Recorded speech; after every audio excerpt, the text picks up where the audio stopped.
The protagonist Wei Ma bursts into the Dragon Ball world, acquiring a system that unlocks a wondrous adventure, where enhancing his combat power is as effortless as drinking water or eating. Chapter 1. The Mockery of Vegeta. The narrow metallic corridor within the spaceship reverberates with a deep, continuous hum of the engine, akin to the heartbeat of a slumbering giant. The air is permeated with a chilling metallic scent, mingled with a faint hint of machine oil. The dark red emergency lights embedded in the walls serve as the sole source of illumination in this Saiyan small combat vessel, casting erratic shadows on the tense or indifferent faces of its occupants. Wei Ma leans against the cold wall of the cabin, his fingertips unconsciously tapping on the frigid metal surface. His gaze seemingly drifts across to the opposite side, where Naba stands like an iron tower beside Vegeta's seat, muscular arms crossed over his chest, his bald head glistening with a hard sheen in the dim light. Latizi leans restlessly against the wall on the other side, his thick, unruly black hair nearly obscuring the scanner, his fingers nervously twisting the edge of his battle suit's shoulder strap. Kane-ji, Kuli, and Balu huddle in a corner, their eyes a mixture of anxiety regarding the unknown mission and reverence for Prince Vegeta. In that small figure, Prince Vegeta sits steadily in an obviously reinforced chair at the end of the corridor. At only 5 years old, he is diminutive in stature, yet the innate regal pressure he exudes feels like tangible ice, heavily enveloping the entire cabin. A corner of his red cape casually drapes over the armrest, gently fluttering with the subtle vibrations of the spaceship. His eyes are closed, seemingly in meditation, yet the slight tightening of his lips and the cold aura he radiates create an unmistakable invisible boundary that subordinates dare not cross. Wei Ma takes a deep breath, the icy metallic scent filling his lungs, suppressing the barely perceptible anxiety within. He is acutely aware that on this vessel, far removed from the impending doom of his home, Vegeta's favor, or at the very least, the absence of disdain, is crucial to his survival. Gaining even the slightest hint of positive emotion from this proud prince is a challenge akin to directly confronting Frisia. His gaze falls once more on Latizi. This future elder brother of Suin Wukong is still just a brash young scion eager to prove himself. The shock on his face upon detecting Wei Ma's combat power of 600 at the launch center, along with the 666 points of negative emotion value he contributed, remains vividly displayed on Wei Ma's system interface. Latizi, Wei Ma's voice is not loud, yet it penetrates the engine's hum with a deliberately casual tone. Speaking of which, doesn't your long hair get in the way during battle?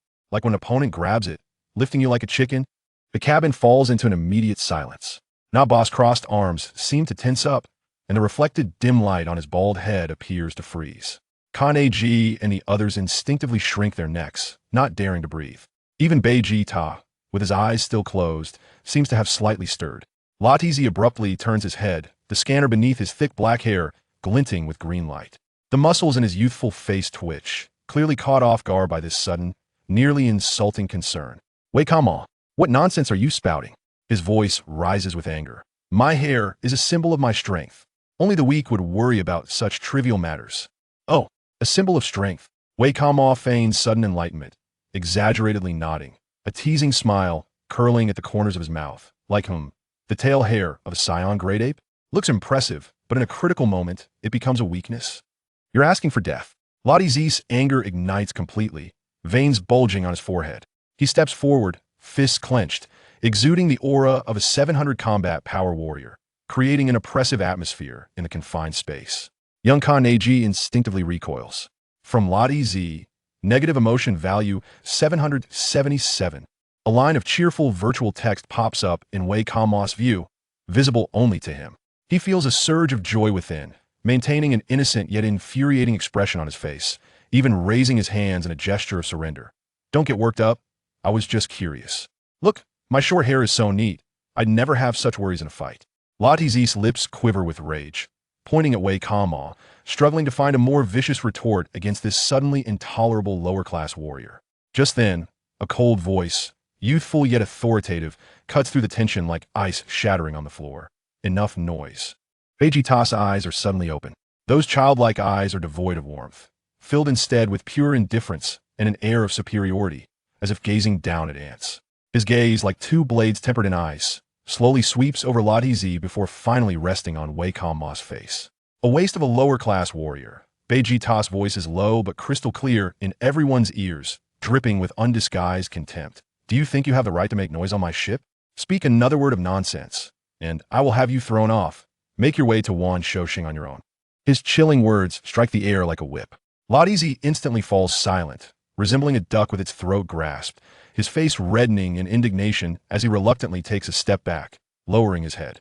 Naba smirks slightly, seemingly satisfied to see Wei Kamo reprimanded by the prince. Kane-ji and his companions bury their heads lower, wishing to sink into the walls. A heavy pressure envelopes Wei Kamo in an instant. The pure authority emanating from Beijita is far more substantial than Latizi's fury. Yet at the center of this suffocating pressure, Wei Kamo keenly captures a rapidly flickering prompt in his vision. From Beijita, negative emotion value 999. A colossal figure, an unprecedented gain, an indescribable ecstasy instantaneously dispels the fear. Wei Kamo's heart pounds violently in his chest, nearly shattering his ribs. He feels a new, overwhelming power erupting from the depths of his being, like a slumbering volcano awakened, surging through his limbs. His muscle fibers rejoice, his bones crackle, and his blood flows like a mighty river. The previous barrier of 600 combat power crumbles before this torrent, torn apart effortlessly. At the edge of his vision, the semi-transparent panel representing his personal status displays the glaring 600 value, akin to a thermometer plunged into boiling water, skyrocketing upwards. 601, 650, 700, 750, and finally, the number abruptly locks in at a dizzying position for Wei Kamo. Combat power, 1,000. A profound sense of strength floods through him, as if he could tear steel with a mere gesture. He instinctively clenches his fists, the sudden surge of power creating a distinct crackling sound. Ka! This sound pierces the sudden silence of the cabin, becoming jarringly sharp. All eyes instantly converge on Wei Kamo, including Beijita's cold, scrutinizing gaze. Ladizi's scanner emits a frantic beep, the green lens wildly refreshing data, ultimately stabilizing. Ladizi jerked his head up, his face a mixture of extreme shock and disbelief, exclaiming, 1,000? What cosmic joke is this? Your combat power was just 600.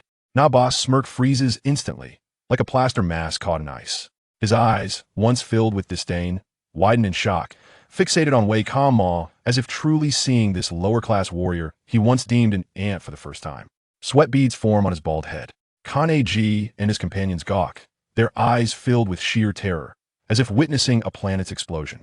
Beijita's gaze, for the first time, cracks slightly from pure indifference and contempt. It is an examination, tinged with a hint of unexpected intrigue, akin to a dragon inadvertently glancing at a suddenly luminous stone at its feet.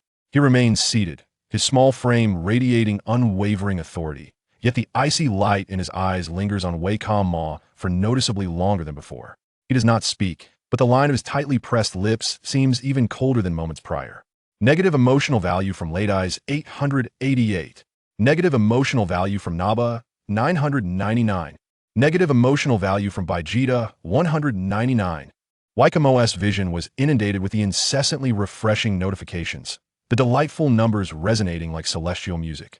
He forcibly suppressed the overwhelming surge of power within him and the almost overflowing smile at the corners of his mouth, striving to maintain an expression that merely reflected the calm of a lucky breakthrough after overcoming a bottleneck, even tinged with a hint of confusion and innocence. He relaxed his clenched fist, flexed his wrist, and shrugged nonchalantly. Ah, is that so? Perhaps I inadvertently broke through just now, spurred on by His Highness, the Prince's aura? After all, as a low-tier warrior, one occasionally stumbles upon good fortune. He deliberately emphasized the terms low-tier warrior and good fortune, his gaze sweeping across Late Eyes and Naba, whose faces instantly darkened further, and he felt a surge of joy within. Baijita finally withdrew his gaze, emitting a vague, disdainful snort from his nostrils before shutting his eyes once more. Yet, within that snort, there seemed to be less of the previous absolute contempt and more of an imperceptible irritability, as if a fly had disturbed his tranquility. His red cape draped down again with his subtle movements. The cabin fell silent once more, yet the atmosphere had transformed entirely. The hum of the engine felt distant, leaving only the heavy or suppressed breaths of a few individuals. Late Eyes and Naba's eyes were like poisoned blades, repeatedly slicing through Waikamo, filled with shock, jealousy, and a strong sense of being fooled. Waikamo, leaning against the cold cabin wall, felt an unprecedented formidable power coursing through him. The solid sensation brought by the 1,000 points of battle power nearly prompted a contented sigh. He gently closed his eyes, allowing his consciousness to plunge deep into his mind. In his vision, a simple system interface hovered. Host, Vikame. Race, Saiyan, low-tier warrior. Battle power 1000. Negative emotional value, 5125. Function, lottery, 10,000 points times. Gazing at the 5,125 figure, Vikame felt a surge of excitement within his heart. He was less than halfway to the required 10,000 points for the next lottery. This journey to Wancho Star was truly a golden opportunity for score accumulation. Vegeta, Naba, Late Eyes, and the impending enemies. All were living emotional ATMs. He suppressed the impulse to provoke Vegeta for another round of benefits. That last encounter had been perilous enough. Should he push further, this hot-tempered little prince might very well toss him out of the spaceship, turning him into an ice sculpture in the cold cosmos. Even harvesting benefits required sustainable development. Wikamo's gaze shifted to the three seemingly inconspicuous young Saiyan in the corner, Kanegi, Coolie, and Balu. The shock on their faces had yet to fully fade, their eyes toward Vikame brimming with awe and a hint of curiosity. Awe stemmed from his surging battle power, while curiosity arose from his audacious words and actions. Hey, you three. Vikame lowered his voice, forcing a smile he believed to be friendly, though it bore a hint of mischief. Is this your first mission with His Highness Vegeta? Are you nervous? Kanegi, appearing to be the eldest among the three, with a head of spiky red hair, nodded nervously at the question and quickly glanced at the meditative Vegeta, his voice barely above a whisper. Yes, it's our first time. I heard the beasts on Wancho Star are quite ferocious. Ferocious? Vikame scoffed, adopting a deliberately nonchalant tone. How could anything be more ferocious than His Highness? Didn't you see the look in his eyes just now? I felt that if he glared at me one more time, my freshly acquired 1,000 points of battle power would freeze away by half. Puffed. Coolie, a boy with a black bowl cut, couldn't help but let out a short laugh before quickly covering his mouth, his face turning crimson as he glanced fearfully toward Vegeta. Balu, the smallest among them with smooth blue hair, quite rare among Saiyan, cautiously asked in a hushed tone, Vikame, are you really not afraid of His Highness? He is, after all, a prince. Afraid? Of course I'm afraid. Vikame spread his hands, his expression exaggerated, terrified. But what good does fear do? Aren't we Saiyan a race that dances on the edge of a blade? Rather than cowering in fear, we should consider how to survive longer under His Highness, and by the way, reap some benefits. He winked suggestively. Slight confusion from Kanegi 10. Slight tension from Coolie 5. Slight curiosity from Balu 5. Even a mosquito's leg is meat. Vikame watched the small increments of income pop up in his vision. His mood lifted. Though minor, little by little adds up. He was just about to continue, using the Dragon Ball Joe collection from his past life to further provoke these innocent youths. Suddenly, whoosh boom, the ship jolted violently. The shrill sound of twisted metal and muffled explosions erupted from the rear of the spaceship. The entire cabin felt as if it were gripped by an invisible giant hand, violently shaking up and down and swaying side to side. The dim red emergency lights flashed frantically, illuminating the astonished faces of everyone inside, distorting them into fragments. The piercing alarm sounded like the wails of a dying beast, instantly tearing through the oppressive silence of the cabin. Woo-woo! Warning! Warning! Rear thrusters under unknown energy attack. Partial hull damage. Gravity system imbalance. Warning! Warning! The cold electronic synthesized voice echoed urgently in the confined space, each word striking like a hammer to the heart. What happened? Late Eyes was the first to react, roaring in a panic as he clutched the violently shaking wall, trying to stabilize himself.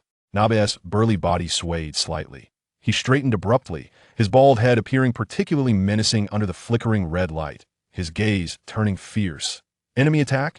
Which fool dares to assault a Saiyan spaceship? The three young boys were utterly pale with fright at the sudden turn of events. Kanegi and Coolie supported each other to avoid falling, while Balu crashed directly against the cold metal wall, letting out a pained cry. Only Vegeta remained unperturbed. Chapter 2.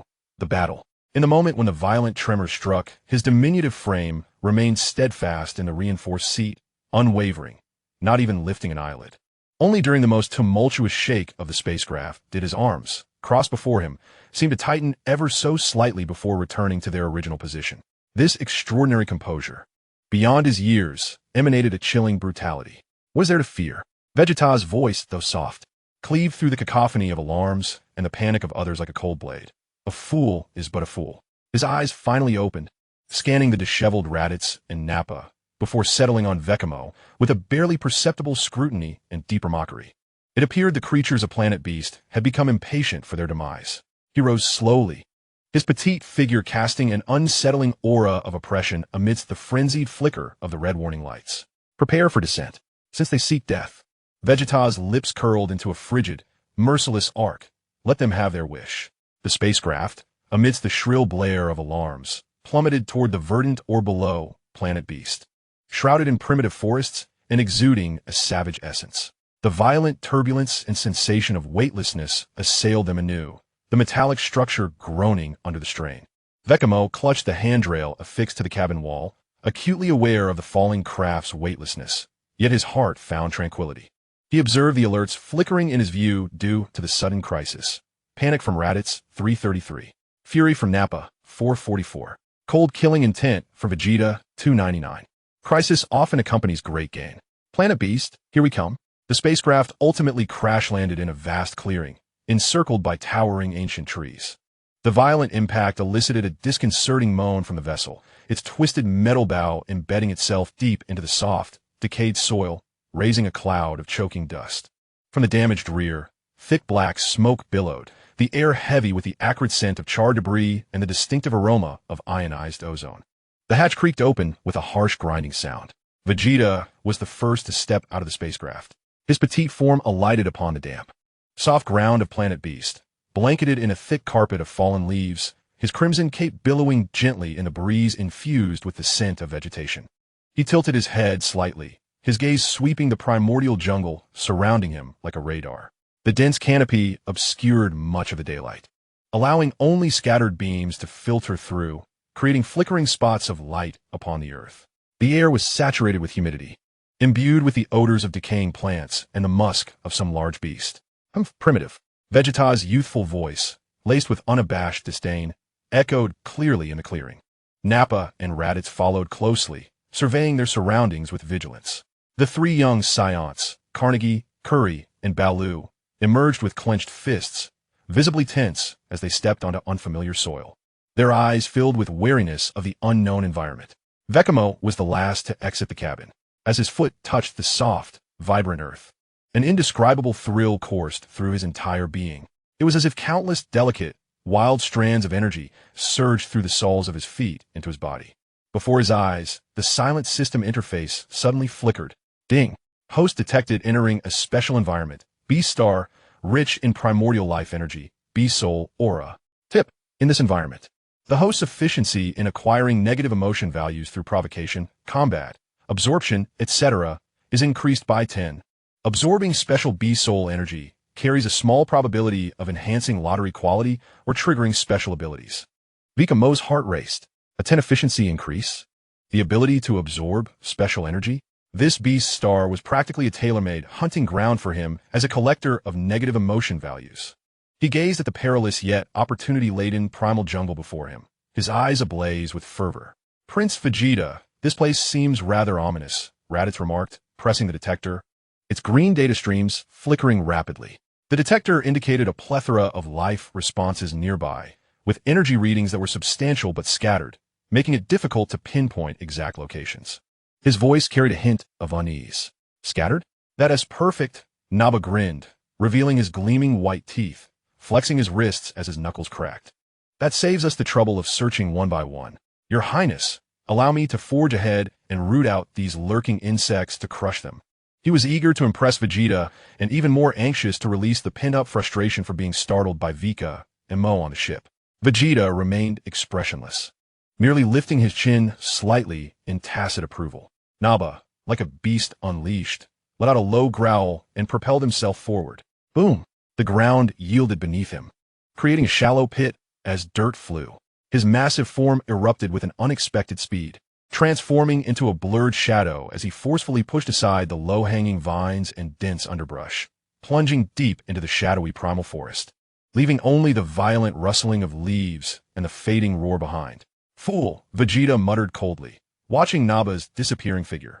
Raditz hesitated. Your Highness, Naba. Silence. Vegeta interrupted, his gaze shifting to Vikame and the three youths, his tone icy and commanding. "You three, stay here and guard the ship." His eyes lingered on Vikame for a moment, the implication clear: keep a close watch on this restless lower-class warrior. Vikame shrugged, remaining silent. Guarding the ship? Perfect. He could observe the energy flow patterns in this area. However, scarcely had Vegeta's words settled when, within 10 seconds, a deafening roar filled with agony and rage erupted from the depths of the forest. The sound was piercing, instantly shattering the jungle's silence and startling numerous birds into flight. Following there was Naba's even more furious roar and a series of thunderous, rumbling explosion sounds. Boom, boom, crack. The resounding breaks of trees and the shattering of rocks echoed continuously. The ground trembled ominously. A tumultuous and ferocious gust of wind swept from the depths of the forest, carrying with it splintered wood and swirling dust. The expression on Nappa's face shifted dramatically as the energy readings on his detector fluctuated violently. The energy signature representing his adversary was not that of a singular powerful entity, but rather akin to boiling water, with countless minuscule energy points coalescing in an explosive eruption. "Indeed, a fool," Vegeta muttered, his brow furrowing as a flicker of impatience crossed his youthful visage.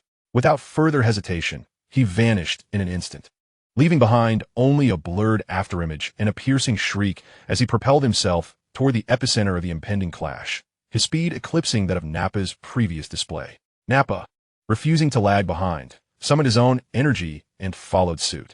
Only Vikame and the three youths remained at the site. Carnegie and his companions paled, their fists clenched in anxiety as they gazed toward the rising smoke and energy fluctuations emanating from the forest depths. "Brother Vikame, Lord Nappa." Balu's voice trembled. Vikame remained silent, his eyes narrowed in concentration. Amid the enhanced environmental awareness provided by the system, his perception sharpened remarkably. He discerned not merely the thunderous sounds of battle, but also an array of subtle, wild, and ferocious hisses, akin to an invisible tide surging from the dense woods, converging upon the location where Nappa was besieged. This was not a singular entity, but a horde of beasts, organized and driven by some force to hunt. Nappa's reckless bravado played directly into their hands. "Let's go," Vikame commanded decisively, urging the three youths to follow, but do not draw too close. "Find a place to take cover." He surged forward, not toward the heart of the conflict, but to the chaotic fringes of the battlefield, where the energy fluctuations were most tumultuous and negative emotions ran rampant. This presented a fortuitous opportunity for gathering energy and scoring points. As Vikame and the three youths reached the battlefield's edge and climbed a massive, moss-covered gnarled tree to survey the scene, they gasped in horror at the devastation below. The ground resembled a war-torn landscape, as if ravaged by colossal beasts. Great ancient trees lay shattered, exposing stark white stumps. The earth was riddled with deep craters and claw marks, scorched by the explosive force of energy blasts. At the heart of this chaos, Nappa found himself in a dire struggle. The Saiyan warrior, renowned for his strength, appeared remarkably disheveled. His bald head was mired in mud and green slime, and his once resilient battle armor was torn in several places, revealing bloodied wounds beneath. Most alarming were the 3 deep claw marks on his right shoulder, exposing bone and gushing blood, staining half his body crimson. He gasped for breath, each inhalation exacerbating his injuries and igniting searing pain. His facial muscles contorted in a blend of fury and agony. Assailing him were not the imagined titans, but a multitude of aggressive, small beasts of various forms, their eyes glimmering with a frenzied red light. They surged forth like a black tide, continuously emerging from the shadows of the dense forest. A creature resembling a wolverine, entirely adorned with sharp bony spines, employs its formidable dorsal spikes for swift projectile attacks.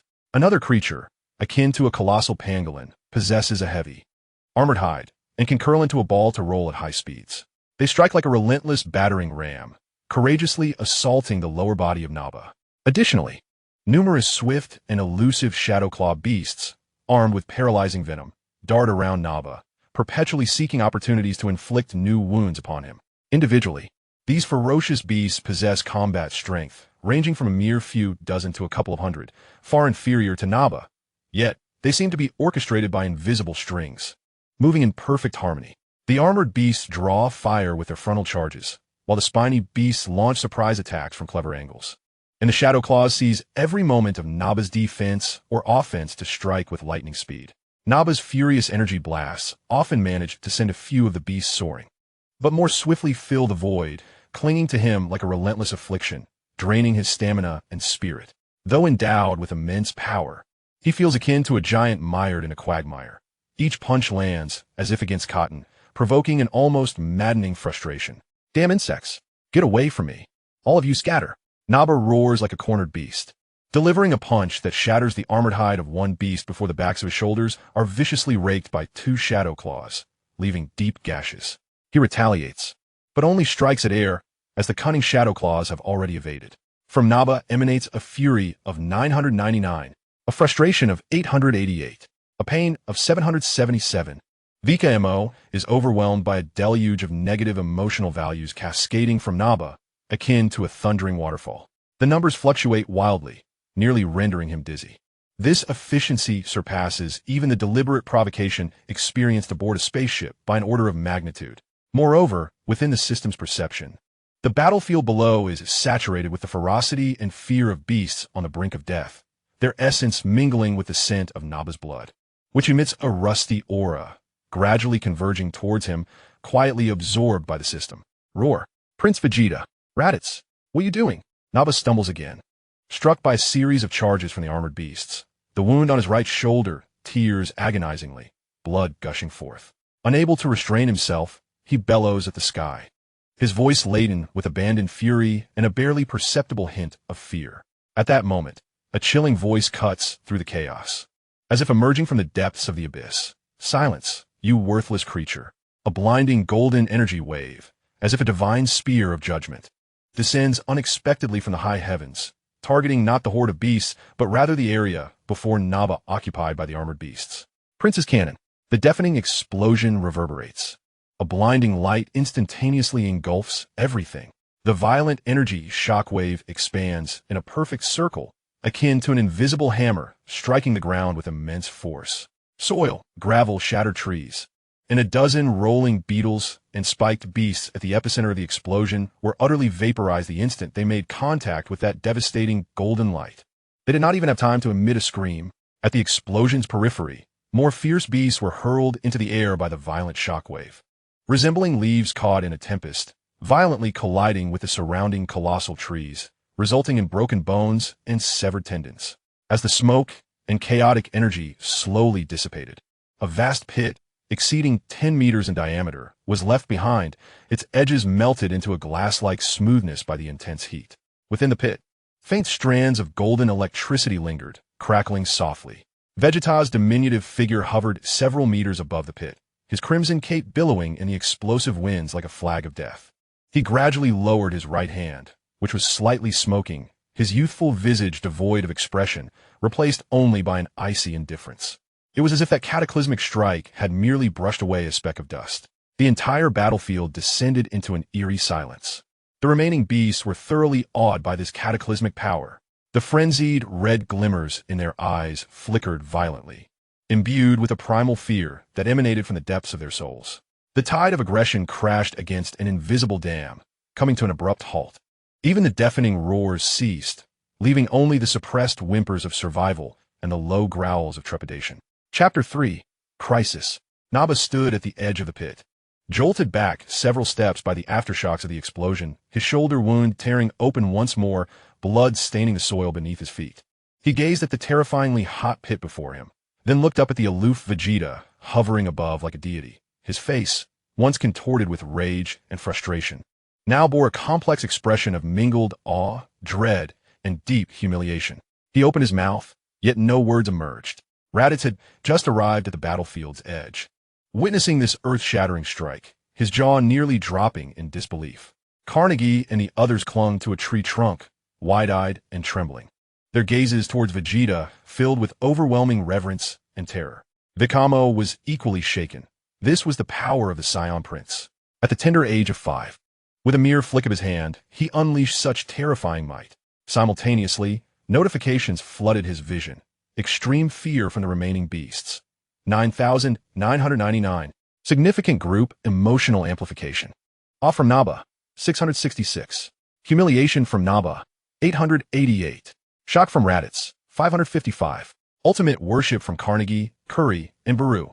444. Group. What an exhilarating experience. Vikame felt his reserve of negative emotional energy skyrocketing at a rocket-like pace. The threshold for the 10,000-point lottery draw was drawing ever closer. However, Vegeta's divine strike did not entirely conclude this hunt. After a brief silence, from the depths of the forest, a deeper, more authoritative roar filled with an ancient, primal essence rolled forth like distant thunder. Roar! The roar resonated with a peculiar penetrating power, as if it directly impacted the very souls of all living beings. The remnants of the ferocious beasts, initially paralyzed by Vegeta's formidable presence and engulfed in fear, suddenly found their crimson eyes ablaze once more upon hearing this roar. The terror was swiftly supplanted by an even deeper madness. They no longer recoiled. Instead, they unleashed bloodthirsty howls, as if infused with a volatile elixir, charging once again toward the Saiyan in the arena, especially the floating Vegeta, with renewed fervor and reckless abandon. It was as if that roar had bestowed upon them the audacity to disregard death. Simultaneously, a colossal energy surge, overwhelming to the senses, erupted like a slumbering volcano awakened, unleashing a torrent of ferocity from the darkest depths of the dense forest. Beep, beep, beep, beep, beep. Raditz Nappa. And even the hidden detectors on Vekamo's wrist witnessed the numbers skyrocket instantaneously. The lenses flashed a series of despair-inducing figures, ultimately stabilizing at a value that made every Scion's heart stop. 8,000. A terrifying figure far exceeding Prince Vegeta's current limits. In the shadowy recesses of the forest, a massive silhouette began to stir. Accompanied by the thunderous cadence of its footsteps, the earth trembled. A gargantuan creature parted the thick, serpentine vines, revealing its heart-stopping visage. The Beast King Geru. It was not a beast in the traditional sense. Its body loomed as large as a small hill, cloaked in deep green, rock-like scales, adorned with twisted natural runes that glimmered with a dark metallic sheen. Its head resembled an enormous lizard magnified countless times, crowned with 3 curved, regal horns, the tips of which danced with whispers of dark red electricity. Most chilling were its eyes, resembling 2 blazing pools of molten lava, where golden vertical pupils brimmed with pure, destructive rage and a disdainful indifference, as if regarding mere ants. With each step Geru took, the ground undulated violently, sinking beneath its weight and leaving deep imprints. It ignored the grievously wounded beasts on the ground, as well as the terrified Raditz and Nappa, its molten gaze intently fixed on the minuscule Vegeta, suspended in midair. As insignificant as a speck of dust, another roar erupted. This time, it was not merely a sound wave, but a visible wave of terror, intermingled with dark red lightning.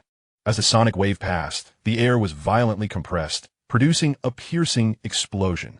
The ground was plowed as if by an invisible plowshare, the earth overturned, and stones were reduced to dust. The wave surged directly toward Vegeta.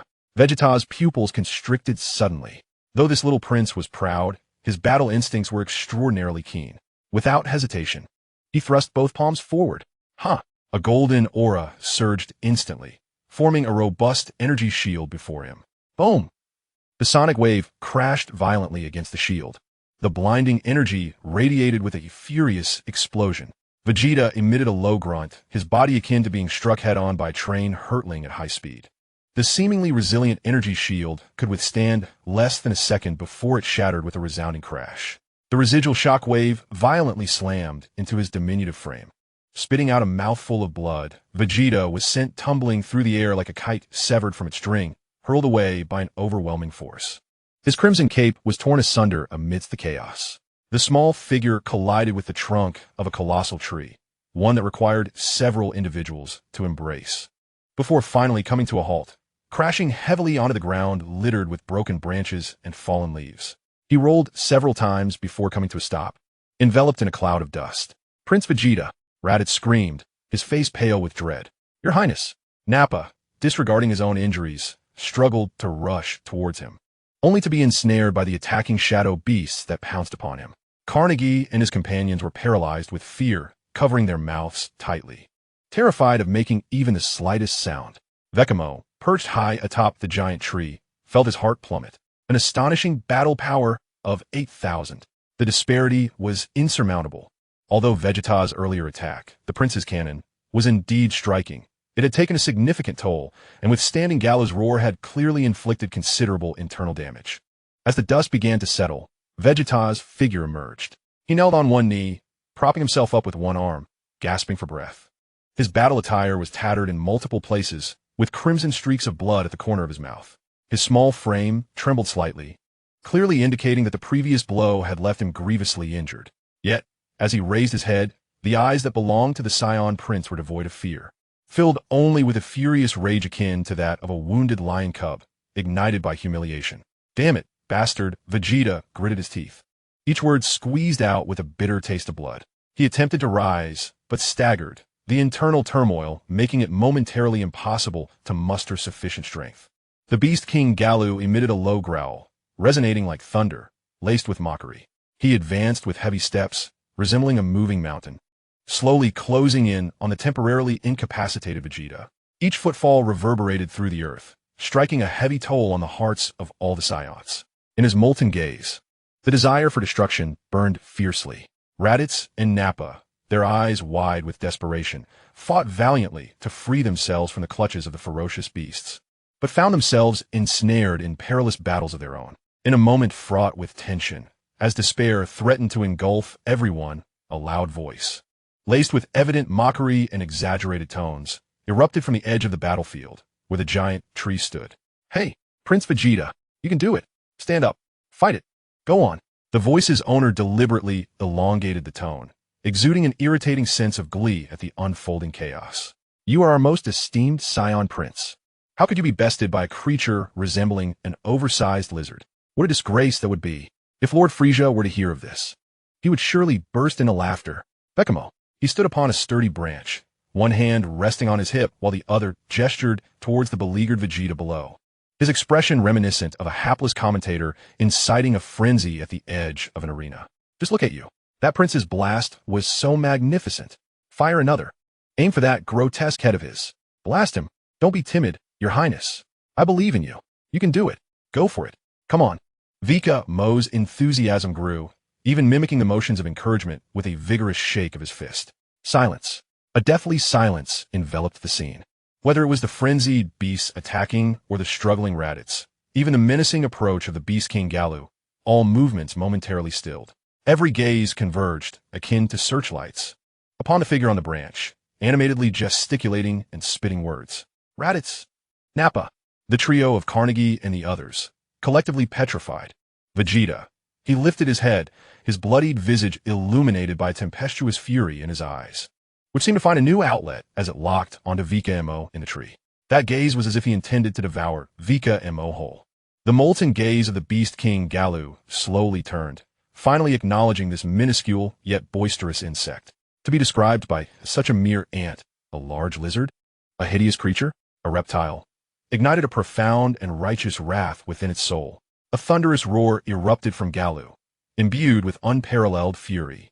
This roar was more savage than any before, distorting the very space around it. Temporarily forsaking the nearby Vegeta, its massive head abruptly swung towards Vikame, jaws agape, revealing rows of sharp teeth as a dark red energy sphere, highly compressed and radiating destructive waves, rapidly coalesced within its maw, targeting Vikame in the tree.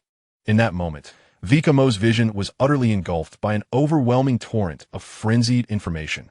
The speed of the onslaught was so rapid that it nearly formed a visual curtain. From Vegeta, a seething rage of 1999. From Vegeta, a humiliation of 999. From Vegeta, a murderous intent of 999. From Beast King Galu, a wrath of 2,999. Target lock. From Raditz, an extreme shock and a mad scream of 888. From Nappa, a gasp of disbelief and schadenfreude of 666. From Carnegie, Curry, and Baloo, a collective state of shock and the anguished cries of "Don't, Vikame," of 777. Group, absorbing a plethora of feral, souls-violent essence. The conversion efficiency of negative emotional value temporarily enhanced. Environmental bonuses maximized. Ding. Host's negative emotional value has surpassed 10,000 points, reaching 10,444 points. Conditions for a lottery draw met. Would you like to draw immediately? It's here. The moment has arrived. Vikame gazed at the impending cataclysmic energy sphere about to erupt from Gala's maw, feeling the terrifying pressure that threatened to sear his very soul, his heart racing, blood boiling. Yet within his gaze, there resided not a trace of fear, only the fervor and madness akin to that of a gambler poised on the precipice of revelation. Draw immediately. Vikame howled within his consciousness. His vision shifted in an instant. Before him spun a colossal phantom of a wheel, radiating an ancient luminescence. The wheel was meticulously divided into countless minuscule segments, most of which were shrouded in a nebulous gray mist, with only a handful glimmering with distinct hues. White common, green, fine, blue, rare, purple, epic, and gold legendary. At the very center of the wheel, a faint, almost imperceptible dark golden gleam flickered fleetingly. The pointer spun wildly. Vikamo's heart raced to his throat. Purple, gold, show me. At last, the speed of the pointer began to wane, gliding past the gray fog, brushing over white, skimming over green, and ultimately, it halted upon a segment radiating a brilliant blue glow. Ding! Congratulations, the host has drawn the rare blue ability. Pseudo-World King Fist, Trial Version. Pseudo-World King Fist, Trial Version, a secret technique transmitted from the North World King. It can instantaneously amplify the user's combat power, with a degree of enhancement contingent upon the user's physical strength and energy control. Currently, in Trial Version, it can achieve a maximum enhancement of 15 times for a brief duration, approximately 15 seconds, after which the body will endure immense strain, leading to a temporary state of weakness. Use with caution. Blue Rare, World King Fist, though it is but a trial version, with only a 15-fold enhancement. That is sufficient. A dazzling light erupted in Vikamo's eyes. The power within him ignited at the moment the system infused it, akin to a powder keg set ablaze. A frenzied, searing, explosive energy route was instantaneously imprinted upon his muscle memory and energy circuitry. Roar. The destructive energy sphere spoken of by Geru finally coalesced to its zenith. A dark red radiance illuminated its fierce visage and the surrounding distorted air.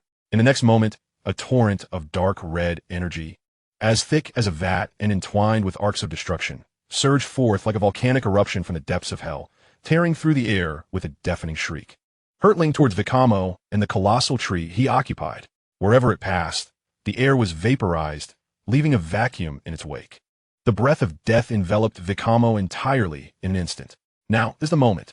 Vikame roared within, as the energy coursing through him followed the frenzied route of the Pseudo-World King Fist, compressing and igniting. Pseudo-World King Fist 15 times. Activate.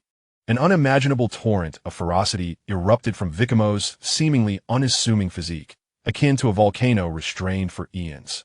Boom! Crimson flames surged skyward. No longer the familiar golden hue of the Saiyan, but rather the hue of burning blood. Fiery, frenzied, bursting with a sense of destructive power.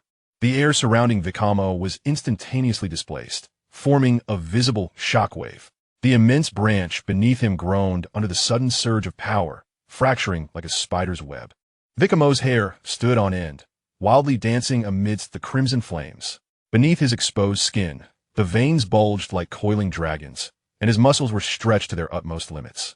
The whites of his eyes were consumed by a ferocious energy, instantly transforming into a horrifying crimson hue.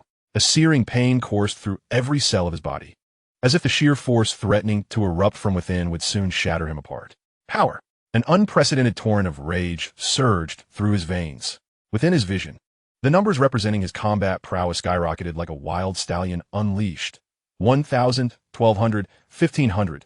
Finally, on the brink of his body's limits, it came to a resounding halt at 1,500. Break for me. Vikame unleashed a primal roar, his blood-red irises locked onto the impending wave of destruction mere inches away. He did not flinch. In this critical moment, evasion meant certain death for Carnegie and the others perched upon the towering tree behind him. He poured every ounce of the ferocious power he had just acquired, almost bursting his body wholeheartedly and recklessly into his arms. His palms came together, and he thrust them forward with great force. Chapter 4.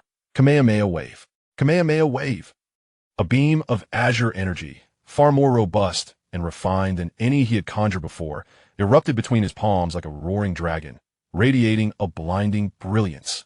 This was not the perfected Kamehameha of Sun Wukong from his past life, but rather a desperate strike amalgamating all of his strength, augmented by the fury of the false king fist, imbued with an unstoppable will to annihilate. Blue and red, two torrents of destructive energy, collided in mid-air, less than 20 meters apart, with a deafening crash. See? Boom! Oh. Time seemed to freeze at that moment. In the next instant, an indescribable explosion of terror erupted. A colossal energy sphere, exceeding 100 meters in diameter, expanded instantaneously, engulfing the azure and crimson streams. The blinding light rendered all vision momentarily void. The violent shock waves spread like countless invisible blades, radiating outward in a spherical frenzy. Crack! Boom!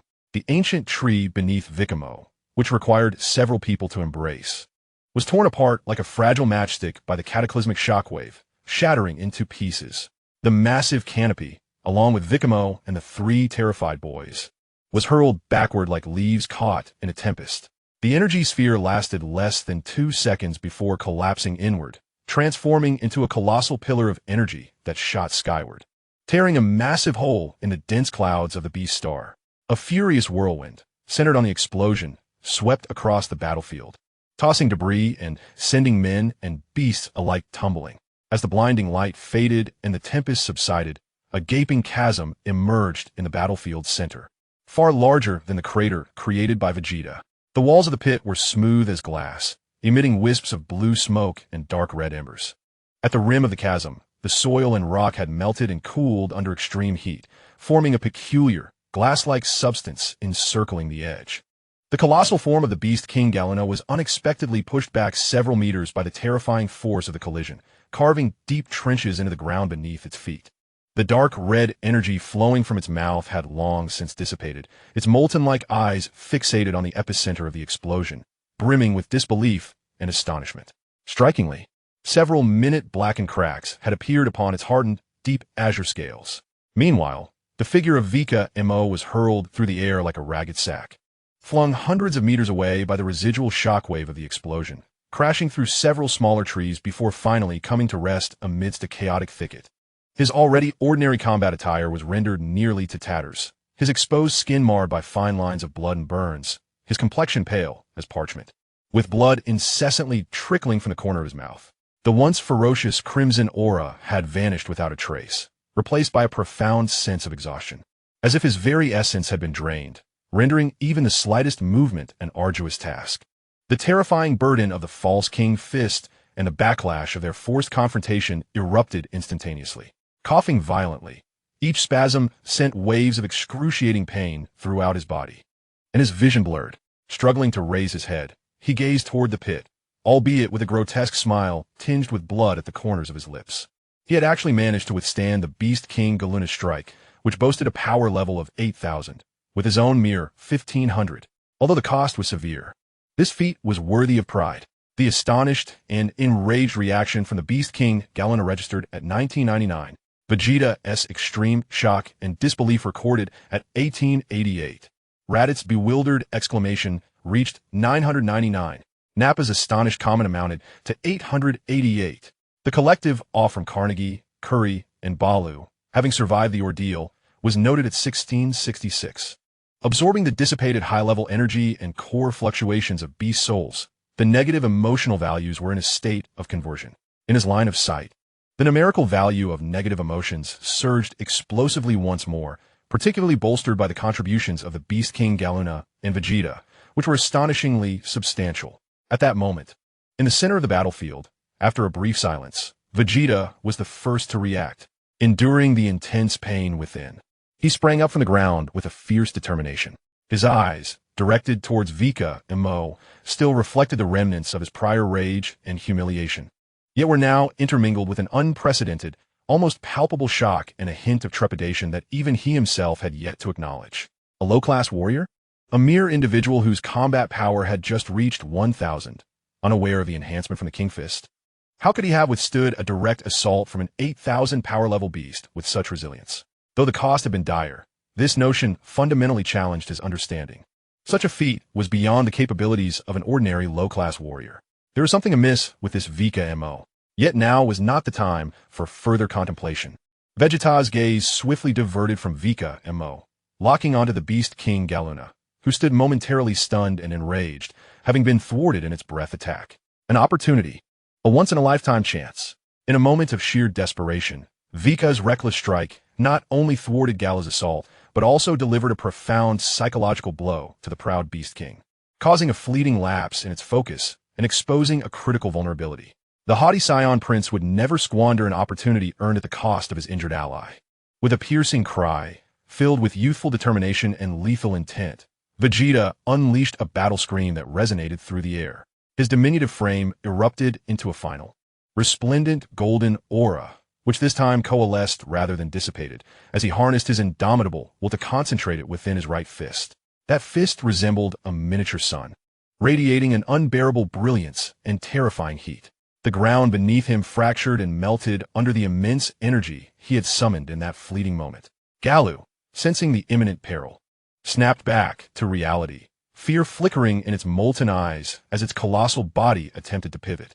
Its claw, armored and formidable, sliced through the air with a screech as it instinctively reached for Vegeta, intent on crushing the diminutive yet radiant insect before it. But it was too late.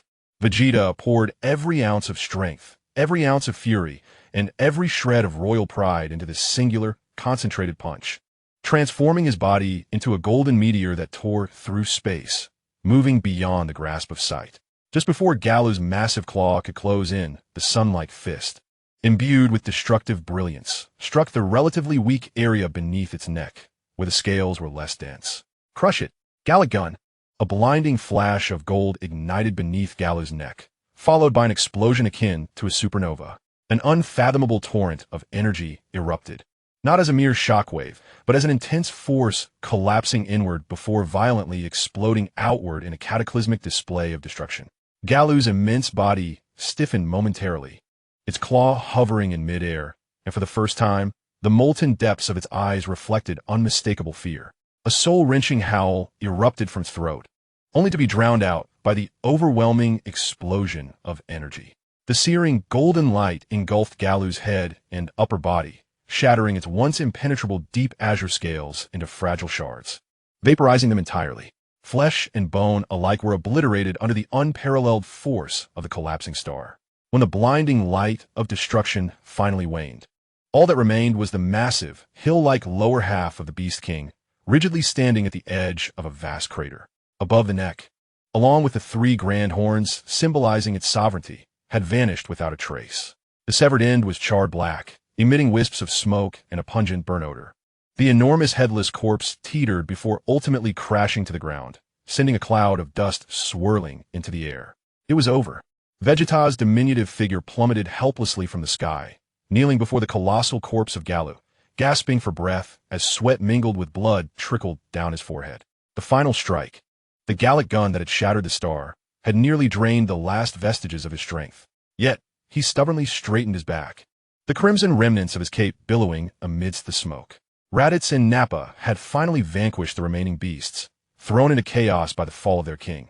Both men, wounded and panting, rushed to Vegeta's side, their faces alight with the relief of survival and reverence for the prince's ultimate blow. "Your Highness, are you all right?" Raditz's voice trembled. Vegeta offered no response, his gaze never straying to Raditz or Nappa. Instead, his eyes, akin to two frigid probes, pierced through the haze of smoke and dust. Locking onto a figure several hundred meters away, Vikame, lying bloodied and weak amidst the underbrush. The complexity of his gaze was profound. It was a mixture of lingering fury, an icy sense of affront, a deep-seated wariness of the astonishing strike just delivered, and an unrecognized challenge to his own perceptions. How could a lower-tier warrior unleash such power? The crimson aura and the desperate clash were decidedly extraordinary. Vikame sensed the penetrating chill of Vegeta's gaze. Weakly sprawled on the ground, even moving a finger was arduous. The horrific tearing sensation and backlash from the false king's fist surged through his nerves like relentless waves. Yet, upon seeing the negative emotional value in his vision, fluctuating slowly under Vegeta's complex scrutiny, an indescribable sense of satisfaction and security overwhelmed him. Negative emotional value, 17,586, 10,000 for a lottery draw. Over 17,000 points. Not only sufficient for a draw, but ample beyond expectation. More importantly, he had survived. amidst the countdown to the destruction of Vegeta's planet. He had successfully boarded this Noah's Ark and, in this first crisis, had demonstrated value significant enough to command the attention of the proud prince. Though the ordeal had been harrowing, the future no longer appeared shrouded in darkness. He attempted to smile, but the motion tugged at his wounds, causing him to grimace in pain. Just then, an urgent and piercing electronic alert suddenly erupted from the detectors on Raditz and Nappa's wrists, as well as from the communicator hidden beneath Vikame's tattered battlesuit. The sound was jarring in the silence of the battlefield, freshly marred by the struggle. Raditz and Nappa froze, instinctively glancing down at their detector screens. Vegeta furrowed his brow, directing his gaze toward the specially designed device on his wrist that signified the royal communication channel. Vikame's heart plummeted, an icy sense of foreboding gripping him tightly. Upon the diminutive screen of the detector, a line of chilling, mandatory communication from the Frisia Army's universal channel pulsated with a stark clarity, akin to an invitation from the Grim Reaper. By decree of Lord Frisia, all Saiyan warriors currently on missions are to cease all actions immediately. You are ordered to return to planet Vegeta within 45 standard days. No exceptions. Repeat, all personnel return to planet Vegeta. This order is from Frisia. In Chapter 5, Frisia. I roared at the detector, questioning whether being bisected by Lord Frisia was painful. Instantly, the system registered a staggering 9,999 points of negative value. My battle power surged from 600 to 1,800 in that moment, as Chiu Yi's death ray grazed my ear. With a senzu bean swallowed, my wounds healed in an instant. But Vegeta's fist had already pierced through Chiu Yi's chest. Frisia's roar shattered the surveillance screen. Capture that insect. I want to submerge him in a resurrection liquid. The cold vacuum of space enveloped us, an eternal silence akin to congealed ink. Frisia's crimson and silver-painted spherical mothership loomed like a colossal, decaying eyeball suspended in a velvety black sky, exuding a chilling oppression that penetrated the marrow. The ethereal glow on the ship's surface, beneath the distant, frigid light of stars, radiated a lifeless, metallic hardness. Within the mothership's core, the command hull buzzed with thick, gelatinous air, interrupted only by the rhythmic tapping of Frisia's elongated fingers against the baby carriage's handrail, a sound akin to the precise ticking of a countdown clock, striking each taut nerve of the Frisia soldiers present. His narrow, crimson eyes were half-lidded, the corners of his mouth curving with an almost imperceptible amusement, as if he were relishing the spectacle of ants at work. Will this not arouse the suspicions of the survivors? Beside him, Bilibula fidgeted uncomfortably, his corpulent form shifting as his green bean-shaped eyes sparkled with a blend of flattery and cunning. The beads of sweat on his brow glistened under the harsh glare of the sterile lights. A piercing, shrill laugh erupted from Frisia's throat, effortlessly tearing through the thick atmosphere. What if, by sheer misfortune, a massive meteor were to strike? How fortuitous, how tragically ironic, Mr. Bilibulu. His voice lingered, laced with venomous mockery, his scarlet tongue flickering in and out of view. Indeed, Your Excellence, Lord Frisia, truly a flawless and admirable scheme. Bilibulu immediately nodded and bowed, his jowls jiggling with exaggerated sycophancy. Overcome with emotion, his stomach convulsed violently, producing a series of thunderous, odorous sounds that erupted in the silence of the hall, resembling an absurd prelude to this brilliant plot. Frisia's facade of graciousness abruptly froze, his crimson pupils narrowing dangerously to pinpricks.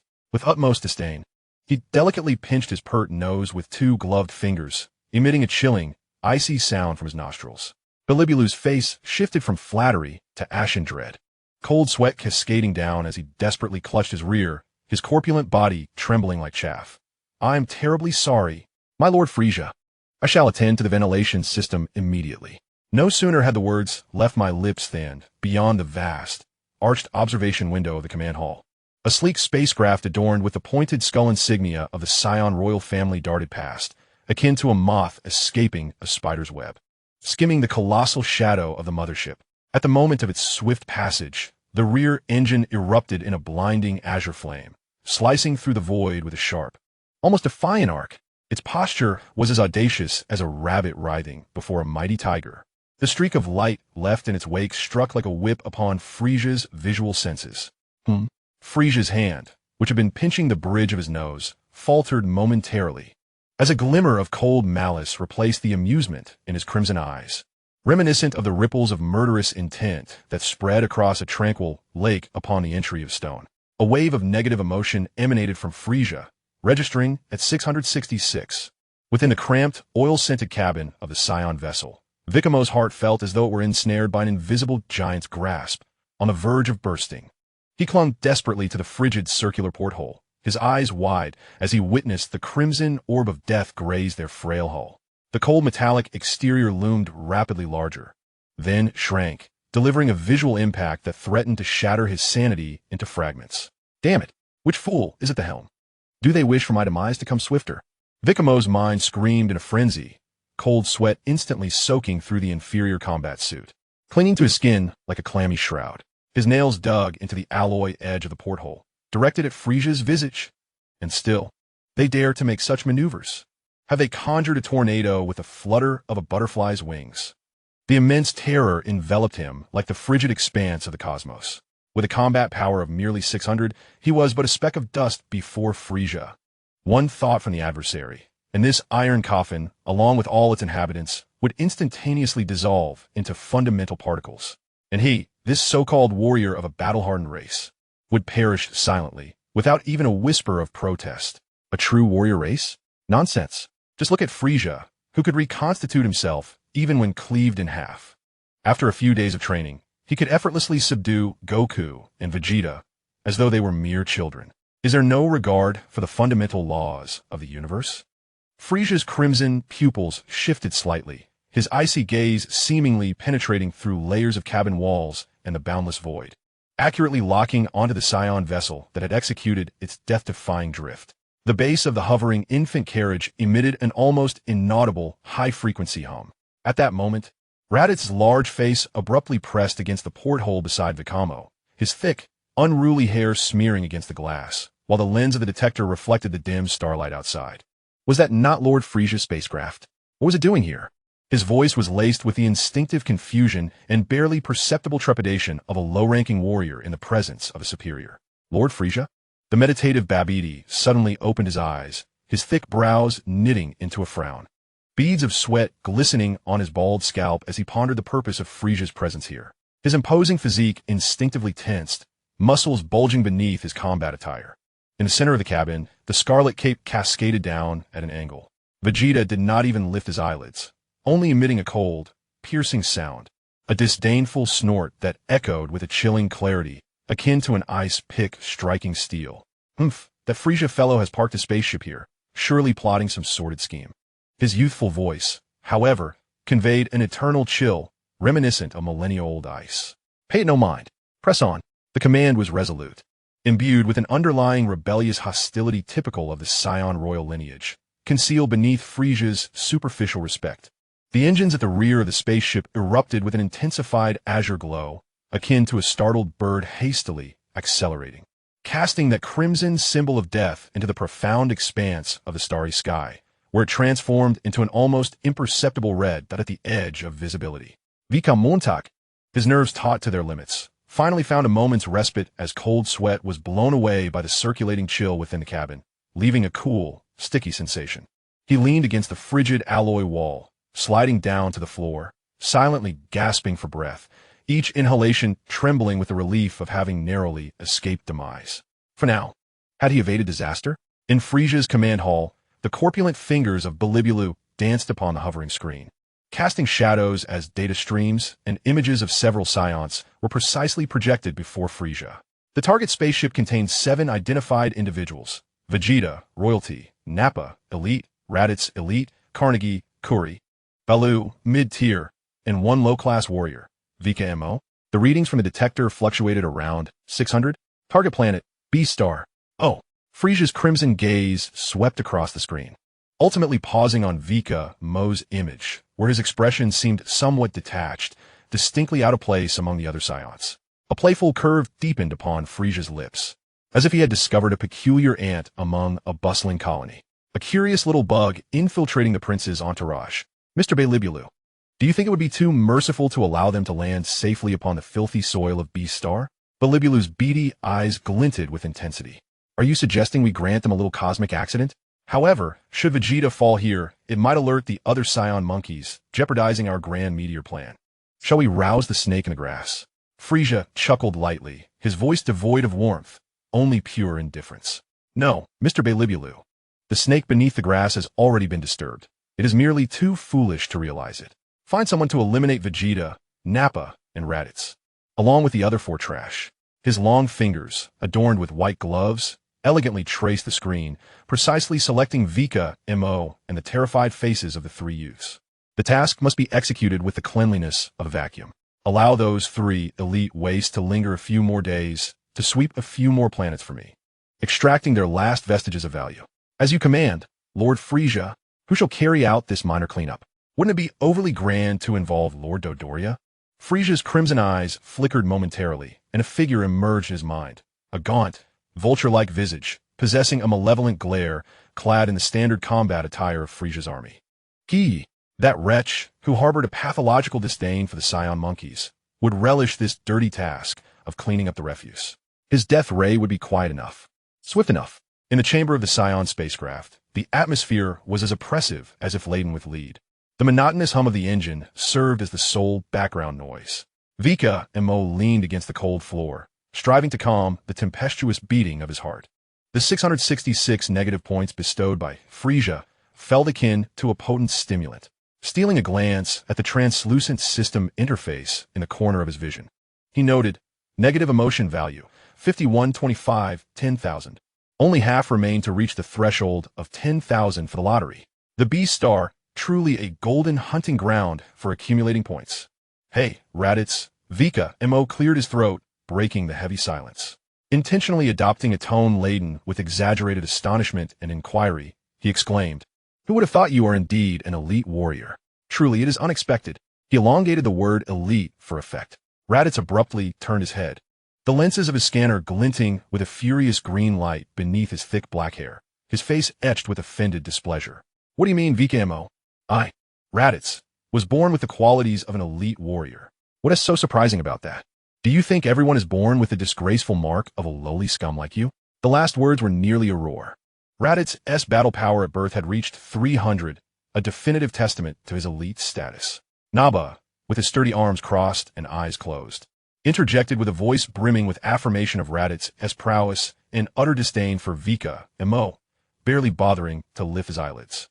"As for you, Vika and Mo, if my memory serves me right, when you were extracted from the incubation chamber, that pitiful number on the scanner was a mere 5, wasn't it?" He emphasized the number 5, as though reading from a decree of disgrace. "Ha ha ha, truly the epitome of a low-tier warrior. You, Vika and Mo, are the quintessence of a weakling." Raditz found a channel to unleash his superiority, pointing at Vika and Mo and erupting into laughter, his youthful face twisted with malicious delight. 5 points. Ha ha ha. Even my worthless brother Kakarot had 2 points upon his birth. You're only marginally better than him, a pitiful little bit. He exaggeratedly pinched his thumb and forefinger to illustrate an almost imperceptible gap, mocking him further. From Raditz came a derisive 333. From Naba, a contemptuous 222. Vika and Mo gazed at the pulsating notifications in his view, secretly reveling in the moment, though maintaining an innocent, almost endearing smile. He leisurely replied, "Oh, come now, Raditz. At least I am indeed 3 points stronger than your brother Kakarot, right?" He raised 3 fingers and gave them a gentle shake. The air in the cabin momentarily froze for a fraction of a second. The faint hum of the circulating fan became eerily pronounced. Naba abruptly opened his eyes, casting an odd look up and down at Vika and Mo, as if assessing a fool whose brain had been fried by cosmic rays. Raditz's laughter, akin to being pressed on pause, instantly stiffened. A surge of indignation ignited within him. How dare this lowly scum, whom he viewed as an insect, compare himself to his brother, regarded as a family disgrace, and to claim superiority by 3 points? This is nothing short of a blatant spitting in his face. The silence from Naba is deafening. The fury emanating from Raditz is palpable. With a 3-point increase in combat power, how dare you flaunt it? Raditz stepped forward, his finger nearly poking Vekamo's nose, saliva flying as he exclaimed, "Do not dare mention my useless brother. The mere utterance of his name from your lips is an affront to my honor. It is blasphemy." Vekamo's smile remained unchanged, taking on a hint of pity as he let out a long, meaningful sigh directed at the enraged Raditz. Raditz, my dear kin, one cannot speak so definitively. He successfully captured the attention of the three young Saiyans, Carnegie, Kuri, and Baru, who were huddled together in the corner, anxiously observing, as well as the increasingly furrowed brow of Naba. Facing Raditz's fiery gaze, Vikame straightened his back and declared in a tone as resolute as a prophet announcing a divine revelation, articulating words that would reverberate like thunder. In my view, your brother Kakarot is destined to become an immensely powerful warrior, one capable of shaking the very cosmos. He deliberately paused, allowing his astonishing proclamation to echo in the hushed cabin, then raised his voice dramatically, tossing out a statement that could shatter the sanity of all present. Indeed, I possess a visceral premonition, one that springs from the depths of my bloodline. Kakarot is highly likely to break the millennia-old shackles and emerge as the legendary Super Saiyan. Boom! This declaration detonated like a mental fission bomb within the confines of the small metallic chamber. What did you say? Super Saiyan? Raditz's eyes bulged as if they might pop from their sockets. His mouth agape, as if it could accommodate an energy sphere, his expression a tumultuous blend of absurdity, disbelief, and a fury that reached its zenith. He felt as though he had heard the most ludicrous and malicious joke since the birth of the universe. Super Saiyan? Naba's heavy brow shot up in disbelief, muscles in his face twitching uncontrollably as his gaze towards Vikame transformed into that of someone observing an irredeemable lunatic spewing nonsense. A worthless infant with a mere 2-point combat power becoming a legend? This was 1,000 times more ridiculous than Frisia suddenly proclaiming a love for peace. Carnegie, Kuri, and Baru were utterly bewildered, their minds blank. They exchanged glances, each reflecting immense shock, confusion, and fear over whether this fellow had been possessed by a cosmic specter. Super Saiyan? That name, which existed solely in ancient ballads and elusive legends, was now being associated with Kakarot, who supposedly had only 2 points of combat power and had lain dormant in a pod for 3 years. This was nothing short of a sacrilege against the entire history of the Saiyans. Their eyes turned to Vikame, filled with awe for his audacity and profound pity for his apparent demise. A chill, akin to an absolute zero wave of terror, suddenly erupted from the center of the cabin. The air seemed to freeze in an instant. The Prince of Vegeta, seemingly lost in meditation, suddenly opened his eyes. Within those youthful orbs, there was no trace of naivety, only an icy coldness akin to eternal glaciers, a profound wrath at the desecration of his sacred throne by mere ants, and a disdainful contempt as if gazing down upon dust. His crimson cape billowed without wind, rustling ominously. A palpable, suffocating aura enveloped the entire cabin in an instant, causing Raditz and Nappa to momentarily falter in their breath, while the three youths turned pale, nearly collapsing to the ground. He slowly turned his head, his gaze like two venomous ice blades, imbued with the chill of frozen souls, fixated on Vikame's face. That look was akin to observing a heap of cosmic refuse, exuding a foul stench that polluted the air. The frigid intent to kill pierced Vikame's skin like tangible steel needles. From Vegeta emanated an unparalleled rage of 999. From Vegeta flowed a chilling intent of 333. Vikame trembled at that terrifying gaze, yet the system's prompt of that delightful 999 sent his blood boiling. He had successfully triggered the trap. Indeed, the proud prince's singular potential to ascend to Super Saiyan was a sacred title not to be violated, especially not by a lowly warrior he deemed as refuse. Who dared to assume such a title over a mere 2-point combat power ultimate waste? This was the most malicious insult to his royal bloodline and his extraordinary talent. Vegeta tightly pressed his lips together, his youthful features taut as if carved from stone, pale without a hint of color. He did not immediately roar or strike, but that silent gaze, coupled with an oppressive force that seemed capable of freezing space itself, was far more destructive than any roar. His icy stare etched an invisible crimson mark of death deep within Vikame's soul. Once the mission concluded, or an adequately natural accident occurred, this foul-mouthed lowly scum must be utterly and cleanly erased from the universe.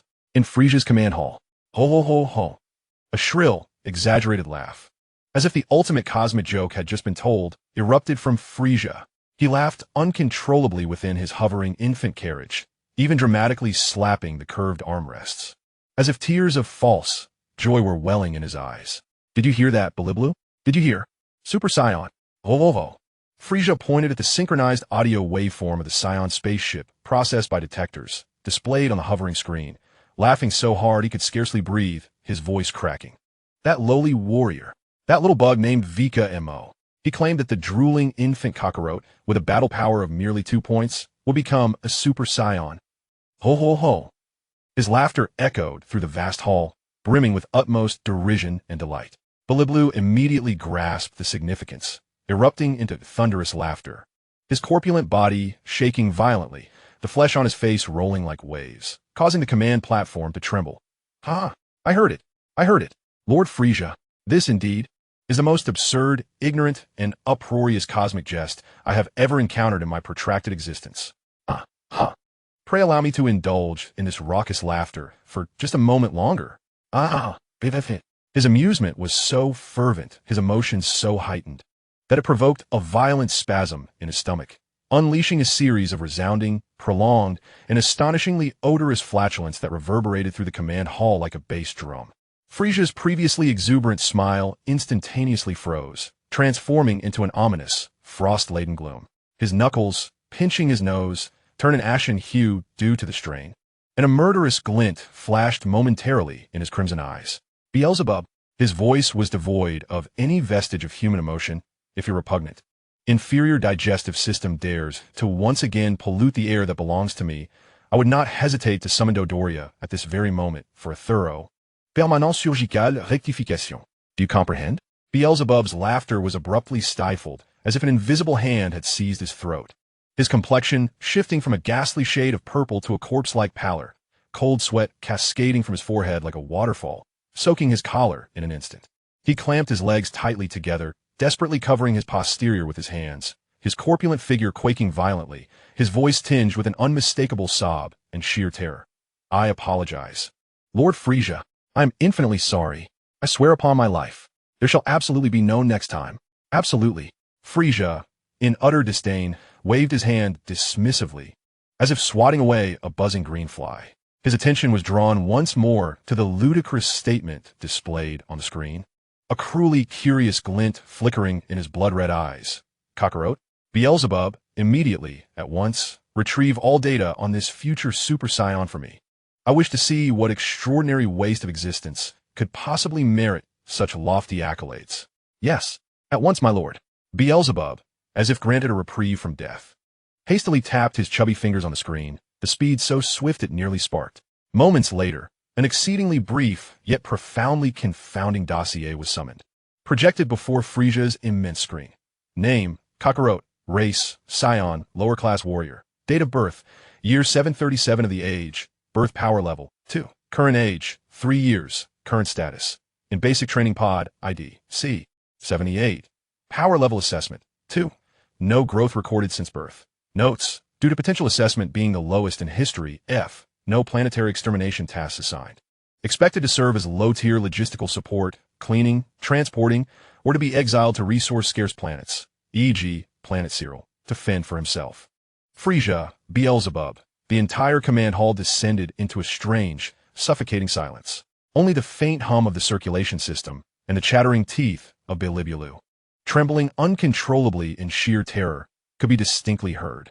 Frisia's crimson eyes fixated intently on the blinding numeral 2 on the screen, alongside the foundational cultivation pod, and the historically low-value F, with terms like cleanliness, transportation, and exile glaring back at him. For the first time, his face, usually adorned with an elegant facade of a smile, displayed a fleeting, near-blank rigidity. Immediately, an indescribable fury surged within him, a wrath provoked by the absurdity of being mocked by inferior beings, boiling like volcanic magma in his chest, ready to erupt. A mere infant with a power level of only 2, lying dormant in the cultivation pod for 3 years without progress, deemed irredeemable refuse even by the Saiyans themselves, was to become a Super Saiyan. Ha! Ha ha ha! A low, suppressed laughter rolled from Frisia's throat, akin to a venomous serpent scraping its scales against the ice. That laughter, more chilling than his previous cackle, seemed to carry the icy breath of frozen souls.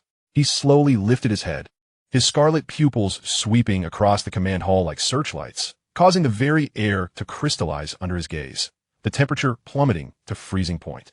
Bilibulu. Frisia's voice was devoid of any inflection, each word chiseled from the absolute zero of an ice core, indicating to Chio-e that the priority of targets had changed. Aside from Vegeta, Naba, and Raditz must remain alive, that wretched lowborn named Vikame, I want him to die a death that is long and excruciating.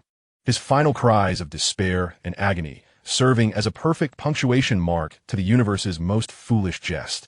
His slender fingers gently tapped Vikame's visage on the screen, as if imbued with an invisible, malevolent force potent enough to curse the stars. Ensure that Chio-e transmits back his screams. I wish to hear them personally. Yes, Lord Frisia, Mr. Chio-e is en route. He will undoubtedly satisfy you. Immensely satisfy you. Belibulu felt his master's murderous intent, palpable enough to freeze time and space, causing his corpulent body to tremble uncontrollably once more, his voice quaking with unmistakable fear as he bent deeply, his forehead nearly touching the cold metallic floor. The Saiyan spacecraft continued its steady journey, with a considerable distance still to traverse before reaching B-Star. Yet, the atmosphere within the cabin was as suffocating as a graveyard before a storm, heavy enough to stifle breath. Vegeta closed his eyes again, but the chilling, almost tangible shackles of murderous intent still clung to Vikame like maggots, rendering him uneasy and sending shivers down his spine. Raditz sulkily settled into a corner, arms crossed, casting fierce, deranged glances at Vikame. Naba, meanwhile, attempted to meditate. Yet the furrowed brow and the occasional throbbing of his temples betrayed a tumult far beneath his calm facade. Carnegie, Kiri, and Brew huddled in the farthest corner from Vikame, holding their breath, their eyes reflecting sympathy and the despair of impending doom, as if to say, no divine intervention could save you now. Vikame, seemingly unfazed, continued to recline against the frigid wall of the cabin, even allowing his eyes to flutter closed, as if indulging in a fleeting respite. Only he was aware that his consciousness was akin to the most sophisticated apparatus, delving deep into the recesses of his mind's interface. The recent proclamation from the Super Saiyan Kakarot had yielded extraordinary results. Vegeta's 999 points were like a timely rain. Negative emotion value, 8756, 10,000. Only 1244 points remained to breach the 10,000 mark, a mere provocation of a specific target, or a safe arrival at the coveted scoring grounds of B-Star, and the long-desired opportunity for a lottery would be within reach. At that moment, an insidiously subtle, yet chillingly malevolent energy fluctuation surged forth, akin to poisoned ice needles stealthily projecting from the darkness, silently penetrating the not particularly robust energy shield of the spacecraft, sweeping through the cabin without a sound. Vikame's eyes snapped open, a wave of icy dread, emanating from the very depths of his soul, surged through him with a potency 100-fold greater than when he faced Frisia's ship, raising every hair on his body in alarm. His heart felt as if gripped by a frigid specter's hand. The foreboding of death loomed clearer than ever. Alarm! High-energy lock detected. Non-allied signal. Alarm! High-energy lock detected. The ship's piercing electronic sirens erupted like the wails of the dying, abruptly shattering the cabin's oppressive silence. What? Raditz and Naba sprang up simultaneously, as if their tails had been stepped on. The detectors on their wrists emitted a horrific, distorted buzzing warning. Vegeta's eyes flew open, his diminutive frame radiating an aura as sharp as a tangible blade, his gaze keen as a hawk, imbued with a frigid intent to kill, instantly directed towards the source of the alarm, the circular porthole at the rear side of the ship. There, against the profound, shadowy backdrop of the cosmos, a slender, concentrated energy beam, exuding an ominous purple-black glow, surged forth, the death ray. Like a fatal javelin silently cast by the Grim Reaper, it approached with the swiftness of lightning, accurately targeting the midsection of the ship, precisely where Vikame and the trio of mid-level warrior youths resided. The ray, condensed to perfection, seemed to devour the very starlight in its wake, obliterating all illumination. He, the infamous executioner under Frisia, renowned for his cruelty and precision. This was his signature technique. The target was unmistakably the midsection of the ship, directly at Vikame's heart. So swift, from the moment the alarm sounded to the instant the ray approached. There was no time to execute any evasive maneuvers. Even the time for thought was nearly non-existent. No! Raditz's terrified scream pierced the air, his voice strained with panic. Naba roared, muscles taut, instinctively preparing to unleash a defensive stance. Vegeta's pupils constricted to pinpricks, his tiny fists clenched tightly, golden energy flaring forth like a suppressed volcano, instinctively ready to erupt. Vikamo's mind blanked, the shadow of death enveloping him like the thickest darkness, consuming him entirely. He could vividly perceive the details of that purple-black ray, swiftly magnifying in his field of vision. The devastating brilliance seared the mark of death upon his retina. A mere 1244 points, just a fraction short.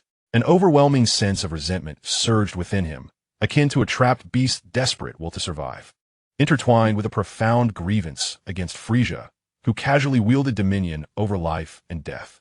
This pent-up fury, akin to a volcano suppressed for eons, erupted violently within his chest.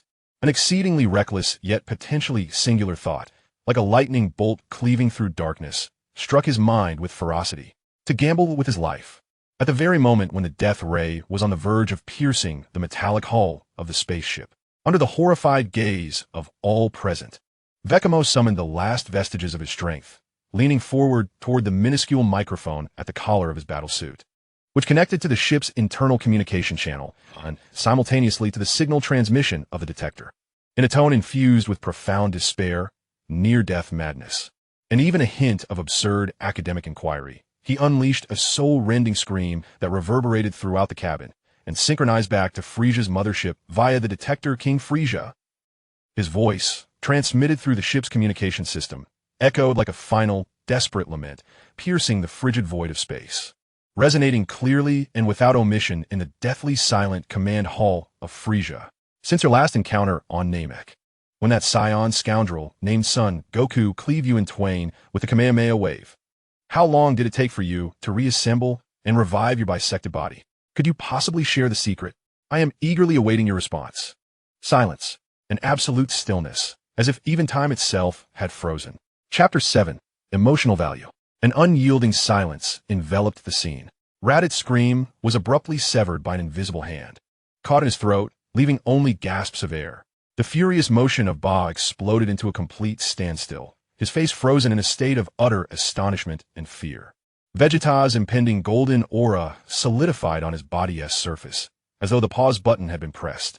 For the first time, his youthful visage displayed an expression of sheer shock and disbelief.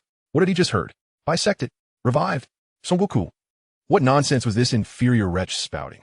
Why did that name, that description, evoke an inexplicable tremor deep within his soul? Carnegie, Curry, and Barrow stood utterly petrified, their minds incapacitated, gazes hollow, as if their very souls had been jolted from their bodies by those words. Meanwhile, the lethal, violet-black death ray, perilously close to breaching the hull, was but a mere 0.01 seconds away. The searing heat caused the alloy of the hull to begin glowing faintly red. In that instant, when thought itself was paralyzed, and even despair could not rise, Vikame's vision was completely engulfed by an unprecedented, blood-red torrent of colossal notification information. Akin to a supernova's eruption, the staggering numbers, rolling and refreshing at an alarming pace, threatened to overwhelm his very consciousness. The sheer fury, humiliation, and murderous intent emanating from Frisia reached a catastrophic level of 9,999, a torrent of unimaginable negative emotions, so ferocious it could tear apart galaxies and annihilate stars, surged forth like the primordial energy of the Big Bang, instantaneously demolishing the feeble dam of 600 within Vikame's being. He could almost hear the agonizing cries of his genetic strands snapping one by one, only to be violently reconstituted under the onslaught of this chaotic energy. Every cell screamed in torment, undergoing a transformation, forcibly infused with destructive power. Ding! Host's negative emotion value has surpassed the critical threshold, reaching 18,755 points. Mandatory evolution procedure initiated. Combat power undergoes a forced leap, 600 to 1800. Warning, energy overload. Bodily structure on the verge of collapse. High risk of organ damage. A ghastly, inhuman howl escaped Vikame, not born from fear, but from his body being filled to the brim with thrice-inflated, violent power. Every cell lamenting the exquisite sensation of imminent explosion. 1800 combat power surged through him like molten lava coursing through veins. Almost in the same millisecond that this destructive force erupted, a finely honed purple-black death ray, akin to a searing iron piercing through butter, effortlessly penetrated the sturdy alloy hull of the Saiyan spacecraft. The intense heat instantly melted the edges of the breach into a flowing red-hot iron. Unrelenting, the ray, imbued with a breath of annihilation, precisely targeted Vikame's head, intent on erasing him and his blasphemous words from the universe entirely. However, in that fleeting moment, Vikame's body, propelled by the ferocity of 1800 combat power, unleashed a speed far surpassing the limits of his own neural responses. It was a primal instinct to evade, forced forth by tsunami-like energy in a near-death state. Just in time, his head jerked sharply to the left. An act of sheer peril. The death ray, searing with the temperature of soul-burning heat, grazed the edge of his fragile right ear. The terrifying energy instantly vaporized the flesh and cartilage at the upper edge of his right ear. Excruciating pain, accompanied by the acrid scent of charred flesh and spraying blood, violently assaulted his nerves. The ray, with its momentum unabated, brutally penetrated the thick wall of the cabin behind him, leaving a terrifying hole with melted edges, sizzling and emitting wisps of smoke, breaching the spacecraft's outer armor. The frigid vacuum of space rushed in like a greedy maw, instantly pulling from the breach. The cabin pressure plummeted. Unsecured items, tools, and even small components were yanked towards the deathly opening, as if by an unseen giant hand. A chilling howl of wind filled the cabin. Vikame, beware of the vacuum. The warning was utterly drowned out by the howling winds and the even more harrowing alarms of the spacecraft structure. Vikame pressed his left hand firmly against the gushing wound in his right ear, where excruciating pain pierced through him. Warm blood seeped through his fingers, staining his palm and half of his cheek. The agony and blood loss caused his vision to blur, and a persistent ringing echoed in his ears. Yet, the surging power of 1,800 points within him ignited a twisted, almost frenzied exhilaration. He had survived. Under the lethal death ray of Chio-E, he had clawed back alive from the very clutches of death, bolstered by the staggering 9,999 points of negative energy granted by Frisia. Oh, a cold, mocking voice, laced with evident surprise and heightened interest, slithered through the breach in the spaceship, piercing through the howling winds. Outside the ship, against the dark, frigid backdrop of the cosmos, a figure clad in Frisia's standard deep blue combat uniform hovered ominously. With a beak-like face and vulture-like eyes, he exuded an aura of malice. The tip of his right index finger still crackled with residual purple-black energy. It was Chio-E. In his inverted triangular eyes flickered a mix of astonishment and deeper cruelty. He had clearly locked onto the center of this inferior wretch's head for a fatal strike. Yet somehow it had been evaded, although only a graze to the ear. This was no feat achievable by a mere weakling with a combat power of 600. The energy readings on the detector representing Vikame were fluctuating wildly, chaotic and unclear. This anomaly piqued his morbid curiosity. How intriguing, truly intriguing. Chio-E licked his cracked lips with a scarlet tongue, revealing his sharp white teeth.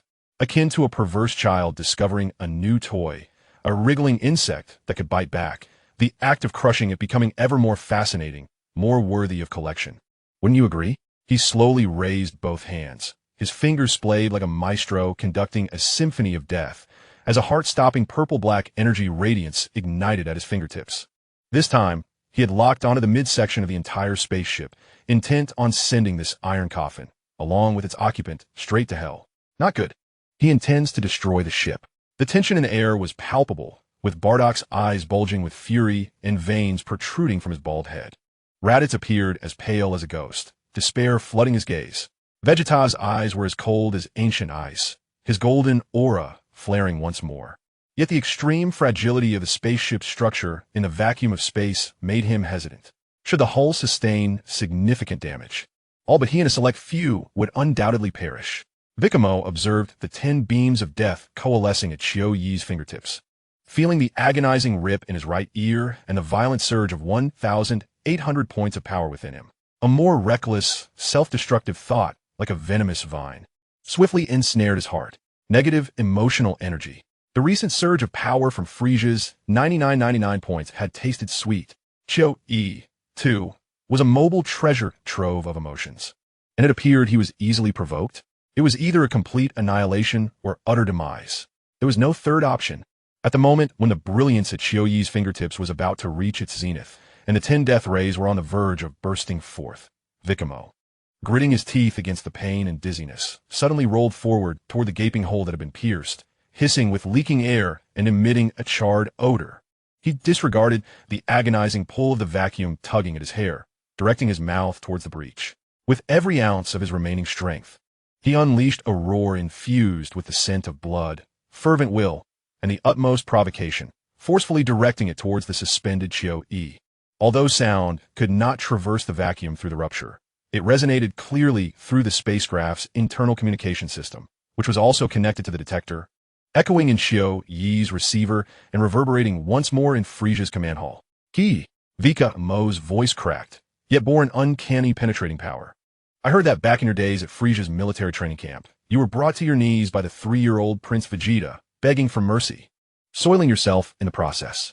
Was it true that you soiled 3 pairs of pants before barely managing to save your wretched life? Is that true? The rumors had spread like wildfire within Frisia's ranks. He deliberately emphasized the words 3 years old, kneeling, soiling oneself, and 3 pairs of pants. Boom! Vikame's vision was once again engulfed by a torrent of crimson, like a waterfall of notifications. From Chiyo-E, a fury of 1888. From Vegeta, a shock of 333. 3 years old? I've beaten this scoundrel. From Raditz, an incredulous 555. From Naba, a proclamation of madness with 444. And from Frisia, an amused 666. Synchronized transmission in progress. Upon hearing Vikame's roar, Chiyo-Yi's sinister visage was doused in boiling magma. His astonishment twisted into unbridled rage. His features contorted grotesquely, veins on his forehead and neck protruding like twisted worms. The humiliation he suffered in the training camp at the hands of the young Vegeta, where he was utterly defenseless and even lost control of his bodily functions, was a lifelong disgrace buried in the darkest recesses of his mind. Now, this inferior wretch had audaciously laid it bare with the most filthy and exaggerated language, soiling oneself. 3 pairs of pants. You, this despicable insect. Chiyo-Yi's roar surged through the energy waves, forcibly entering the cabin like the frenzied howl of a wounded, dying beast. The 10 death rays coalescing at his fingertips spiraled out of control in his fury. 3 of those beams distorted violently, veering off course and striking the spacecraft's hull at various locations. Boom! Boom! Boom! 3 blinding bursts of violet-black energy erupted violently against the spacecraft's exterior. The hull groaned under the relentless assault as if struck by a colossal hammer, quaking and trembling under the strain. The armor at the impacted sites twisted and deformed, electric sparks flickering wildly. However, the remaining 7 death rays, propelled by Chiyo-Yi's overwhelming shame and lethal intent, wove together with even greater precision and ferocity into a net of destruction, enveloping all possible angles of evasion for Vikame, descending upon his vicinity with the intent to utterly vaporize the audacious insect along with the surrounding space into fundamental particles. Vikame gazed at the tumultuous fluctuations of his negative emotional value, feeling the roar of 1,800 points of power within him, threatened by excruciating pain and the specter of death. Alongside the warning of his body on the brink of collapse, a grimace, mingled with blood and sheer madness, curled at the corners of his mouth. Enough. A lottery. Immediately. System. Lottery. Deduct 10,000 points. At once. Right now. He unleashed a silent scream within his crumbling consciousness. A great, ethereal lottery wheel, emanating an ancient and mysterious glow, erupted within the shattered sea of Vikame's awareness. The pointer spun wildly among countless squares shrouded in gray mist, conjuring a mesmerizing dance of light and shadow. It flickered past the faint glimmers representing ordinary, white, and exquisite green items, ultimately colliding with a profound, enigmatic purple region, seemingly imbued with the cosmic forces of star birth and demise, as Vikame, nearly engulfed by despair, watched in awe. Ding! Congratulations, host. You have drawn a purple epic item. Mystic Bean, Imitation, X1. Mystic Bean, Imitation, a counterfeit derived from the mysterious earth plant, the Mystic Bean. Upon consumption, it restores all stamina and heals all injuries, barring severed limbs and fatal organ loss, within a remarkably brief period, approximately 0.5 seconds. while also alleviating most negative conditions, such as poisoning, paralysis, energy backlash, etc. The effect is a one-time use. Note, the taste is dry and gritty, akin to chewing wood shavings, with potent effects that may carry unknown side effects, such as brief dizziness, loss of taste, etc. The Mystic Bean, though it is an imitation, a glimmer of desperate hope ignited in Vikamo's eyes, akin to a starving wolf's gaze. Without the slightest hesitation, and with no time to ponder the potential side effects, he fervently willed it into action. A bean, no larger than a fingernail, perfectly round and radiating a subtle yet vibrant green glow, accompanied by a peculiar herbal fragrance, materialized instantly in his bloodied and sweat-soaked palm. 7 strands of purplish-black death rays, weaving into a net of destruction, loomed ominously before him. The searing heat instantly charred the hair on his forehead. His skin blazed with excruciating pain. Vikame did not look back. He thrust the Mystic Bean imitation, along with the blood and sweat from his palm, into his mouth, biting down fiercely. What he encountered was not the anticipated sweetness, but a dry, coarse texture, reminiscent of chewing wood shavings. Yet, in the next instant, boom! An indescribable, powerful, yet gentle surge of life erupted within him, as if the long-dormant veins of the earth had been suddenly unblocked, exploding in his throat, like a parched riverbed being inundated by torrential, celestial flow. The agonizing rupture in his right ear, the excruciating pain wrought by the 1,800 points of power straining against him, the dizziness from blood loss, even the muscle strain from his recent evasive maneuvers. All negative states melted away like snow under the sun. His depleted stamina surged as if rejuvenated by an endless source, instantly revitalizing him to his peak. The once violent torrent of 1,800 points of combat power coursed through him with unprecedented clarity and stability, as if he were directing it with the precision of his own limbs. 5 seconds. A complete restoration. The overwhelming effects of the imitation Mystic Bean were instantaneously apparent. Drink up. Vikame emitted a thunderous roar, imbued with immense power, driven by the resurgence of his peak strength at 1,800 points. He unleashed a speed surpassing all previous limits. Rather than confronting the 7 destructive rays head-on, he channeled all his might unreservedly into his legs. The alloy floor beneath him buckled as if it were mere tofu, creating a profound dent. Boom! His form transformed into a fleeting crimson afterimage, akin to a life-given bullet expelled from a cannon, narrowly skimming the edges of the interwoven violet-black death ray network, shooting forth towards the relatively secure area where Vegeta and the others were located. The swiftness was such that it left behind a faint afterimage in its wake. The 7 death rays grazed the heels of his afterimage, striking fiercely at the very spot he had just occupied and the surrounding area. A cacophony of thunderous explosions erupted. The midsection of the spaceship seemed as though it had been savagely bitten by an invisible beast. The alloy structure emitted a disconcerting sound of twisting and rending, while pipes burst forth, spewing blinding electric sparks and scalding coolant. The space Vikame had occupied, along with several meters around it, was instantly consumed, obliterated, and vaporized by the furious violet-black energy, leaving behind a gaping void, its edges flowing with molten crimson iron. The frigid vacuum of space greedily siphoned everything within the cabin. The howling winds and flying debris resembled the onset of apocalypse. Vikame's figure plummeted heavily, akin to a ruptured sack, landing not far from Vegeta's seat. Rolling several times before coming to a halt, he gasped for breath, his body smeared with dust, oil, and blood, most of it from his earlier injury to the right ear, yet his gaze sparkled like stars in a cold night. The golden aura of 1,800 points of battle power subtly swirling around him, stabilizing. He had survived. In the face of Chuyi's lethal onslaught, he had miraculously escaped with the aid of a pseudo-senza bean and surging strength. Chapter 8. Continuation. The entire cabin lay in shambles. Alarms wailed mournfully, while ferocious winds rushed in, the vacuum's pull yanking at all unsecured objects. Raditz and Nappa clung desperately to the fixed rings on the walls, their faces pale as they stared at the immense void in the midsection and the demonic Chuyi floating outside, their eyes filled with dread and horror. The 3 boys, terrified to the core, clung tightly to one another. Vegeta remained firmly seated on his custom chair, a golden aura forming an invisible barrier that shielded him from the onslaught of the winds. Yet his cold eyes now resembled the most precise of scanners. Fixated intently on Vikame, who had just struggled to his feet, filled with scrutiny, inquiry, and a hint of an upheaval of understanding that even he was unaware of. An inferior warrior had not only evaded Chuyi's meticulously prepared death strike, but had also publicly unveiled Chuyi's deepest scars in an act of ultimate humiliation, miraculously surviving the annihilation wrought by the 7 death rays. This was no mere stroke of luck. That instantaneous burst of speed, 1,800 points. He had only possessed 600 before. From whence did this power emerge? What on earth was transpiring outside the spacecraft? Chiyo gazed at the massive hole left by his 7 beams, while the target, Vikame, appeared alive and well before Vegeta.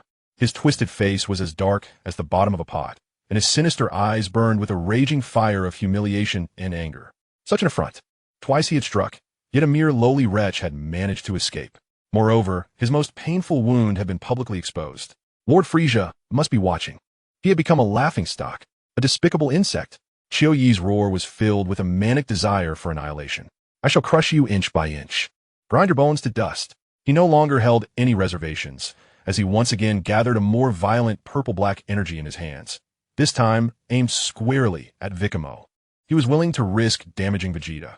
After all, Lord Frieza had only said to spare Vegeta's life, but had not forbade him from being crippled. However, just as the brilliance at Chiyo's fingertips was about to erupt once more, a chilling, domineering aura, imbued with an absolute will for destruction and the regal authority of a king, surged forth from within the spacecraft, as if an ancient malevolent deity had suddenly awakened. Overwhelming Chiyo's murderous intent, and even silencing the chaotic cabin, even the howling vacuum winds seemed to pause for a moment. Vegeta slowly rose from his specially designed seat. The remnants of his crimson cloak danced wildly in the tempest caused by the vacuum's pull. His diminutive form radiated an awe-inspiring authority that made the stars tremble. The golden aura no longer served as mere protection, but blazed like liquid gold, wildly converging, compressing, and refining upon his small right fist. The brilliance was so dazzling that it was blinding, and the energy fluctuations caused the entire battered spacecraft to tremble violently, as if it might disintegrate at any moment. He lifted his head, his cold eyes, ablaze with golden flames, pierced through the gaping hole in the spacecraft, resembling 2 swords of judgment that transcended time and space, stabbing fiercely at the floating Chiyo, who resembled a jester. His youthful voice, imbued with a power capable of freezing souls, resonated with an undeniable, regal authority belonging to the Saiyan prince, echoing clearly in the silent cabin and within Chiyo's receiver. Chiyo, you filthy worm beneath Frieza's foot, who permitted you to rampage so audaciously on my ship. Chapter 9. The Lower-Class Warrior. In the frigid expanse of space, the colossal flagship of Frieza's army loomed like a slumbering celestial beast, quietly suspended in the shadows near the orbit of planet Vegeta. Inside the bridge, the atmosphere was oppressive and lethal. Frieza sat in his iconic hovering chair, his slender fingers gently tapping the armrest as his crimson eyes fixed upon the planet outside the viewport, soon to meet its demise. Planet Vegeta. Lord Frieza, reported the tall, regal Belibulu, clad in a snug purple battle suit, his voice tinged with a barely perceptible hint of anxiety. The plan for the destruction of planet Vegeta is ready. However, such a massive energy outburst may raise suspicions among the surviving Saiyans. Although they're dispersed throughout the universe on various missions, they're not entirely disconnected. Oh ha ho ho ho. Frieza emitted a series of iconic, bone-chilling cackles that shattered the silence of the command bridge. He tilted his head slightly, a cruel yet elegant curve gracing his lips. Doubt? How delightful a question, Beliblu. Simply inform them that an unfortunate accident has transpired, such as a colossal, swift-moving meteorite fortuitously striking the core of planet Vegeta. What a serendipitous disaster, would you not agree? His tone was nonchalant, as if discussing the squashing of an ant. The universe is vast, and accidents are invariably unavoidable. Who would dare question the great Lord Frieza? At the very moment Frieza's words hung in the air, the ship's radar abruptly emitted a series of urgent beeps. On the enormous main screen, a pinpoint of light, representing a small spacecraft, was hurtling at high speed along the periphery of Frieza's flagship's detection range. So close that one could discern the blurred Saiyan emblem on the ship's hull through a high-powered optical lens. Frieza's crimson eyes narrowed slightly, a glimmer of icy interest flickering within them. Inside the passing Saiyan vessel, Vikame's heart nearly leapt from his throat. He fixed his gaze on the colossal craft outside his window, cold sweat instantly soaking his back. Who was piloting this ship? He screamed inwardly. Was the navigation system malfunctioning, or had the pilot simply slipped? How could they fly so close to that wretched fiend-s ship? Frisia. It was Frisia. Vikame felt his blood run cold. In the original narrative, when Vegeta's team ventured to Planet Beast, Frisia was indeed nearby, poised to execute his annihilation plan. Yet, according to the storyline, such a close encounter should not have been possible. The butterfly effect. Damn that butterfly effect. In an instant, he recalled his own existence as the greatest variable, an anomaly that should not have been, a Saiyan low-class warrior burdened with a negative emotional value system. Had his mere presence caused Fate's vessel to veer off course and collide with an iceberg? If they were shot down, Vikame dared not contemplate further. If the ship were destroyed, exposed to the vacuum of space, his paltry combat power of 600 would instantly reduce him to mere cold debris. A race renowned as the warriors of the cosmos, the Saiyans could not survive in the vastness of space. This was indeed the most significant flaw on their racial talent tree. Vikame's mind raced with indignation, wishing he could immediately pen a lengthy treatise titled A Comparative Study on Saiyan Racial Deficiencies and the Physiological Superiority of the Frost Demons to vent his frustrations. Just look at Frisia. Even when bisected, he could still bounce back and converse, and even when reduced to fragments and cast into the cosmos, he clung to life through sheer malice. Could the Saiyans do the same? Absolutely not. Moreover, let us not even mention Frisia's unreasonable training prowess. With a mere flick of his training, he could manifest a black and gold form, effortlessly subduing Goku's ultra instinct and Vegeta's self-actualization. This was the ultimate mockery of the Saiyans' protagonist Halo. Vikame's inner turmoil had reached a breaking point. Frisia watched with keen interest as the Saiyan spacecraft glided across the screen. Even noting the pilot's extravagant and somewhat superfluous maneuver, an ostentatious drift that gleamed in the cosmos, likely an attempt to showcase skill or perhaps a result of sheer fluster. The engine's exhaust emitted a blinding arc of light. The corners of Frisia's mouth twitched slightly. A chilling notification echoed in Vikame's mind, indicating a negative emotional value of 666. He momentarily froze, nearly gasping for breath. This, he lamented inwardly, Frisia, the formidable overlord, is providing me with negative emotional value? All because of a flashy maneuver that offended your sensibilities? Or perhaps, you're contemplating the annihilation of this insignificant vessel? A wave of dread surged from his feet to the crown of his head. His current combat power of 600 in Frisia's presence was hardly more than a garnish in a grand feast, merely a speck of dust. With a mere thought, Frisia could reduce the ship and all aboard, including himself, to nothingness. Is that not Lord Frisia's spaceship? A voice of astonishment shattered the silence within the craft. Raditz, his hedgehog-like hair pressed against the viewport, gazed incredulously at the imposing vessel outside. Why was it here? The proximity to planet Vegeta was alarmingly close. Nappa joined him, his thick brows knitting together in confusion. What is Lord Frisia doing here? Is he supervising our mission? His tone bore a hint of perplexity and an almost imperceptible reverence. A cold huff emanated from the front of the ship. Vegeta, arms crossed and turned away from the others, wore a crimson cloak that fluttered without wind, a testament to his inner displeasure. Frisia had no good intentions in stopping his vessel here. Pay him no mind, full speed ahead, he commanded, his tone brooking no argument. Despite his royal status, his trepidation and concealed animosity toward Frisia ran far deeper than that of Raditz and Nappa. The pilot, a mid-tier warrior named Bardock, whose name Vikame had just recalled, immediately responded to the command. The engine's power surged, and the ship darted away like a startled fish, swiftly escaping the shadow of Frisia's flagship, soon vanishing into the vastness of the starry sea. Observing the Saiyan vessel disappear from the radar screen, a glimmer of amusement flickered in Frisia's crimson eyes. Blue, he drawled lazily. Who were the occupants of that recent craft? Yes, Lord Frisia. Blue quickly pressed a few buttons on the control panel, projecting a detailed roster onto the main screen. Based on the life signals and sensor feedback, it was confirmed that there were 7 Saiyans aboard the ship.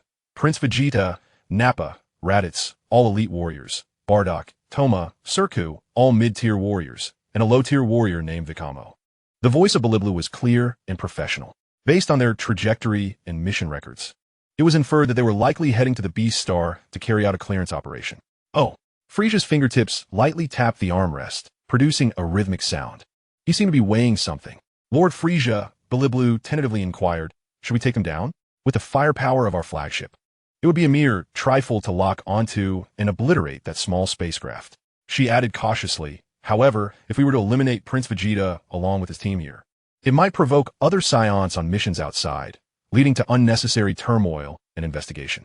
After all, the meteorite impact must appear devoid of any human intervention. Frieza remained silent for a moment, his crimson eyes glinting with cold calculation. Seconds later, a cruel smile curled at the corners of his mouth. You are correct, Blue. The genius Prince Vegeta is still of use. He can continue to eliminate those rebellious planets for me. Nappa and Raditz, as his subordinates, hold some value as well. However, his voice suddenly turned frigid, akin to ice. Those mediocre warriors and that bothersome low-class fighter are merely a waste of resources and air. The Saiyans only require the elite, not the dross. Send someone to eliminate the 4 Saiyans, excluding Vegeta, Nappa, and Raditz. Make it clean, disguising it as an encounter with space pirates or an unfortunate accident. Let those 3 continue their antics for a while longer. As you command, Lord Frieza. Blue immediately responded. Then asked, who shall we send to carry out this task? Should we send Mr. Dodoria? His strength is more than sufficient to deal with a few mediocre and low-class warriors. Frieza waved his hand dismissively, revealing a hint of disdain. Dodoria? Why employ a sledgehammer to swat a few insects? Besides, his bulky physique makes too much noise, lacking the necessary stealth. After a moment's thought, a mocking smile crept upon his lips. Bring in Kuei. Hasn't that green-skinned frog been complaining lately about not having the opportunity to prove himself? It's just a chance he needs to stretch his legs. Yes, I will contact Captain Kuei immediately. Blue swiftly executed the command. Inside the Saiyan spacecraft. After departing from the shadow of Frieza's flagship, the tense atmosphere eased somewhat. Vikame secretly sighed in relief, yet the alarm bells in his heart had not been silenced. Frieza's negative emotional aura loomed like a sword of Damocles overhead. To divert attention and extract more information, while also earning some emotional points, Vikame glanced at Raditz, who was cleaning the detector nearby, feigning just the right amount of surprise. Wow, Raditz, I didn't realize you were a high-class warrior. Impressive. This was not entirely feigned, as Raditz's performance in the original work was indeed lackluster, making it easy to overlook his elite background. Upon hearing this, Raditz frowned, setting down the detector, and shot Vikame a look as if he were an imbecile. What? Is that surprising? Do I not look the part? His tone was unmistakably irked. A lowly warrior expressed his origins with a tone of astonishment, feeling quite affronted. Upon his birth, Raditz's battle power reached an impressive 300, a standard threshold for elite warriors. Nappa, with his robust arms crossed, added in a deep voice, casting a scornful glance at Vikame. And you, Vikame, if memory serves. Your battle power was a mere 5 when you were first assessed, wasn't it? Nappa deliberately elongated his words, his face betraying unabashed ridicule. Uffed. Ha ha. Raditz immediately erupted in exaggerated laughter, pointing at Vikame. You're the one they call a weakling at 5, with such minimal battle power. Even serving as a punching bag for Lord Frieza would be beyond your capabilities. In response to their mockery, Vikame remained unfazed, even feeling a hint of amusement. Maintaining his innocuous smile, he leisurely replied, Oh, come now, Nappa, Raditz.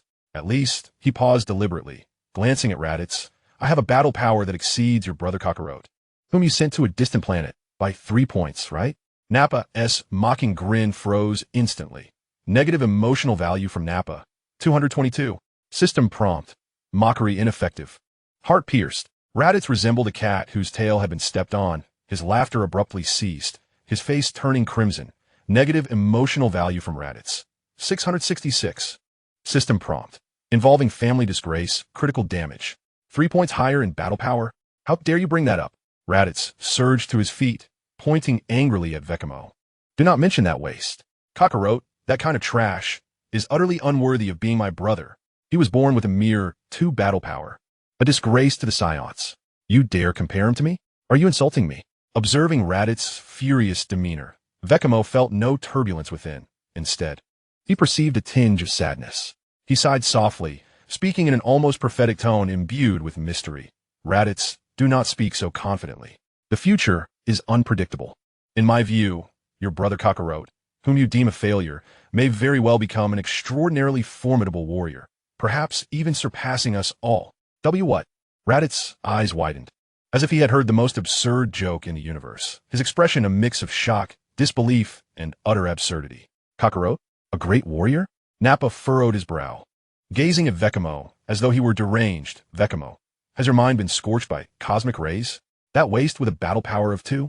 The 3 intermediate warrior youths seated in the corner, Bardock, not to be confused with Goku's father, Toma, and Surku, exchanged incredulous glances, each reflecting disbelief and a touch of amusement at the spectacle unfolding. Truly, Vikame was relentless in his audacity. Even Prince Vegeta, who had been meditating with his eyes closed as if detached from the world, felt his eyelids twitch slightly upon hearing the conjunction of Kakarot and Great Warrior. He slowly opened his eyes, his piercing gaze striking Vikame like a tangible force, filled with scrutiny and a hint of offended ire. Following this, the system prompted a staggering negative emotional value of 999 for Vegeta. System notification. The pride of a king has been provoked by the insolent words of an ant.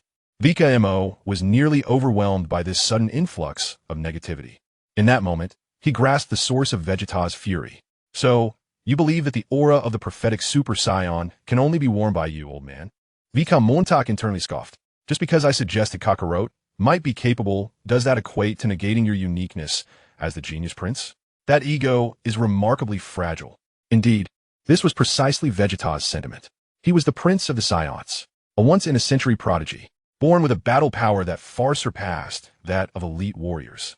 He, Vegeta, was destined to become the legendary Super Saiyan, the sole candidate to lead the Saiyans towards revival. How dare this inferior wretch, Vikame, brazenly proclaim in his presence that a banished waste like Kakarot, whose battle power was merely 2, could become a great warrior, perhaps even a Super Saiyan? This was nothing short of blatant provocation, an affront to the dignity of Prince Vegeta. Absurd, utterly laughable. Vegeta's icy glare could nearly freeze Vikame in place. In the command bridge of Frieza's flagship, a more exaggerated and gleeful cackle erupted, louder than before. Frieza clutched his chest, laughing uproariously, causing his hovering seat to sway slightly. Bliblu, did you hear that? Did you hear it? Frieza pointed at the screen, where Vikame's grandiose declarations regarding Kakarot were transmitted through a listening device, laughing to the point of tears. A wretch with a mere battle power of 5 dared to predict that an infant, still consuming nutrient liquid and possessing a battle power of only 2, would become a great warrior, even potentially a Super Saiyan? Ha ha ha ha. This is undoubtedly the most amusing jest I have heard in centuries. The Saiyan race, at its core, exudes a delightful blend of foolishness and arrogance. I heard it, Lord Frieza. Ha! Bliblu could not help but join in the laughter, her body shaking with mirth. However, in a moment of unrestrained joy, she lost control. A series of loud and prolonged gas expulsions erupted uncontrollably from behind her, starkly disrupting the silence of the command bridge with an unexpected and pungent aroma. Frieza's jovial cackle abruptly ceased. A layer of frost instantly cloaked his handsome visage. His brow furrowed in disgust as he elegantly pinched his prominent nose with 2 fingers, his crimson eyes filled with cold reproach for such a lack of decorum. Bliblu's laughter was silenced, as if her throat had been constricted. Her entire face flushed to a hue reminiscent of pig liver, and she clutched her backside tightly, wishing fervently to vanish into the very crevices of the earth. The embarrassment and terror rendered her body rigid. I'm terribly sorry. Your Excellency Frieza. I was just overwhelmed. Her voice was as delicate as a mosquito's buzz, laced with despair. Frieza, suppressing the urge to pinch his nose against the palpable awkwardness in the command bridge, waved his hand dismissively to divert attention, primarily his own. Enough. Bring up the data on that little brat named Kakarot. I wish to see what has granted that inferior wretch such absurd confidence. Yes, Your Excellency. Bliblu, as if granted a reprieve, hurriedly pressed buttons on the control panel, eager to atone for her earlier blunder. Soon, an exceedingly brief dossier was projected onto the main screen. Name, Kakarot affiliation, Saiyan. Low-class warrior age, 3, Earth years place of birth, planet Vegeta initial power level, 2 current status, sustaining basic life signs in a low-grade incubation chamber. Last recorded power level, 3 days ago 2 remarks, determined to be a worthless individual. Scheduled for dispatch to a low-level planet designated Earth for basic extermination tasks. Success rate estimated to be below 0. 1. Expected to perish during mission. Frieza. Bliblu.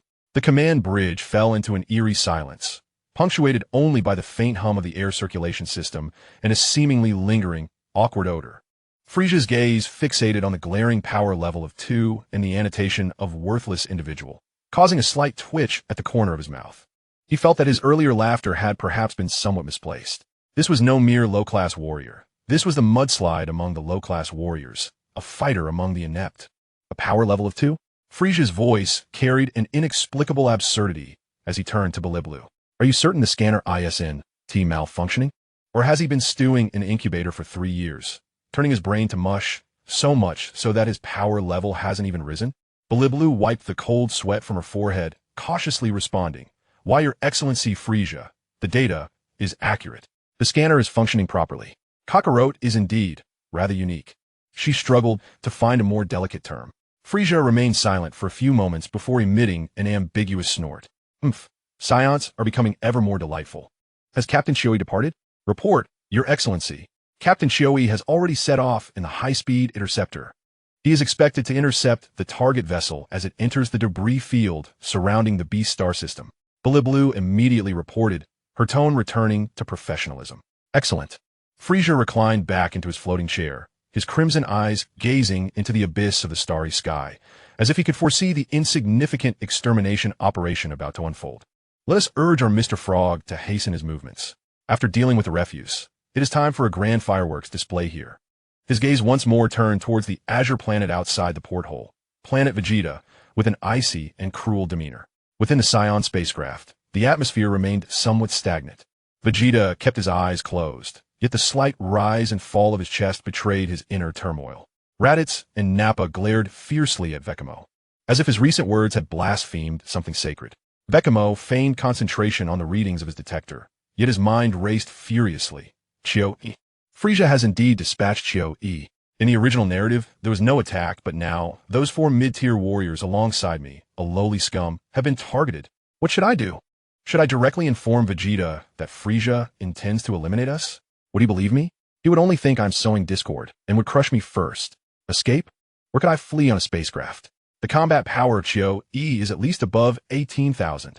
Here, Vegeta peaks at 18,000, while Nappa and Raditz combined barely reach 6 or 7,000. The remaining 4 of us are mere cannon fodder. Engaging directly is a futile endeavor.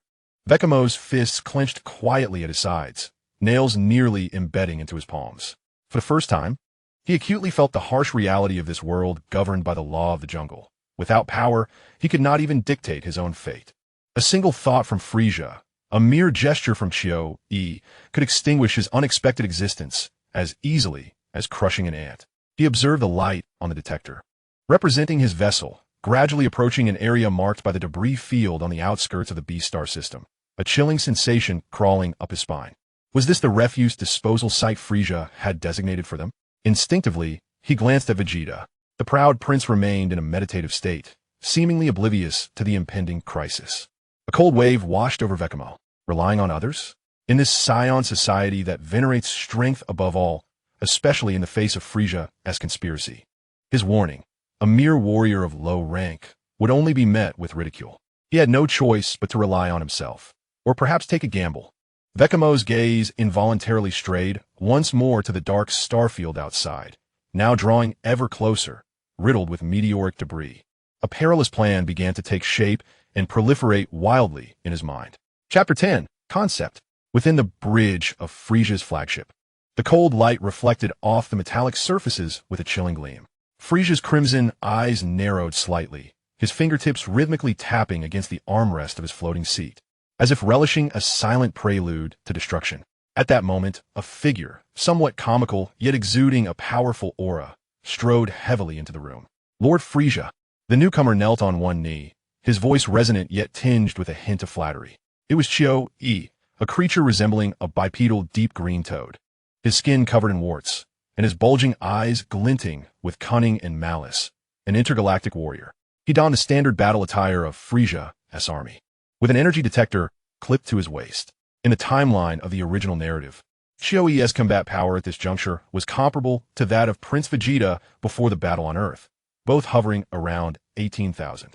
However, fate is often cruel. After enduring grievous injuries on Earth and subsequently recovering, Vegeta's power surged to an astounding 24,000. Ultimately, he effortlessly annihilated his foes on Namek, becoming a chilling footnote to the end of Chuyi's life. "Chuyi, you have arrived." Frisia's voice was languid, imbued with an undeniable authority. "At your service, Lord Frisia." Chuyi responded respectfully, lowering his head even further. Frisia's crimson gaze drifted towards the direction of the now invisible Saiyan spaceship outside the viewport, a cruel and playful smirk dancing upon his lips. "I have a task for you. Follow Vegeta and his spaceship. Once they arrive at Planet Beast, find an opportune moment." He paused deliberately, relishing Chuyi's rapt attention, and discreetly eliminate the three Saiyans, excluding Vegeta, Nappa, Raditz, and that lowly warrior named Vika. Make it appear as if it were an accident or a counterattack from the indigenous people of Planet Beast. Do you understand? "Yes, Lord Frisia, I assure you." "The task will be completed," Chuyi replied without hesitation, a glint of bloodlust flickering in his eyes. For him, dealing with a few mid-tier warriors was akin to crushing mere insects. However, standing beside Frisia, Belibla momentarily froze, a hint of confusion flitting across her violet eyes. Cautiously, she ventured, her voice imbued with a hint of trepidation. "Lord Frisia, did you not previously state that you wish to eliminate the other four, excluding Vegeta, Nappa, and Raditz?" "Including Vika." Frisia interrupted her with a series of his signature, sinister chuckles. Turning his head, his crimson pupils sparkled with the delight of discovering a new toy. "Beliblu, do you not find that little Saiyan, named Vika, to be quite intriguing?" In an instant, Beliblu comprehended, her face lighting up with a sycophantic smile. "You are absolutely correct, Lord Frisia. His remarks are indeed quite unique." She recalled Vika's grand prophecy concerning Kakarot. "Let us keep him," Frisia mused, lightly tapping the armrest with his fingers, his tone dripping with condescension. "Allow him to continue his antics. It would serve as a diversion during our journey to listen to his tales about the Super Saiyans, would it not?" He erupted into a deep, rumbling laughter. "Oh, I am exceedingly curious about how that Kakarot, with a power level of merely 2, nurtured in a pod, will traverse the chasm to become the legendary Super Saiyan. This spectacle promises to be quite extraordinary. My subordinates are equally eager to witness this miracle unfold." Beliblu laughed uncontrollably, as though she could already envision the absurdity of the scene. Yet, in her exuberance, her body betrayed her once more, releasing a faint yet sufficiently potent sound that seemed to freeze the very air. Frisia's smile instantly froze, as if encased in a layer of ice. With an air of exquisite disdain, he delicately pinched his nose between two slender fingers, his crimson eyes emanating a frigid warning. "Beliblu, I have made myself clear. Laughter is permissible, but you shall not pass gas." Beliblu's face instantly turned a deep shade of purple, her hands tightly clasped behind her. Wishing she could vanish on the spot, her voice trembled with a hint of tears. "I sincerely apologize. Lord Frisia, I have failed in my duties. It shall never happen again." Frisia let out a cold snort, turning away from her and gesturing for Chuyi to withdraw. "Depart, Chuyi. Do not keep me waiting too long."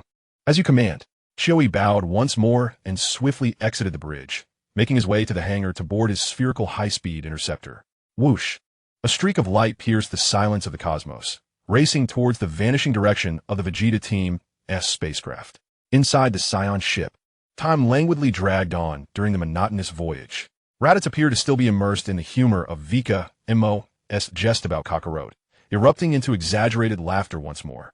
"Ha ha, Vika Mo, you are becoming increasingly amusing. You claim my useless brother Kakarot could become a Super Saiyan? Please, this joke could entertain me for a year. The next time I see him, I will certainly tell him that his path to becoming a Super Saiyan relies entirely on your prophetic words. Ha ha. This is the most absurd and audacious joke I have ever heard in my decades of life." Naba, crossing his robust arms, cast a sidelong glance at Vika Mo, his disdain unmistakable. A lowly fighter with a power level of 5, predicting that a worthless fighter with a power level of 2 could become a legend? Vika Mo, have cosmic rays scrambled your brain? In the corner, 3 mid-level warrior youths, Carnegie, with spiky red hair and a fiery temper, Cooley, blonde and somewhat sullen, and Baru, black-haired, robust, and simple-minded, could not resist joining in the mockery. Carnegie slapped his thigh in mirth. "Ha-ha, Vika Montak. I get it. Are you dreaming of a reversal to become a Super Saiyan? So you're using Kakarot, that useless one, as your stepping stone? Dream on." Even if another Super Saiyan were to emerge among the Saiyans, it would be one of us mid-level warriors first. How could someone like you, the absolute bottom of the lowly fighters, have chance? Coolly chimed in with a cold smirk. Exactly. Want to reverse your fate? You'd better check with our fists first. The position of Super Saiyan 1T even come close to you, Vikame. Baru nodded vigorously, his voice deep and resonant. Yes, what Carnegie and Cooley said is right. If anyone is to reverse their fate, it will be us first. Vikame, somewhat exasperated by their incessant chattering, dug in his ears and looked at them with genuine confusion. Pardon the interruption. Who are you three? What are your names again? I didn't quite catch that. The mockery on Carnegie, Cooley, and Baru's faces froze instantly, as if they had been choked. Negative emotional values from Carnegie, 333. Negative emotional values from Cooley, 444. Negative emotional values from Baru, 555. Carnegie's face flushed with rage, veins bulging on his forehead as he gritted his teeth and shouted, "You idiot! I am Carnegie. Gao Nuji Yu." Cooley, with a dark expression, enunciated each syllable. Cooley. Baru, his face reddening, exclaimed loudly, "Beer." They felt profoundly insulted. How could a mere lowly warrior fail to remember their names? This was more infuriating than outright derision. Oh, Carnegie, Curry, and Baru, was it? Very well, I shall remember. Vikam Montauk nodded dismissively, his demeanor akin to that of someone merely recalling the names of roadside stalls, nearly provoking an explosive reaction from the three. Perhaps the interminable journey through the cosmos had become excessively tedious, or perhaps Vikamo's assertions about the Super Saiyan had ignited some latent curiosity. Baru, suppressing a hint of mockery, displayed a mischievous smile as he turned to Vikame. Hey, Vikame, since you seem so well-versed in Super Saiyans, why not enlighten us on your understanding of what a Super Saiyan truly is? After all, we have time to spare, so let us indulge in some entertainment. He emphasized the words understanding and entertainment distinctly. The interior of the spacecraft fell into an immediate hush. Even Vegeta, who had been resting with his eyes closed, subtly moved his ears, though his posture remained unchanged. Raditz, Carnegie, and the others ceased their laughter, adopting expressions of intrigue directed at Vikamo. Indeed, the lengthy interstellar voyage warranted some diversion, and humiliating this audacious lowly warrior was undoubtedly an excellent way to pass the time. Vikamo met the varied gazes of the onlookers, fully aware of their intentions. He took a deep breath, as if preparing to articulate something truly extraordinary. However, his subsequent action caught everyone off guard. He raised his hand and decisively removed the energy detector from his left eye, pressing the power button with a sharp click. What? Baru was momentarily taken aback. What are you doing? Raditz furrowed his brow. Carnegie and the others wore expressions of confusion as well. Vikamo casually discarded the deactivated detector onto the adjacent seat, flashing a grin that revealed a set of pearly whites. His eyes sparkling with feigned mystery. Such a significant and secretive matter cannot be shared with outsiders. I shall only divulge it to our own kind. He emphasized the phrase our own kind, his gaze sweeping over Vegeta, Baru, Raditz, and Carnegie. What a charade. Baru scoffed derisively, crossing his arms and remaining still. I would never remove my detector. Who knows what trickery you might be up to? I won't take mine off either. Raditz quickly chimed in, eyeing Vikamo warily, as if he truly understood some secret of the Super Saiyans. Ridiculous. Exactly. You think you can fool us into shutting down? Not a chance. Carnegie chimed in, nodding in agreement with Baru and Raditz. However, at that moment, the previously silent Prince Vegeta suddenly stirred. He still kept his eyes closed, yet his distinctly knuckled hand rose effortlessly, as if brushing away a speck of dust, to remove the detector from his right eye. He did not even spare Vikamo a glance. With a gentle press of his thumb against the side of the detector, the faint light indicating its operation extinguished. He placed the deactivated detector casually on the control panel beside him, his movements fluid and imbued with an undeniable authority. A profound silence enveloped the spacecraft. Nappa, Raditz, Kakarot, and Berta stared in disbelief at Vegeta. The prince had truly removed the scouter? And turned it off? What could this mean? Was he tacitly endorsing Vekamo's suggestion? Yet, Vegeta remained in serene contemplation, as if he had merely accomplished a trivial task. Only he understood the underlying reason. Frieza, that relentless fiend. His spaceship had been lurking nearby. Vegeta could not possibly believe that Frieza's flagship lacked surveillance devices. Discussing the core secrets of the Saiyans, even the ramblings of a lowly warrior, must never reach Frieza's ears. This was a matter of vigilance befitting the Prince of Saiyans. unrelated to his faith in Vikame. Vikame, observing Vegeta's actions, was instantly enlightened, and a smug, conniving smile spread across his face. He raised an eyebrow at Nappa and Raditz, his tone dripping with mockery. "Oh dear, do you see? How astute and formidable Prince Vegeta is. Such foresight. Even he believes it prudent to remove this little ear," referring to the scouter. "And you lot intend to keep yours on? Are you planning to broadcast our Saiyan secrets to Frisia?" The expressions of Nappa, Raditz, and the others shifted dramatically, turning a vivid crimson and pallid white. They glanced at Vegeta's resolute actions and then at Vekamo's smug demeanor. A wave of immense frustration and fury surged within them. "Prince Vegeta, how could you so readily cooperate with this scoundrel? And Vikame, your behavior, hiding behind the prince's authority, is utterly infuriating." Negative emotion levels surged. Nappa at 888, Raditz at 999, Kakarot at 777, Berta at 666, and Bardock at 555. Even Vegeta, with his eyes closed, subtly furrowed his brow, a fleeting downward twitch of his lips betraying his displeasure for the briefest moment. Negative emotion value from Vegeta registered at 788. System prompt. Used as a pawn? The prince is slightly vexed. Indeed, Vegeta felt a tinge of irritation. This scoundrel Vikame dared to exploit the actions of Prince Vegeta as a means to coerce others. Although his original intent was to encourage everyone to power down, being utilized in such a manner by a lowly warrior felt akin to swallowing a fly. Under the nearly fiery gazes of Nappa and the others, an intangible pressure emanating from Vegeta, Raditz, Nappa, Kakarot, Berta, and Bardock begrudgingly gritted their teeth, one by one removing their scouters, forcefully pressing the off switch, and discarding them as if they were mere refuse. The spaceship resonated with the low hum of the engines and Vekamo's infuriatingly triumphant grin. "Now we're all on the same side," Vikame said, satisfied, nodding and replacing his grin with a serious expression, though still perceived by Nappa and the others as provocatively annoying. "Before we delve into discussions of Super Saiyans, let's first establish a fundamental issue." He cast a sweeping glance over the assembly, his gaze ultimately resting upon Vegeta. "Do you believe that the Super Saiyan is a destiny preordained, or a state that can be achieved through effort?" As soon as this question was posed, Nappa, who had been simmering with pent-up rage, seized the opportunity to vent. He scoffed, as if he had heard the most ludicrous joke.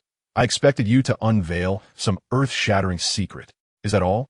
Even a 3-year-old knows that the Super Saiyan is a legendary warrior that appears once in a millennium, is the divine decree of the universe's strongest. Only one emerges every 1,000 years. This is the ancient heritage of the Saiyans. Is there even a need for discussion?" His tone dripped with contempt for Vekame's ignorance. Raditz was right. Although Nappa harbored disdain for Vikame, he was unwavering in his stance on this matter. The legendary Super Saiyan is indeed a rarity that graces the world once every millennium. This is an unbreakable law. The last occurrence was precisely 1,000 years ago. Consequently, his gaze grew fervent as it involuntarily turned to the meditative Vegeta. "In these years, a new legend shall undoubtedly arise among us Saiyans, a new champion of the universe." His voice resonated with a near-blind adoration and anticipation for Vegeta. Carnegie, Kuri, and Baru nodded in agreement, their affirmations rooted in beliefs instilled in them since childhood. Observing their unwavering confidence, Vikame slowly shook his head, a subtle, meaningful smile gracing his lips. Meeting Nappa and Raditz almost lethal stares, he unhurriedly presented his perspective. "Is it possible that the legendary Super Saiyan you speak of is an entirely different entity from the Super Saiyan I envision?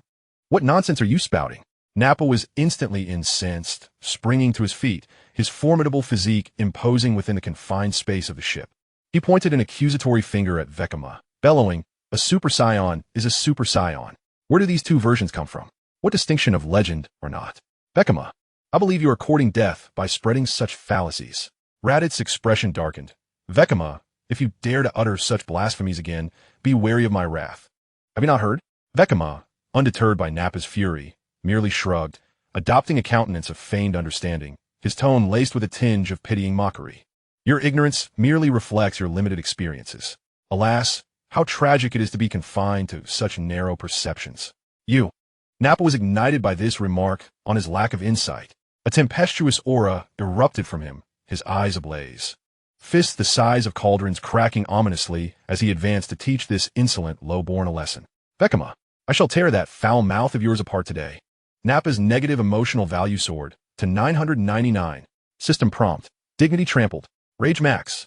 The atmosphere in the cabin plummeted to a freezing point.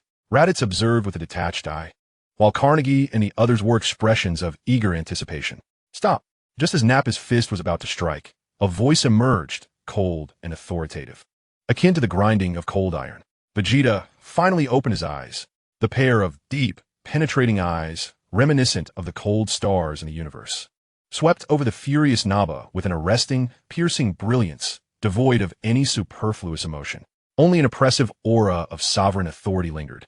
Nappa, as though shackled by invisible chains, abruptly halted his forward momentum. His raised fist froze mid-air, and the expression of rage on his face was swiftly replaced by one of fear. Fine beads of cold sweat forming on his forehead. "Be Vegeta, Your Highness." Vegeta did not cast another glance at Nappa, but instead directed his gaze towards Vikame. His eyes were profound and intricate, imbued with scrutiny, inquiry, and a hint of intense curiosity ignited by the two theories of Super Saiyans, a fervor he himself had yet to recognize. He sought an explanation, one that could substantiate such absurd claims. Vikame, Vegeta's voice resonated deeply, rich with a magnetic authority, commanding him to continue. Elucidate your so-called two types of Super Saiyans. He leaned forward slightly, the crimson cloak billowing as if stirred by an unseen wind, betraying his inner turmoil. He needed to ascertain what astounding revelations lay hidden within the words of this inferior warrior. Were they mere madness? Or did they touch upon the veiled secrets of the Saiyan lineage? Within the spacecraft, all eyes gravitated once more towards Vikame, and this time, even the air seemed to thicken with tension. Vikame, feeling the palpable pressure of Vegeta's gaze and the vengeful glare from Nappa behind him, inhaled deeply, a cryptic smile gracing his lips. He addressed Vegeta clearly, articulating each word with deliberate precision. "Your Highness Vegeta, esteemed guests, I posit that the legendary Super Saiyan you are familiar with is indeed a once-in-a-millennium phenomenon, endowed with cataclysmic power, a natural-born warrior, a product of fate's whim." He paused, surveying the astonished faces around him, before continuing. "However, beyond this legend, there exists another type of Super Saiyan. This is not preordained, but can be achieved through rigorous training, extreme fury, an unquenchable thirst for power, and the ultimate exploration of one's potential. This is a form of power that can be mastered and replicated. I shall refer to it as the ordinary Super Saiyan. The legendary Super Saiyan is a myth that occurs once every millennium, a tempestuous harbinger of destruction. In contrast, the ordinary Super Saiyan, Vikame's voice possessed an almost hypnotic quality, his gaze locking onto the suddenly narrowed pupils of Vegeta, is a potential that lies within every warrior who possesses Saiyan blood, provided they hold the right key and are willing to pay the necessary price. They can unlock the door to power. Chapter 11. The Trump Card. Vikame's assertion regarding mastering the key was akin to a stone cast into a tranquil lake, sending ripples through Vegeta's mind. The proud Saiyan prince, for the first time, exhibited a genuine interest in this seemingly inept warrior, no longer merely mocking or disdainful. "Oh." Vegeta leaned slightly forward, the metallic sheen of his hovering chair reflecting his youthful yet authoritative visage. "What is the trick? Do enlighten me." His voice carried an undeniable tone of command, as if he were scrutinizing a critical military report. "This pertains to the Super Saiyan." Even if it were mere ramblings from an inferior warrior, he felt compelled to ascertain every detail. Vikame felt a surge of delight within, yet maintained an air of feigned profundity. Clearing his throat, he refrained from immediately divulging an answer, instead posing another question. "Before we discuss the trick, Your Highness Vegeta, I would first like to clarify one matter. In your understanding, what does an ordinary Super Saiyan truly signify?" Raditz, listening from his side, was utterly perplexed and could not help but interject. What else could it be? A Super Saiyan is a Super Saiyan, the strongest warrior in the universe. What riddle are you trying to weave? He found himself utterly unable to follow Vikame's line of thought, ignoring Raditz's skepticism. Vikame's gaze intensified as it swept over Vegeta, Nappa, and the others, a mysterious smile gracing his lips. Is it possible that a Super Saiyan is not a predetermined fate, but rather a transformation that can be actively triggered? Transformation? Raditz scoffed, as if he had heard the most absurd tale, shaking his head vigorously. What cosmic jest is this? We Saiyans possess but one transformation, Our great ape form under the full moon is an instinct etched into our very blood. Super Saiyan? Transformation? Vikame, did a meteor strike your head while you slumbered? His tone was laced with incredulity. Yet, in that very moment, as Raditz' words faded, two chilling system notifications erupted in Vikame's mind. Negative emotion value from Belibrew, 999. Negative emotion value from Frisia, 888. A jolt of alarm surged through Vikame, nearly betraying his composure. The retort he had intended to deliver to Raditz was abruptly lodged in his throat. Frisia, Belibrew. A sense of urgency gripped Vikame. Why had they suddenly bestowed upon him such overwhelming negative emotion values? Had Chio caught up? Or had Frisia changed his mind, deciding to eliminate him alongside the others? Instinctively, with a hint of barely perceptible trepidation, he swiftly turned to glance at the transparent observation window on the side of the ship. The vast expanse of the universe remained unchanged, save for the twinkling stars and the occasional fleeting meteorite, devoid of any pursuing presence. Wait a moment. A flash of insight struck Vikame. Hadn't we just collectively shut down the detectors? On Frisia's end, there was no signal. They could no longer hear our conversation. Thus, was his displeasure stemming from the loss of eavesdropping amusement, leading to the negative emotion values? This hypothesis struck him as both ludicrous and somewhat amusing. Frisia, you cosmic overlord. Is your sensibility truly so petty? Deductions for not hearing a joke? Vikame, Vegeta's slightly impatient voice pulled him back from his reverie. Do not dawdle. Continue. His piercing gaze seemed capable of penetrating the very soul, clearly having noticed Vikame's fleeting moment of discomposure. Carnegie interjected sarcastically, Your Highness Vegeta, I believe he has run out of ideas. Let's not waste time listening to his nonsense. Vegeta merely cast a cold, sidelong glance at Carnegie, his gaze sharp as a blade, instantly rendering Carnegie as pale as a duck caught by the throat, silencing him as he shrank back, too intimidated to utter another word. Vikame steadied himself, disregarding Carnegie, and turned his attention back to Vegeta, his expression transforming into one of earnest scholarly dedication, albeit with a hint of needing improvement in his acting skills. Drawing a deep breath, he began to elucidate with utmost seriousness. Through my extensive, profound, and tireless research, I have come to a significant conclusion. I assert that within the powerful bloodline of our Saiyan race lies an exceptionally unique and crucial cellular factor. I have named it the S-cell supercell. S-cell? Vegeta furrowed his brow, instinctively repulsed by the unfamiliar term, yet unable to resist the urge to hear more. Indeed, the S-cell. Vikame nodded vigorously, his gaze sweeping over the varied expressions of the audience. I believe that within every individual bearing Saiyan blood, there exists a natural quantity of S-cells. They are the key to transcending into the Super Saiyan realm, the latent code of evolution embedded within our lineage. A profound silence enveloped the spacecraft. Raditz and Nappa gaped at Vikame as though he were an extraterrestrial being. Carnegie, Kiririn, and Baroque were equally dumbfounded. Vikame's earnest demeanor, combined with the professional-sounding term S-cell, conjured an absurd illusion that perhaps there was a semblance of truth to his claims, despite their rational minds insisting it was sheer nonsense. When did you conduct this research? Nappa could not help but inquire, his tone laced with deep skepticism and a tinge of curiosity he was unaware of.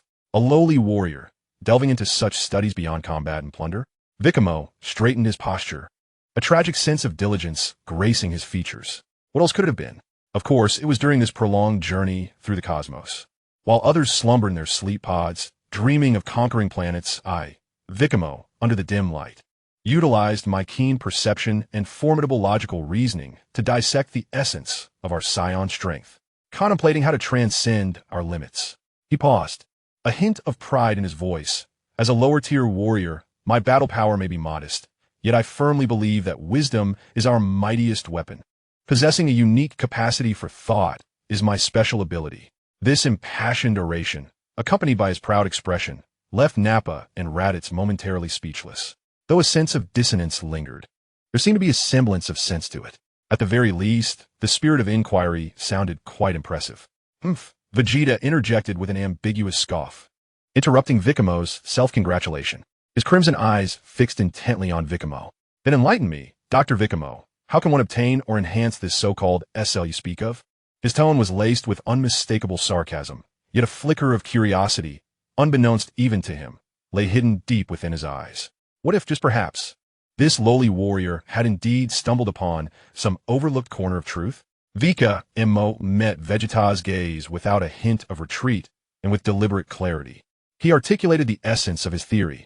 According to my research, the birth and proliferation of S cells are closely tied to a state that seemingly contradicts our Saiyan nature, possessing a tranquil heart. A tranquil heart. Naba's thick brows nearly twisted into a knot, as if he had just heard the most absurd term imaginable. What jest is this? Scions thrive on fury, on the fervor of battle. Tranquility? What is that? Can it be wielded as combat power? Raditz, equally perplexed, interjected, tranquility? Elaborate, if you please. What manner of tranquility? Though he found it ludicrous, Vikame, earlier assertions had unwittingly piqued his curiosity. Vikame shook his head enigmatically, a cryptic expression adorning his face, as if to suggest that some matters could only be grasped intuitively and not conveyed in mere words. This state of tranquility requires profound personal insight, an understanding of the equilibrium between life and power. Only through such comprehension can one effectively nurture and cultivate the S cells within.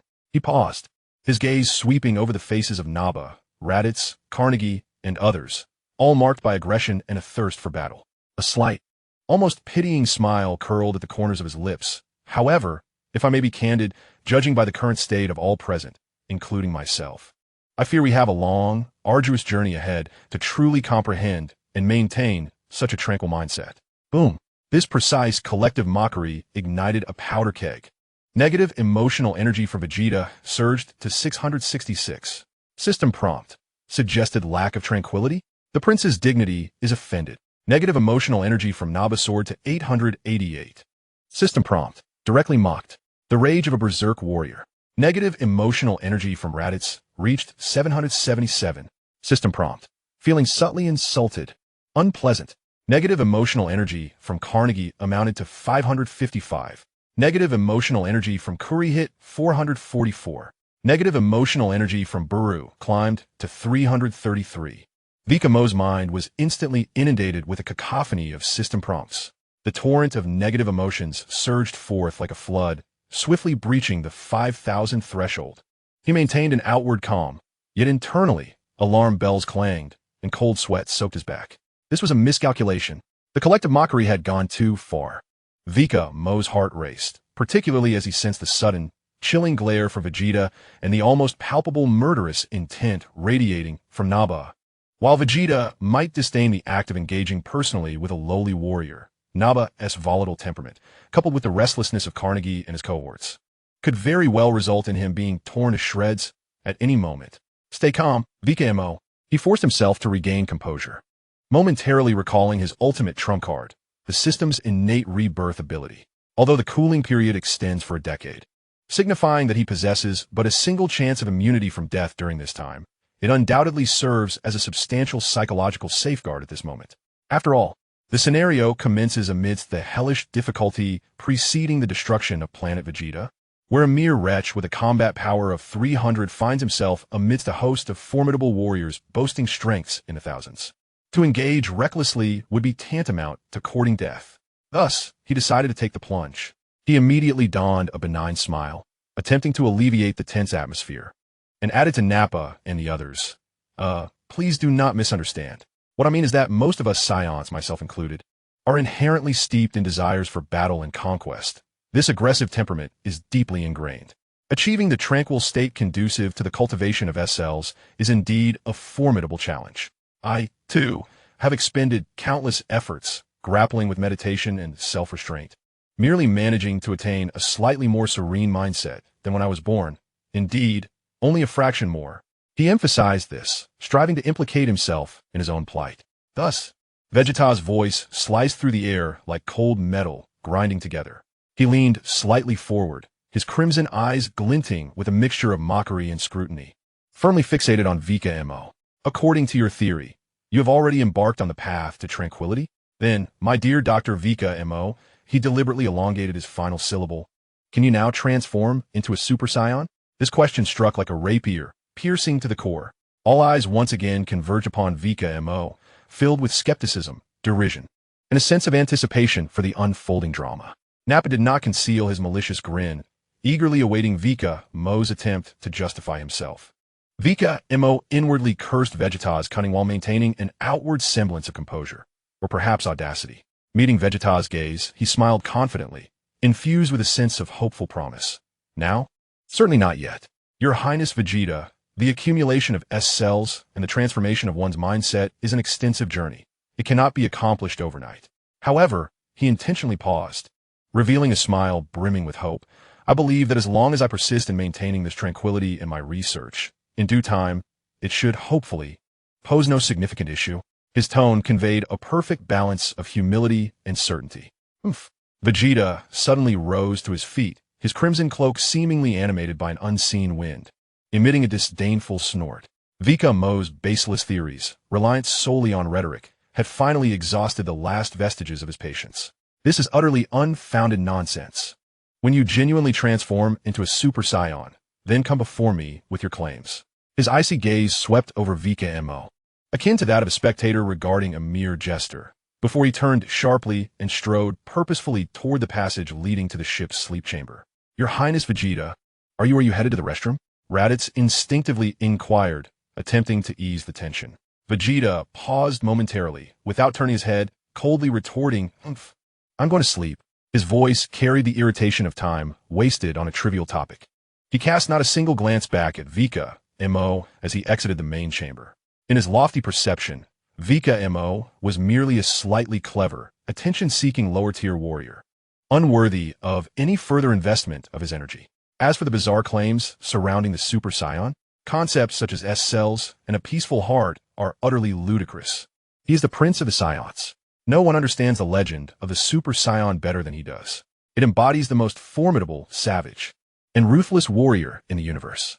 It is synonymous with power and destruction. The realm that Vikame speaks of, which supposedly requires a peaceful heart to attain, is in stark contrast to the legend as he knows it. This is nothing short of a blasphemy against the illustrious reputation of the Super Saiyan. Vegeta reclined within his sleep chamber, closing his eyes and dismissing Vikame's ramblings entirely. With Vegeta's departure, the atmosphere in the main cabin shifted dramatically. Nappa's eyes darted around, and the fury he had accumulated due to Vikame's S-cell theory gradually morphed into a sinister grin, tinged with sadistic pleasure. He bared his teeth, a somewhat menacing smile, clapped his hands to capture everyone's attention. All right, let us temporarily set aside our profound discourse on the Super Saiyan. He intentionally emphasized the word profound, dripping with sarcasm. The journey was long, exceedingly tedious. Nappa cracked his stout neck, producing audible pops, surveying Vikame, Carnegie, Kuri, and Barrow like a butcher eyeing lambs for slaughter. To pass the time and foster camaraderie among teammates, it was time to engage in a traditional pastime. Raditz immediately understood, donning a similarly lecherous and cruel smile, rubbing his hands in agreement. Nappa is right. It's time for some fun. The old rules? Of course. Nappa nodded vigorously, his voice booming, proposing a classic game that had been popular long ago, simple, crude, and stress-relieving. Eat, sleep, and play. What do you think? Nostalgic enough? Thrilling enough? This is amusing. How nostalgic. Raditz eagerly licked his lips, as if he could already hear the cries of the victims. Vikame's internal alarm bells rang once more. A strong sense of foreboding engulfed him. Carnegie, Kuri, and Barrow also turned pale, their bodies involuntarily tensing, their eyes filled with terror. Clearly, they understood what this so-called game entailed. What can one do aboard a spaceship? Nappa spread his hands in a feigned display of helplessness, yet his malicious intent was unmistakable. Apart from eating and sleeping, what else remained but to play? Wouldn't you agree? His gaze bore down on Vikame and the others like a tangible force. Raditz immediately chimed in. Exactly. Absolutely right. This is an indispensable form of entertainment during space travel. Carnegie opened his mouth to retort, but upon seeing Nappa's massive fist and Raditz's malevolent gaze, he swallowed his words. His face ashen. Kuri and Barrow hung their heads, not daring to breathe. Excellent. It seems everyone is in accord. Nappa nodded in satisfaction, his smile growing ever more radiant. Well then, it has been decided with great delight. He approached the control console and casually pressed a few buttons in the supply storage area, retrieving a small metallic draw cylinder containing several short, differently colored slips. Shaking the cylinder produced a crisp, clinking sound, which he then placed upon the metallic table before the gathering. Naba's gaze, cold and piercing like a searchlight, swept over Vika Mo, Carnegie, Curie, and Baru, ultimately resting on Vika Mo, his smile laced with the mockery of a cat toying with a mouse. We have a total of, 6 individuals here. He deliberately disregarded the recently departed Vegeta and omitted the 2 with the highest combat power, indicating himself and Raditz. That leaves the 4 of you. He pointed towards Vika Mo and the others. Let us draw lots. The draw will determine who will be today as Fortunate Bean. The rules are simple. The one who draws the red slip shall be today as Bean, responsible for providing us with entertainment until we are satisfied or until the bean loses their entertainment value. He paused, his voice laced with an unmistakable threat, fair, just, and transparent. Do any of you have objections? Carnegie, Curie, and Baru trembled violently, their eyes filled with despair, lacking even the courage to shake their heads. They understood that any form of resistance would only invite more brutal treatment. Vika Mo, with an impassive expression, gazed at the cylinder on the table, a symbol of misfortune, and then glanced at Naba and Raditz, whose faces were etched with malice and anticipation. The cold metallic surface of the table reflected his seemingly calm profile, while his inner turmoil resembled a tempestuous sea. Let the game begin, he silently recited, his gaze fixated on the cylinder that would determine their fates. The glint of the cold metal resembled the gaze of an abyss. Chapter 12. The Rise in Combat Power. Carnegie, Curie, and Baru exchanged furtive glances, the air thick with a sense of relief akin to surviving a disaster, accompanied by a subtle understanding among them. Their eyes collectively wandered to Vika Mo, standing silently aside, as if engaging in a voiceless exchange. Thank goodness we have this naive Vika Mo here. Indeed, with an additional participant in the draw, their chances of becoming the bean were reduced by a third. They silently expressed gratitude towards Vika Mo for willingly sharing the burden. Their taut nerves momentarily relaxed, even managing to force a smile that was more grotesque than sorrowful. As long as they were not the unfortunate ones, watching others endure punishment seemed somewhat acceptable. Prince Vegeta has gone to rest, so he will not partake in our little bonding game, Naba announced with a smile, his tone respectful towards the prince. Yet a glimmer of ease flickered in his eyes. With Vegeta absent, they could engage more freely. The mention of Vegeta brought a brief silence to the chamber. This 5-year-old prince, with his terrifying combat power of 15,000, loomed over the hearts of all Saiyans like an invisible mountain. He was a prodigy of unparalleled brilliance, a once-in-a-century talent among the Saiyans. This number alone was miraculous. One might wonder, how is it that Vegeta possessed a combat power of 15,000 at the age of 5, yet only reached 18,000 by the time he approached 30 on Earth, an increase of merely 3,000? Is this reasonable? In truth, it is entirely plausible. In Vika Mo's mind, he silently supplements the original setting. In this era where the Frisia force dominates the universe, a combat power of 15,000 is sufficient to traverse most planets with ease. Imagine a character of level 90, forcibly cast by the system into a novice village to slay slimes for a year, 10 years, or even a century. The experience gained would be negligible, and the level progression almost imperceptible. For Vegeta to hone his combat power to 18,000 in such a novice environment is a testament to his prodigious talent and relentless effort. Moreover, Frisia pays special attention to this genius prince, rarely assigning him to planets with formidable opponents, fearing that he might grow too rapidly and slip beyond his control. In fact, across the vast cosmos, individuals whose combat power exceeds 15,000 are exceedingly rare. The formidable beings encountered later in the Dragon Ball saga, capable of cataclysmic destruction, are often concentrated in specific times, such as during the Namek saga, in particular locations like Earth, frequently possessing unique backgrounds, for instance, Namekians, androids, and the Kais. For the majority of planets and civilizations, even a few thousand in combat power is an unattainable pinnacle. Saiyans possess the potential to grow stronger when faced with formidable adversaries. Yet this potential necessitates immense external pressure for activation. In the absence of sufficiently weighty opponents to push them, their combat power enhancement becomes exceedingly sluggish. Prior to the Android saga, although Goku and Vegeta were aware of impending formidable foes, their lack of direct encounters with life-or-death struggles rendered their 3 years of arduous training rather limited in effect. Only when they confronted Cell, under the duress of mortality, was their potential fervently extracted. In the first half of Vegeta's life, his combat power of 15,000 at the age of 5 was nearly the pinnacle of his novice period. without the provocation of a rival like Goku. And without the deathly pressure imposed by Frieza on Namek, his growth stagnated. It was only after enduring life-and-death battles against Goku on Earth, suffering grievous injuries and subsequently recovering, that his combat power experienced its first qualitative leap. As for encountering beings like Frieza, whose combat power exceeds 1 billion and exists in an entirely different dimension, such encounters bring only despair, rather than the impetus to unleash one's potential. The chasm is so vast that even the desire to pursue is utterly crushed. Now, aboard the spaceship bound for Planet Beast, Vegeta stands as the undisputed peak, 15,000, followed by Nappa, 3,000, and then Raditz, 700. According to the traditional Saiyan classification based on birth combat power, elite warriors, born with a combat power of 200, like Vegeta and Raditz. Average warriors, born with a combat power between 100 and 200, like Kakarot, Curry, and Barrow. Low-class warriors, born with a combat power below 100, like Vikame and Kakarot. As for growth after birth, that is largely a result of personal circumstances and efforts, not affecting the level designation assigned at birth.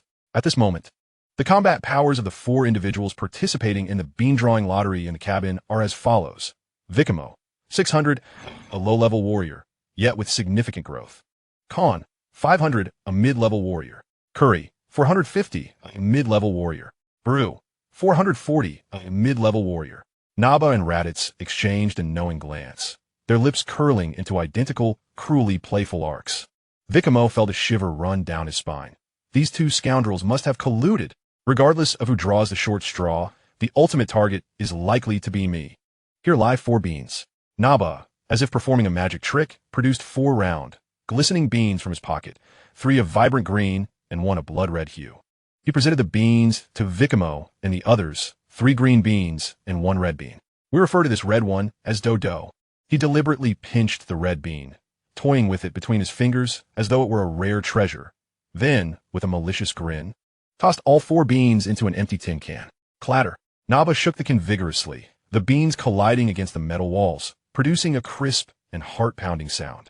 After a good 10 seconds of shaking, he abruptly turned the can upside down onto the cold metal floor. Let the games begin.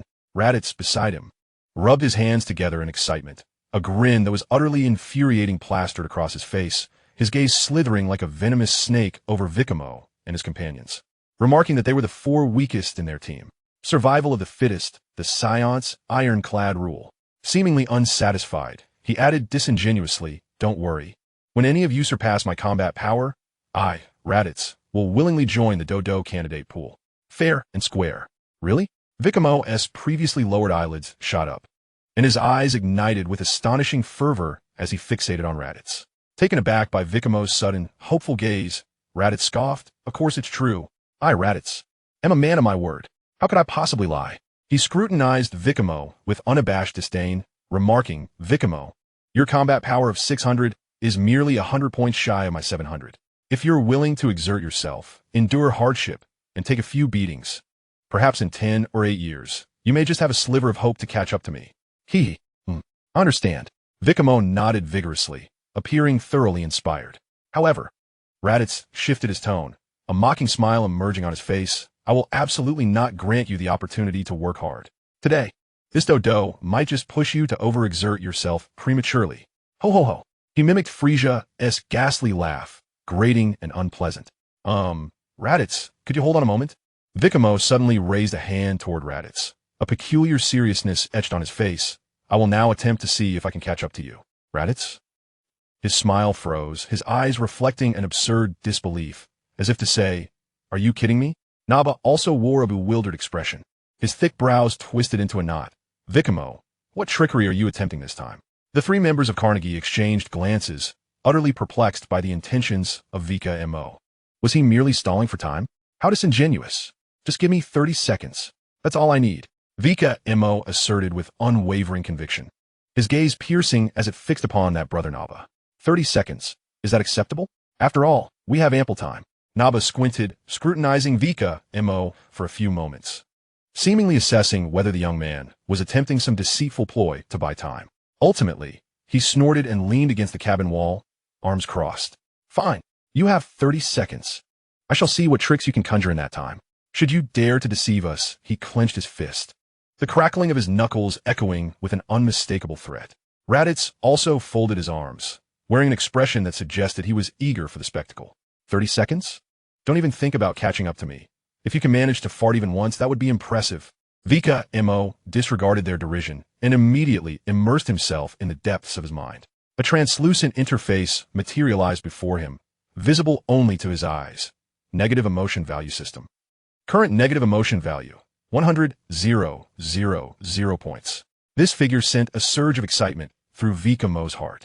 These invaluable emotional points stemmed partly from the generous sponsorship of friends like Vegeta, Naba, and Raditz today, but primarily from the terror-stricken natives, the Furious Guards, and the bewildered cosmic beings he had encountered during missions with Bardock's team on the planet Cyril. Each battle and conflict was an opportunity to amass capital.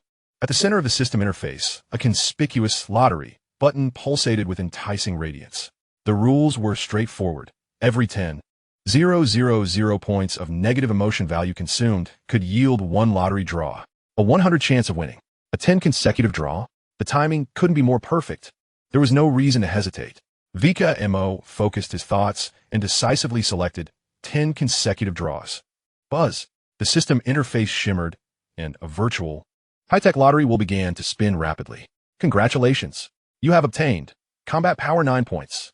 Congratulations. You have obtained Combat Power 5 points. Congratulations. You have obtained Combat Power 2 points. Congratulations. You have obtained Combat Power 7 points. Congratulations.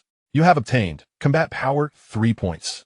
A series of cold system notifications rang in Vikame's mind, accompanied by paltry increases in combat power.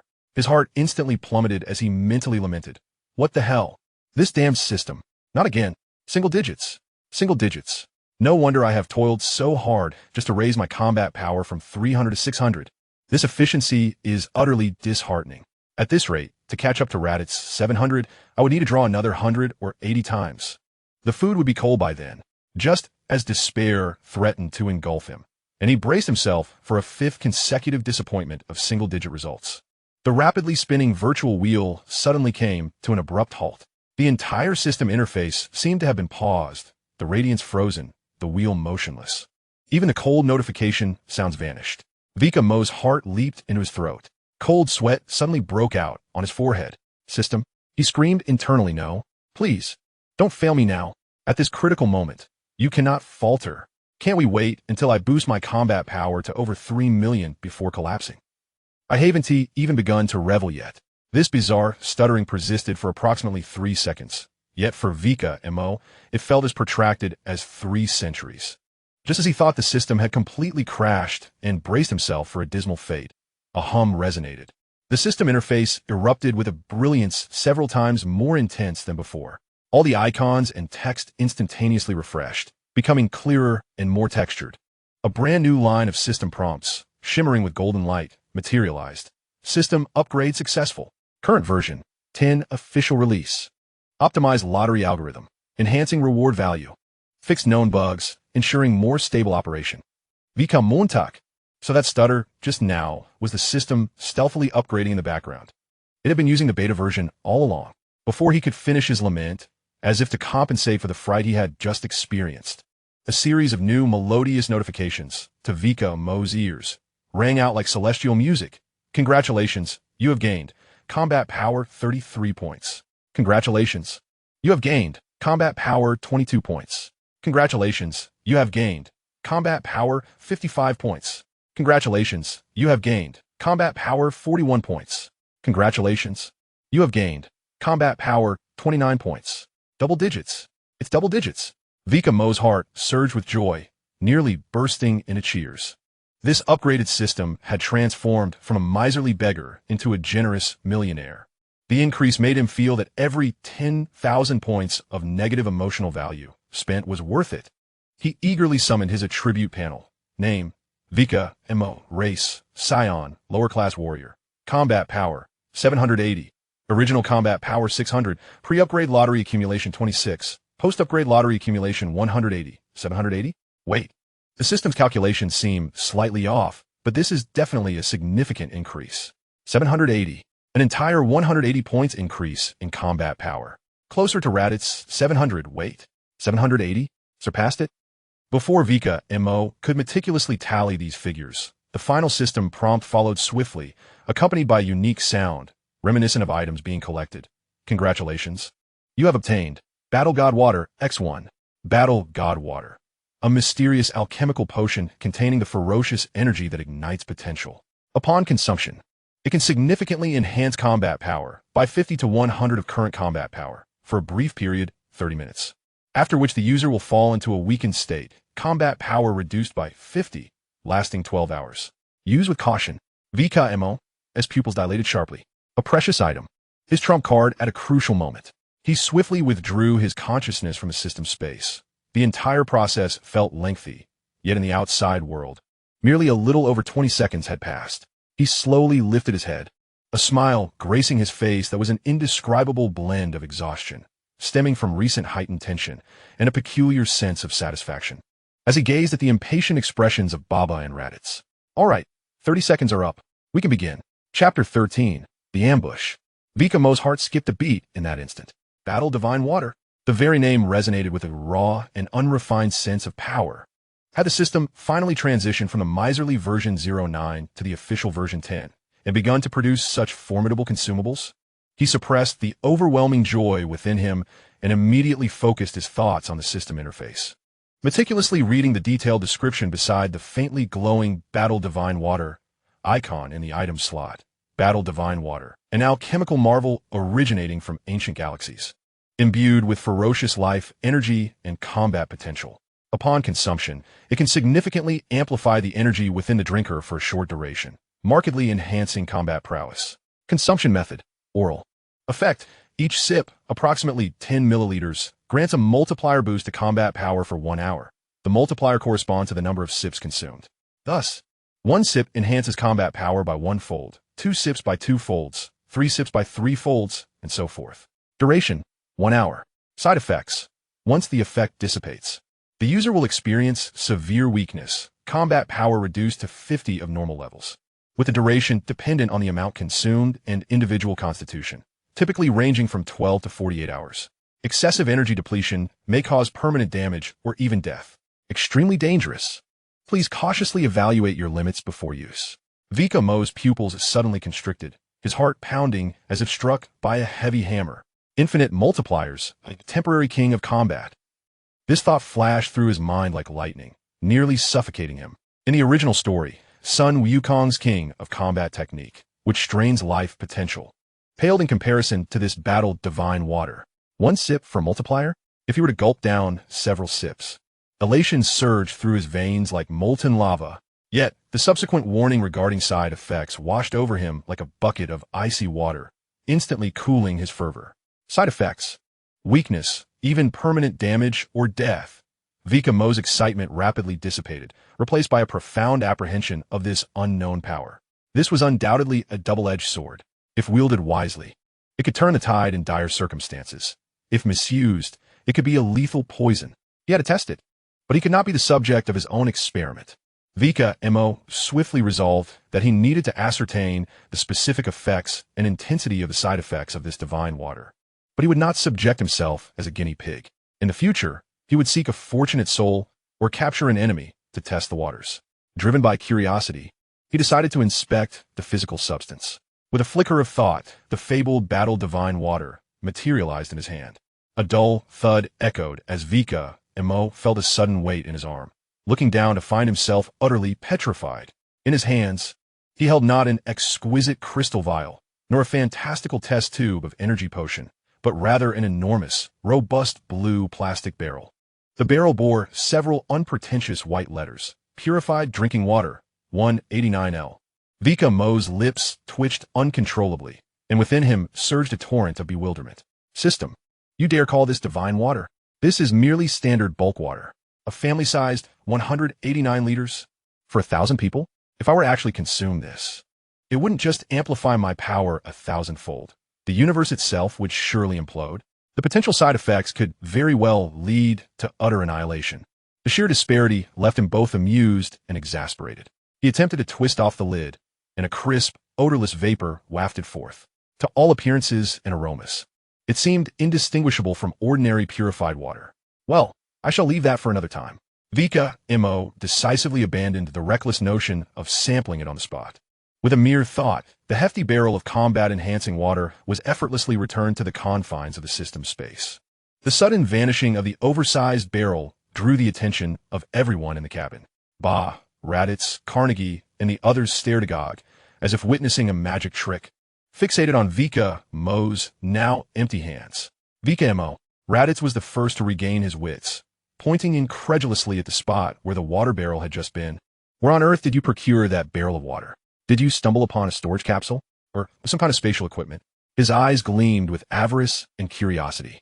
In the cosmos, items that enable personal storage are indeed rare treasures. Yes. Vikame nodded vigorously, a simple-minded smile spreading across his face as if to say, "You caught me. I got lucky and found a broken storage bracelet on Cyril Star, managed to repair it to a usable state." He internally commended Raditz for being so thoughtful, having already crafted an excuse for him. Why on earth would you need such a large barrel of water? Raditz still found it perplexing. There's a recycling water system aboard the spacecraft. Personal preference, Vikame replied vaguely, waving his hand dismissively. Enough of that. Vikamontak interrupted the discussion about the barrel with impatience, showing no interest in such mundane supplies. He rapped on the overturned canister, producing a clanging sound, and donned a cruelly expectant smile. 30 seconds have long since elapsed. Stop dawdling. Come over and draw lots. The game is about to commence. Upon hearing this, instead of approaching, Vikame broke into an exceptionally radiant smile, imbued with a hint of benevolence. He stepped toward Raditz, and under the latter's quizzical gaze, extended his hand, naturally and somewhat encouragingly patting Raditz on the shoulder. Raditz? Raditz was left bewildered by this sudden and inexplicable gesture of encouragement, staring blankly at Vikame, his expression rife with confusion as if to ask, "Has your brain truly been struck by a meteorite?" Silence enveloped the cabin for 2 seconds. What was that for? Leitais forcefully shook off Vikame's hand, as if repulsed by something vile, rolling his eyes in disdain. "It's you four who should go and choose the beans. This has nothing to do with me." Huh? Vikame pretended to be astonished, his eyes widening with feigned innocence. "Brother Leitais, have you forgotten? Just a moment ago, you explicitly stated that the rule is that the four with the lowest combat power must select the beans." He emphasized the phrase, "the lowest four." Of course. Leitais looked at Vikame as if he were a fool, his tone dripping with condescension. "You have a power level of 600. I have 700. Carnegie and the other 3 are even lower than you. Naturally, it's you 4 who are at the bottom." Before he could finish his sentence, Vikame cheerfully interrupted him. "Oh dear, Brother Leitais, don't be so hasty." Vikame grinned like a sly fox that had just stolen a hen. "Why not put on the detector first and take a good look at my current combat power value before jumping to conclusions?" "Humph. What do you think you're going to say?" Leitais scoffed, his face a mask of disdain. "Are you trying to claim that within this short hour, your combat power has surpassed mine?" As he mocked, he habitually donned the energy detector over his left eye and casually pressed the activation button. Beep. A clear number instantly flashed on the detector's lens. 780. The mockery on Leitais' face froze like cement, instantly solidifying. His eyes bulged as if trying to escape their sockets, his mouth unconsciously forming a perfect O. He stared at the number as if he could not comprehend it. 780? Just a moment ago, it was clearly only 600. This is impossible. The detector must be malfunctioning. What? Leitais screamed in disbelief, his voice distorted by sheer shock and panic. He abruptly raised his head, staring at Vikame as if he had seen a ghost. 780? How did your combat power become 780? Just a moment ago, it was only 600. This is impossible. The playful smirk vanished from Vikame's face, a sense of foreboding washing over him. Almost instinctively, he pressed the button on his own detector faster than Leitais. Beep. The lens displayed the number 780, burning into his vision like a searing iron. 780? The burly nab trembled violently, his rugged face revealing an unprecedented shock. He glanced at the detector, then back at Vikame, who stood there with an innocuous smile, the overwhelming impact leaving his mind blank. How could this be? In just 30 seconds, without doing anything, his combat power surged by 180 points. This utterly shattered his understanding of power enhancement. Carnegie, Curry, and Burrow were also dumbfounded, instinctively activating their detectors. As each of their devices displayed the unmistakable figure of 780, a collective gasp echoed throughout the chamber. Their gazes toward Vikame were filled with intense shock, confusion, and a hint of indescribable fear. What is going on with this fellow? How did you manage to achieve that? Raditz' voice trembled as he pointed at Vikame, his finger turning pale from the force of his grip. You clearly did nothing just now. You merely stood there for 30 seconds. Why is that? Do not say such things, dear brother Raditz. Vikame replied innocently, raising his hands in a gesture of feigned ignorance. I was diligently working on self-improvement all this time, yet you all seem to have truly accomplished nothing, don't you think? His tone laced with just the right amount of pity. Negative emotional values from Raditz. 999. System prompt. Heartfelt blow. Double critical hit. Negative emotional values from Naba. 999. System prompt. Worldview impacted. Extremely displeased. Negative emotional values from Carnegie. 666. Negative emotional values from Kuri. 555. Negative emotional values from Balu. 444. Vikame's mind was instantly flooded with overwhelming negative emotional values. This sensation was simply more exhilarating than consuming the elixir of the battle god. This is impossible. What method did you employ? Raditz, still unable to accept this reality, shouted hysterically. Vikame suppressed his smile, adopting a mentor-like demeanor, and sighed, did I not already inform you? The foundation of transforming into a Super Saiyan lies in a tranquil heart. Only when one's mind is genuinely at peace, free from malice and restlessness, can one better perceive one's self, awaken latent potential, and enhance strength. He gestured towards himself, likening his situation, saying, even though I knew I might be treated as mere fodder and face the risk of being overwhelmed, my heart remained untroubled, even slightly. Expectant? And what was the result? Once my mind settled, my strength naturally increased. Is this not the best proof? Raditz. He gazed at Vikame, whose demeanor radiated. I became stronger because I am at peace, and reflected on his own earlier exasperation due to Vikame's surge in power. A wave of tremendous frustration and absurdity surged within him. He felt as if his intelligence and dignity were being ground into the dirt. Negative emotional values from Raditz. 999. System prompt. Mental strike. Frustration to the point of explosion. A tranquil heart leads to an ever-increasing fighting power?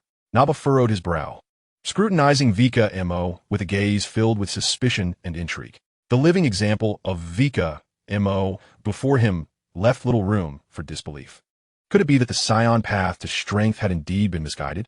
That it is not through anger that one grows stronger, but rather through peace? At least in my case, the effect is remarkable. Vikame smiled enigmatically, leaving the decision of belief to their own discernment. He would not be foolish enough to reveal the existence of the system. Well then, brother Raditz. Vikame approached the dazed and pallid Raditz once more, donning a radiant smile that exuded innocence, and patted his shoulder firmly, this time with evident encouragement. Do not remain in shock. It is time to fulfill your promise. Behold, I currently possess a power level of 780, while you stand at 700.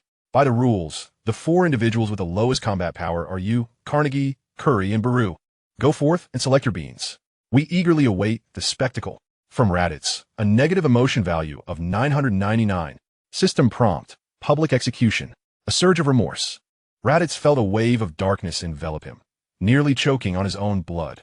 He cast a glare at Vikame's smiling visage, wishing to pounce upon him and tear him to shreds. This scoundrel. It was undoubtedly intentional. Regret consumed him. His insides twisted with regret. Why did he foolishly proclaim that anyone surpassing his power level should partake in a game? Infuriating, Raditz spat out 2 words through gritted teeth. His face flushed like that of a liver. He looked towards Naba, hoping this elder brother might utter a word of solace. Naba, arms crossed, wore a cold expression, narrowing his eyes at Raditz. His sturdy fingers rhythmically drummed against his biceps, producing a dull thud, his gaze icy and oppressive.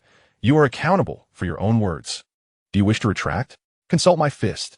Raditz felt a chill creep into his heart under Naba's stare, fully aware of his temperament. Should he dare to backtrack, Naba would undoubtedly be the first to strike him down, rendering him a true being. He could only swallow his grievances in silence. Perhaps we could change the game? Raditz made one last desperate plea, his voice hoarse and laced with a hint of supplication as he looked at Naba. Naba let out a cold snort, cracking his knuckles. The joints popping like exploding beans, conveying a clear message. No way. Raditz fell into utter despair. He hung his head, trudging toward the overturned canister, as if marching to his execution. Carnegie, Curry, and Baru exchanged glances, though still astonished by Vikame's bizarre ascent. Their gazes towards Raditz now bore a subtle hint of schadenfreude, an impending relief. With Raditz taking the lead, their chances of being chosen as beings diminished significantly. I possess slightly higher combat power than the three of you. Raditz crouched before the canister, attempting to reclaim a shred of dignity, his voice trembling slightly. I shall draw first. You have no objections, do you? He sought to elevate his odds of selecting a safe green bean. No objections. Carnegie and the others quickly shook their heads, eager for him to draw first. Raditz inhaled deeply, as if about to engage in a life-or-death gamble.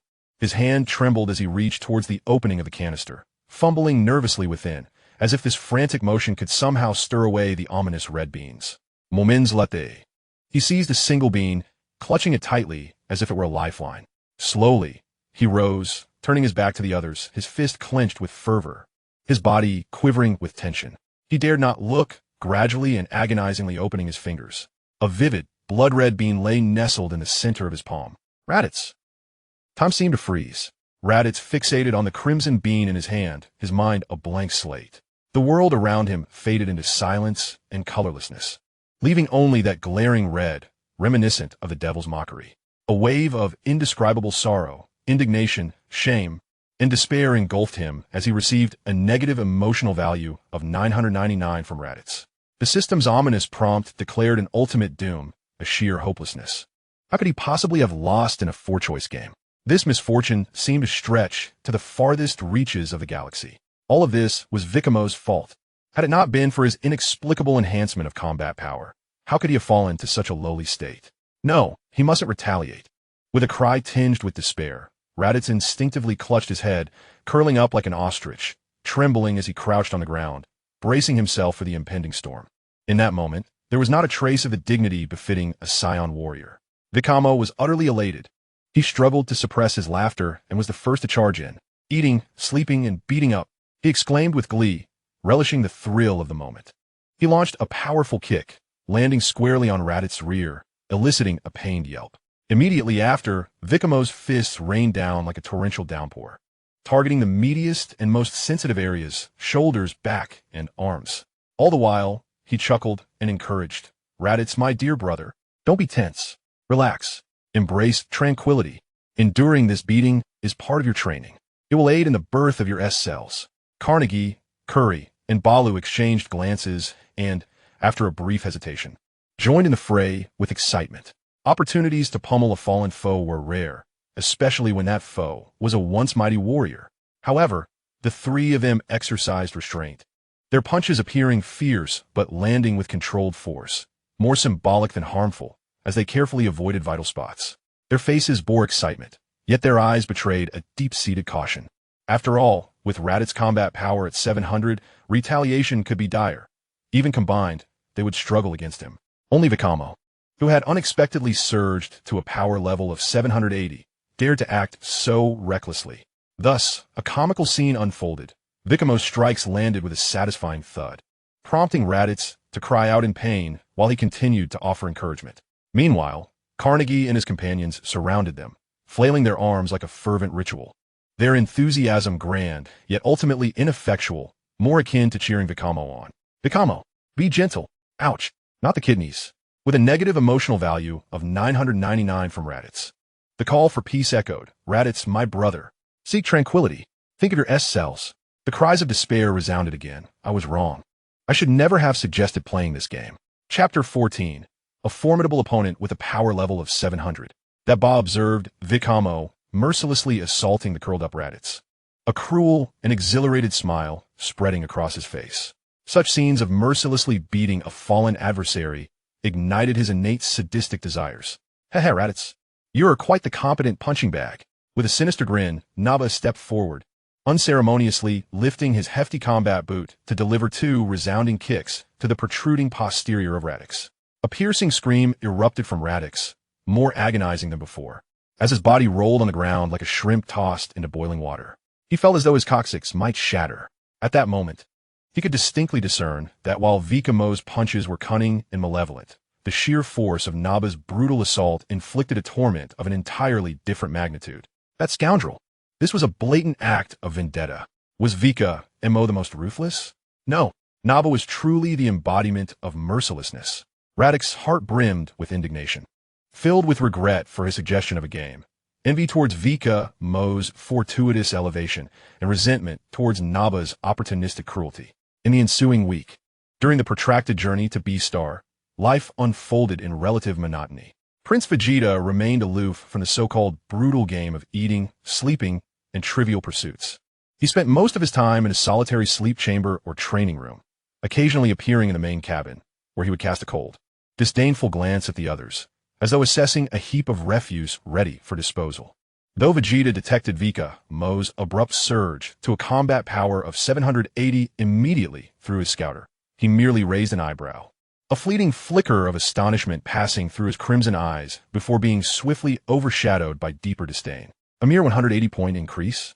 Such a trivial enhancement was inconsequential before his own prowess as a warrior with a combat power of 15,000. The struggles of a lower-tier warrior, no matter how peculiar, failed to pique his interest in the slightest. Vegeta's aspirations reached for the stars and seas, the legendary Super Saiyan, not for a mere foot soldier who had stumbled upon a modicum of fortune. Attention! Attention! We are approaching our destination, B-Star. All crew members, prepare for landing. Repeat, prepare for landing. The cold, mechanical, synthesized voice shattered the oppressive silence within the spacecraft, echoing throughout the main cabin. Vikame immediately rose, striding briskly to the massive viewport to gaze outside. Against the vast backdrop of the cosmos, a colossal planet slowly came into view. Its size appeared comparable to Mars, devoid of any orbiting satellites, exuding an aura of solitude and enigma. The planet's surface was enveloped in a faint, seemingly everlasting purple halo, not a reflection of the planet's inherent color, but emanating from its unique sun, a gigantic star suspended in a near-Earth orbit, radiating an eerie purple luminescence. The violet light pierced through the thin atmosphere, casting the entire planet in a gradient of deep and light violet hues, rendering it both mysterious and perilous. Suddenly, the spacecraft jolted violently, the hull screeching against the atmospheric friction as the protective shield illuminated with blinding brilliance. After a brief yet intense turbulence, the vessel finally broke free from the atmospheric constraints, plunging toward the violet terrain below, accompanied by the heavy clanking of machinery and the sound of gas being released. The spacecraft descended steadily at the edge of a dense jungle, teeming with bizarre vegetation. The hatch slowly opened, and a wave of air, infused with the rich scent of humus, exotic floral notes, and an indescribable metallic tang, surged into the cabin. Vegeta was the first to emerge, his figure becoming a blur as he shot out of the hatch, hovering several meters above the ground. His keen, hawk-like eyes swiftly scanned the surroundings, his crimson cape fluttering in the purplish sunlight.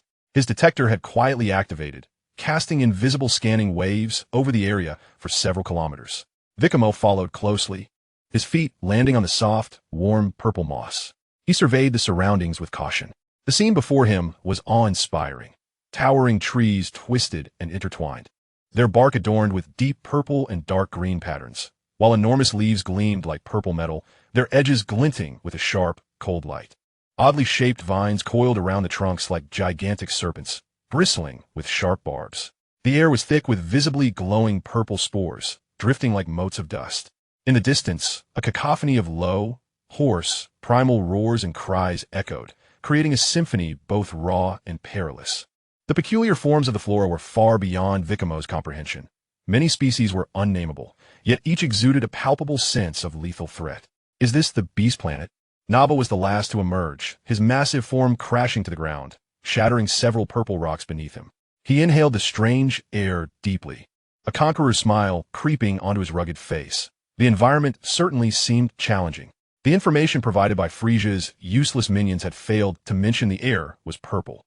Raditz greedily breathed in, attempting to dispel the cabin's staleness, but the faint metallic scent in the air made him frown.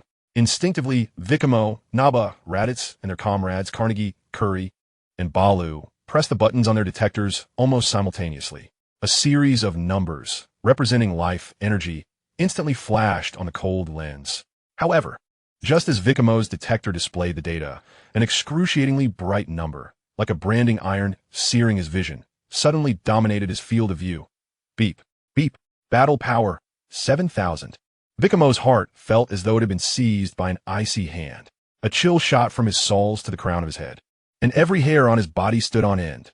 Goosebumps erupted across his arms. 7,000, just disembarked from the ship, right above them. What terrible luck. Whoosh. A piercing sound split the air like the scythe of death. The speed surpassed Vikamo's reaction limit. He caught sight of a massive shadow, cloaked in purple scales, hurtling down from the canopy of a colossal tree above them, like lightning tearing through the sky. It was a gigantic pterosaur-like creature with a wingspan exceeding 10 meters. Its grotesque head bristled with bony protrusions, and its cavernous maw, lined with interlocking fangs, shimmered with a chilling radiance. Most disconcerting were its claws, sheathed in keratinous scales, resembling blades forged from the finest steel. With unerring precision, it targeted Baru, who was frantically adjusting his detector just as he touched the ground. In a swift motion, the claws pierced through Baru's rudimentary battle attire as easily as a hot knife through butter, embedding themselves deeply into his shoulder. The tremendous force lifted Baru off the ground in an instant. He barely had time to emit a short, piercing scream before his body was violently hoisted into the air by the terrifying pterosaur. Slish, slish, slish. The next moment, a scene that sent shivers down everyone's spine unfolded. The pterosaur appeared to be a master of slaughter, opting not to kill its prey immediately, but instead utilizing the momentum of its dive, alternating its claws with brutal efficiency, akin to a seasoned butcher cleaving meat. Accompanied by the sickening sounds of muscles tearing and bones snapping, Baru's robust form was mercilessly dismembered in midair, reduced to several grotesque fragments. Blood and entrails rained down like a torrential storm, staining the violet moss and twisted floor below. No, Baru's final consciousness was engulfed in excruciating pain and darkness, which soon consumed him entirely. The entire ordeal transpired in the blink of an eye, from the appearance of the pterosaur to Baru's dismemberment. Merely 2 or 3 seconds had elapsed. Vikamo's pupils constricted, his stomach churning violently. Though he was already aware of the brutal fate that awaited the Saiyans and had mentally prepared himself, witnessing a companion, someone he had interacted with daily, albeit with a lukewarm relationship, being so easily and savagely slaughtered was a visceral shock that left him breathless. Was this the law of the cosmos? Was this the price for the Saiyans' relentless conquests and the multitude of enemies they had amassed? Death lurked like a shadow, arriving with such suddenness and triviality. A power level of 7,000. What a cruel jest. Baru's terrified roar echoed like thunder, his face paling as beads of sweat rolled down his brow. Was this the intelligence from Frisia's army? Why had they failed to mention such a creature of this caliber? He was engulfed in an unprecedented terror. A power level of 7,000. Aside from Vegeta, no one here could withstand it. That pterosaur could effortlessly tear apart any of them with a mere dive. Just as it had with Baru, a cold huff, imbued with lethal intent, swept through the arena like an icy current. Vegeta hovered in the air, his crimson gaze fixated on the purple pterosaur, which circled above, seemingly savoring its triumph. With a nonchalant gesture, he raised his right hand, and within his palm, a blinding golden sphere, brimming with destructive energy, rapidly coalesced. The energy within the sphere churned violently, emitting a profound hum, without any superfluous movements or furious roars. Vegeta merely flicked his wrist as if swatting away a fly. Whoosh! The golden energy blast transformed into a streaking meteor, piercing the air with a velocity that transcended visual perception, unerringly targeting the massive purple pterosaur soaring above. The pterosaur seemed to sense the imminent danger, emitting a sharp shriek as it attempted to evade by flapping its wings. Yet before Vegeta's energy blast, its speed was akin to that of a sluggish snail. A thunderous explosion reverberated through the heavens. A massive golden fireball erupted violently in the sky. The ferocious shockwave of energy spread outward like a tsunami, instantly shredding the nearby clouds. The once mighty pterosaur, boasting a combat power of 7,000 just moments before, could not even utter a complete wail before being utterly vaporized by that pure, unrestrained energy, along with the remnants of Baru's dismembered body clinging to its claws. It was transformed into a swirling, charred purple mist. Vegeta slowly lowered his hand, as if he had merely accomplished a trivial task, his expression unchanged in the slightest. How infuriating! A life was extinguished upon our arrival. Raditz gazed at the dissipating mist in the air, then glanced down at the glaring stains of blood and severed limbs on the ground, his young face paling like a sheet of paper. His fists clenched tightly as his body trembled slightly. Yet, the words he spoke revealed his truest concern. In the future, there would be one less Daodu. His tone was laced with more fear than sorrow. Indeed, our chances of becoming a Daodu have now risen to 1. 3. Carnegie's countenance was equally grim as he dryly added, his gaze involuntarily flickering towards Vikame and Kuri.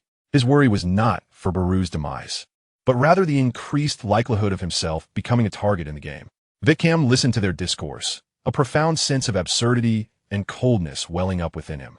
He beheld Baru's half-arm, torn asunder by claws, soiled with dirt and purple moss, and his stomach churned anew. Is this the nature of Saiyans? Companions, with whom he had shared close quarters for a week, who had just moments ago battled together on the spaceship, had met a gruesome end before his eyes. Their immediate response was not one of grief or anger, but rather a calculation of the diminished Daodu quota. Was death merely a numerical game to them? Perhaps. Aside from the Bardock family, excluding Raditz, the vast majority of Saiyans were indeed driven solely by the instincts of combat, conquest, and ruthless indifference. Vegeta remained unfazed by the incident. Ba and Raditz seemed accustomed to such occurrences, and even Carnegie and Kuri, who were relatively closer to Baru, displayed only concern for their own predicament and fear of the formidable beast, betraying no hint of sorrow for their fallen comrade. To this tribe, death perhaps truly was as commonplace as breathing. Over there, Vegeta's icy voice pierced through Vikame's thoughts once more. His crimson eyes sharply scanned a vast cluster of vigorously shaking purple ferns deep within the jungle. The scanner indicated that another powerful energy source lay hidden there. Vegeta could hardly be bothered to fly over for a closer inspection. He raised his right hand again, fingers splayed, aiming in that direction, as 5 golden energy orbs coalesced in his palm, each the size of a ping-pong ball.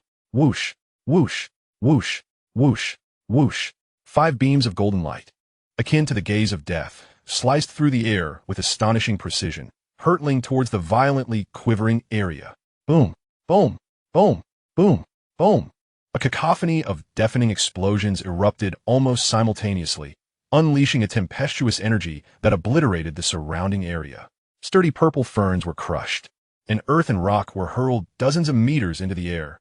A colossal, charred crater, exceeding 20 meters in diameter, emerged prominently. A heart-wrenching and despairing howl reverberated from the epicenter of the explosion, only to be abruptly silenced.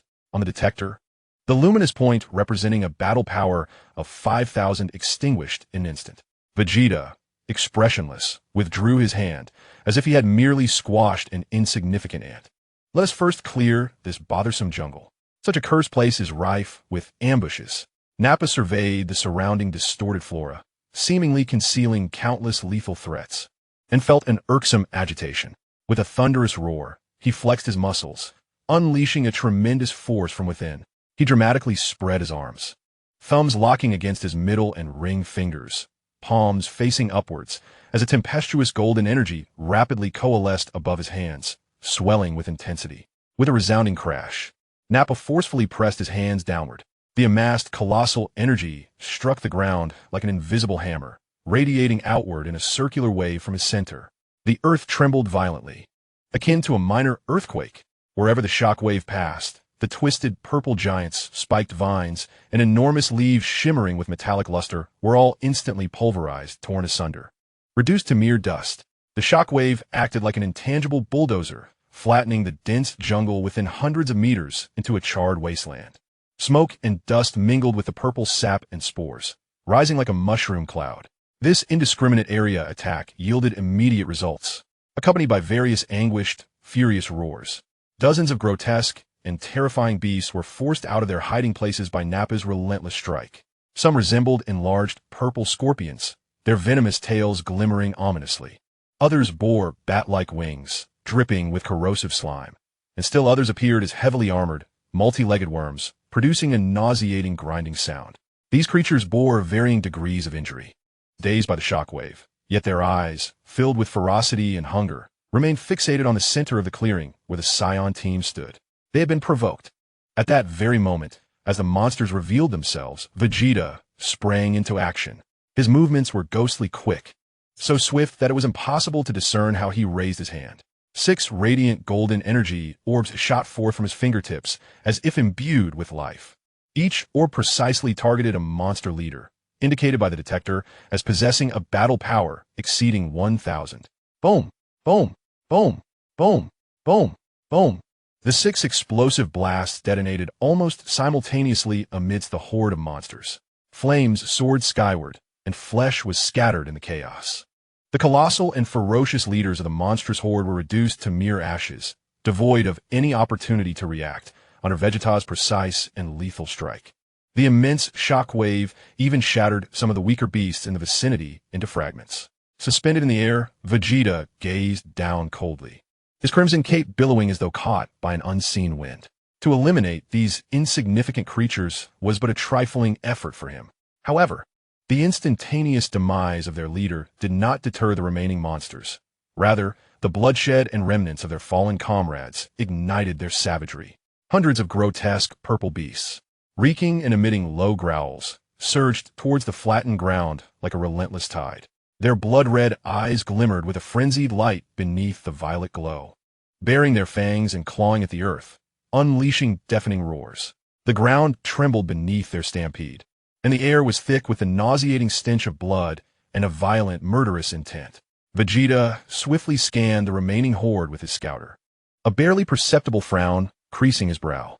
While the number of remaining monsters was substantial, their combat prowess was generally feeble, with the strongest barely exceeding 1,500, most lingering around the 400 to 500 range. Such adversaries were hardly worthy of even stretching his limbs. He snorted dismissively, a flicker of impatience and disdain flashing in his crimson gaze, as if surveying a swarm of filthy ants. Gradually, he descended onto a protruding purple rock at the center of the ravaged land, arms crossed, his scarlet cape cascading down, embodying an air of haughty coldness. "Oomph. Those remaining trash. You few handle the cleanup." Vegeta's voice resonated like ice, imbued with an irrefutable command. "Do not allow them to approach. They are bothersome."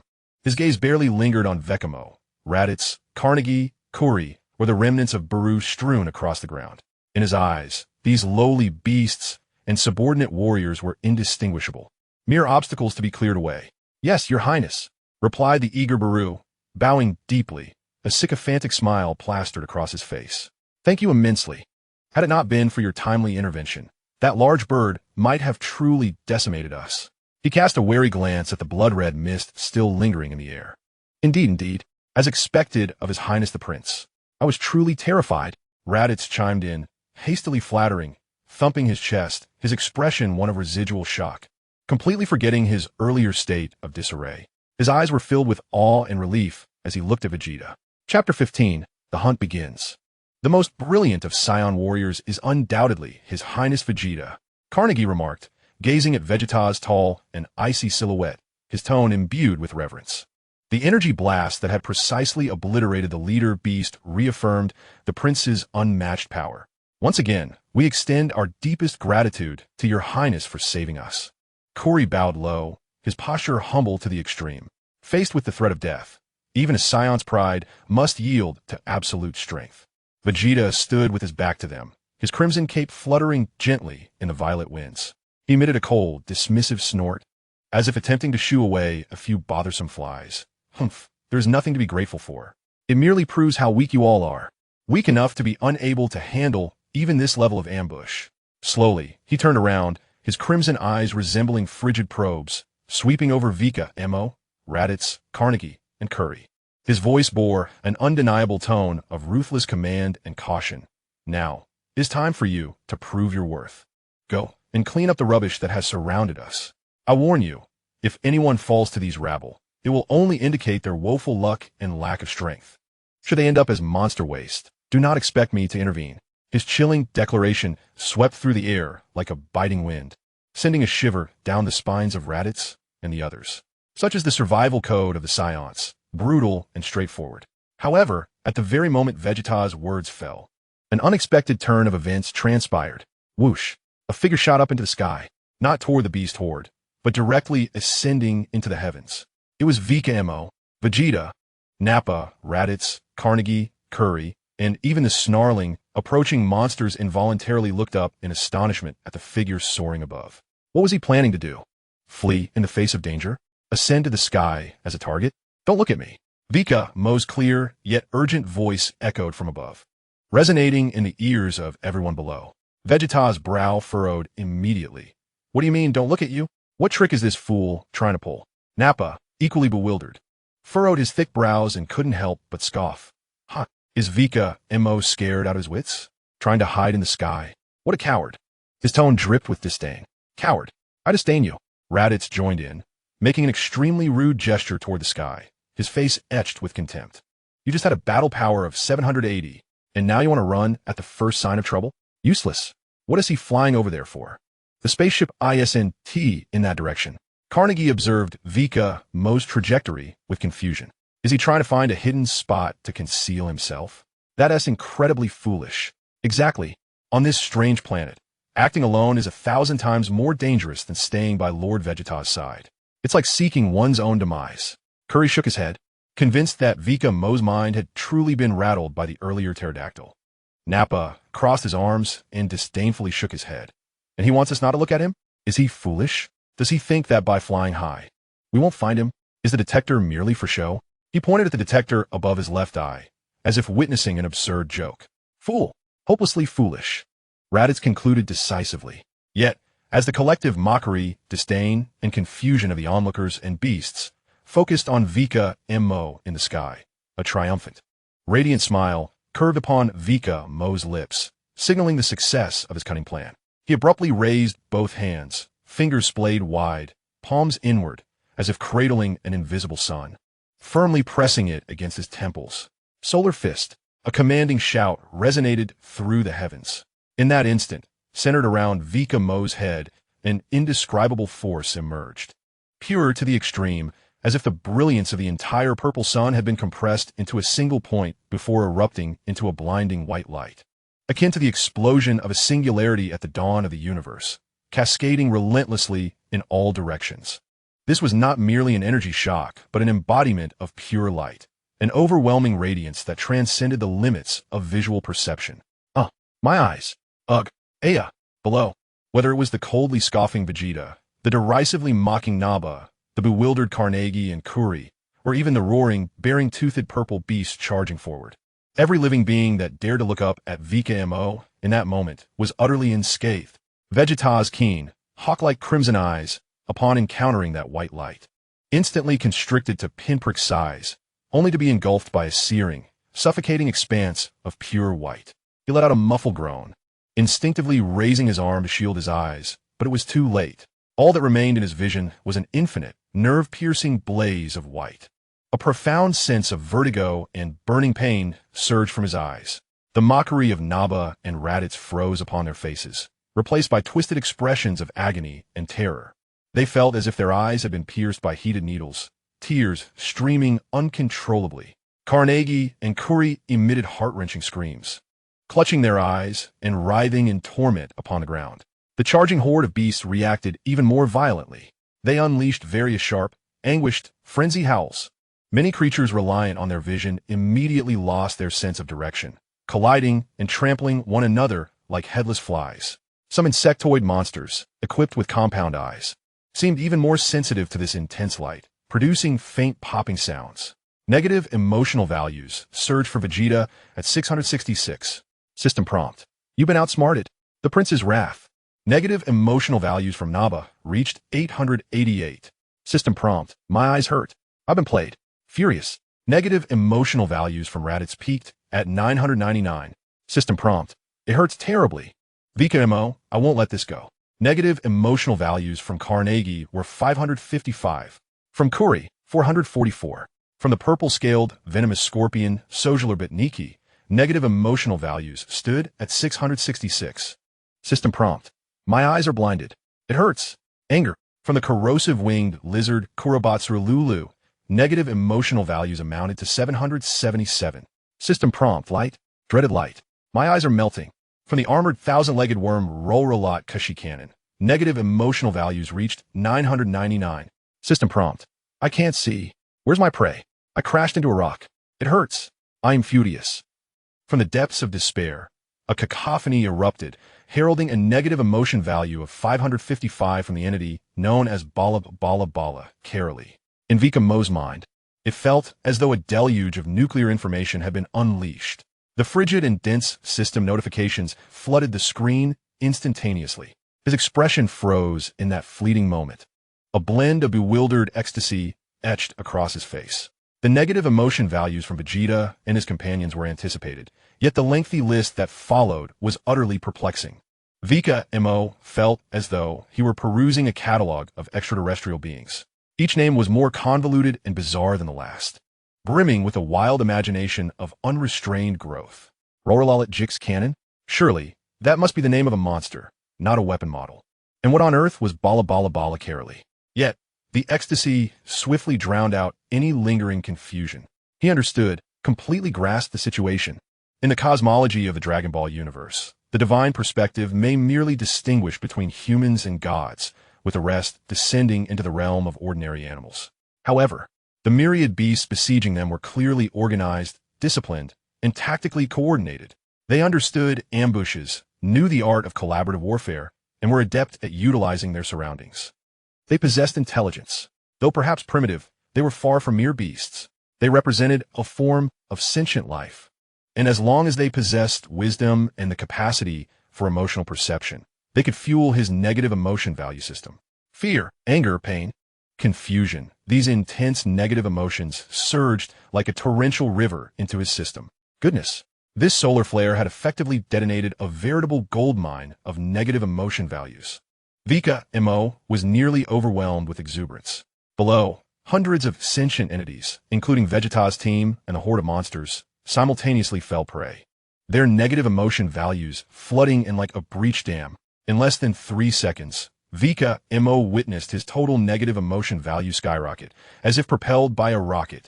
It effortlessly surpassed the monumental threshold of 100,000 points. Moreover, the numbers continued to escalate wildly, refreshing. Thousands upon thousands of points were credited every second. The anguished roars of the monsters resonated in his ears like celestial symphonies. Bliss. Absolute bliss. This B-star was tailor-made as a scoring paradise for him. Vikame reveled in his thoughts. In contrast to his previous expedition with Bardock's team to the relatively civilized Cyril star, this place was chaotic, primal, and rife with violence, yielding a geometric increase in the production of negative emotions. Observing the pandemonium below, people and beasts shrieking, writhing, and colliding in a frenzy, Vikame felt no shred of compassion. A shrewd glimmer sparkled in his eyes, reminiscent of a capitalist's acumen. The time for harvesting had arrived. Capitalize on your misfortune to reap your demise. No, rather, seize upon your blindness to amass your points. He hovered in the air, palms facing each other, as a sphere of golden energy rapidly coalesced into a ball the size of a basketball. The energy within swirled ominously, exuding a palpable aura of danger. Yet Vikame deliberately tempered its power, not seeking a swift annihilation, but rather to maximize suffering. Whoosh, whoosh, whoosh. Vikame waved his hands vigorously, unleashing a torrent of golden energy orbs that rained down like hail, accompanied by a piercing sound that sliced through the air, striking with precision at the horde of monsters below, who were blinded and writhing in agony. He deftly avoided the positions of Vegeta and the others, not yet wishing to court disaster, with a singular focus on the beastly swarm. Boom, boom, boom. The deafening detonations echoed within the throng of creatures. Golden flames erupted, mingling with splashes of purple blood and shards of flesh and exoskeleton. Vikame had expertly calibrated the potency of each energy orb to inflict excruciating pain without delivering instant death. The anguished, increasingly desperate roars ascended to the heavens. Those monsters, already thrown into a frenzy by the blinding light, were now subjected to the onslaught of energy blasts. Severed limbs, burns, and internal injuries overwhelmed them with relentless agony, akin to a tidal wave engulfing their senses. The air was saturated with the acrid scent of charred flesh and the metallic tang of blood from the venomous purple-scaled scorpion. So Sheila Portaniki, the negative emotional value soared to 999. System notification. Pain. So much pain. Who is attacking me? From the corrosive winged lizard, Culoport Solulu. The negative emotional value reached 999. System notification. Wings. My wings. They're scorched. Fury. From the armored centipede, Roralot Jix Cannon. The negative emotional value hit 999. System notification. My shell is shattered. So hot. I can't see the enemy. Despair. From the Thorn Howler Beast, Balabalakalaroli. The negative emotional value peaked at 999. Vikamo's mind was inundated with the number 999. Negative emotions surged forth like an uncontrollable geyser, swiftly exceeding a cumulative total of 200,000, escalating at an astounding rate. This efficiency surpassed an entire year of laboriously harvesting experience on Vegeta's planet. Indeed, coming to the B-Star was an exceptionally astute decision. Here, one could find experience points scattered like grains of sand. Vikamo's heart blossomed with joy. While he maintained the precise bombardment of energy orbs, he remained vigilant of the tumult below. He sensed that some of the sturdier beasts, or those better adapted to the light, including Vegeta and the others, were gradually regaining their sight. Faint outlines began to materialize at the edges of their vision, and the blinding white light started to recede. It was nearly time for the next round. Vikamo inhaled deeply and, with all his might, bellowed towards the chaotic battlefield. Do not look at me. This time, his voice possessed a peculiar penetrating quality, resonating clearly in the ears of every creature that had just begun to recover a semblance of sight. Bewildered and searching in anger for the culprit. Then, under the scrutiny of countless, albeit still blurry, gazes filled with confusion, rage, and terror, Vikamo's hands shot up once more, striking decisively beside his temples. Sun Fist. The second wave, an exquisite torrent of light, unreservedly, descended once more. No, more. Vikamo. You scoundrel. The atmosphere below erupted into chaos. Despairing cries, furious roars, and agonized screams intertwined. Vegeta, having just regained a flicker of blurry vision, was once again engulfed by that familiar, loathsome, blinding light. An unprecedented fury surged through him. He felt his dignity as a prince being mercilessly trampled by this inferior warrior. Nappa and Raditz emitted wails akin to that of slaughtered pigs. Tears, which had just begun to cease, surged forth once more. The sting in his eyes was more intense than before. Carnegie and Kuri collapsed, rolling on the ground, clutching their eyes in despair, exclaiming, "My eyes. They're going blind. Vikamo, I'll fight you to the end." Meanwhile, the beasts, who had only just begun to recover from their suffering and were preparing to seek vengeance upon their foe, suffered a devastating psychological blow. They had just begun to acclimate to the light and had locked onto that detestable figure in the sky, only to be met with this infernal technique again. Is there no justice left in this world? Negative emotional values surged from Vegeta at 888. System prompt. Secondary blindness. Bloodlust surging. Nappa's negative emotional value reached 999. System prompt. Aw, it hurts so much. Vikamo, I will kill you. Raditz's negative emotional value also hit 999. System prompt. Vikamo, I swear, I will ensure you live a life of torment. Carnegie's negative emotional value stood at 666. Kuri's at 777. From the purple-spined venomous scorpion, Socialer Portnaki, the negative emotional value peaked at 999. System prompt. Despicable. Shameless. Humans are too cunning. From the corrosive winged lizard, Kulapot Suru, the negative emotional value reached 999. System prompt. My eyes. I can't see again. How infuriating. The bone-armored centipede, Roralot Jix Cannon, registered a negative emotional value of 999. System prompt. Light again. More light. I want to burrow into the earth. The Thorn Howler Beast, Bala Karoli, also recorded a negative emotional value of 999. Vikamo's total negative emotional value soared like a runaway stallion, racing past 300,000, then 400,000, hurtling towards the 500,000 mark. This efficiency brought him to the brink of ecstasy. He employed his familiar tactics once more, gathering energy blasts to deliver precise, intensified strikes upon the now more chaotic and suffering horde below. The cacophony of explosions, screams, curses from humans, and mournful howls from beasts formed a symphonic hell. When Vikamo sensed that the majority of the beasts and humans had nearly restored their vision and the acceleration of negative emotional values began to wane, He reluctantly ceased the bombardment of energy blasts and slowly descended from the heights. The scene below was nothing short of horrific. The remaining standing monsters are few and far between, most of them battered and bruised, lying on the ground, moaning in agony, convulsing, emitting weak and despairing wails. The air is thick with the acrid scent of charred flesh, mingled with a metallic tang of blood and a peculiar, pungent odor reminiscent of sulfur blended with decaying vegetation. Although Vegeta, Nappa, and Raditz still stand, their faces are ashen, eyes swollen and bloodshot, with traces of tears lingering at the corners. They regard Vikame with a gaze akin to that of confronting a demon risen from the depths of hell, filled with profound anger, resentment, and a barely perceptible tinge of apprehension. This fellow is utterly sinister. Vikame, undeterred by the seething looks that seem poised to devour him whole, casually claps his hands together, a satisfied smile gracing his face as if he has just completed a delightful task. All done. Much quieter now. How refreshing. His seemingly innocuous demeanor only serves to infuriate Raditz and the others, causing them to tremble with rage. At that moment, Vikame's gaze swept over the remaining monsters still struggling to regain their fighting spirit, as well as his teammates, particularly Raditz, who were glaring at him with swollen, red eyes, gritting their teeth. A more mischievous thought surged to the forefront of his mind.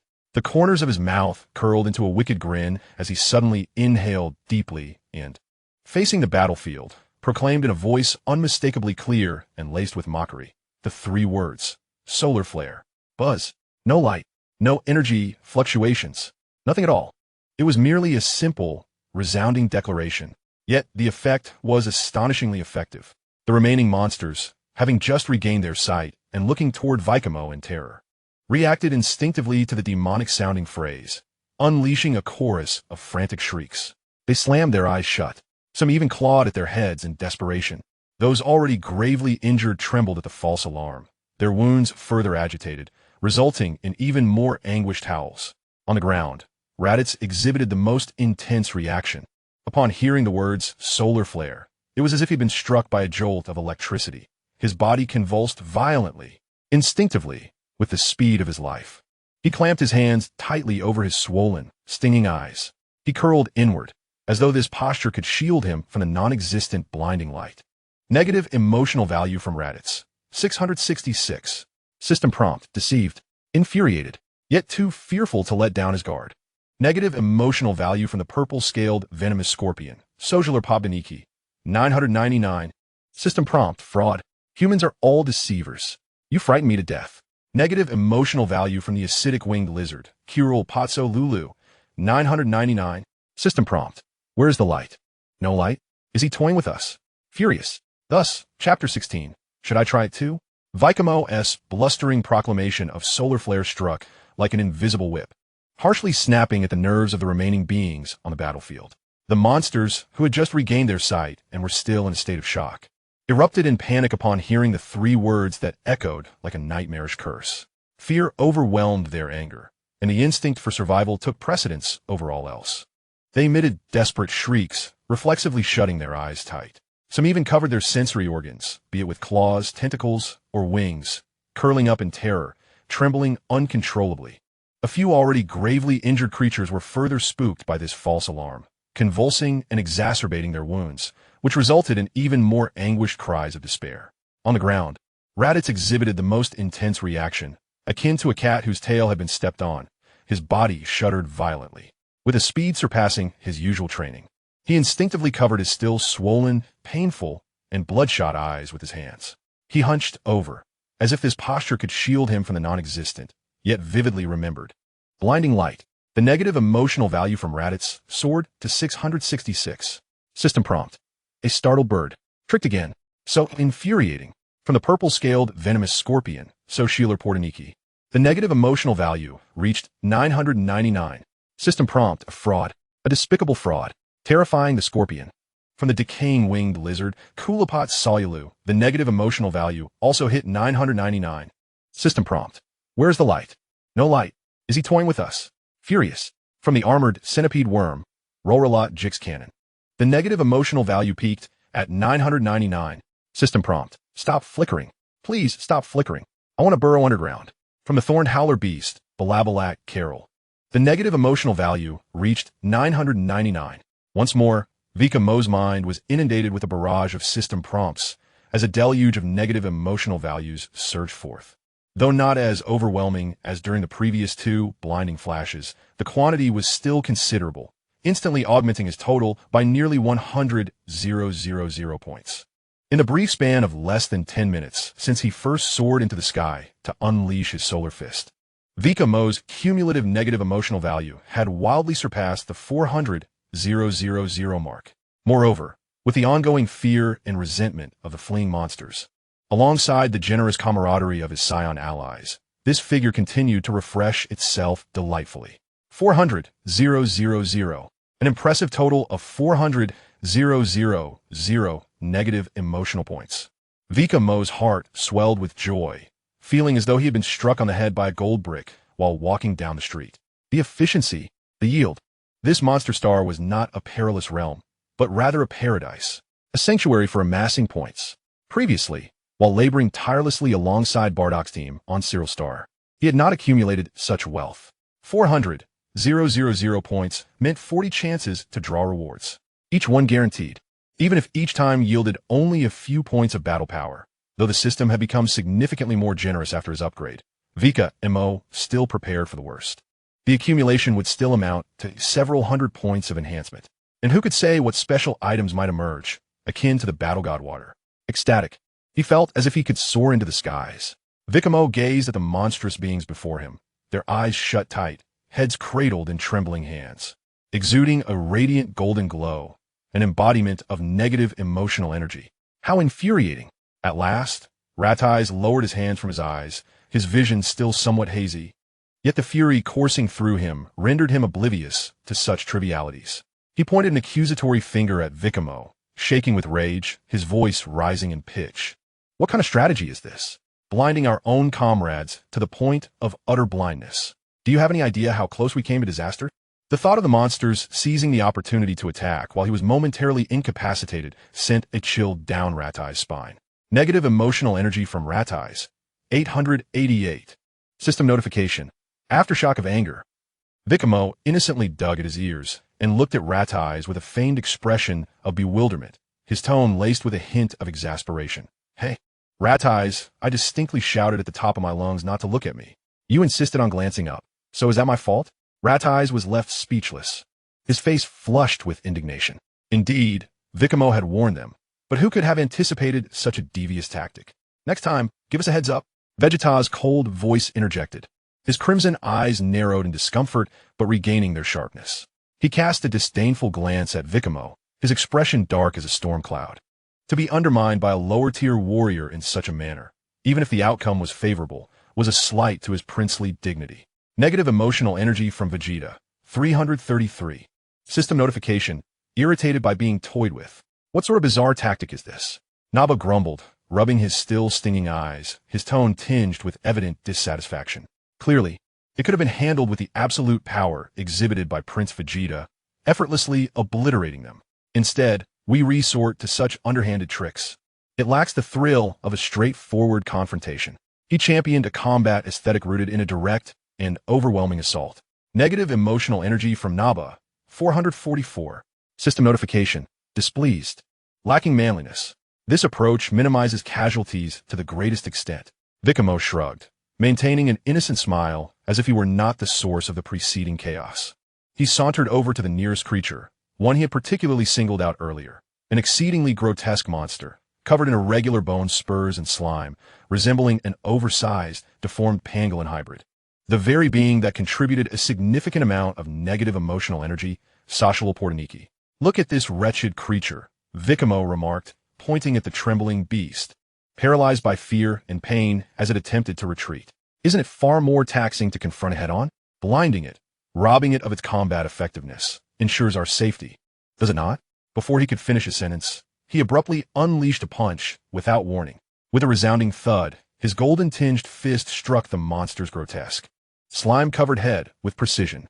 The sheer force drove the creature deep into the soft, purple ground, leaving behind a bubbling pit. A muffled, pained whimper emanated from the depths of the crater. A wave of negative emotional energy, quantified at 1,000, emanated from the monstrous purple-scaled scorpion, Sashialair Podaniki. System prompt: pain, humiliation. Yet again I am struck. Vikame paused momentarily upon reading the system notification. Sociala? TSK. What a lengthy name. Yet the appearance is rather grotesque. With a disdainful curl of his lips, he resolved to commence his cleansing with this unsightly creature. With that, Vikame bent down, precisely seizing a robust, bone-spiked claw, or rather, a forelimb, protruding from the pit. Channeling his core strength, his arm muscles tensed. Hey whoosh! Vikame exclaimed, astonishingly yanking this beast, which dwarfed him several times over, from its pit. Amidst the astonished gazes of all present, both human and beast, he gripped the claw, wielding it like a colossal meteor hammer, and began to whirl it in wild circles. The creature's massive form was sent soaring by Vikame's vigorous spins. Once, twice, thrice. The speed escalated with each rotation. The monster emitted a cacophony of terrified, despairing shrieks, its body leaving behind violet afterimages in the air. Each impact against the ground was accompanied by a resounding thud and the sickening crack of splintering bones. Violet ichor and shattered remnants splattered everywhere. Bang, bang, bang, bang.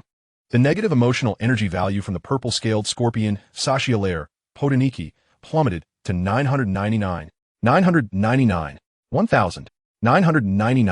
Within Vikame's mind, the notifications of negative emotional energy cascaded like a torrential downpour. Each slam was infused with the creature's agonizing screams and overwhelming resentment. This was nothing short of an unceasing generator of negative emotional energy. Whoosh! Sensing the momentum had reached its peak, Vikame abruptly released his grip. The unfortunate beast, now thoroughly disoriented and with countless bones presumably fractured, soared through the air like a massive violet projectile, accompanied by a piercing sound as it followed Vikame's trajectory, arcing high into the depths of a dense purple jungle several kilometers away. It collided with several twisted giant trees along its path, ultimately vanishing from sight, leaving behind a vast, shattered passage and a flurry of purple-wood shavings. Vikame dusted off his hands, turning with satisfaction to cast a benevolent glance upon the other creatures still writhing in agony on the ground or retreating in terror. The surviving monsters, having witnessed the fate of Sociala, were paralyzed with fear at the sight of Vikame's seemingly gentle yet devilish gaze, their spirits utterly shattered. They forgot to wail, reduced to mere chattering teeth and uncontrollable trembling. Some, in their cowardice, even lost control, releasing unpleasant odors. Gurgle. Translation, demon. He's a demon. Hiss, hiss, hiss. Translation, run. Stay away from him. Roar. Translation, mommy. I want to go home. In the following moment, an unidentifiable monster emitted a desperate, tearful wail, turning its massive body and summoning every ounce of strength to frantically flee from the vicinity of Vikame. This cry ignited a metaphorical fuse. Boom! All remaining monsters, regardless of their wounds or fear, unleashed their utmost potential for survival at that instant. They emitted various incomprehensible shrieks of terror, retreating like a receding tide, scrambling in every direction towards the depths of the jungle, towards any place that could lead them away from Vikame. The scene descended into utter chaos, with creatures trampling over one another amidst a swirling cloud of dust. From the corrosive-winged lizard Kulabatosaulu, a negative emotion value of 999 surged forth. System prompt: escape. Flee quickly. From the armored thousand-legged worm Rolrolot and the emergency Kexii cannon, another negative emotion value of 999 arose. System prompt: dei undergrund. Hurry and burrow. From the thorn howler Barabala Lacaroli, yet another negative emotion value of 999 emerged. System prompt: don't block the way. Let me run first. Yet another wave of fear and resentment surged forth. Vikame watched the monsters fleeing in panic, his grin stretching nearly to his ears, his delight reaching a euphoric peak. Hey, don't run away. Come back and play some more, he shouted symbolically towards the retreating horde. The only response was an accelerated escape and another round of negative emotion value notifications. Your Highness Vegeta, Carnegie remarked, observing Vikame's beaming expression, as if he had just won the cosmic lottery, unable to contain his confusion. Why do I feel that this guy is particularly, exceptionally happy during battle? It's almost as if he is, overly exhilarated. He found it difficult to articulate the exact nature of Vikame's mischievous grin. I noticed it too. Bah! Crossing his arms and glaring discontentedly at Vikame's retreating figure, bared his teeth. Look at the way he smiles. It's utterly infuriating. Battle is sacred. It's a clash of power. How can he laugh as if he just found money while fighting? He struggled to suppress the urge to charge at Vikame and deliver a beating. This style of combat was nothing short of disgraceful. Raditz clenched his fists, his expression darkening. He observed the monsters that Vikame had toyed with, tormented, and ultimately sent fleeing in terror, and an absurd, almost sympathetic emotion welled up within him, albeit only a hint. Yet more so was a profound dissatisfaction with Vikame's unconventional approach, which completely contradicted the Saiyan's honor in direct combat. Initially, he had thought Vikame was attempting to escape, but instead, he soared into the sky and unleashed a blinding solar fist, leaving Kuri in a state of amusement. However, it begged the question, how could he derive such pure joy from battle? It felt less like combat, and more akin to engaging in some amusing game. Oomph. Vegeta suddenly emitted a cryptic hum, his crimson eyes shimmering with an unusual brilliance. He fixed his gaze intently upon the visage of Vikame, whose face was adorned with a satisfied smile, and slowly spoke in a deep voice imbued with an undeniable authority. This is the true essence of a Saiyan. Upon hearing these words, Naba, Raditz, Carnegie, and Kuri were all taken aback, staring in astonishment at their prince. Vegeta's gaze swept over them, his tone almost didactic. The more we engage in battle, the more we can feel the exhilarating surge of our blood, the pure joy of the clash of power. This is the instinct that flows through our veins. He then turned his attention back to Vikame, who still reveled in his negative emotional points, his expression complex. Perhaps he had employed some clever tactics, yet the genuine and unadulterated delight he exhibited in battle was the very attitude a Saiyan should embody. He paused, his scarlet cape fluttering without wind, his voice resonating with the decree of a monarch. You all should take note. We are the warrior race of Saiyans. The joy found in combat is the wellspring of our strength. It is an indelible mark etched in our very bones. Naba and Raditz exchanged glances, enveloped in a profound silence. Prince Vegeta's words seemed to carry a semblance of truth. Indeed, Saiyans thrived on battle, relishing its thrill. However, was Vikame's demeanor merely one of joy? Raditz scrutinized Vikame's face, which bore an almost overflowing expression of smugness and a hint of mischief, and his mind was rife with doubts. To him, Vikame resembled a weasel that had successfully pilfered a chicken.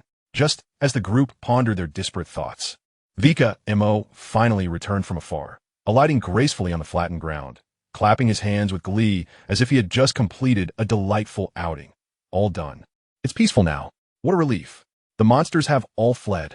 Raditz surveyed the chaotic battlefield and the desolate surroundings, lifting his chin, his brow furrowed, a tone of bewilderment and frustration lacing his words. Why does it feel as though we are the ones who barely survived an onslaught? This was entirely different from his envisioned conquest. According to intelligence provided by the Frisia force, Naba furrowed his brow and pressed the detector, watching the rapidly retreating lights. The creatures on this planet should have been mere lowly beings, acting solely on instinct, devoid of higher intelligence. Yet just moments ago, these beings had demonstrated an understanding of ambush tactics, cooperation, and even fear and strategic retreat after being toyed with by Vikame, indicating a remarkably intelligent ecosystem. Oomph. Vegeta scoffed disdainfully, a cold gleam flickering in his crimson gaze. You actually dare to believe Frisia's words? When has he ever provided us with accurate intelligence? It was as if he had seen through everything, his tone dripping with contempt and distrust towards Frisia.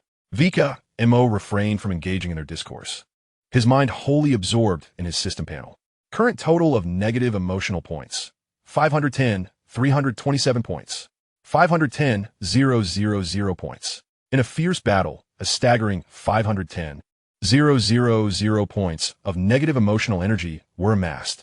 This is akin to an overnight fortune. Gazing at this dizzying figure, Vikame felt his heart racing. The peril of this beast star exceeded all expectations. Even a pterodactyl with a combat power of 7,000 could appear. Who knows what more terrifying creatures lurk deep within the forest? That dog of Frisia, Chio-E, might even be on his way here. Strength. It is imperative to enhance one's powers swiftly. The ability of rebirth is a trump card, but with a cooldown period of 10 years, it should be reserved for necessity. Lottery. Immediately, without hesitation, Vikame's thoughts delved into the system, selecting the alluringly radiant lottery button. 50 consecutive draws. Initiate. Congratulations. You have gained 77 points of combat power. Congratulations. You have gained 11 points of combat power. Congratulations. You have gained 43 points of combat power. Congratulations. You have gained 56 points of combat power. Congratulations. You have gained 29 points of combat power. The initial series of system prompts rang in Vikame's mind like a jubilant symphony. With each notification, he felt a warm current infusing his limbs, his physical powers steadily and distinctly augmenting. The upgraded system proved to be remarkably effective, although no special items had emerged yet. Each increment in combat power was substantial, no longer a paltry single digit. As he continued to draw, he silently wished for something remarkable, perhaps the battle god water, or maybe a teleportation ability would suffice. Let me see if there are any unwary foes nearby. In an effort to alleviate the embarrassment from Vegeta's earlier reprimand and to divert attention from Vikame's enigmatic smile, Raditz quickly pressed the scanner button to survey the surroundings. The result from the scanner brought him relief. Everyone had fled. They were scared away by Vikame's tactics. The nearest one had retreated almost 400 kilometers away. It seems they were genuinely traumatized. It appears Vikame's tactics have proven quite effective, Raditz commented with a complex tone. Although he still felt it lacked a certain masculinity, he could not deny the results were impactful. Vikamontak, your combat power. Raditz's gaze inadvertently swept across the reading on the scanner, and he suddenly froze. He thought he was seeing things and blinked rapidly before focusing again. Unable to contain his astonishment, he exclaimed, "Hey, Vikamontak, your combat power. Be quiet. I am Busu." Vikame retorted without turning, his tone laced with irritation at being interrupted. He was reveling in the pleasure of growing power and the anticipation of a grand prize. Raditz. Negative emotional value from Raditz. 666. System prompt. Yet again rebuffed. How frustrating. What the hell? I'm in the midst of enhancing my combat power. Do you think elevating one's strength is as simple as eating or drinking? Raditz internally lamented. However, the next moment, he was utterly astonished by the wildly fluctuating numbers on the scanner's lens. The numerical representation of Vikame's combat power surged uncontrollably, akin to an unrestrained rocket gauge, escalating at a speed visible to the naked eye. Beep. Combat power, 857. Beep. Combat power, 868. Beep. Combat power, 880. Beep. Combat power, 892. The numbers fluctuated erratically, sometimes quickening and at other times slowing, yet the overall trend was unwaveringly upward. Raditz was utterly bewildered, his mouth agape, as if it could accommodate a dinosaur egg. He glanced at the detector, then at Vikame, who stood with his back to them, seemingly doing nothing. His mind a blank canvas. What on earth is happening? Is the detector malfunctioning? Or is Vikame genuinely increasing his power? Raditz, what is the matter? You're making such a fuss. Naba, drawn by Raditz's exclamation, inquired with a hint of impatience. He found Raditz's demeanor today rather neurotic. Is my detector malfunctioning?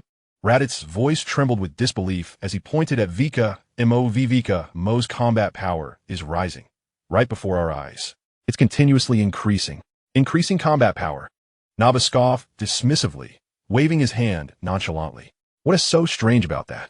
Adrenaline spikes after a battle. Or perhaps a moment of enlightenment. Temporary fluctuations in combat power are quite normal, aren't they? My combat power is said to be 3,000, but there are decimals behind that. I just don't bother to check. He thought Raditz was overreacting. Raditz's complexion oscillated between red and pale, rendered speechless as he fixated on Vikame's silhouette as if he were an extraterrestrial creature. He would rather believe that his detector was faulty. By the way, Your Highness Vegeta. Naba, dismissing Raditz's paranoid demeanor, turned to Vegeta with a smile. That little game of eating, sleeping, and playing beans is actually quite entertaining. It's perfect for livening up a dull journey. A glint of cunning flickered in his eyes. How about you join in next time?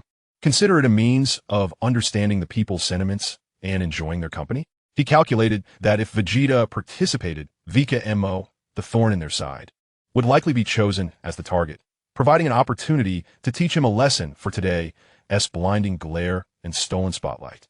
Upon hearing this, Vegeta's crimson eyes shifted slightly, as if contemplating the proposal earnestly. As the future king of the Saiyans, occasionally lowering his guard to engage with these subjects could indeed foster cohesion. He nodded thoughtfully. It's worth a try, his tone revealing neither joy nor anger. Naba's heart soared with delight, his smile widening further. However, at that moment, combat power 1100. It's still rising. Raditz' exclamation echoed once more, his voice cracking with astonishment. This time, he could no longer maintain his composure. What? 1188? Carnegie also pressed the detector, his eyes nearly bulging as he gazed at the digits on the screen. 1199. Kuri followed suit, his voice tinged with terror. 1298? As Raditz gazed at the numbers that refreshed once more, his lips twitched uncontrollably, feeling as though his very understanding of reality was fracturing. What on earth was this bizarre pattern of growth? Carnegie was in a frenzy, utterly bewildered by the events unfolding before him. How could one's combat power ascend like a rocket without any forewarning or apparent rationale? Vegeta and Nappa finally sensed that something was amiss. It was inconceivable that both Raditz and Carnegie could simultaneously experience a malfunction in their detectors. Almost in unison, they swiftly pressed the detector button located at their left eyes. As the lens of the detector clearly displayed Vekamo's current combat power, Nappa's robust frame shuddered violently, as if struck by an invisible hammer. The smile that adorned his face instantly froze, his eyes widened in shock like bell towers, and his mouth fell open in a comically horrified expression. 1300. Nappa's voice contorted in sheer disbelief, cracking under the weight of his astonishment. How could this be possible? Just moments ago, Vekamo had been at 780. How much time had passed? A minute? 2. He had done nothing but stand there, yet his combat power had surged by over 500. Intriguingly, the corners of Vegeta's cold lips slowly curled into an unusually pronounced arc, revealing a hint of intense interest. His deep crimson eyes, akin to a hawk that had discovered a rare treasure, fixated intently on Vekamo. 300? No, it was still rising. For 3 whole minutes, the battlefield lay ensconced in an eerie silence, punctuated only by the sporadic beeping of the detector, reflecting Vekamo's ever-increasing combat power, and the increasingly labored breaths and gasps from the Saiyan team members.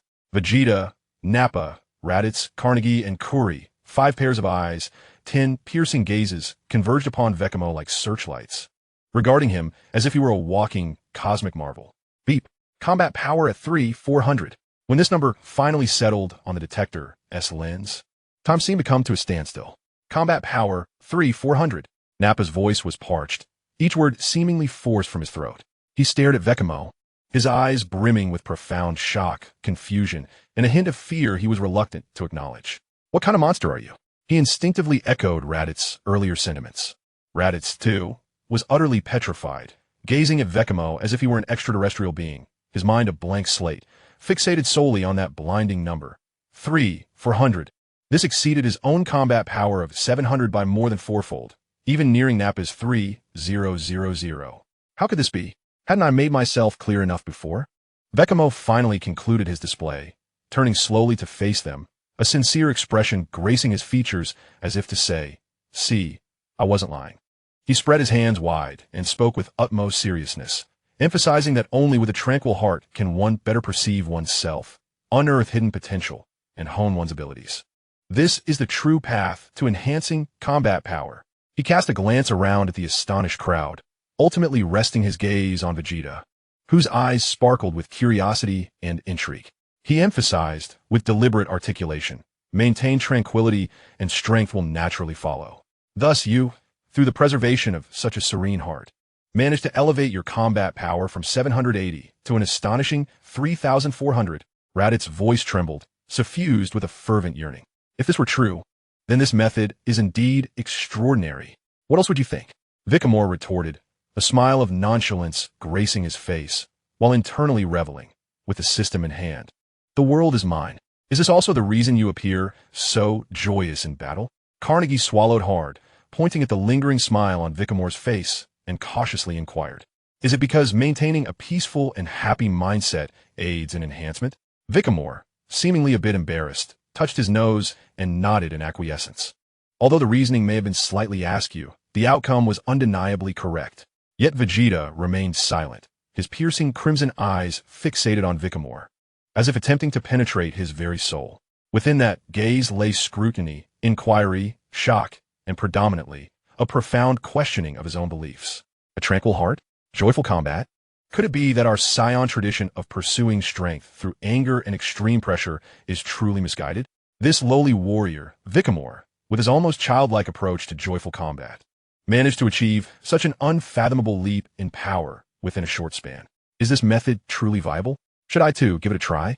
Chapter 17. The Fury of Incompetence. By the way, Vikame, that suggestion from Naba earlier about letting His Highness Vegeta join in the beam battle. Carnegie, with a smile plastered on his face, leaned closer to Vikame, his tone subtly ingratiating, noted that Vegeta had actually nodded in agreement to give it a try. Vikame. This fellow Carnegie changes his tune remarkably swiftly. Is he eager to curry favor with me? I've heard about it. Raditz chimed in eagerly, fearful of lagging behind. Indeed, it is true. Vegeta's lips curled into a smirk, a semblance of amusement flickering across his face as his gaze inadvertently swept over Naba. Naba's face instantaneously flushed a deep shade of red, only to pale moments later, veins throbbing at his temples. How embarrassing. He had just attempted to divert Vegeta's attention to Vikame, using the beam battle as an excuse, hoping to showcase the incompetence of this fool. And what transpired? Vikamore's combat power skyrocketed, shattering his previous perceptions and leaving him utterly beneath Vikamore's foot. From Naba emanated a negativity score of 666. Observing Naba's dismay, Raditz could hardly contain his delight. Serves you right, always bullying others with your superior combat power. Now you can taste the bitterness of your own medicine. Naba, you must finally understand my frustrations. The matter of the beans can be discussed upon returning to the spaceship. Vegeta let out a cold snort, instantly shattering the delicate atmosphere.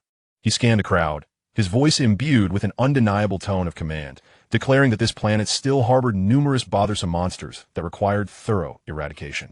With Vikame's combat power now meeting the required standards, he deliberately paused, allowing his gaze to linger on Vikame for a moment, neatly dividing them into 3 teams. Myself, Naba, and Vikame, each accompanied by 1 member. Your Highness, please allow me to accompany you, Raditz exclaimed, his voice tinged with excitement as he stepped forward, his eyes brimming with eagerness. Coolly, you're with me. Vegeta didn't even spare Raditz a glance, directly selecting the slight figure who always lingered at the back, Coolly. As the undeniable core and pinnacle of strength within the Saiyan squad, Vegeta's choice was driven by a cold, pragmatic logic. Bringing the weakest member would minimize unnecessary casualties. This was not out of compassion, but rather a disdain for complications. He didn't want to be left alone to clean up the mess afterward or face inquiries from Frisia's army. Indeed, thank you, Your Highness, Coolly responded, flabbergasted, nearly jumping with joy, his voice trembling with excitement. It is my utmost honor to fight alongside you. Just take care of yourself and don't hinder the team. Vegeta coldly retorted. Vikame, Raditz quickly turned to the newly designated powerhouse. A flattering smile plastered on his face, and with a hint of anticipation, asked, May I join your group? Certainly. Vikame nodded succinctly, his gaze sweeping over Raditz with a barely perceptible hint of amusement. Splendid. Raditz sighed in relief, secretly elated. Being paired with Vikame, who had just unleashed remarkable power, was undoubtedly preferable to being with Naba, who was currently seething with pent-up frustration and could unleash his wrath at any moment. After all, the number 3,400 on the scanner had definitively eclipsed Naba. Raditz. Carnegie observed Raditz's newfound sense of security with a shake of his head, letting out a profound sigh. What's wrong? Raditz queried. A hint of confusion etched on his face as he looked at Carnegie. Leaning closer, Carnegie whispered in a tone only audible to the two of them. I'm worried you won't be able to keep up with Vikame's speed when he takes off. His surge in power is somewhat ominous, and I fear you might struggle to match that rhythm. Raditz's smile instantly froze, as if doused with icy water, his face paling dramatically. Carnegie's words pierced through the bubble of safety he had just inflated. Indeed, Vikame's current state felt entirely different. Would his approach also become perilous? A wave of intense unease gripped him. Enough of this wasted time. Move out immediately. Vegeta snapped impatiently, unleashing a formidable aura that transformed him into a streak of violet light, tearing through the air as he surged with astonishing speed toward the northwest direction marked on the scanner, where monstrous entities with high combat power were densely located. Yes, Your Highness. Curry dared not exhibit even the slightest negligence. He hurriedly summoned his breath, exerting every ounce of strength to keep pace, his figure appearing somewhat unsteady in the air. That individual, with a gloomy countenance, cast a fierce glare at Vikame and Raditz, snorted heavily through his nostrils, and bellowed at Carnegie, "Carnegie, follow me." With that, he transformed into a flash of light, soaring southeast with Carnegie in tow. "Let's embark as well." Vikamontak, sensing the surging power within him, was invigorated by an unprecedented sense of control. With a low shout, he lifted off the ground, morphing into an even swifter and more condensed beam of white light, heading directly south toward the area indicated by the detector as having the most concentrated monstrous energy. Whoosh! The speed was astonishing. Vikamo's figure swiftly transformed into a mere blur in the blink of an eye, vanishing entirely from Raditz's sight, leaving only the tumultuous airflow stirred up by his rapid flight, raising clouds of dust. Raditz stood rooted in place, mouth agape, gazing at the empty expanse ahead, as the point of light representing Vikame receded at an unbelievable pace. Negative emotional value from Raditz, 666. "Hey, wait for me, Vikame." Raditz finally regained his senses, hopping in frustration, shouting at the top of his lungs, "Why are you flying so fast? Wait for me." He hastily summoned all his energy, desperately pursuing the direction in which Vikame had disappeared, lamenting internally, to be left behind right after forming a team. What kind of situation is this? His combat power surged from 780 to an astounding 3,400, more than quadrupling. Vikame felt as if he had broken free from invisible shackles. His body was as light as a feather, yet his speed was akin to a cannonball. With every breath, he could feel the explosive power within him surging and roaring. The surrounding scenery rapidly receded, blurring into a kaleidoscope of colors. The overwhelming sensation of this newfound power was momentarily difficult for him to control, akin to a novice suddenly handed the keys to a supercar. However, the innate combat instincts and formidable adaptability of Saiyan began to manifest. After soaring at high speed for several seconds, Vikame swiftly adjusted his breath and body posture. A few subtle changes in position allowed him to gain a clearer perception of the tumultuous new power, transforming his initial wild flight path into a stable and smooth trajectory. He deliberately reduced his speed, hovering above a desolate mountain range, awaiting his teammate, who he had left far behind. After a considerable time, Raditz finally caught up, panting heavily and drenched in sweat, his face pale from excessive exertion. He stopped beside Vikame, leaning on his knees, gasping for breath, regretting his choices. Had he known that following that individual would be safer despite the stress, he would have preferred it over the perilous speed of Vikame. "Please, don't leave me behind." Raditz finally steadied his breath, wiping the sweat from his face, casting a wary glance at the eerily silent valley below. Filled with ominous rock formations, this dreadful place was teeming with monsters. The detector was incessantly beeping. Alone, it was far too dangerous. The detector on his wrist emitted a series of rapid and intense beeps, indicating the presence of numerous energy sources in the vicinity. "Oh, my apologies," Vikame chuckled awkwardly. Stretching his shoulders, the sudden surge of power had been overwhelming, causing him to overshoot. "I'll be more careful next time." He genuinely felt a twinge of remorse. After all, it was rather ungracious to send his teammate flying. Raditz observed Vikame's relaxed demeanor, and then glanced at his own disheveled state, feeling a mix of frustration and helplessness. Unable to voice his discontent, he could only roll his eyes. Negative emotional energy from Raditz, 666. He steadied himself, scrutinizing the data flickering on the detector screen before lifting his gaze towards the direction Vikame was advancing. Unable to resist confirming once more, "Vikame, are you truly certain we are heading due south?" The detector indicates that area is densely populated with red dots. The energy responses are increasingly potent. It is the most concentrated zone of monsters on the entire planet. "Absolutely certain," Vikame replied, his eyes sparkling with excitement and eagerness. "If there are few monsters, what is the point of clearing them out? It's the numbers that provide the thrill.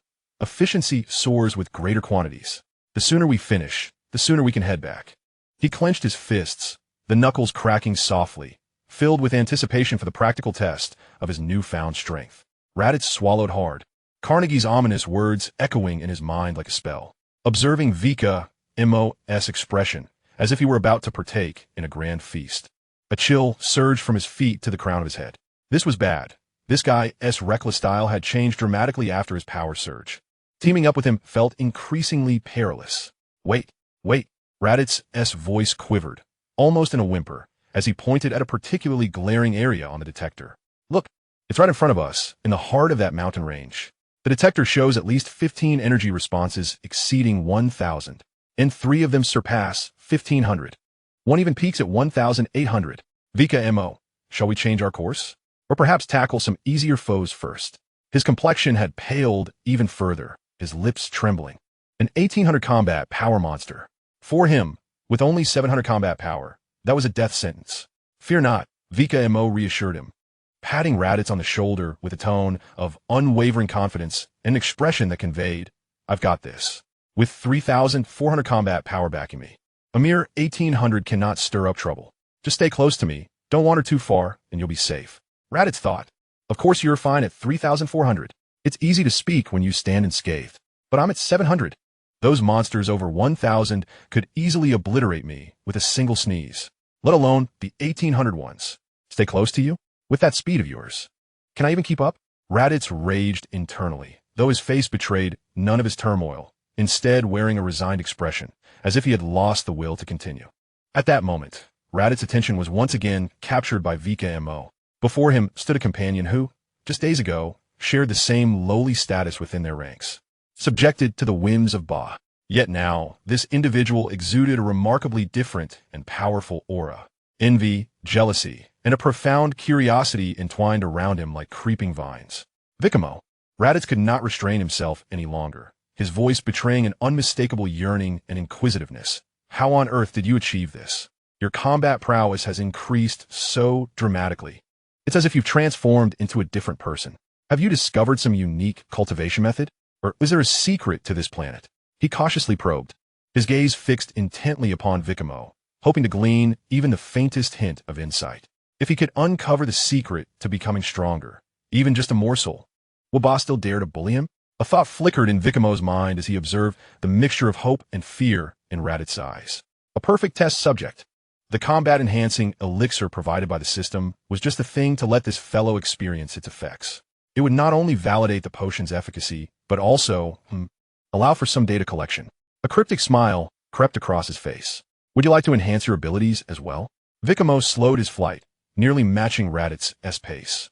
His voice laced with temptation. In a short span, I could double your combat power. Double. Raditz's eyes widened in astonishment, his breath quickening. Of course I want that. I dream of it. Doubling my combat power means I would reach 1,400. While I may still fall short of Vikame and Ba, it would be more than enough to crush Carnegie and possibly rival Curry. Ba wouldn't dare bully me any longer. The overwhelming allure clouded his judgment, temporarily overshadowing his fear of the lurking monsters ahead. Yet, he had not entirely lost his wits. Observing the increasingly dense red dots on the scanner, he hastily cautioned, Vikame, slow down. Please really slow down. Up ahead is the monster's lair. If we fly in so boldly, we will be surrounded. Then let us pause here. Vikame decisively halted, his body hovering steadily hundreds of meters in the air. Below lay a desolate valley, the wind howling around them. With a thought, a distinctive large barrel filled with a clear, transparent liquid materialized in his hand. What is that? Raditz gazed at the suddenly appeared barrel, bewildered. Where did it come from? I didn't see you bring it. An exquisite item, Vikame replied with a mysterious smile, cradling the barrel with one hand as his gaze swept below. His keen eyes spotted what appeared to be an abandoned natural cup, crafted from some hard plant stem, nestled in a rock crevice. In a blur, he vanished and reappeared, now holding a rough yet clean cup. Skillfully, he opened the barrel, scooped a generous portion of the clear combat elixir, and presented it to Raditz. Take a sip. Vikame's voice carried an undeniable allure. Just one sip will double your combat power. A sip and it doubles. Raditz's voice pierced the air, high-pitched with shock and excitement as he stared incredulously at the gently swaying transparent liquid in the cup. Is this for real? Vikame, is it truly this that has bestowed upon you such strength? His heart raced as immense surprise clashed violently with a tinge of skepticism in his mind. Chill. Vikame gestured for silence, his expression turning unusually grave, imbued with a sense of solemn responsibility. He leaned closer to Raditz, lowering his voice. Do not speak of this. It is a secret. Your father, Lord Bardock, once took great care of me in private and specifically instructed me to look after you if the opportunity arose. He patted Raditz on the shoulder. Thus, I have made an exception to grant you this special favor. Do you understand? Father. Raditz trembled at the mention of his formidable and serious father, who had long been sacrificed in the destruction of planet Vegeta. A complex wave of emotions surged within him. Vikame knew his father, had received his kindness. This revelation instantly shattered the last vestige of doubt in Raditz's heart. The name of his father held a weight and credibility within the Saiyan spirit. Understand, I promise to keep a secret. I want to utter a word. Raditz exclaimed, his hands trembling slightly as he solemnly accepted the cup, as if cradling a rare treasure. Just as he was about to raise the cup to his lips, a thought suddenly flashed through his mind, causing him to pause with a final note of caution. But, Vikame, I have never seen you drink this before. Indeed, he had never witnessed Vikame consume the water from the barrel. Of course, Vikame replied with an incredulous expression. Would I drink such a precious substance in front of you all? I always find a secluded corner to drink it. Am I supposed to announce to everyone that I possess such a marvelous treasure? That makes sense. It makes perfect sense, Raditz realized, as the last flicker of doubt evaporated from his mind. Indeed, if he possessed such a treasure, he would undoubtedly guard it jealously, never allowing others to find out. Without a shred of hesitation, filled with fervent excitement and reverence, he tilted his head back and gulped down an entire cup of the clear, icy combat essence. As the liquid slid down his throat, it bore a peculiar sweetness that flowed into his belly, instantly transforming into a warm current spreading through his limbs.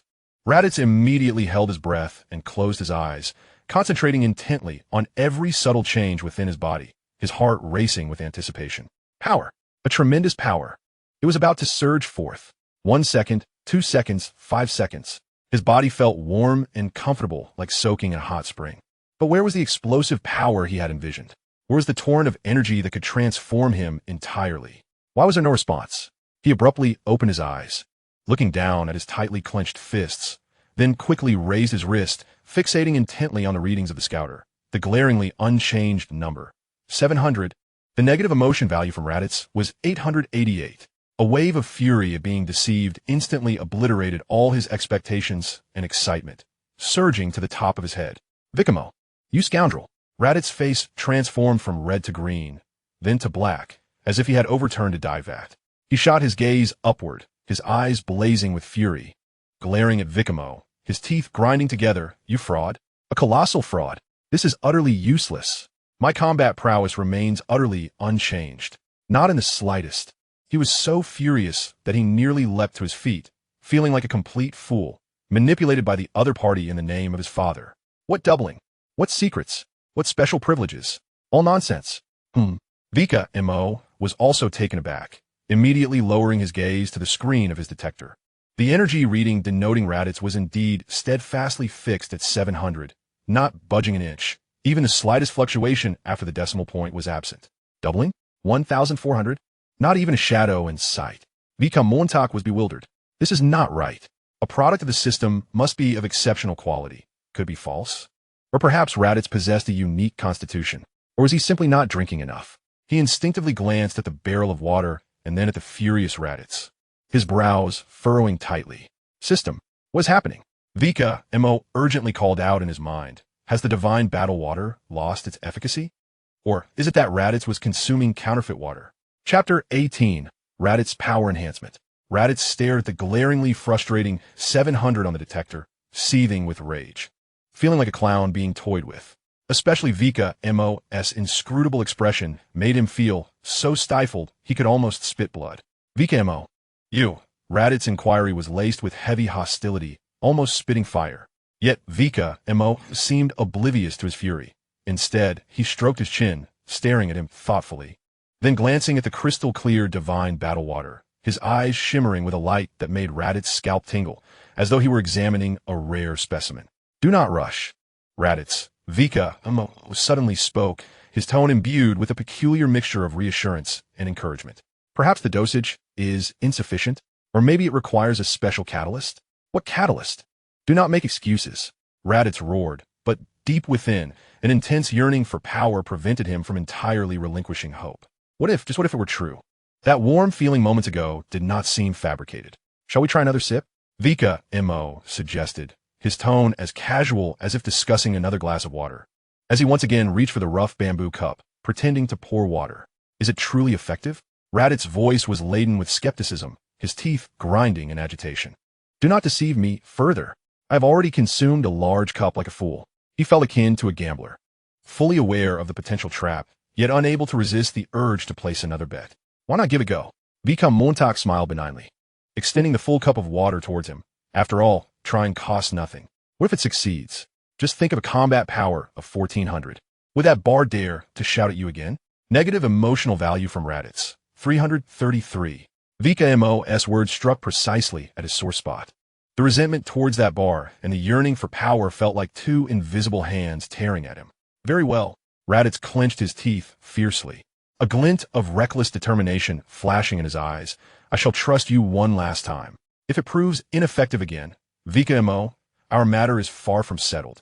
He seized the cup with a sense of tragic determination akin to a warrior severing his own wrist, tilting his head back as he gulped down the second potion of battle fervor with fervent abandon. His actions were even more audacious than the first, as though he sought to swallow all his frustrations and hopes in one go. This time, the sensation was utterly different. The icy liquid coursed down his throat, igniting a tumultuous and ferocious surge of heat that erupted violently from his lower abdomen. The feeling transformed from mere warmth to a boiling magma coursing through his veins. Raditz let out a muffled grunt, his body involuntarily arching slightly, as an unusual flush spread across his skin, the veins on his forehead and arms bulging prominently. He could not restrain a low roar, feeling every cell in his body rejoicing, greedily absorbing this immense energy that had surged forth from nowhere. A sensation of power, an explosive sense of strength filled every extremity. Vikame had long since aimed the detector at him, and the numbers on the screen began to fluctuate wildly. 700, 800, 900, 1,000, 1,200, 1,300, 1,400. The numbers eventually stabilized at 1,400. Battle power, 1,400. Vikame gazed at the detector, whispering the figures aloud as a heavy weight lifted from his heart. Indeed, the system had not deceived him. It was a true doubling. 700 doubled is 1,400, without a doubt. The ineffectiveness of the first cup was certainly due to the so-called activation conditions not being met by that ridiculous system. Now, Raditz's state of explosive fury clearly met the requirements for an adrenaline surge. My battle power. Raditz fixated on the unprecedented number 1,400 displayed on his wrist detector, a tidal wave of elation crashing over all his prior anger and doubt. He abruptly lifted his head, gazing at Vikame, his eyes brimming with incredulous joy and a hint of lingering astonishment. 1,400. It truly was 1,400. Vikame, did you see that? I have reached 1,400, he exclaimed excitedly, his words tumbling over one another, flailing his arms in the air like a child who had just received their most cherished toy. Now you believe? Vikame replied with a smile, observing Raditz on the verge of fainting from excitement, secretly relishing the moment. The experiment on the lab rat had achieved a significant success. I believe it. I believe it. Ha ha ha. Raditz laughed heartily, all previous frustrations evaporating, leaving only the exhilarating sensation of triumph. This truly could double his battle power. How marvelous. Vikame, why didn't you present such a wondrous thing sooner? He glanced at the barrel of water with eyes ablaze, as if it were the key to the pinnacle of power. Such a treasure must be reserved for critical moments. Vikame evasively responded, yet his mind raced with calculations. The system's description of drinking a sip to double battle power, indeed, seemed open to misinterpretation. Was it an increment or a transformation? It now appeared to be a clear amplification of the original value. Moreover, the effect seemed remarkably instantaneous. He fixed his intense gaze on Raditz, continuing to encourage him. So, what if you were to drink another sip? What would happen then? He needed more data. Another sip? At this moment, Raditz was utterly intoxicated by the euphoria of power. His vigilance toward Vikame diminished to its lowest point. The staggering battle power of 1,400 had left him in a state of ecstatic delight. If it could rise even higher, would he not be able to crush that ball with ease? He dared not think further. The immense temptation compelled him to nod without hesitation, his voice trembling with excitement. Let's try. Of course we must try. Quickly. However, Vikame did not immediately fill the cup to the brim. A glimmer of insight flashed in his eyes as he pondered a critical question. The system stipulated a sip. It did not specify the volume of that sip. This bamboo cup was not small. Raditz had consumed an entire cup in one go to achieve 1400. What if he sipped instead? Would the effect be calculated by the number of sips or the total volume consumed? This directly impacted the efficiency of utilizing this precious resource. Wait, Vikame halted the impatient Raditz. This time, do not drink so much. Let us try just a small sip. He lifted the cup and poured only a shallow amount, roughly 1/5 of what Raditz had previously consumed in one gulp. A small sip? Raditz hesitated, gazing at the meager amount of liquid at the bottom of the cup, perplexed. Would such a small quantity be effective? His confidence soared with the 1400 battle power. Yet Vikame's caution instilled a hint of apprehension.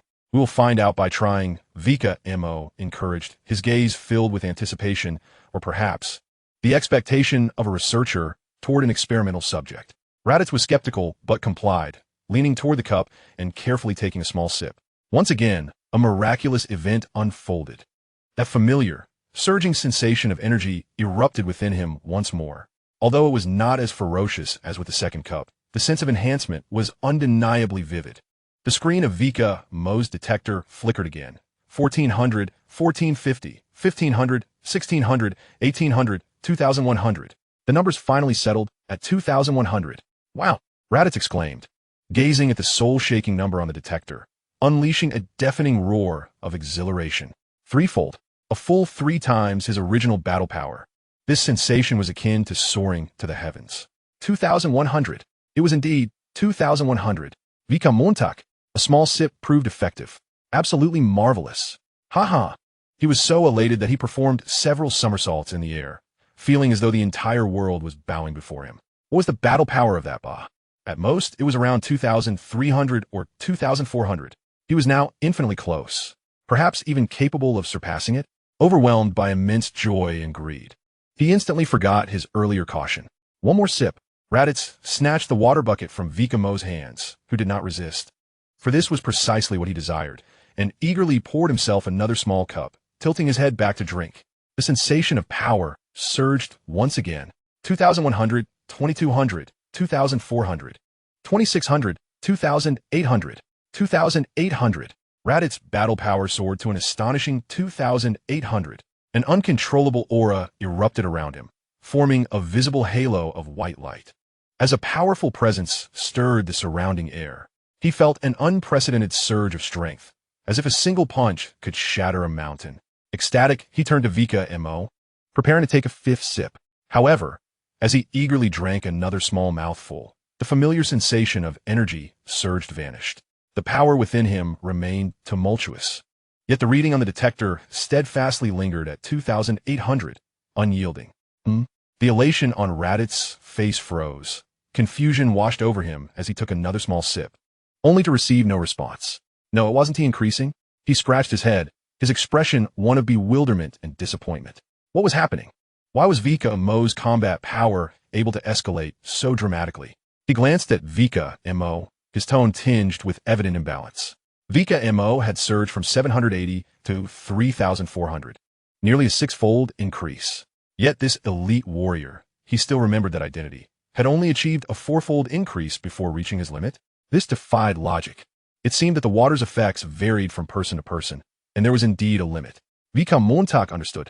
It appeared that the system's explanation regarding individual physical capacity was accurate. Raditz's potential, or rather the current limit of his body's tolerance for enhancement, was capped at 4 times. Simultaneously, he validated another crucial point. The effect was calculated by the number of sips, independent of the amount consumed in a single instance. A small sip counted as a full drink. This was monumental news. It implied that this large barrel of water could theoretically sustain him for tens of thousands of sips. Of course, this was contingent upon his body being able to endure the corresponding multipliers. Enough fretting over your elite warrior status. Vikame interrupted Raditz's musings, his tone laced with subtle urgency.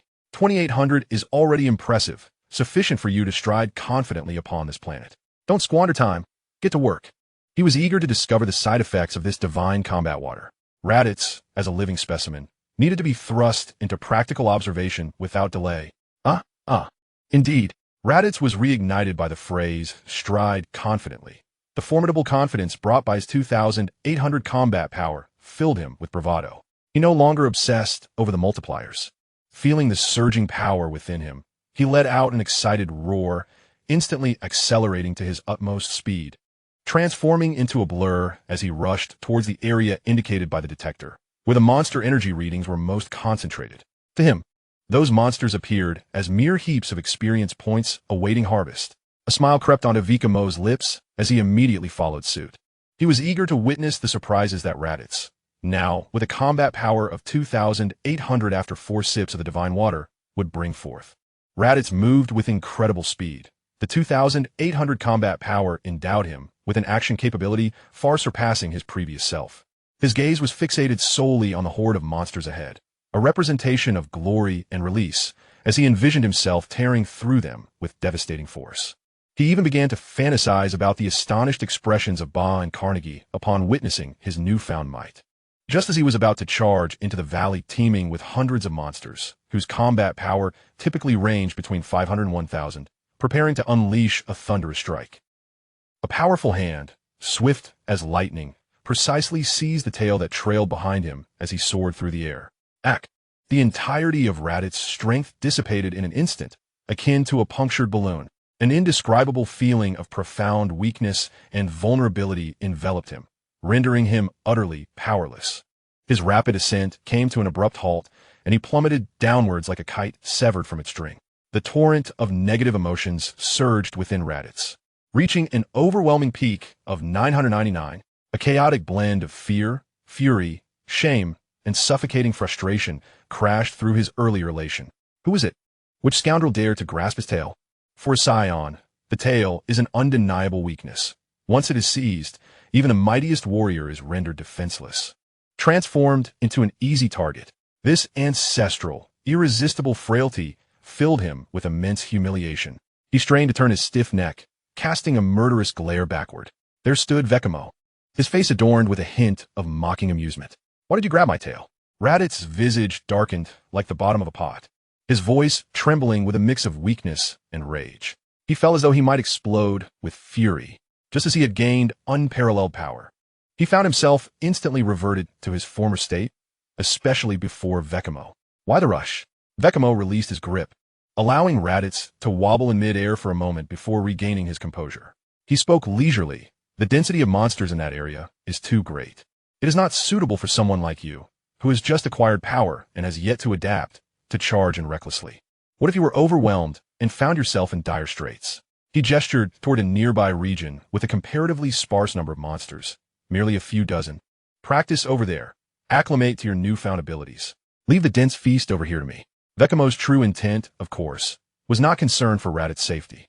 He was apprehensive that Raditz would recklessly slaughter the precious source of his negative emotional value, those living beasts, before their time. This crowded area was his personal harvest field. Understood. Raditz felt the strength returning to his body. Though still simmering with anger and frustration, Vikamo's words bore a semblance of wisdom, mainly because he dared not contradict them. Gritting his teeth, he declared, "Next time, just let me know. There is no need to grab my tail. It's exceedingly humiliating." The sight of a Saiyan with their tail seized was nothing short of a monumental disgrace. Agreed. Vikame responded readily, though sincerity was scarce in his gaze. Grabbing the tail was remarkably efficient, an instant subjugation. Raditz shot him a resentful glare, brimming with pent-up rage and the power he had just regained, and dashed toward the designated sparse area. He resolved to unleash all his pent-up frustration upon those unfortunate monsters. As Raditz departed, Vikamo's smile transformed into a cold, calculating expression. In a flash, he ascended hundreds of meters above the canyon, surveying the restive hundreds of monsters below, disturbed by Raditz's explosive aura. It was time to reap the rewards. Whispers escaped Vikamo's lips, his eyes glimmering with a fervor akin to that of a capitalist discovering a gold mine. No longer encumbered by hesitation, he raised his right hand, palm upwards, as a dazzling orb of white energy rapidly coalesced into existence. Though the orb was not particularly large, the purity and potency of the energy within it were undeniable. Vikamo's intent was unequivocal, to sow chaos and suffering while avoiding direct fatalities. "Descend," he commanded in a low voice, forcefully pressing his hand downward. Whoosh! Boom! The white energy orb plummeted to the earth like a meteor, striking precisely at the heart of the most densely populated area of the monstrous horde. A violent shockwave erupted instantly, stirring a cloud of dust and debris into the air. The thunderous roar of the explosion reverberated throughout the valley. The air was soon filled with the anguished, terrified, and enraged howls of beasts. Within the swirling dust, numerous monsters were seen battered and bruised, their bodies marred and torn, some hurled far away by the shockwave, disoriented and dazed. Although Vikame had deliberately curtailed the orb's destructive power to avoid mass casualties, the intense pain and sudden assault were sufficient to plunge these ferocious creatures into a state of extreme fury and fear. In Vikame's mind, the notifications of negative emotional values erupted like a cacophony of popping beans. Negative emotional value from the Earth Shatterbear, 999. Negative emotional value from the Steel-Winged Vulture King, 888. Negative emotional value from the Poison Thorn Beast, 777. In a mere instant, he amassed over 50,000 points of negative emotional value. Such efficiency far surpassed the arduous task of one-on-one confrontations. As the dust began to settle, the scene below was one of utter devastation. Hundreds of injured or frightened monsters raised their heads in unison, countless eyes filled with brutality, hatred, and suffering, fixated on Vikame, who hovered above them like a deity. The palpable animosity seemed to coalesce into a tangible force. Excellent. Vikame nodded in satisfaction. This was precisely the outcome he desired. With hatred at its peak, the negative emotions would flow abundantly. Clearing his throat, he drew upon his inner strength and unleashed a voice imbued with formidable presence. Echoing through the gorge like a thunderclap, "Behold me." This proclamation carried a powerful mental impact and taunting undertones, akin to dousing boiling oil with cold water. Instantly, all attention from the monsters, along with their towering wrath and sense of humiliation, converged upon him alone. Roar! Hiss! The beasts erupted into even more frenzied and furious howls. Some adept at ranged attacks bared their gaping maws, preparing to gather energy for their projectiles. They were intent on tearing apart the audacious individual who dared to mock and harm them. A sly smile crept across Vikame's lips, a sign of his scheming success. The timing was impeccable. He raised both hands, fingers splayed wide, swiftly bringing them together at his cheeks, assuming a signature stance. Solar Fist, he declared, resonating with power. Buzz. In the next instant, Vikame's palms and entire upper body erupted with a blinding white light, a radiance 1,000,000,000 times more intense than that of a star. This light enveloped the entire canyon without exception, as if a miniature sun had detonated in low Earth orbit. The creatures below, all fixated on Vikame with eyes filled with hatred, allowed a cacophony of mournful howls, their cries distorted and piercing. The moment their pupils encountered that devastating white light, it was as if they had been seared by a branding iron, instantly robbing them of all vision. An overwhelming sensation of burning pain and an abyss of fear engulfed them.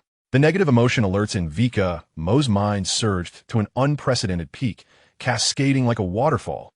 Negative emotions from the Steel Spine Earth Dragon, 999. Negative emotions from the Shadow Hunter, 999. However, amidst this frenzy of alerts, a strangely familiar and profoundly distressed notification rang out, jarringly clear. Negative emotions from Raditz, 666. Vikame. He instinctively turned his gaze towards the sparse area where Raditz had flown moments before. There, not far from the canyon's entrance, behind a massive rock, Raditz was clutching his eyes in agony, stumbling through the air like a blind man, wailing in despair. My eyes. My eyes. Vikamontak, what are you looking at? I was focused on my own target. Who did I offend? I can't see. Vikamontak. He helplessly rubbed his forehead. Well, let's forget that.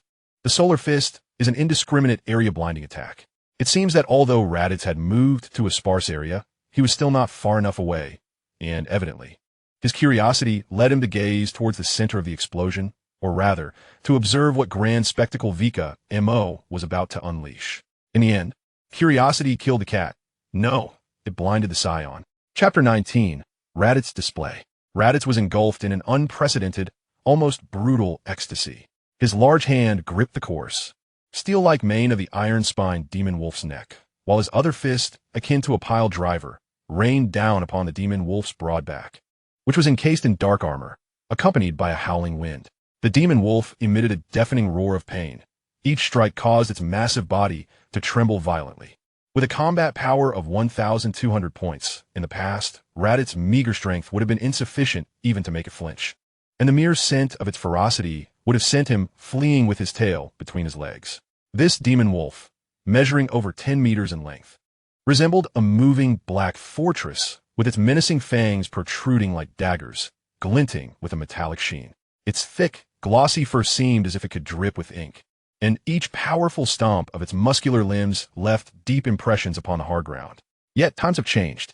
Thanks to the selfless generosity of a certain noble soul, Raditz's combat power has surged to an astonishing 2,800 points. This vast chasm now enables him to press down the once dreaded beast beneath him, reveling in its deep, humiliating howls of despair. What a thrill! It is truly exhilarating. Raditz feels an overwhelming rush of satisfaction as his fists strike harder and faster, even taking a moment to silently offer his gratitude to the ancestors of Vikame. Oh, Vikame! Though your methods are despicable and your audacity rivals that of the very earth of planet Namek, one cannot deny that you are indeed a benefactor. Without your unwavering support, I would not be where I am today. As these thoughts crossed his mind, Raditz instinctively cast a quick glance toward Vikame's direction. A hint of gratitude mixed with caution over the potential pitfalls that lay ahead.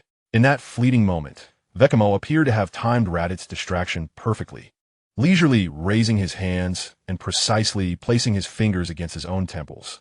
No. Raditz's pupils contracted to pinpricks as a chilling despair surged from the soles of his feet to the crown of his head. It felt as though countless mythical beasts were trampling over his nascent gratitude, obliterating it entirely. Damn it, can things get any worse? Here it comes again. Solar Fist. Vikame's voice rang out, clear yet to Raditz's ears. It resembled the whispers of a demon. Buzz! In an instant, the world lost its color. A light, pure to the extreme and indescribable, detonated within Raditz's very eyes like a supernova. His vision was utterly stripped away, leaving only an endless expanse of blinding whiteness that seared his soul. What? The iron-spined demon wolf, battered and dazed, suddenly found its crimson eyes ignited by the overwhelming light. It was a glimmer of life in the face of despair, its predatory instincts reignited. Its bewildered mind snapped back to reality, realizing that the terrifying Saiyan pressing it down was now blinded. Seizing the opportunity, the demon wolf, enduring the excruciating pain in its spine, unleashed all its strength for a desperate counterattack. Its massive form twisted violently, breaking free from Raditz's grasp on its mane, and its spiked maw opened in a flash, propelled by a gust of foul wind and an insatiable hunger, aimed directly at the now-stunned Raditz, whose vision was a blank void. Gulp! A nauseating, slick sound echoed. In that moment, only the iron-spined demon wolf remained, contentedly licking its lips, its belly slightly distended from consuming its colossal prey.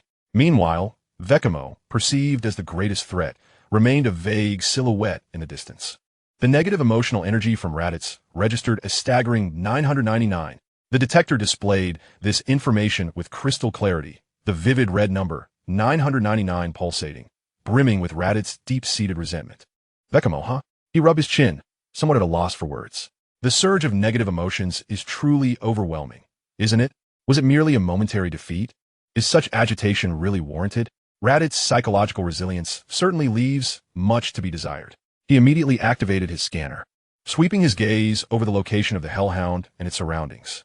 Where could he be? Such a large figure as Raditz? Just moments ago, he was fiercely battling the wolf, and now, in the blink of an eye, he has vanished?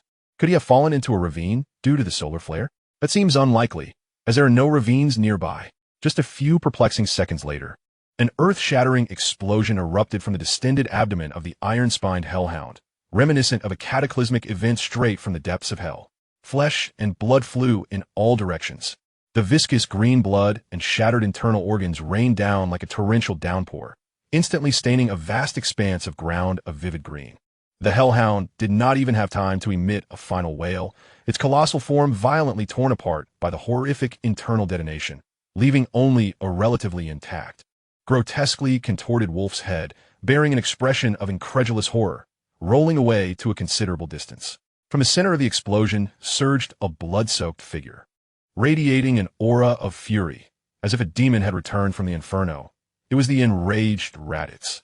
His appearance was disheveled. His combat suit was tattered, smeared with repulsive slime and blood. yet his eyes blazed with an intensity capable of incinerating all in their path. "You wretched creature! How dare you challenge me?"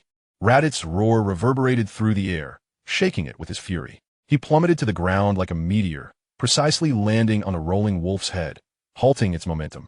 He then raised his boot, caked in thick green blood, and unleashed a tempest of ferocious kicks upon the head, which was larger than his own body. Bang, bang, bang, bang, bang. "I'll make you pay. I'll teach you to be blind. I'll make you regret crossing me." He cursed vehemently as he unleashed his full might, each blow imbued with a terrifying power of 2,800 combat points, causing the hardened skull to cave in and deform. The sounds of cracking bones echoing relentlessly, while green brain matter mixed with blood continuously splattered from the shattered eye sockets and mouth. Vikame observed the brutal spectacle from a distance, his lips twitching slightly before he disinterestedly averted his gaze. This primitive form of catharsis was far too inefficient. He redirected his attention to the broader battlefield, where the horde of monsters, stirred by the howls of the iron-spined hellhound and the subsequent explosion, were either restlessly gathering or scattering in panic. Division, that is the true path.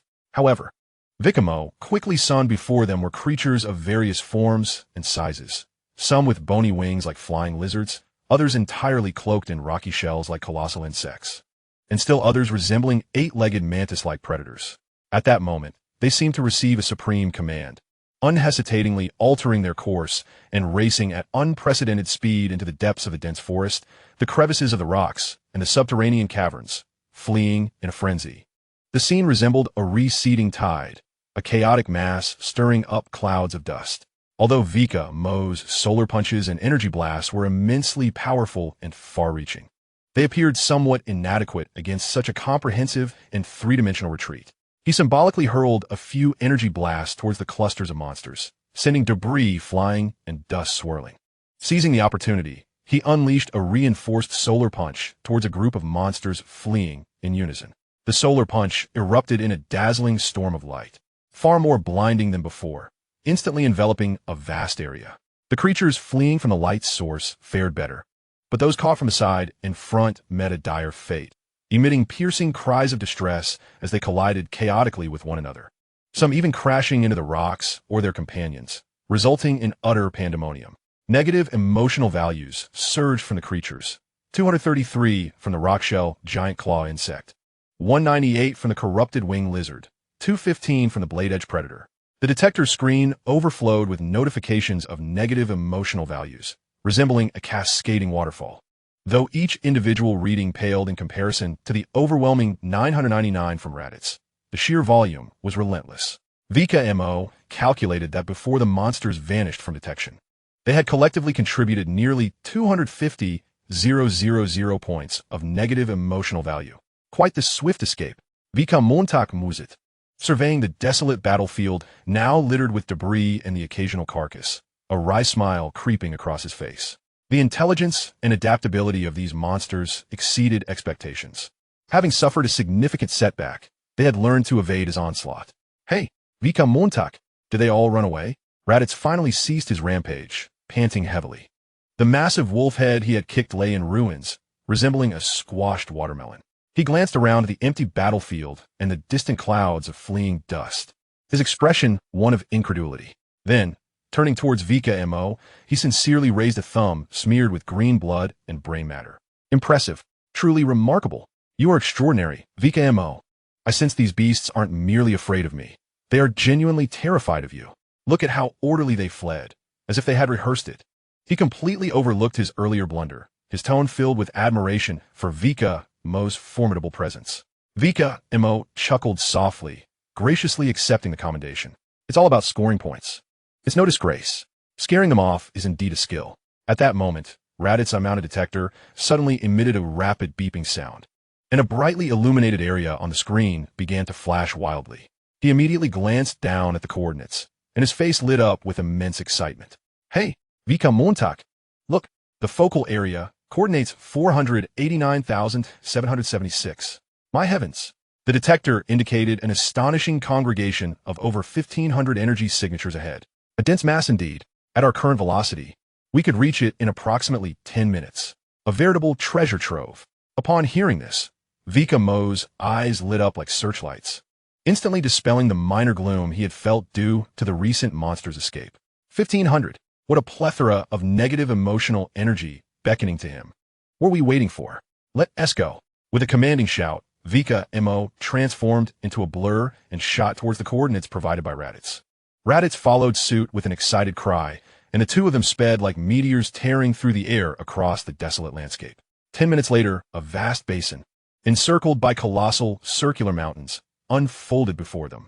The terrain within the basin was extraordinarily intricate, with jagged rocks resembling towering stone forests, murky swamps bubbling ominously, and patches of peculiar thorns radiating a metallic sheen.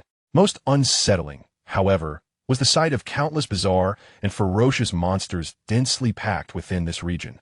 There were crystal-armored beasts comparable in size to small spacecraft, adorned with energy crystal cannon tubes, hovering entities composed of liquid metal, perpetually shifting forms, swarms of bone-eating ants, surging across the ground like a black tide with their sharp mandibles, and perched atop the highest rock columns, a three-headed hellhound exhaling toxic mists of differing attributes. The air was thick with the acrid scent of sulfur, the metallic tang of blood, and a palpable wave of chaotic energy. Even Raditz, whose combat prowess had surged, could not help but gasp in astonishment at the sight.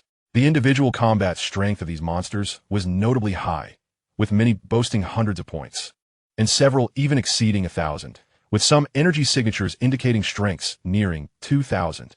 The sheer density of life signals on the detector was enough to induce a sense of claustrophobia. Vikame, look, Raditz swallowed hard, pointing towards several relatively smaller creatures amidst the swarm, each standing about 4 to 5 meters tall, resembling massive pangolins covered in dark purple energy scales, their claws glimmering ominously. Those three shadow-rending beasts have combat strengths ranging from approximately 1,100 to 1,300. How about I take them on for practice? As for the rest, I'll leave them to you. He astutely delegated the most formidable challenge, that overwhelming mass of over 1,000 creatures, to Vikame. After all, when one is in the company of a superior, it is wise to understand one's place. Vikame glanced at the three cautiously positioned shadow-rending beasts, and then surveyed the magnificent spectacle of monstrous variety in the basin's center, nodding in satisfaction. All right, those three are yours. I'll handle the rest. Raditz truly was becoming increasingly astute. The two exchanged a knowing glance, no words necessary, and simultaneously launched their assault.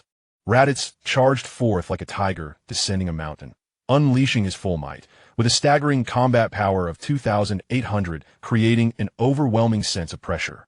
His sights set firmly on the three shadow-rending beasts. He deliberately created a tremendous commotion to divert their attention away from the main battlefield. Meanwhile, Vikame stealthily advanced to a high vantage point at the edge of the basin, akin to a specter. He gazed down at the massive herd of beasts, stirred into a frenzy by Raditz's sudden assault, a signature smile curling at the corners of his lips, a smile that would haunt countless monsters in their nightmares.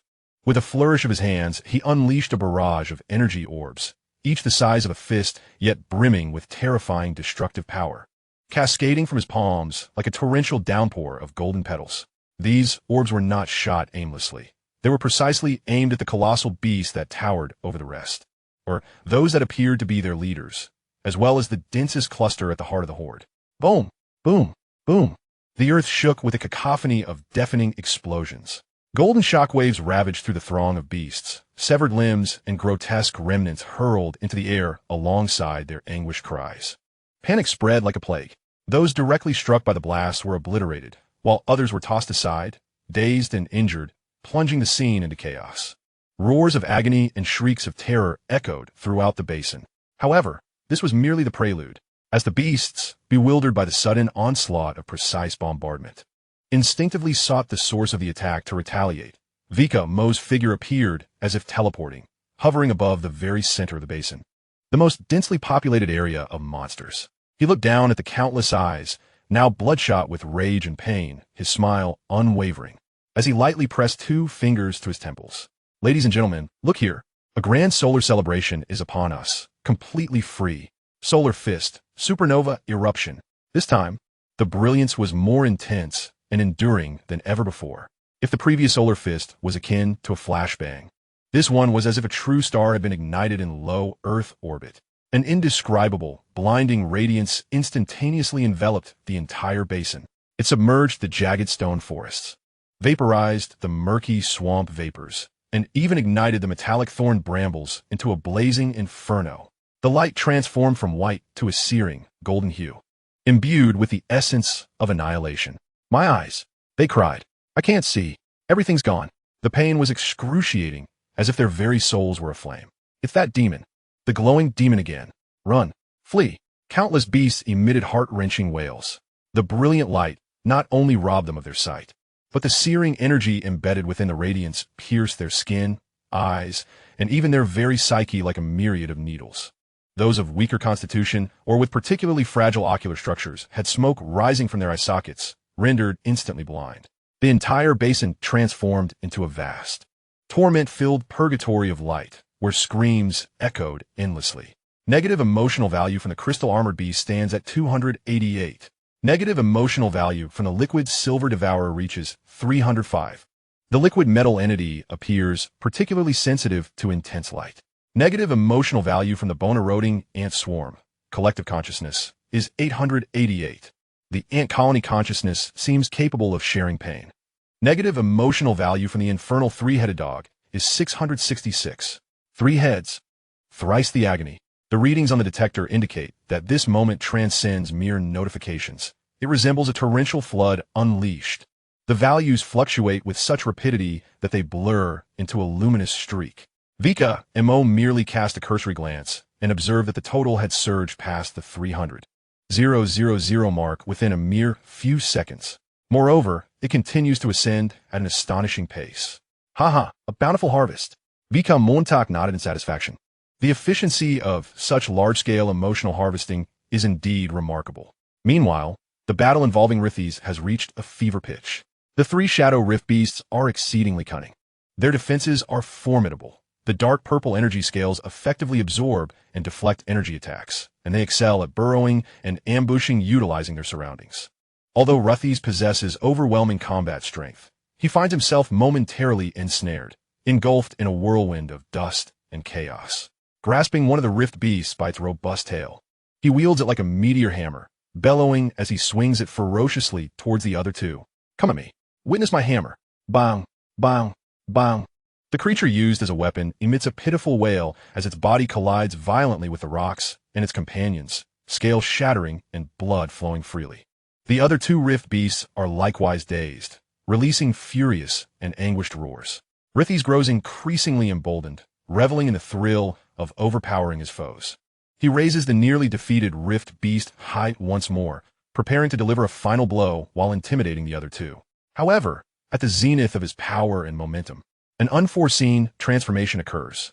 The sinister grin on Rithes' face abruptly freezes. His pupils widen in shock, an indescribable sensation of profound weakness, as if his very soul had been violently extracted from its vessel, inexplicably surges through him. The once formidable 2,800 combat power dissipates like a punctured balloon, vanishing without a trace. Power, the very essence of his existence and combat, has vanished. Rithes can only manage a brief, terrified grunt as his raised arm succumbs to a complete loss of strength, falling limply to his side. The rift beast he had seized crashes to the ground with a thud, stirring up a cloud of dust.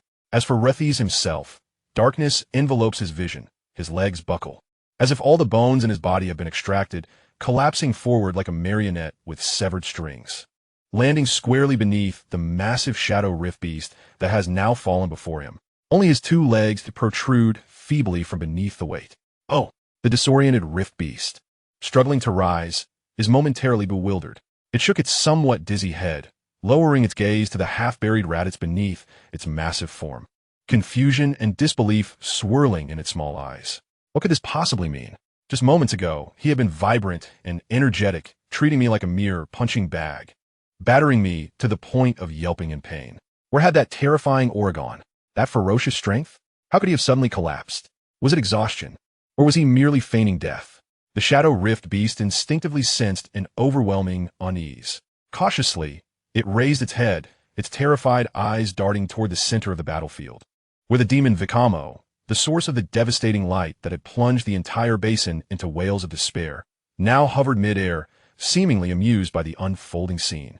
That fleeting glance nearly sent the Rift Beast's soul spiraling away in terror. As it surveyed its surroundings, its heart plummeted even further. Where were its two companions? They had been right beside it moments ago. Oh, there. One lay dazed upon a nearby stone, while the other, dragging its injured body, was stealthily clawing its way towards a burrow, clearly intent on escaping alone. As for the massive horde of beasts in the distance, they had long been shattered, scattered in disarray, some dead, some wounded, and others fleeing. There were no allies left to speak of. This place, where it pressed down upon the Saiyan, was the very epitome of danger. Run. It had to flee. Immediately. At once.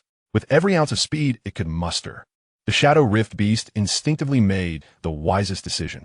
It unleashed its survival potential, disregarding its injuries, its powerful limbs propelling it to spring away from Raditz, while simultaneously coiling its body, preparing to employ its most adept skill of burrowing into the earth to escape. However, just as it had lifted itself halfway, a shadowy figure appeared before it, ghost-like and silent, within half a meter of its snout. It was Vikame, his face still adorned with that disconcertingly gentle smile that instilled dread in the hearts of beasts. Instantly, the scales of the Shadow Rift Beast bristled. Its body went rigid, its outstretched forelimbs frozen in midair, even its breath stilled. It felt as if its very blood was freezing.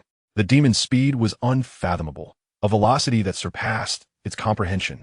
Vikame scrutinized the creature, which appeared more astute than both wolf-like and bat-like beasts, and with a beaming smile, he spoke. His voice, though soft, pierced through the remnants of the battlefield's cries, reaching the ears of the Rift Beast. Can you speak? The Shadow Rift Beast quivered, paralyzed by an overwhelming fear that rendered it nearly incapable of thought. It gazed at Vikame's seemingly innocuous smile, then cast a glance at the cold red glow of the detector on his eye, which to it was undoubtedly a sinister device for tracking and locking onto prey. Finally, the intense desire to survive eclipsed the paralysis of terror. It laboriously and exceedingly slowly nodded its heavy head, squeezing out a few dry, hoarse words laced with a profound throatiness and tremor. I can speak a little, my lord. It even employed a form of honorific. Oh, so you can indeed speak. Vikame's eyes sparkled with a hint of delight, as if he had stumbled upon a fascinating toy. Although he had anticipated that the intelligence of the creature here would not be insignificant, the ability to articulate human speech made communication considerably more convenient, especially for the purpose of scoring points. Very well. Vikame's smile grew warmer as he flexed his wrist, the joints cracking crisply. If you articulate well, I shall spare your life. However, he deliberately elongated the final syllable, his gaze sweeping over the remnants of the creatures shattered by energy blasts. The implication unmistakable. You shall meet a most rhythmic demise, I assure you. The immense body of the Shadow Rift Beast quivered once more, nodding frantically, the speed so rapid it nearly left an afterimage. I understand. My lord, please, you may ask. Vikame cleared his throat, adopting a tone reminiscent of a teacher guiding a child in reciting poetry. Now, repeat after me. 4 is 4, 10 is 10, 14 is 14, 40 is 40. Do not confuse 4 with 10, nor 10 with 4. To distinguish between 40 and 14, practice saying 10 and 4 regularly. The Shadow Rift Beast. Its small, self-proclaimed wise eyes were instantly clouded by immense confusion and bewilderment. The intricate combinations of syllables, the convoluted logic, the daunting 4 and 10. This was 1,000 times more torturous than gnawing on the hardest energy crystal. 4, 4, 4. The Rift Beast struggled to mimic. Yet its vocal apparatus seemed inherently unfit for the intricacies of human language, particularly the distinctions between flat and retroflex sounds. 4, 4, 4, 10, 10, 10, 10, 10, 4. 4, 4. It stammered, its tongue seemingly knotted, becoming increasingly chaotic with urgency, blending 4 and 10 into a cacophony of meaningless, guttural hisses. The negative emotional value from Shadow Rift Beast, Rockbreaker, soared to an astonishing 999. On the detector, a vivid red 999 suddenly appeared, followed by a temporary designation mockingly assigned by Vikame, Tiske. Vikame frowned in dissatisfaction, his smile vanishing in an instant, replaced by a stern, icy demeanor akin to that of a strict mentor. What are you saying? Mumbled and muddled, utterly incomprehensible, for it does not resemble 10. Speak again. Articulate clearly. The Shadow Rift Beast, Rockbreaker, felt as though its brain was on the verge of overload. Articulating clearly? This demand was more daunting than climbing to the heavens. Summoning all its wisdom and courage, it exerted every ounce of strength to try once more. 10. 10 is 10. 4. 4 is 4. 10. 10. 4. 4. 10 is 10. 4 is 4. It endeavored to separate each word, yet the result was an even more stuttering and intermittent utterance. The voice becoming sharp and distorted from excessive tension, rendering it all the more bizarre and comical. The simplistic assertion that 10 is 10. 4 is 4 was rendered as arduous as a struggle with constipation by its utterance. The negative emotional value emanating from the Shadow Rift beast, the Earth Digger, soared to a staggering 999. Despair washed over it like a frigid tide. This was an insurmountable challenge for a beast. This demon was undoubtedly toying with it. The cruelty was not merely in the act of killing, but in the torment of the heart. Stop! Vikame interrupted its increasingly absurd recital with impatience. His gaze as frigid as ice. It was one thing to stutter. Why was it also altering the words? Who authorized you to follow 10 is 10 with 4 is 4? The order is completely wrong. And where did you put the pauses? Did you consume them? Your attitude towards learning is highly problematic. The Shadow Rift beast trembled slightly, its immense claws digging deep into the rocky ground, leaving behind profound grooves. Altering words? Incorrect order? It felt on the verge of tears from injustice. It had exerted every ounce of its strength. Vikame observed the continuously fluctuating 999 on the detector, feeling a sense of satisfaction within. Though his expression remained stern, it seems your foundation is severely lacking. You need to return and practice diligently. The next time we meet, if you still cannot recite this tongue twister properly. He deliberately paused, then pointed to the detector blinking with a chilling red light above his right eye, its lens clearly reflecting the terrified visage of the Shadow Rift beast. Do you recognize this? The Shadow Rift beast nodded frantically, as if pounding garlic. It had noticed this glowing eye earlier. It was undoubtedly an essential tool for this demon to perceive the world. Do you know what it is used for? Vikame's voice dripped with a sinister allure. The Shadow Rift beast shook its head in bewilderment. Vikame's lips curled into a devilish smile. This device is called the Life Energy Tracking Locator. It can not only detect your combat prowess, but also, like the keenest of hounds, lock onto your unique life energy signature. Do you understand? Unique.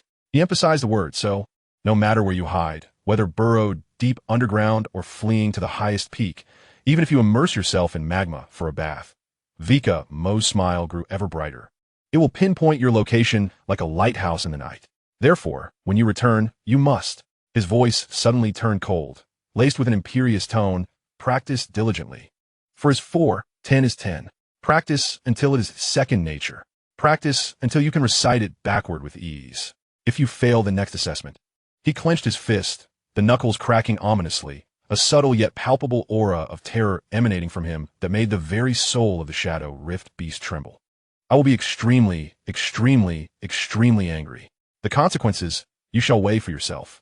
The heart of the Earth Digger, which had just begun to entertain a flicker of hope upon hearing the instruction of practice, was instantly doused with the icy water of precise location. Its colossal form suddenly stiffened, the dark purple scales seemingly devoid of luster. A pair of small eyes fixated on the reflection of its own desperate and ludicrously enormous silhouette cast upon the lens of the Vikame detector. The depths of its pupils brimming with incredulous terror and utter collapse. To be located? A singular life signal. Does this not imply that it could never escape the clutches of this demon for the entirety of its existence? Unless it could obliterate that damned eye. This thought surged within its mind like a toxic weed, proliferating uncontrollably. Destroy it. If only it could annihilate that luminous device, this demon would be unable to find it. Yes, it must be so. Its massive claws unconsciously lifted slightly, the sharp tips glimmering with an eerie light. Its gaze fixated intently on the detector affixed to Vikame's right eye. A fierce determination began to coalesce within the depths of its eyes. Negative emotion value of 999 emanated from the Shadow Rift beast, the digger of shattered rocks. Vikame perceptively captured the shift in the creature's gaze and the sudden eruption of even more tumultuous negative emotion. Yet the smile upon his face deepened into an inscrutable enigma, as if he had already seen through everything. Oh, you wish to make a move? He tilted his head slightly, his tone laced with a hint of amusement. You may certainly try. The wind in the basin stirred, carrying the acrid scent of smoke and blood, sweeping across this bizarre tableau of man and beast in confrontation. Chapter 20. Tongue twister. Vikame observed the shadow rift beast, digger of shattered rocks, as it fixated intensely on his detector, its claw tips shimmering ominously. The aura of ferocity coalescing. Rather than retracting his smile, it took on an even more playful demeanor. He gently shook his head, his movements exuding an almost leisurely composure, and slowly raised his hand. Under the gaze filled with despair and murderous intent from the rift beast, he astonishingly removed the detector from his right eye. Then, as if offering a piece of candy, he casually extended the flickering, cold red device toward the creature's enormous, scaled snout. Here you go, Vikame's voice floated lightly, tinged with mockery. What? Care to try destroying it? Here's your chance.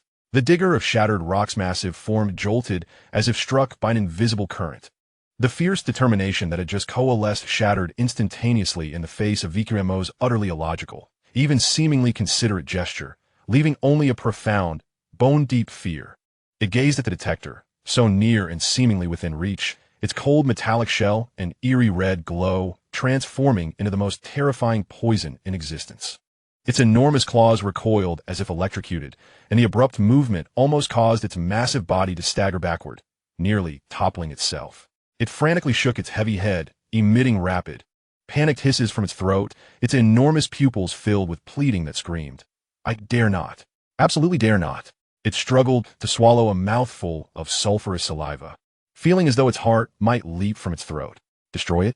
Right beneath the very eyes of this demon? One absurd cosmic jest. This is undoubtedly a trap.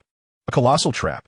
The moment my claws dare to touch that thing, I shall be obliterated by this demon in an instant, reduced to mere fragments. Not even a bone will remain. Is it merely a return to practice that a cursed lesson of 4 is 40 and 10? I shall practice. I will return and train with fervor, as long as I can escape this place alive. I would even learn to bark like a dog if necessary. The creature, the earth splitter, emitted a deep, submissive whimper, its immense head nodding like a garlic press, its eyes filled with an urgent message of understanding. I shall train diligently. Please spare me. Vikame gazed upon its terrified visage with satisfaction. Although the negative emotional value indicative of the earth splitter's despair no longer peaked at 999, it continued to contribute steadily at a rate of 233,198. Clearly, fear and humiliation had seeped into its very marrow. Ah, commendable attitude.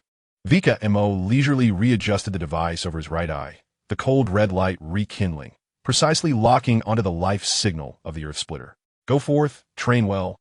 I look forward to your progress. He waved his hand dismissively, as if shooing away an irritating fly. The earth splitter felt as if granted a reprieve. Its massive form surged with unprecedented agility. It dared not engage in its favored digging, fearing a misinterpretation of any delay. Instead, like a startled giant boar, it scrambled away with all its limbs, rolling and crawling frantically in the opposite direction of Vikame, its heavy footsteps echoing thunderously against the ground. In the blink of an eye, it vanished behind a massive rock fissure, leaving only a trail of dust and a few dark purple scales that had been scraped off. Vikame watched its hasty retreat with a devilish smile, not forgetting to call out enthusiastically, "Keep it up. I have high hopes for you. Our next encounter will be a test." The negative emotional value from the earth splitter soared to 999 once more. The earth splitter, desperately fleeing within the rocky crevice, stumbled upon hearing those words of encouragement, nearly colliding with a rock face. Encouragement for what? What nonsense! High hopes for a big-headed ghost? This is no test. It is a death sentence. A sword of Damocles hanging over my head. Must it be so treacherous? You devil! Vikame was utterly delighted. The negative emotional values flowing like a gentle stream into a river. Although less tumultuous than the surges of battle, this sustainable and relentless trickle possessed its own unique charm.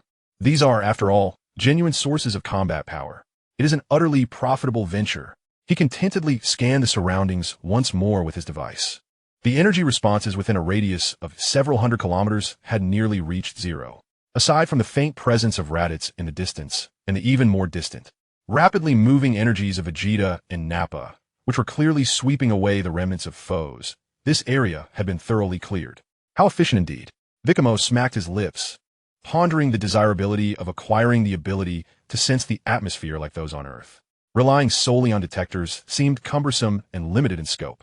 He could not help but wonder if the system might reward such an ability in the future. After all, one could not perpetually depend on this metal contraption. However, such thoughts felt premature.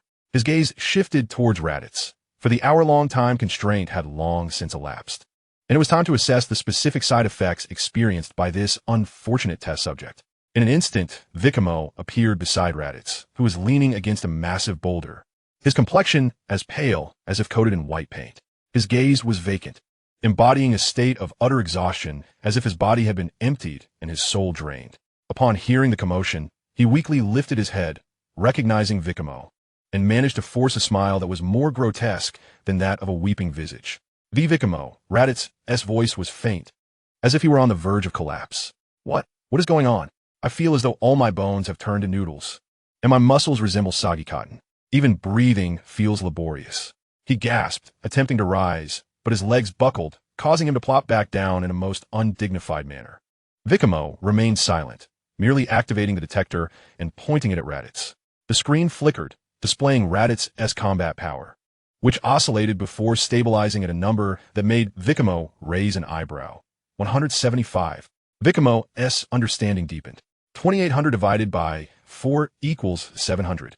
And 700 divided by 4 results in 175. The side effect manifested as a quadruple weakening over 2 consecutive instances. The first reduction reverted the enhanced 2,800 points back to its original 700 points. The second reduction slashed the original 700 points by 3/4, yielding a mere 175 points. This revelation sent a chill coursing down Vikame's spine. The mechanism of this combat-enhancing elixir was exceedingly ruthless and treacherous. The extent of enhancement would directly correlate with the magnitude of subsequent weakening, compounding in severity. What if he had initially amplified his power by 100 times? A terrifying image flashed through his mind. Himself, exuberant and powerful, combat prowess soaring into the tens of thousands or even hundreds of thousands, dominating all adversaries, only to have the effect wear off, leading to a staggering reduction by 100 times. The first cut would reduce him to mere fractions, and the second might diminish him to minuscule remnants. What would be left? Would he be rendered a comatose being with a combat power of 0? Or worse, a negative value? He shuddered involuntarily, his complexion paling slightly. The utilization of this substance revealed itself to be a perilous gamble, fraught with both opportunity and staggering risks. Raditz had only enhanced his capabilities by 4 times relative to his original foundation. Yet the side effects were already so harrowing. The consequences of a higher multiplier were unfathomable. Vikame's gaze towards Raditz was tinged with genuine sympathy. This unfortunate soul had truly drawn the short straw. Wait a moment. Raditz seemed to finally emerge from his state of stupor, suddenly recalling something. In a flurry, he fumbled for the detector resting upon his eyes, trembling fingers pressing the button to assess his combat power. When the glaring, crimson number 175 vividly illuminated the lens, Raditz felt as though he had been struck by a bolt of divine lightning. He froze, his gaze fixated on that number as if he could pierce through the lens itself. The air appeared to congeal around him. Moments later, a heart-wrenching wail, laden with despair and incredulity, erupted from his throat. 175? Why is it 175? What has happened to my combat power? Where's my 700? Prince Vegeta will surely kill me. He clutched his hair in a frenzy, his eyes swelling with tears, which threatened to spill over at any moment. For a proud Saiyan warrior, albeit of lower rank, combat power is synonymous with life and dignity. To plummet from 700 to 175 was a torment more unbearable than death itself. It felt as though he had plummeted from the heavens into a pit of filth. Perhaps. Vikame cleared his throat, striving to infuse some objectivity into his tone. This could be a side effect of the substance. You see, your combat power surged 4-fold earlier, from 700 to 2800, and now it has diminished 4-fold, from 700 to 175. Doesn't that seem reasonable? He attempted to soothe, or perhaps exacerbate, the situation with mathematical logic. Raditz abruptly lifted his head, tear-filled eyes glaring at Vikame, his voice trembling. But, perhaps, side effect. Didn't you say you had tried it too? He clung to this last shred of hope. Vikame blinked innocently, shaking his head with utmost sincerity. I never claimed to have consumed it. I merely stated that this substance can enhance combat power, with effects varying from person to person, lasting approximately an hour. The specific side effects, well, they require empirical testing. You are the first brave warrior to dare to try it. Raditz. Negative emotional value from Raditz. 555. His expression instantaneously shifted from despair to a daze, then from a daze to disbelief, ultimately culminating in a visage of utter indignation. "You mean you haven't tried it? How could you dare to give it to me?" Raditz' voice escalated, his wailing roar reverberating among the barren rocks. "Vikame, you scoundrel. A complete scoundrel." Negative emotional value from Raditz. 666. Vikame shrugged, wearing a nonchalant expression. "Oh, come now. Every game comes with its losses. Just moments ago, you were relishing in the thrill of defeating that monstrous wolf, weren't you? Experiencing power at 2,800, now enduring a temporary weakness, seems quite fair, doesn't it? Life is about experiencing its ups and downs, after all, right?" Raditz. He felt a surge of blood rising in his chest, almost ready to spew forth. "Fair? Interesting. To a beast pelt, perhaps." Negative emotional value from Raditz. 777. "So, how long is this temporary situation?" Raditz clung to the last thread of hope, his voice tinged with desperation. "Could it be an hour?" He wished fervently for Vikame to nod in affirmation. Vikame stroked his chin, contemplating. "Well, I'm not entirely certain. After all, you're the first specimen. Perhaps an hour. Perhaps a day, or even longer." Upon witnessing Raditz's face turn as pale as a sheet, he quickly added with genuine concern, "But rest assured, you are a precious little guinea pig. I will ensure your safety at all costs. I will not allow any monsters or reckless individuals to harm you. You must hold on. Do not succumb. You must survive until the side effects dissipate, or until we ascertain that they will not dissipate." After hearing these words, Raditz felt darkness engulf him, his body swaying dangerously close to unconsciousness. Precious little guinea pig, relentless protection, hold on, do not die. The side effects might never vanish. Raditz felt as if his very insides were convulsing, a tide of indescribable indignation and frustration surging through him. It felt as though not merely 100,000 alpacas were stampeding through his mind, but an entire galaxy of them was throwing a raucous celebration within his thoughts. Negative emotional value from Raditz. 999. Rest assured, Raditz managed to utter through gritted teeth, his voice weak yet laced with determination. "I will survive. And I will not betray your protection." The weight of those two words, your protection, resonated deeply.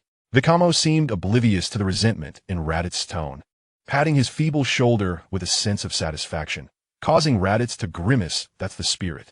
A true man must be strong. Now, let us seek out Prince Vegeta and the others. This planet should be nearly cleared." The subsequent hours were an excruciating ordeal for Raditz, akin to a hellish torment. Under Vikame's meticulous protection, he remained unscathed, not a single hair out of place. Yet the overwhelming weakness, total loss of strength, and immense dread for the future incessantly tormented his nerves. He felt like a fragile porcelain doll, easily toppled by the slightest breeze.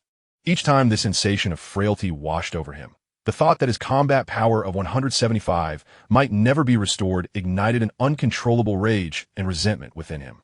Negative emotional value from Raditz. 233. Negative emotional value from Raditz.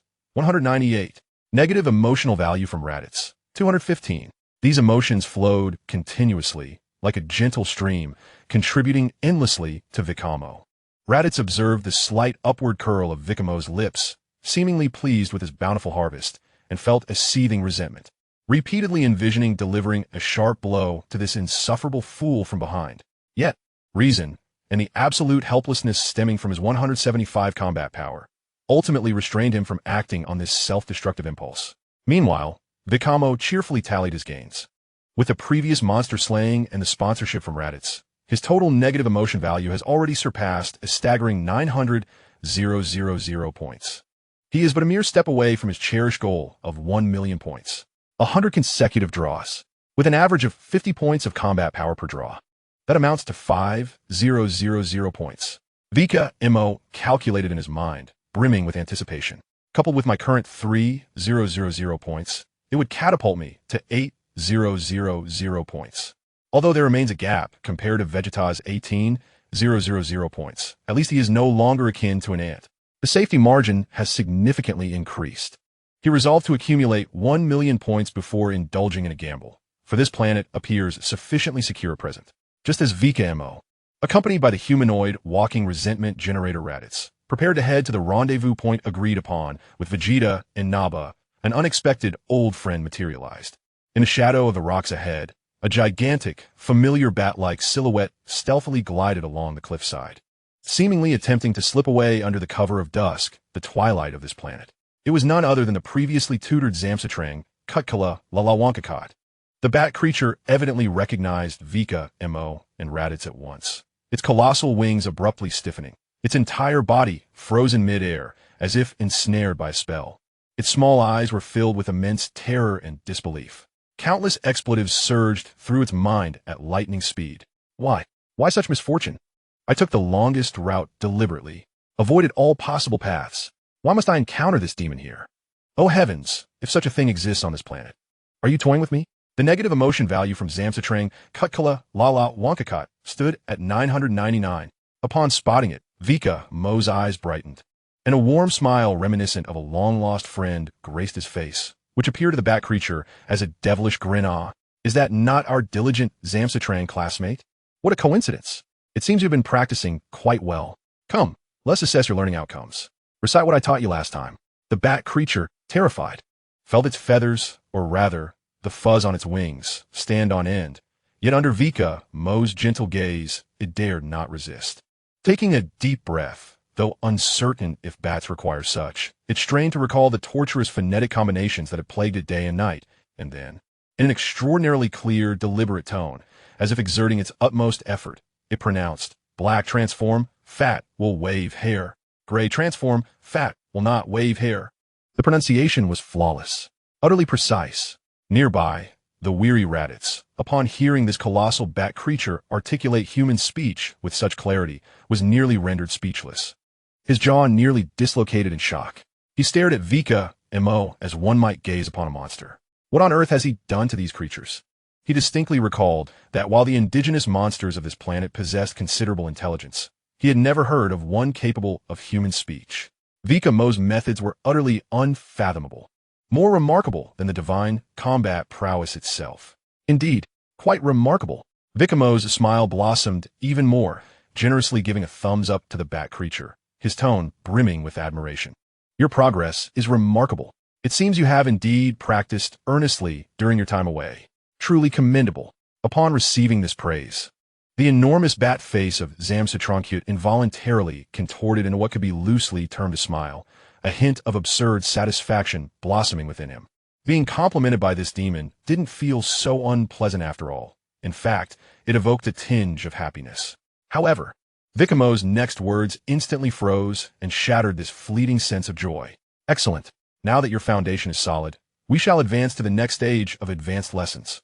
Vikame rubbed his hands together, his enthusiasm palpable. Now, listen carefully. The material this time is somewhat challenging, but I am confident that with your talent, you will master it.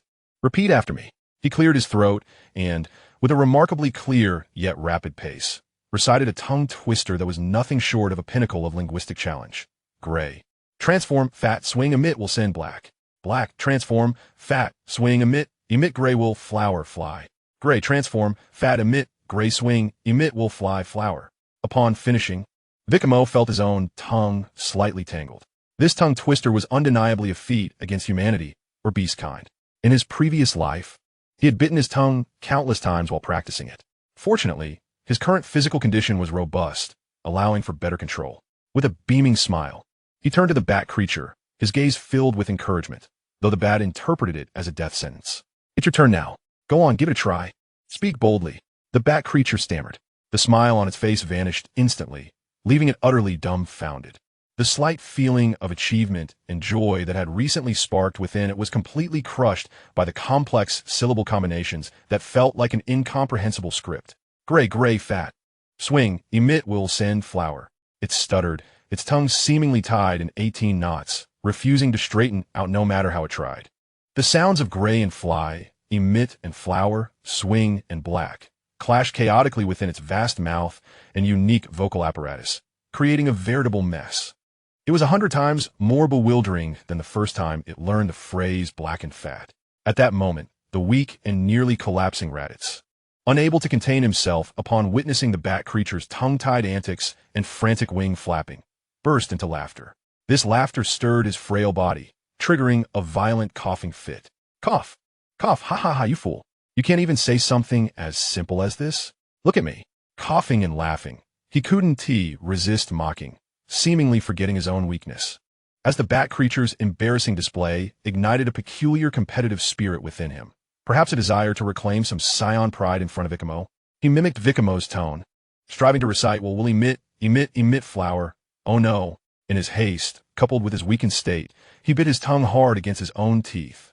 The sharp pains surged through him, causing tears to spring to his eyes in an instant. From Raditz emanated an overwhelming negative emotional value of 999. The excruciating pain and profound sense of shame made him wish he could burrow into the earth itself. How could he have mocked a monster only to find himself in an even more foolish predicament? He had even bitten his own tongue. And all this while in a feeble state with a combat power of merely 175. He felt utterly humiliated. The bat monster's Mustronket halted its futile attempts at pronunciation. Casting a glance at the grimacing, tearful Raditz with its small eyes, a complex expression that blended pity, derision, and a hint of superiority. He remembered this long-haired fellow. The last encounter had seen him mercilessly tossing his companions, or perhaps himself, about like sandbags. The beating had been quite brutal. Yet now, it appeared that this fellow was in a worse state than itself. And truly was he a fool? A Saiyan, capable of delivering a proper thrashing when at full power. Now reduced to such a weakened state, why would he engage in this hellishly difficult tongue twister?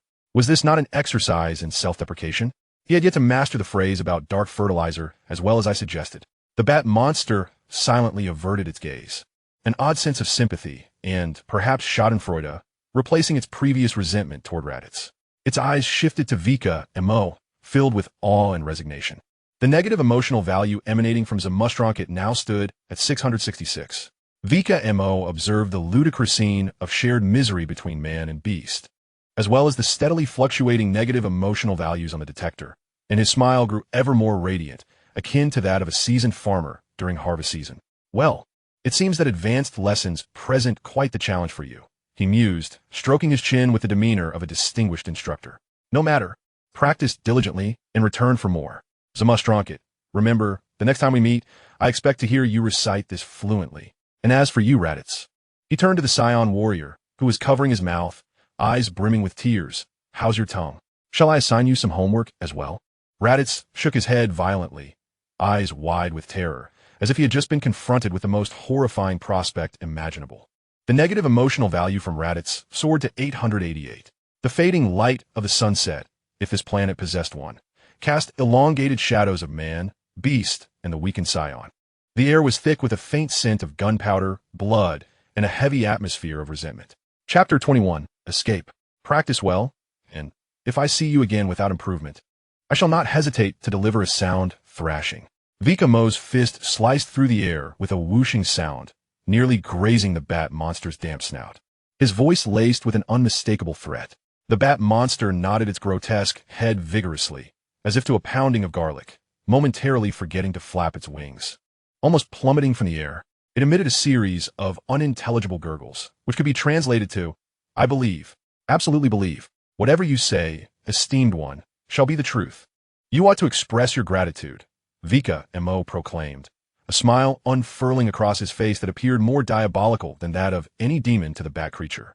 He gestured toward the distant horizon, where the remnants of explosions still lingered in the air, along with the gaping chasms that marred the landscape. Look at my companions. Behold the devastation wrought upon this planet. And yet, cast your gaze upon me, a paragon of virtue. I have slain not a single monster. Should you not be filled with appreciation? The bat creature, with its enormous, bloodshot eyes, fixed its hollow gaze upon Vikame, as if its very soul had already departed to another realm. A profound silence enveloped the scene, broken only by the faint rustle of air stirred by its wings. Gratitude? The bat creature's mind buzzed tumultuously, akin to 1,000 enraged wasps trapped within. This self-proclaimed Good Samaritan, along with his companions, the golden-haired boy with a fierce gaze that seemed ready to devour, the stout figure clad in black armor whose tail cracked like a whip, and the bald, muscular man, constituted the true harbingers of calamity. Wherever they tread, the earth trembled, mountains crumbled, and lava surged forth. Its unfortunate kin were either shattered into fragments or charred as cinders. It itself had suffered grievously at the hands of the golden-haired boy, bones shattered beyond count. barely escaping to this relatively tranquil corner of desolation to catch its breath. And what was the result? It encountered this even more sinister, spine-chilling, dark-haired youth.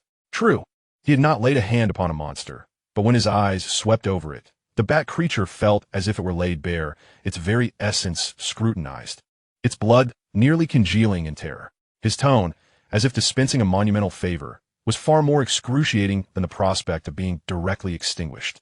Internally, the bat creature roared in silent agony, almost bursting from its chest. Just kill me, I beg you. Facing a person like you is far worse than being blown to bits or burned alive. This debt of not killing monsters is insufferably burdensome. Go on, be gone. Vikame seemed to revel in the wretched expression that contorted the creature's face, casually waving his hand as if shooing away an annoying fly. The bat creature felt as if it had been granted a reprieve and exhaled a long, nearly exhausted breath tinged with the scent of blood. With every ounce of strength it could muster, it fervently flapped its battered wings, stirring up a whirlwind of dust and charred remains. Fleeing in the opposite direction of Vikame and his companions, its speed leaving only a shadowy blur in its wake. Yet, just as it was on the verge of vanishing from sight, its massive head abruptly twisted back, its eyes, filled with pain and resentment, piercing through the air like poisoned arrows, casting a silent glare at Raditz. The look was laden with accusation. It is all your fault. You wretched boy.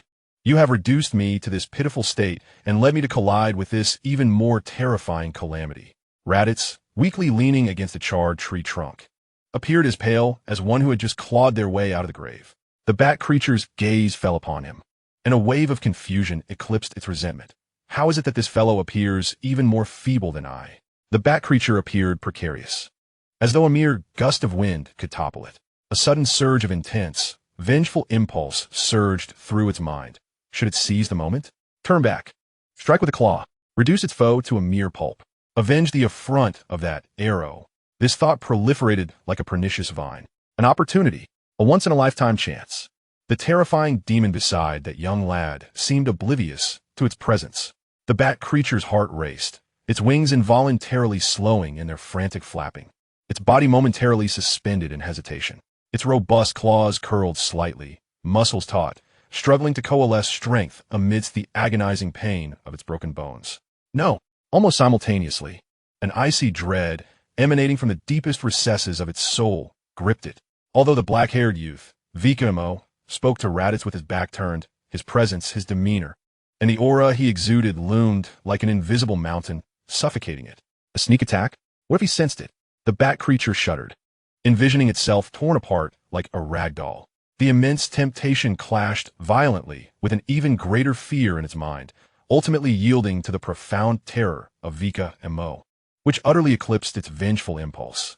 The bat creature emitted a low, sorrowful whimper, akin to relinquishing something of great importance, and abruptly turned away, vanishing into the gray horizon with greater speed and a more disheveled demeanor, not daring to look back.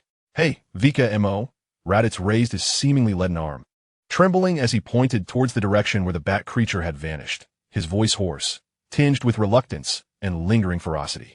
Are we just going to let that guy go?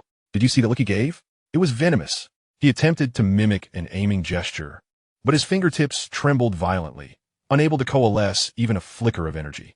Vikame leisurely turned around, scrutinizing Raditz from head to toe, his gaze reminiscent of one examining a defective product, rife with unabashed disdain and mockery. What do you wish to accomplish? With your meager combat prowess? He chuckled derisively, extending his pinky finger and mimicking a gesture with its nail towards Raditz. Strike him? Huh. You might not even exert enough force to tickle someone. Spare us the embarrassment. Raditz felt as though an invisible hammer had struck him squarely in the chest. His already pallid face flushed to a hue resembling that of a liver, his lips quivering, producing a series of incoherent sounds, yet no words emerged. A potent sense of humiliation, intertwined with an unquenchable rage, surged within him like molten lava. Is my combat prowess truly so insignificant? Who has reduced me to this state? If it weren't for your vile ability siphoning away the majority of my strength, would I find myself in such a predicament, unable to intimidate even a severely injured bat creature, like a feeble dog? The overwhelming sorrow and impotence nearly engulfed him. His eyes uncontrollably stinging, vision rapidly blurring, and he longed to weep unabashedly. Negative emotional value from Raditz. 999. The frigid, almost inaudible system notification echoed joyfully within Vikame's mind. This sound was akin to a refreshing spring, instantly extinguishing the slightest trace of sympathy, an almost imperceptible impurity, stirred by the sight of Rats' dismal state. In its stead blossomed a pure, delightful sense of satisfaction. The corners of Vikame's mouth twitched upwards ever so slightly, only to be quickly suppressed as he endeavored to maintain an exterior of solemnity. However, it must be said that Rats, struggling to suppress the wretched sensation in his throat, inhaled sharply, his voice tinged with a heavy nasal timbre and desperate tremor. Over 3 hours had passed. Why was there still no sign of recovery in his combat prowess? He gazed down at his still feeble hands, then lifted his eyes to Vikame, his expression imbued with the last flicker of fragile hope, as if Vikame were the final lifeline in his drowning plight. He felt on the brink of collapse. Vikame slightly turned his head, deliberately avoiding the fervent, pleading gaze of Rats, and cast his eyes toward a distant hill, ravaged by energy shockwaves. After a moment of contemplative silence, he spoke in a tone as calm as one discussing the weather. Just wait a little longer. How much longer? Rats' heart leapt into his throat, his voice rising sharply, tinged with an urgent impatience. How much longer must I wait? One day, Vikame replied, his gaze returning to Rats' face, his tone flat and unruffled, as though stating a trivial fact. One day, Rats' eyes sparkled with newfound hope. Akin to a dying man glimpsing the dawn of life, his voice trembling with excitement. After one day, I will be fully restored. A wave of immense joy surged within him, nearly causing him to overlook the subtle peculiarity in Vikame's tone. Observing Rats' face, suddenly ignited by hope, Vikame sighed gently, shaking his head, and lamented with a hint of detached regret. If you are not restored after one day, alas, there may truly be no recourse. He paused, seemingly deliberating his words. At that point, you will likely need to gradually cultivate your strength back from scratch. He shrugged, the implication of his unfinished thought hanging heavily in the air. The ecstasy on Rats' face was doused as if splashed with a bucket of icy water, freezing and shattering in an instant. He felt the world darken before his eyes. A buzzing filled his ears, and it was as if all strength had been siphoned from his body. His legs buckled, and he fell backward, crashing heavily onto the stony ground. Kicking up a cloud of dust, he stared at the overcast sky, his eyes rolling back, leaving only the whites visible, and emitted desperate gasps from his throat, reminiscent of a deflated bellows. Do you hear yourself? Is that even human speech? One day is not a recovery. It is a death sentence. You expect me to start over with my training? This is 100 times worse than being killed outright. The overwhelming disparity and utter despair coiled around his heart like a cold serpent. Negative emotional energy from Rats. 999. The system notification chimed once more, timely and melodious.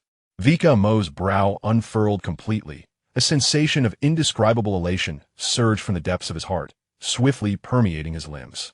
He stifled the urge to burst into laughter, striving to maintain a stoic expression. Yet the glimmer of uncontainable mirth in his eyes betrayed the exquisite joy he felt at that moment. This sensation was simply enchanting. It was more intoxicating than the destruction of an entire planet. Let the tempest of negative emotions rage even fiercer, Vikame silently proclaimed within his mind. On the opposite end of the planet, the scene contrasted starkly with the desolate ruins where Vikame and his companions stood, though it was far from vibrant. Once, this had been a vast expanse of marshy forest blanketed in peculiar purple moss. Now, it lay utterly transformed. Towering trees, oozing with slime, had been cleaved in two by explosive force, their charred remnants skewered in toxic mire, exuding acrid scents of burning and decay. The ground was riddled with enormous craters, some blasted open by energy projectiles, the edges still bearing the marks of intense heat, while others were depressions formed by some colossal impact, filled with murky, bubbling poison. The air was thick with the acrid stench of gunpowder, blood, and an indescribably sickly sweet odor. The embers of battle had not yet fully extinguished. Tendrils of black smoke curled up between the shattered branches. Boom! The final, muffled explosion detonated deep within the swamp, abruptly halted by a piercing, short-lived beastly howl.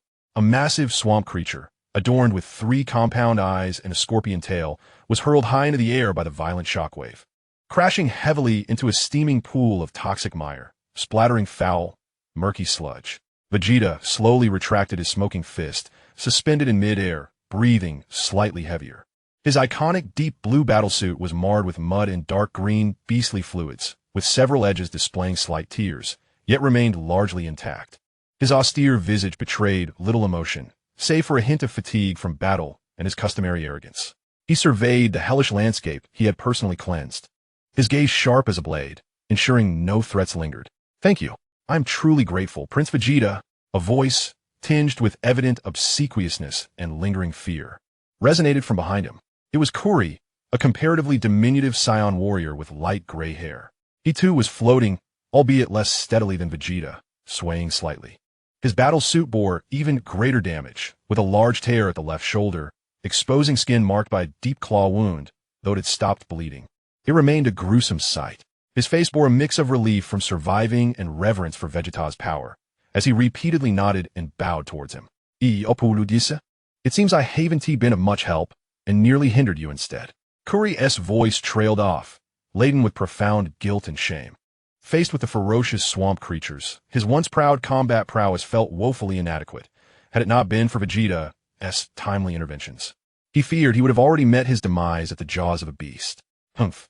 Vegeta emitted a brief, disdainful snort from his nostrils, not even bothering to lift his eyelids, let alone cast a glance in his direction. All his focus was devoted to sensing and recuperating his strength. The gratitude and remorse expressed by Kuri sounded to him like the buzzing of mosquitoes, utterly unworthy of his acknowledgement. For Prince Vegeta, the gratitude of the weak held no significance. Kuri's face flushed crimson in an instant, awkwardly frozen in place, unsure where to place his hands and feet. Vegeta's icy demeanor was more piercing than the poisonous gas in a swamp. In an effort to alleviate the suffocating awkwardness, Kuri instinctively turned his head, his gaze vacantly scanning the smoke-filled sky. Suddenly, he froze, his pupils constricting sharply as he raised a hand to point towards the distant horizon, his voice rising in pitch due to sheer astonishment, almost wavering.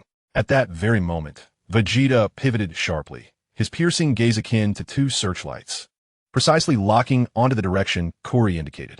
There, at the end of the grayish-purple, smoke-laden sky, a brilliantly bright object, trailing a long tail of light, was hurtling towards them at an astonishing speed, descending at an angle.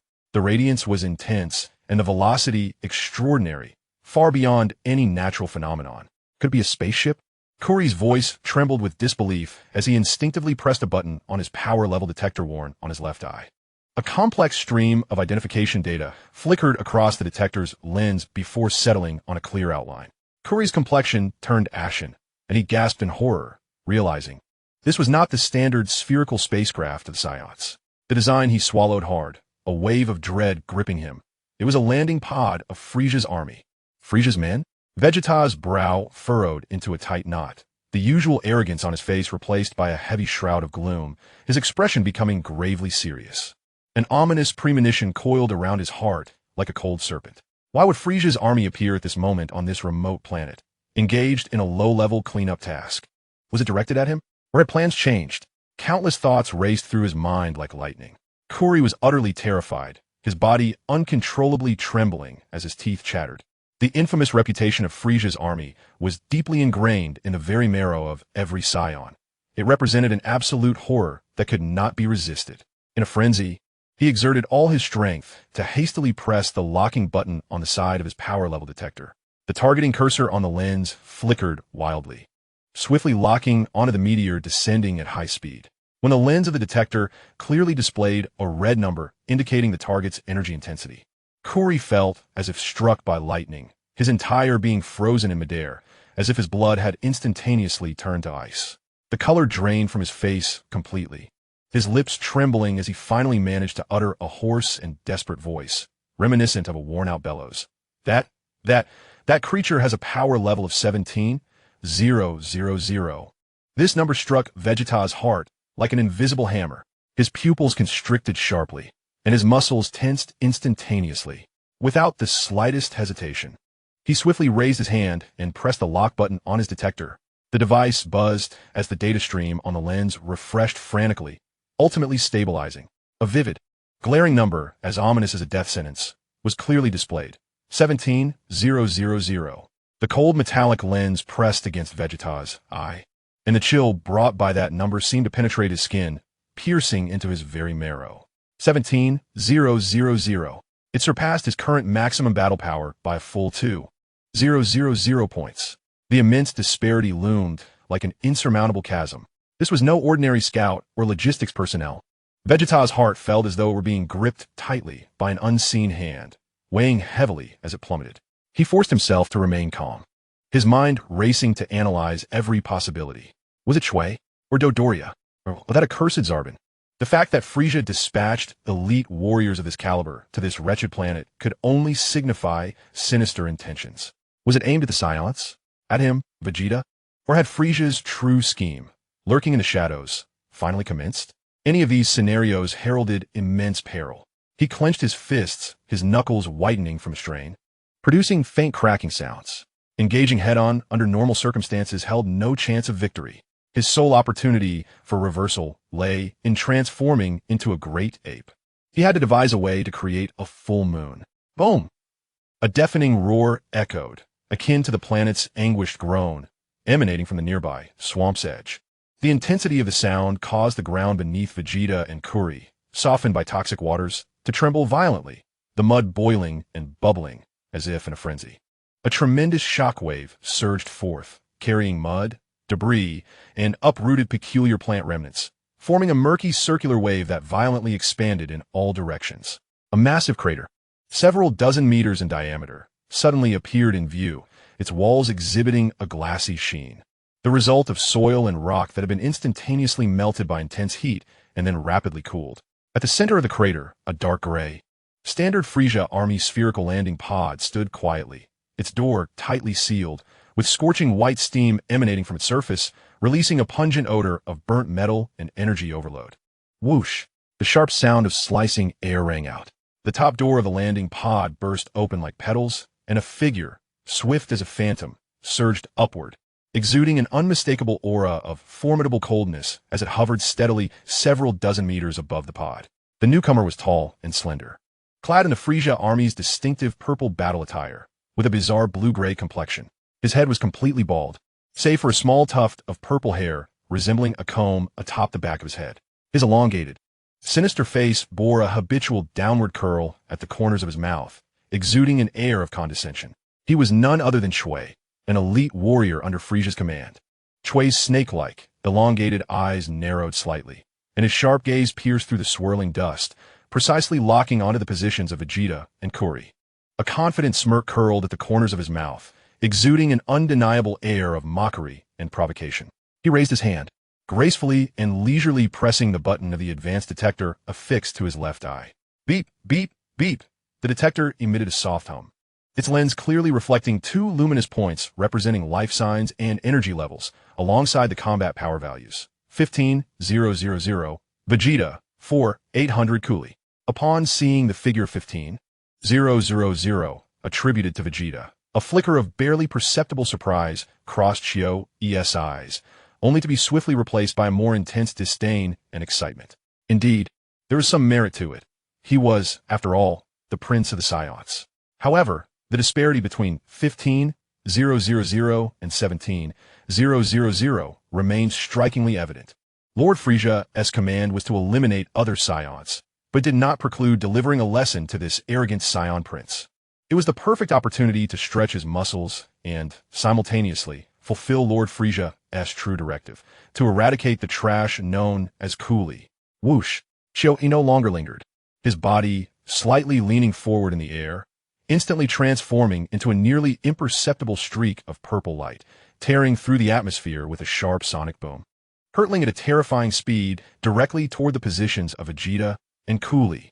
In mere seconds, just a few blinks of the eye, that violet streak had appeared as if by teleportation, hovering above Vegeta and Coolie. Chio's figure became clear again. He crossed his arms, adopting a relaxed and casual posture, as if he were merely enjoying a leisurely stroll after a meal. He lowered his gaze, looking down upon Vegeta, who stood poised below, with an unmistakable glimmer of amusement and mockery, firmly locking onto him. An immense sense of pressure swept over the area like a tangible tsunami, halting even the bubbling of the remaining toxic waters in the marsh. Who are you? Vegeta tilted his head back, his cold gaze meeting Qiu Yi's malicious stare. His voice low and filled with vigilance, each word squeezed out as if through clenched teeth. Did Frisia send you?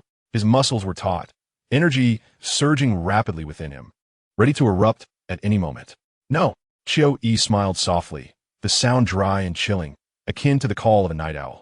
He descended slowly, as if treading upon invisible steps, his demeanor unfazed, ultimately landing steadily on a relatively dry, elevated black rock a few meters in front of Vegeta. The vantage point allowed him to appreciate every subtle shift in Vegeta's expression with greater clarity. Vegeta's countenance shifted slightly, his eyes sharpening like a drawn blade. Not sent by Frisia? This revelation did not alleviate his tension. Rather, it heightened the alarm bells in his mind to their zenith.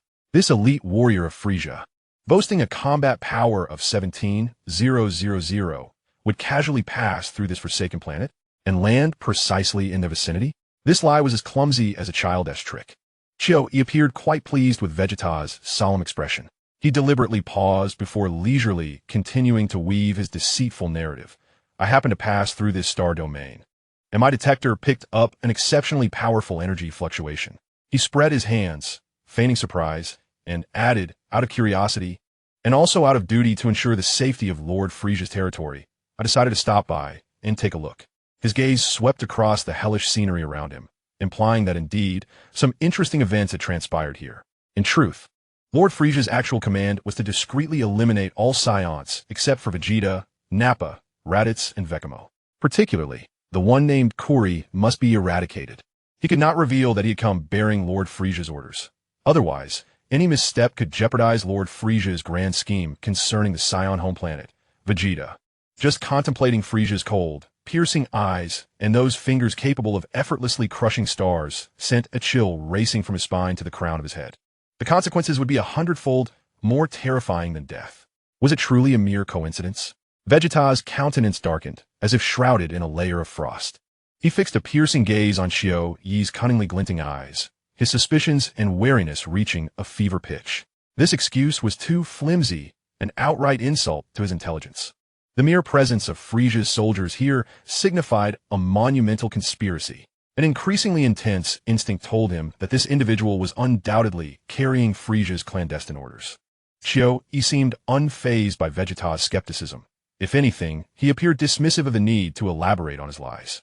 Changing the subject, his eyes became like tangible probes, scanning Vegeta with the keen interest of a predator evaluating its prey. So, you're the prince of the Saiyans, Vegeta? His voice elongated, dripping with mockery. I have heard that your kind prides itself on being a warrior race, and you, in particular, are hailed as the most prodigious fighter in the history of the Saiyan lineage. Am I mistaken? He tilted his head, as if to say, show me where your genius lies. Oof. Vegeta's cold snort echoed like ice picks striking rock. He straightened his back, despite his height disadvantage. He exuded an unyielding regal pride. What exactly do you wish to convey? His right hand stealthily descended to his side, fingers slightly curling, as a faint golden aura began to swirl and coalesce around his fingertips. With a power disparity of 2,000, a direct confrontation would be folly. He needed to strike with overwhelming force the moment his opponent let down his guard, seizing any opportunity. Meanwhile, his mind raced, devising ways to generate an artificial full moon energy sphere capable of triggering the great ape transformation, all while obscured from the moon's sight. What did he wish to say? The smile on Qiu Yi's face widened, revealing a cruel delight akin to that of a cat toying with a mouse. There's so much to say. He took a slight step forward, nimbly leaping down from the rock to the muddy ground, his purple combat boots sinking slightly into the detritus with a faint squelching sound. It is said that the blood of the warrior nation runs hot, and their bones are as unyielding as steel. Qiu Yi spoke languidly, his gaze slicing through the air like a bone-cutting steel blade, scrutinizing Vegeta. And you, my friend, are a genius among geniuses. How about it? He raised a hand, his index finger beckoning provocatively towards Vegeta. Since we find ourselves with some idle time, why not engage in a friendly contest between two princes? Allow me to personally experience the true caliber of a Saiyan prince's genius. He emphasized the words prince and genius with a palpable mockery. Humph. I am more than willing to oblige. Vegeta responded without the slightest hesitation, his voice icy yet resolute, embodying a sense of irrevocable determination. He could not afford to lose this battle of wills. The Saiyan blood coursing through his veins began to simmer under the immense pressure. He needed time, he needed opportunity. The transformation into a great ape was his only hope. Even the slightest possibility of success in creating an artificial full moon must be pursued. It is worth mentioning that he seemed quite pleased with Vegeta's spirited response. He slightly lifted his chin, revealing a smile steeped in superiority, even going so far as to adjust the non-existent creases of his battle attire with a flourish. I am the Prince of Chio-E Planet, named in honor of our greatest ancestors, and I, Chio-E, am undoubtedly the strongest genius warrior of our lineage. He placed his hands on his hips, striking a pose that dripped with pretentiousness, his eyes sparkling with mockery, as if displaying a rare treasure. Oh, is that so? Vegeta's reply remained cold, tinged with impatience. But what does that have to do with me? His focus was primarily on channeling his energy and observing the external environment, searching for the optimal angle for a surprise attack, and the perfect moment to create an artificial full moon. Chio-Yi's self-aggrandizement sounded nothing more than a cacophony to his ears. Of course, it is relevant. Chio-Yi's smile turned ominous as he advanced a step closer, an invisible pressure surging towards Vegeta like an unstoppable tide. Let's engage in a proper contest, then. He deliberately accentuated the word prince, dripping with sarcasm. Simultaneously, he raised his hand, gently tapping the glimmering sensor lens above his left eye, his tone laced with a condescending pity that was utterly unapologetic. However, before we begin, I feel it is pertinent to remind you. He paused, relishing the increasingly grim expression on Vegeta's face, and continued at a leisurely pace. The disparity in our combat power is a staggering 2,000 points. He held up 2 fingers, waving them in front of Vegeta's eyes. 2,000 points, Prince Vegeta. This is no trifling number. His voice suddenly turned frigid, akin to a snake ready to strike. So you must be exceedingly cautious. The smile vanished from Chio-Yi's face, replaced by a chilling savagery. I never show mercy to my foes. He licked his parched lips, a bloodthirsty gleam igniting in his eyes, before seemingly recalling something and softening his tone with a feigned magnanimity. Rest assured, you have nothing to fear. In light of Lord Frisia's unique regard for you, he deliberately elongated his voice, yet his gaze, both intentional and inadvertent, subtly swept over the almost overlooked figure of Kuririn behind Vegeta. I assure you, I shall not take your life. Rather, I wish for you to profoundly comprehend the vast chasm that exists between geniuses. These words, bordering on humiliation, coupled with the fleeting, murderous glint in Choi's eyes, struck Kuririn, who had been shrinking behind Vegeta, desperately diminishing his presence, like a bucket of ice water poured over him, leaving him shivering from head to toe. An overwhelming terror gripped him like a cold iron vice, constricting his throat and rendering him almost breathless. He understood. He fully grasped the concealed malice within Choi's statement. That assurance of not killing you was directed at Prince Vegeta. The subtle gaze, the pause when mentioning Lord Frisia's unique regard, unmistakably conveyed to Kuririn, you are not among those regarded with favor. You are the refuse that must be eradicated. The Frisia force has come to silence you. What to do? What can he do? Kuririn's heart pounded violently within his chest, each beat accompanied by a sharp pain and a suffocating sensation. Cold sweat instantly soaked his tattered battle attire, cascading down his forehead and temples in large beads. His legs trembled violently, as if sifting through chaff, barely able to support his suspended form. The thought of fleeing burgeoned wildly like rampant weeds. Is there still time to escape? Chapter 22. Tragedy. Vegeta, without a hint of hesitation, unleashed his full power. This was not merely a release of strength. It was as if every ounce of the Saiyan's rebellious blood within him ignited, boiled, compressed, and was then ferociously unleashed. Like molten lava finding the sole outlet from deep within the earth, a visible blaze of crimson and gold surged from his diminutive frame, churning the tainted air of this desolate planet. A hurricane of energy formed around him, howling and sweeping in all directions. As the hard rock of the ground was instantly torn apart, shattered, and lifted into the sky, creating a murky shroud of death. With a swift motion, the golden light cleaved through the dust, and Vegeta's figure had vanished from sight. The air was compressed to the point of emitting a piercing shriek. His target, Choi, that squat, pudgy figure, with skin repulsive as a toad, stood there with a mocking smile reminiscent of a cat toying with its prey. Boom! A heavy thud resonated like a massive hammer striking a broken drum. Vegeta's small stature abruptly appeared before Choi, all of his momentum converging into a precise, cunning, upward strike. The muscles of his arm, clad in battle attire, bulged as his tiny fist crashed into the center of Choi's hardened abdomen. Ugh! Choi's sinister grin froze instantly on his face, his eyes bulging in shock. The immense force defied the laws of physics. Folding his robust upper body downward as if compelled by an invisible hand, his legs leaving the ground, and his entire form momentarily contorted into a grotesque arc. Resembling a colossal shrimp, saliva uncontrollably spewing from his gaping mouth. Vegeta's movements were executed with unparalleled fluidity, akin to a flowing stream. Utilizing the recoil from his uppercut, he spun through the air with a speed that rendered him nearly indistinct, his right leg striking like a colossal battering ram. Ripping through the air with a cacophony as it collided forcefully with the center of Qiu Yi's archback. The sound of impact was resoundingly clear, accompanied by the faint crack of bones under immense pressure. Qiu Yi's massive form soared upward like a heavy cannonball hurled by a giant, propelled by a piercing wind, ascending hundreds of meters into the sky. In a flash, Vegeta's silhouette vanished once more, leaving behind a ripple of energy that had yet to dissipate.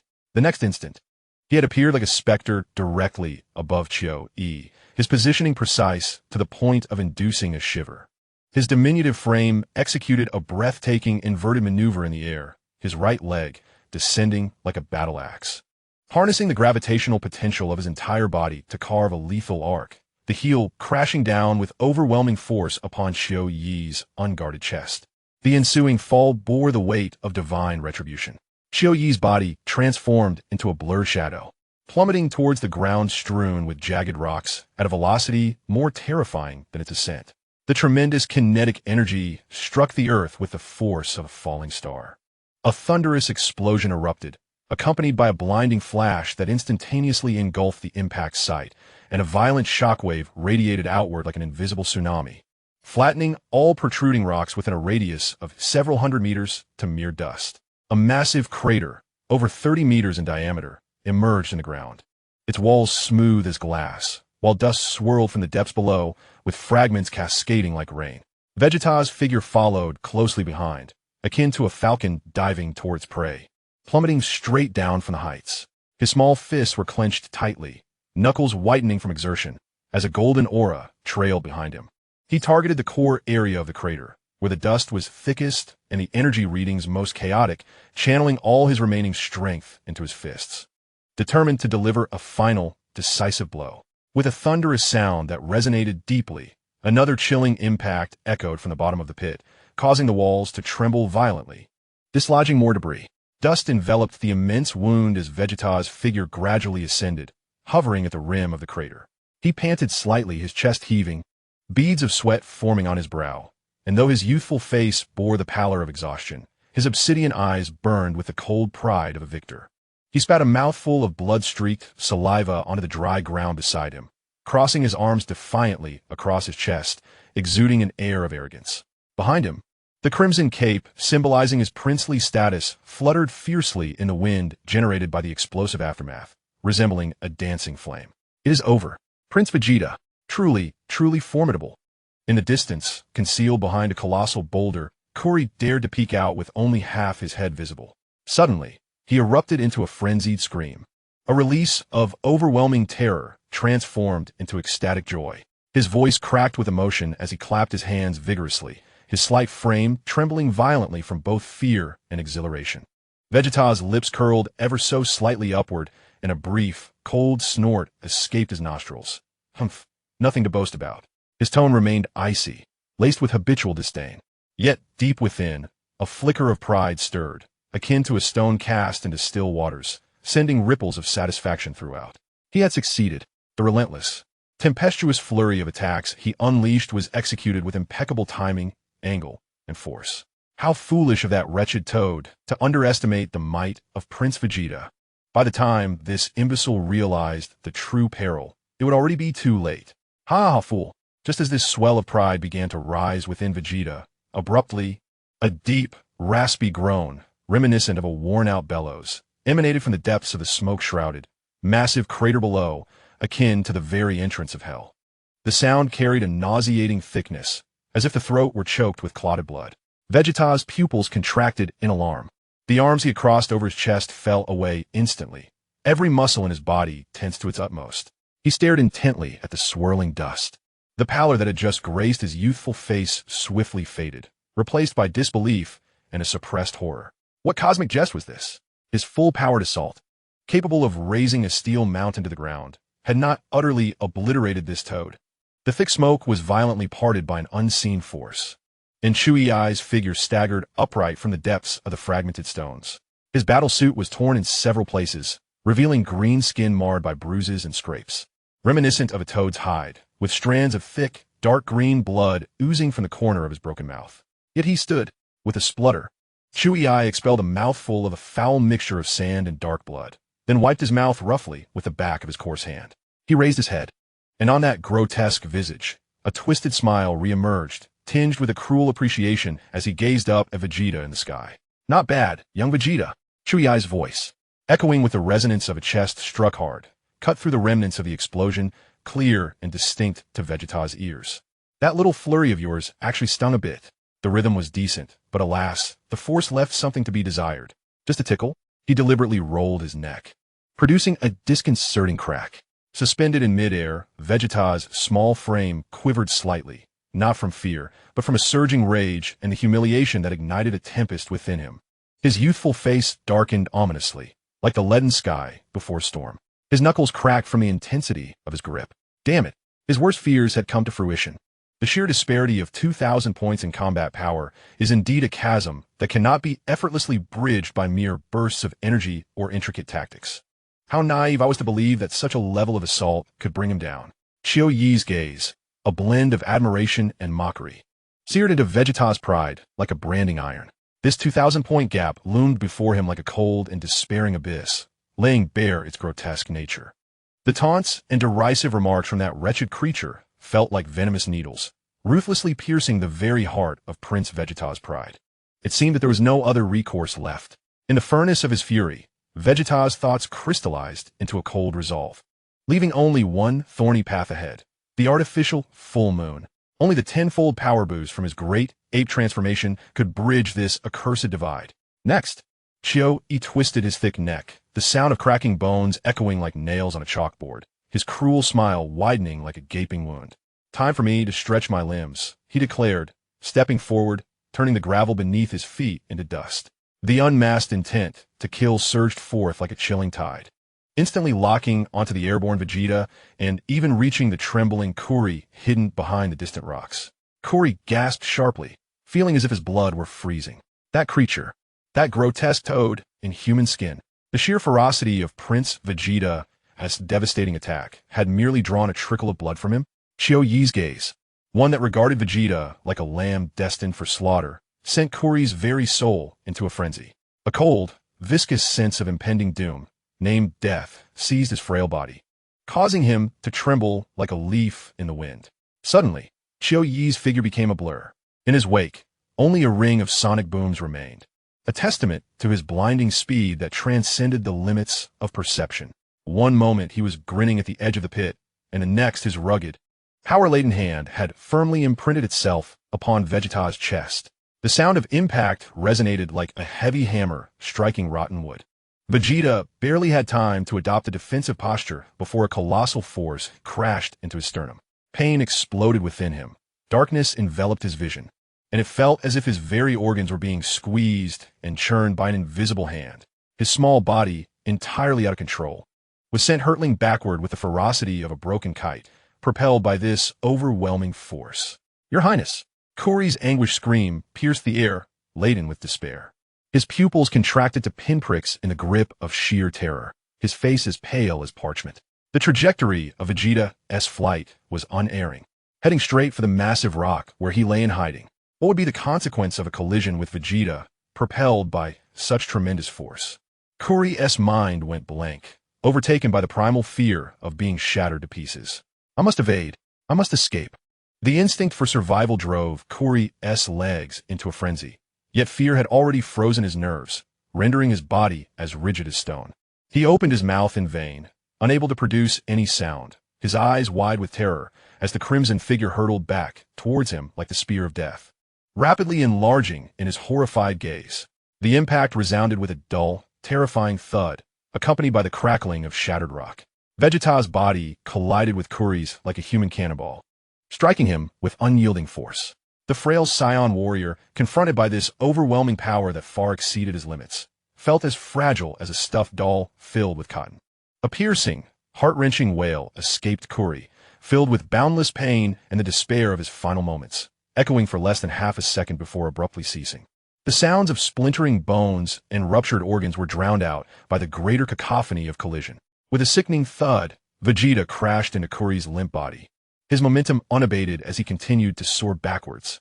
The two figures, propelled by tremendous inertia, bounced and rolled across the ground like stones cast by a giant, carving deep furrows into the earth. Each impact with the ground unleashed a bone-chilling boom, sending debris and dirt flying. They tumbled, trailing the scent of death, until they had traveled over 1,000 meters, finally coming to a halt in a ravaged expanse, like discarded sacks of refuse, having utterly lost all momentum, stirring up clouds of dust. As the dust slowly settled, Vegeta struggled to prop himself up with trembling arms, violently spitting out a mouthful of blood. His vision was tinted crimson, and the excruciating pain in his chest nearly suffocated him. Each breath was a torment that felt as though it were tearing him apart. Is this the crushing weight of a 2,000-point power difference? With great difficulty, he lifted his head to gaze into the distance. Qiu Yi's figure descended silently like a specter, standing a short distance away from Vegeta, his toad-like face adorned with a veneer of feigned concern and unabashed mockery. "Oh dear, my apologies, Prince Vegeta." Qiu Yi spread his hands, his tone flippant.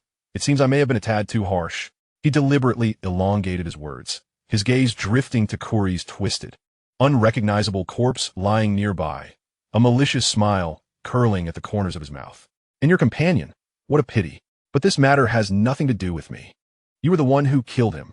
Everyone saw it clearly. He effortlessly deflected all blame, as if simply stating an undeniable truth. Vegeta didn't waste a single second glancing at the body that had once belonged to Kuri. Companion?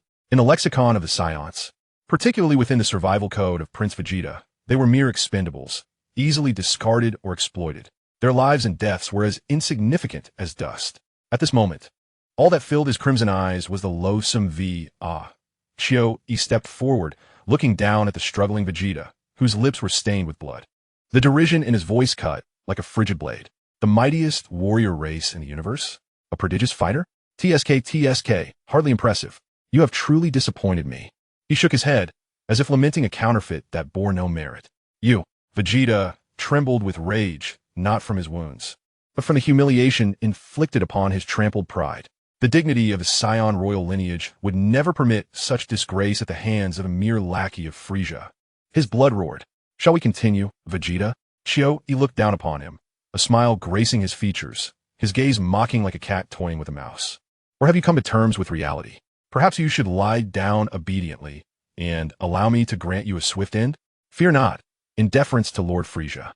I shall endeavor to make your demise a dignified one." He extended his crimson tongue, licking his coarse lips. "Humph, you celebrate far too soon." Vegeta suddenly lifted his head, his eyes ablaze with a fervent madness, locking on Qiu Yi with fierce intensity. He ceased his banter, enduring the tumultuous agony within his chest and abdomen, and abruptly raised his right arm, fingers splayed wide, palm facing upward. A piercing hum erupted, a sphere of energy, intensely condensed and radiating a blinding platinum glow, coalesced above his palm as if conjured from thin air, resembling a miniature sun. The brilliance was pure, ferocious, imbued with a heart-stopping aura of destruction, instantly rendering Vegeta's pale face a ghostly white. The surrounding light appeared to be voraciously drawn into this energy sphere, consumed. The triumphant smile on Qiu Yi's face froze instantly, replaced by a profound astonishment. His bulging eyes fixated on the chaotic, swirling orb of energy in Vegeta's grasp, pulsating violently like the eye of a storm. "What madness is this?" he instinctively growled, raising a hand to press against the combat power detector affixed to his left eye. The green lens displayed Vegeta's energy readings, which were fluctuating wildly, then plummeting like an avalanche. Beep, beep, beep. Warning. Target energy response is sharply declining. Current combat power, 7,000. Warning. Target energy response is sharply declining. Current combat power, 7,000. The detector's cold, urgent electronic voice pierced through to Qiu Yi's ears. 7,000. Qiu Yi's heart jolted.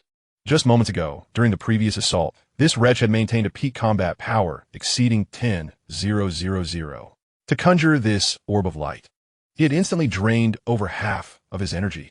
Such a colossal expenditure, such a desperate gamble. A terrifying ability, one that almost existed solely in legend. Regarding this cursed race, struck like lightning into Qiu Yi's mind. That is, Qiu Yi's voice quivered, a tremor he was unaware of coursing through him. His brow knitting tightly in anxiety. Could it be an artificial full moon? The corner of Vegeta's mouth curled into a cold, maniacal grin, illuminated by the tempestuous sphere of light in his palm. In that smile, there was neither fear nor hesitation, only an unwavering determination. A resolve to drag his opponent into the depths of hell. The tot. A beastly roar erupted from the depths of Vegeta's throat. With all his remaining strength, he hurled a sphere of light, condensed from the majority of his energy, high into the polluted sky of the planet. The sphere tore through the air like a liberated white comet, leaving a long, blazing trail of energy and emitting a piercing shriek, shooting towards the heavens at an unimaginable speed. Wherever it passed, even the fabric of space seemed to warp slightly from the heat. Artificial full moon. Bastard. Qiu Yi's shock transformed into a tangible roar of fury. All mockery and disdain were instantly replaced by an overwhelming sense of crisis. He understood all too well what that meant. Tenfold. That damn monkey would gain a tenfold increase in power. Even if his battle strength was currently at 18,000, facing a colossal ape with a power level of 100,000 would undoubtedly lead to his obliteration. Do you think I will allow you to succeed? Qiu Yi's sinister grin twisted like a malevolent spirit as his right hand shot up in an instant, fingers splayed wide, aiming precisely at the rapidly ascending sphere destined to explode in the sky and create a full moon.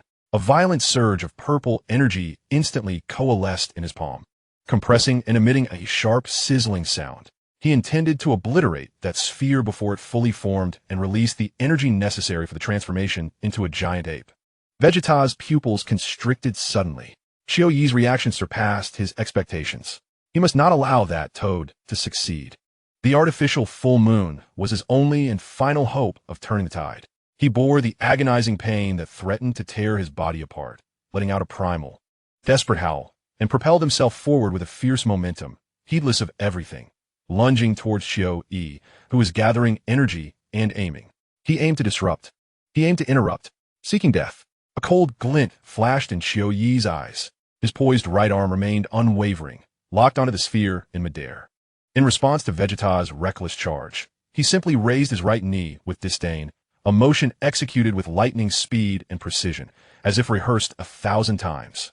His knee, covered in a hard, armored layer, collided with brutal force against Vegeta's unguarded left side, delivering a blow powerful enough to pierce through the armor of a warship.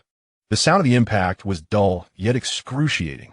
Vegeta's forward momentum came to an abrupt halt, as if he had crashed into an invisible wall of steel. An indescribable, searing pain erupted from his ribs, instantly engulfing his entire body. Stars exploded in his vision, and everything was suddenly shrouded in a crimson haze.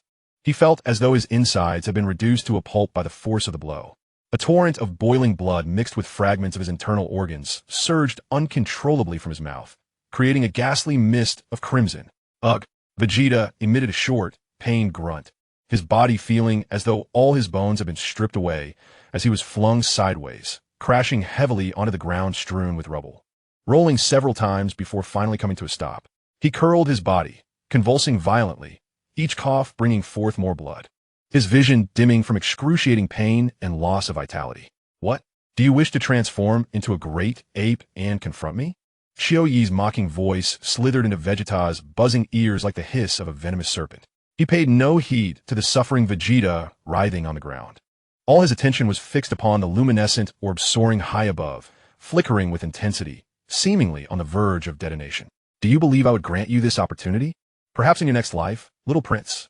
Suddenly, a deep purple beam of energy, as solid as matter and shrieking with destructive intent, erupted from the palm of Qiu Yi.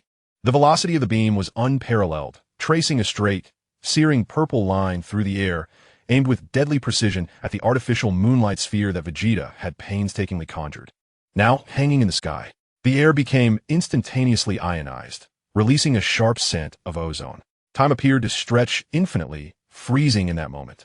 Vegeta lay curled upon the cold, filthy ground, his body convulsing uncontrollably from the torment. Each breath tore at his fractured ribs and grievously injured organs, inflicting agonizing pain. Warm blood continuously oozing from the corner of his mouth, staining the rubble beneath him. His vision was a haze of crimson and swirling darkness. Barely able to discern the lethal purple beam, akin to a spear of judgment shot forth from the depths of hell, mercilessly cleaving through the vast expanse. Aimed directly at the suspended hope he had poured all his strength into creating, the artificial full moon. Despair, cold and as vacuous as the cosmos itself, gripped Vegeta's heart with an unprecedented clarity. He had failed. His meticulously crafted onslaught crumbled like an ant attempting to shake a tree. His all-or-nothing gamble on the artificial moon easily seen through by his adversary. The 2,000-point disparity transformed into an insurmountable chasm of despair, utterly shattering the pride of the Saiyan prince. He could vividly envision the next moment, the purple beam piercing through the light sphere, shattering it into an explosion of energy fragments. Then, the mocking and cruel finishing blow from this wretched toad. Is it over? The little prince of the Saiyans? Chiu-Yi's nauseating voice, dripping with the absolute superiority of a victor, fell like cold venom from above, distinctly resonating in Vegeta's ringing ears. That voice was laden with a perverse appreciation for the praised dying struggles and the ease of completing his task. Is it over?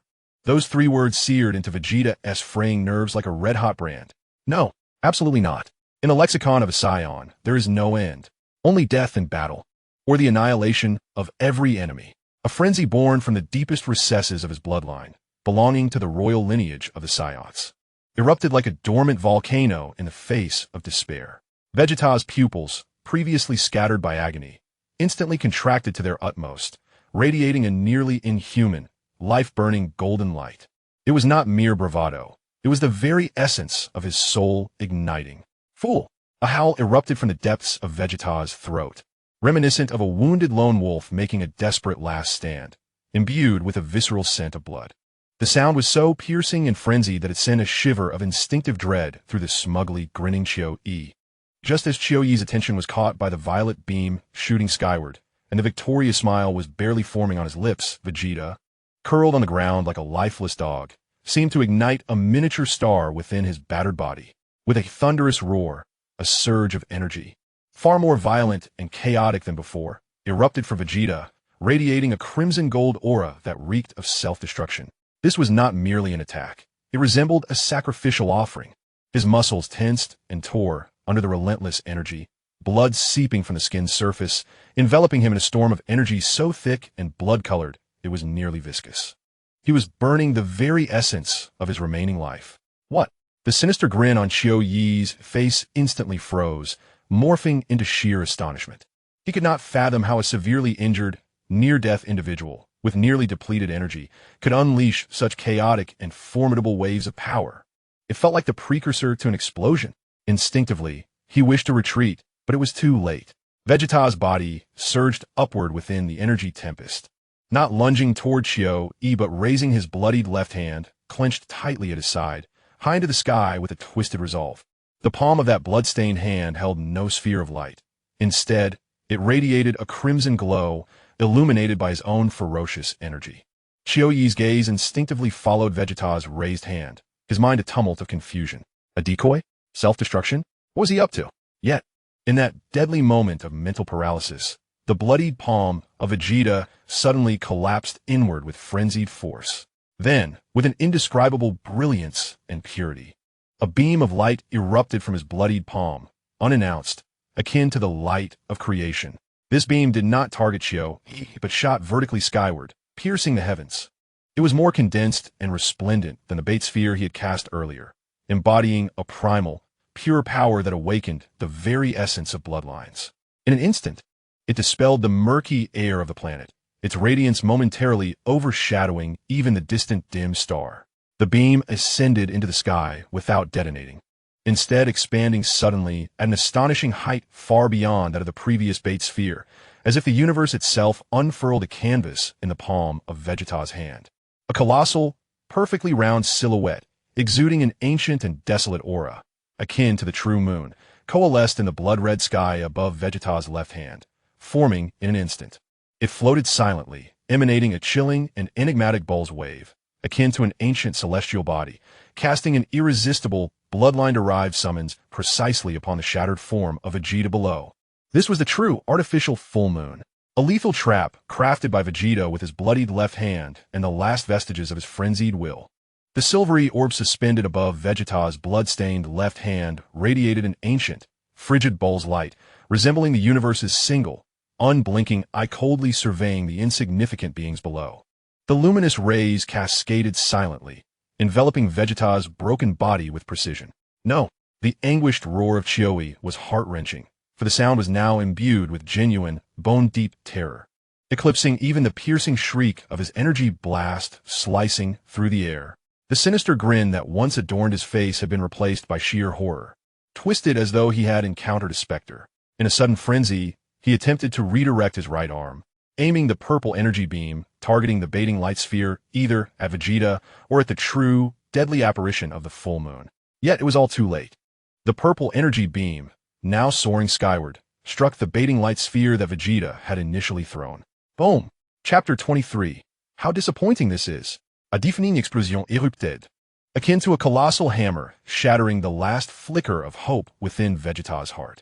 Having expended a significant portion of his energy, he had gambled everything on the luminous sphere launched skyward, only to be brutally pierced and obliterated by a precise and malevolent purple energy beam just before it could coalesce into the form of a full moon. The blinding platinum light erupted instantaneously, transforming into a cascade of golden fragments, akin to a despairing meteor shower, cascading down and illuminating Vegeta's youthful visage. Now rendered blank with shock, Vegeta collapsed onto the cold, rubble-strewn ground, his body still reeling from the excruciating pain inflicted by Chioi's knee strike, which felt as if it might sever him in two. He stared vacantly at the dissipating golden points of light, engulfed in desolation. His mind was a void, save for the shattered remnants of the moon flickering in his vision. The great ape transformation, the tenfold increase in power, had been his sole and final reliance to bridge the chasm of 2,000 battle power. Yet this reliance was as fragile as a fleeting dream, a fatal weakness. If one knew the method, whether to destroy the full moon or sever the tail, the Saiyans' prideful great ape form could collapse in an instant. This was the curse inscribed in their very bloodline. That wretched frog, Chioi, knew it all too well. Phew, that was close. Chioi exaggeratedly patted his chest, his face still bearing a trace of the shock of survival, yet more so reflecting a playful mockery, relishing his control over the situation. He stepped forward, his hands coarse as gravel, seizing Vegeta's defiant black hair and ruthlessly lifting his entire body from the ground. The excruciating pain tearing at his scalp forced a short, muffled groan from Vegeta, his body limp as a rag doll, unable to muster even the strength to struggle. With a sharp intake of breath, Chioi elevated Vegeta to eye level, his grotesque visage nearly touching the bloodied tip of Vegeta's nose, fetid breath exhaling with disdain. "Our esteemed Prince Vegeta," he taunted. "Were you just attempting to transform into that furry great ape to bite me?" He elongated his words, each syllable piercing Vegeta's pride like venomous needles. Alas, what a pity. So close yet so far. He gestured dramatically with his fingers, indicating a minuscule distance, his face a mask of malicious mockery. "Look at me. One little slip, and I could easily shatter the precious moon you worked so hard to create." He swung Vegeta like a failed toy, relishing the despair in his eyes.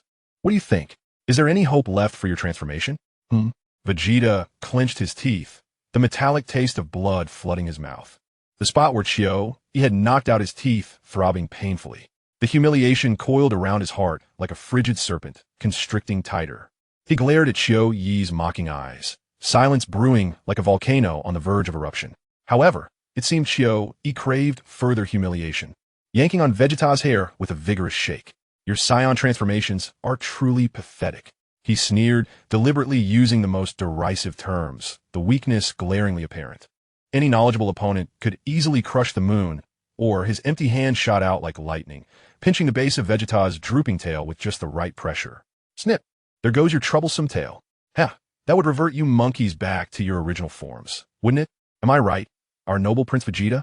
He cackled, savoring the flames of humiliation and fury igniting in Vegeta's eyes. Before Vegeta could muster a response, Chio-E unleashed a barrage of slaps. Two fierce blows ricocheting against his tender face, the force sending his head reeling. Stars danced before his eyes as blood and shattered teeth erupted from the corners of his mouth. The young heart, unaccustomed to such raw degradation and violence, felt a colossal shadow enveloping his remaining pride like a chilling tide. Pathetic. How can you claim to be the strongest warrior race in the universe? Chio-E spat, his tone dripping with contempt, as if mocking the entirety of Frisia's army. With a dismissive flick of his arm, he hurled Vegeta to the ground like refuse. Thud! Vegeta's body crashed onto the unforgiving rock, sending dust swirling into the air. Every bone felt shattered, pain crashing over him like a tsunami. Yet, the stubbornness and tenacity of a Saiyan royal surged within him, propelling him forward. Gritting his teeth, he emitted a primal growl, trembling arms bracing against the earth, and once, twice, he managed to rise again, unsteadily regaining his footing despite feeling like a flickering candle in the wind, ready to extinguish at any moment. Oh, Chio-E raised an eyebrow, a glimmer of amused surprise crossing his face. You can still stand? Quite resilient, aren't you? He crossed his arms and leisurely observed the fragile figure before him, reminiscent of an insect futilely struggling in a spider's web. What say you, little prince? Shall you continue to fight? Vegeta's vision blurred, and the remnants of his strength ebbed away like the retreating tide. Each breath wrenched at his fractured ribs and injured organs, bringing forth agonizing pain. To persist in this battle would only lead to his demise at the hands of this wretched creature, subjected to the humiliation of being crushed like a foul bug. The 2,000-point disparity loomed before him like an insurmountable chasm, coldly mocking all his endeavors. Chio-E regarded Vegeta's silent yet defiant stance, shaking his head in disdain.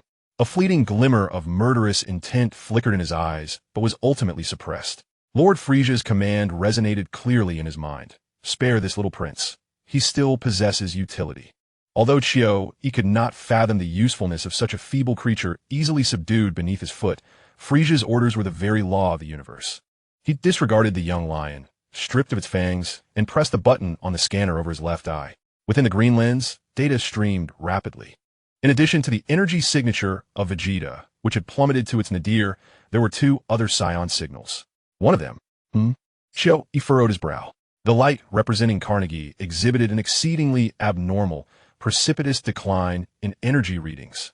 The vital signs flickered like a candle in the wind, weak enough to extinguish. Is this fellow on the brink of death? Chio-E murmured, a hint of disappointment lacing his tone. So tedious.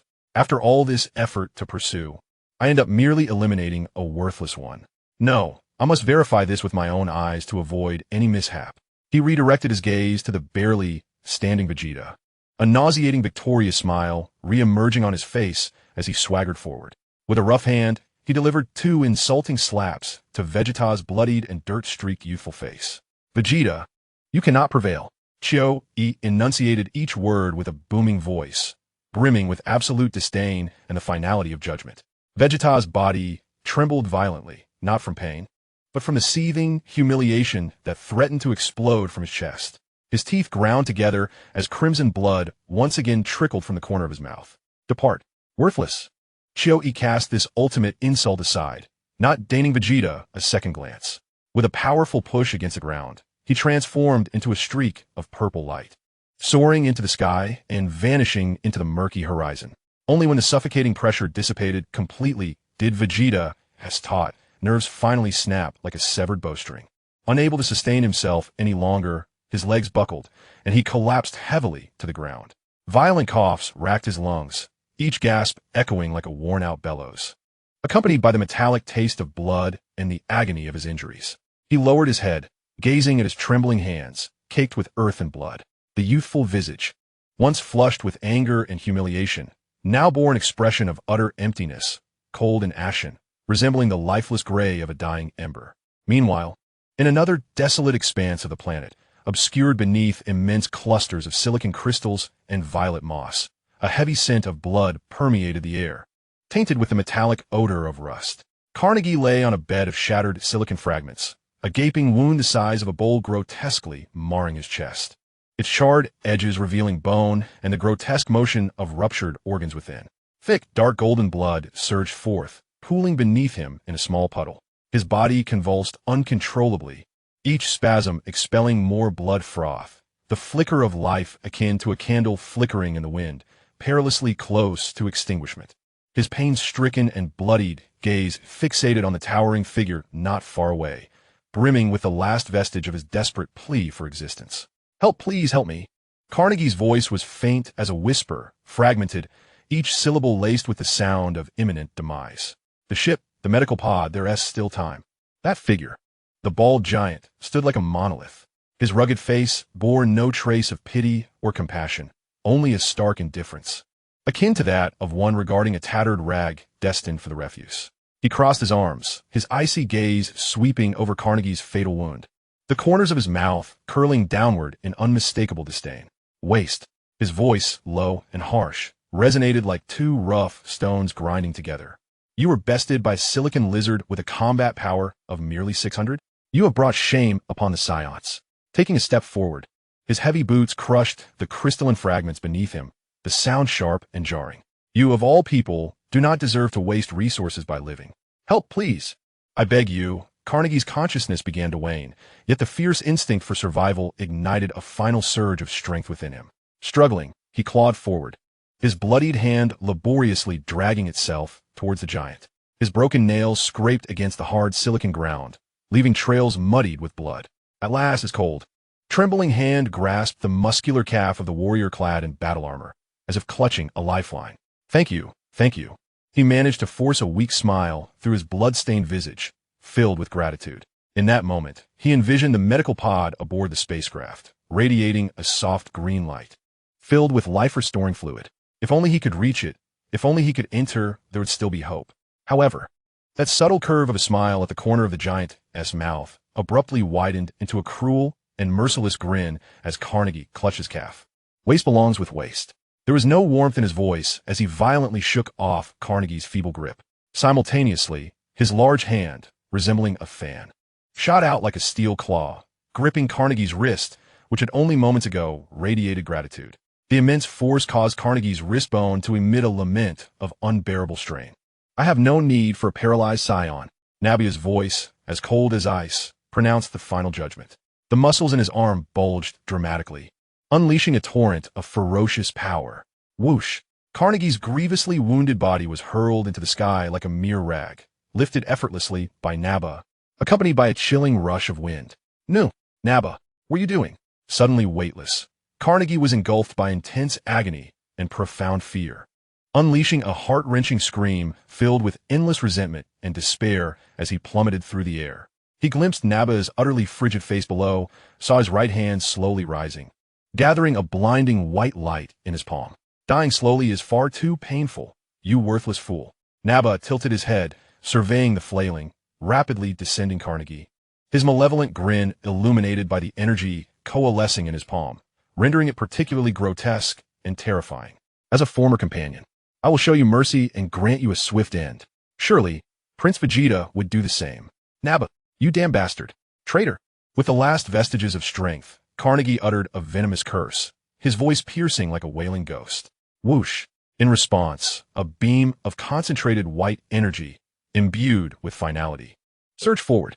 The beam sliced through the air with an ear-piercing shriek, striking Carnegie, who had no means to brace himself, as precisely as a living target. Boom! A blinding orange-red fireball erupted in midair.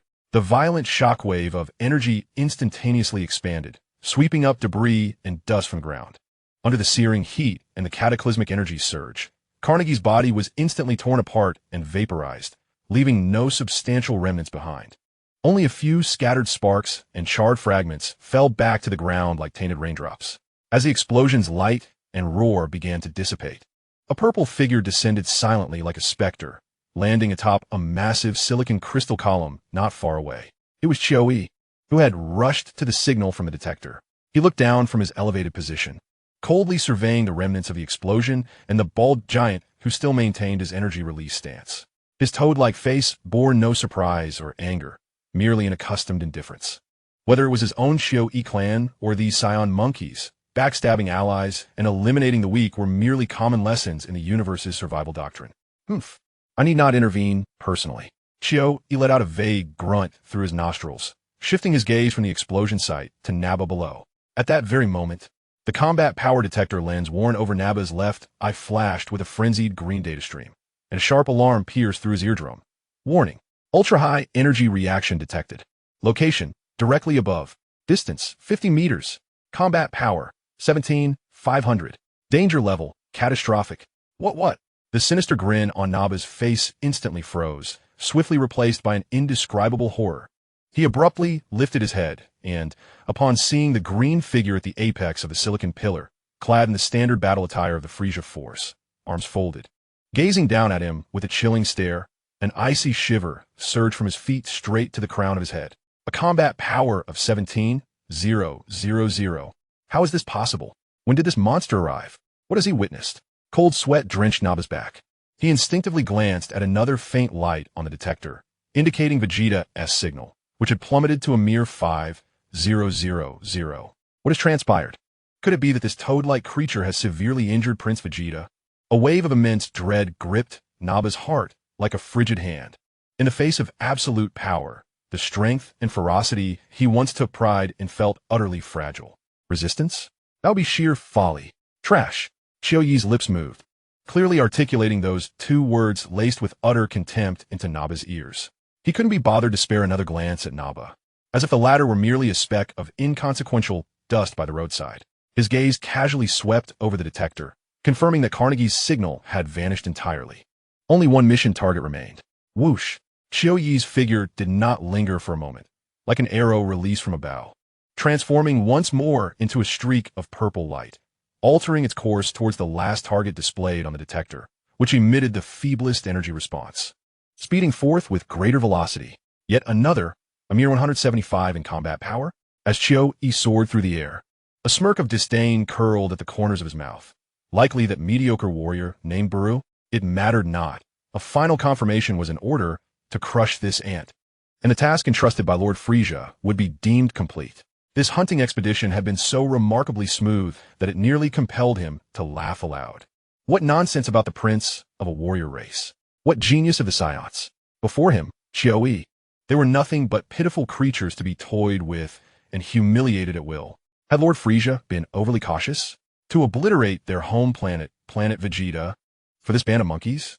Or the legendary Super Saiyan? In the face of overwhelming strength, it was merely a tiresome tale, a hero's legend to frighten children.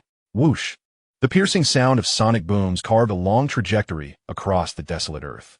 Shio-Yi's figure, bearing the terrifying weight of 17,000 in combat power, plunged towards the direction where Vikame and Raditz were located, with fierce determination. At the edge of a bizarre jungle composed of massive, twisted dark purple vines, Vikame leaned against the root of a vine as thick as a python, eyes closed, seemingly attuning to something. Raditz paced restlessly nearby, scanning the surroundings with vigilance. Suddenly, Vikame's eyes flew open. Almost simultaneously, the combat power detector affixed to Raditz's left eye emitted a piercing alarm, sharp enough to nearly rupture eardrums. Beep, beep, beep. Warning. Warning. A surge of ultra-high energy is approaching at high speed.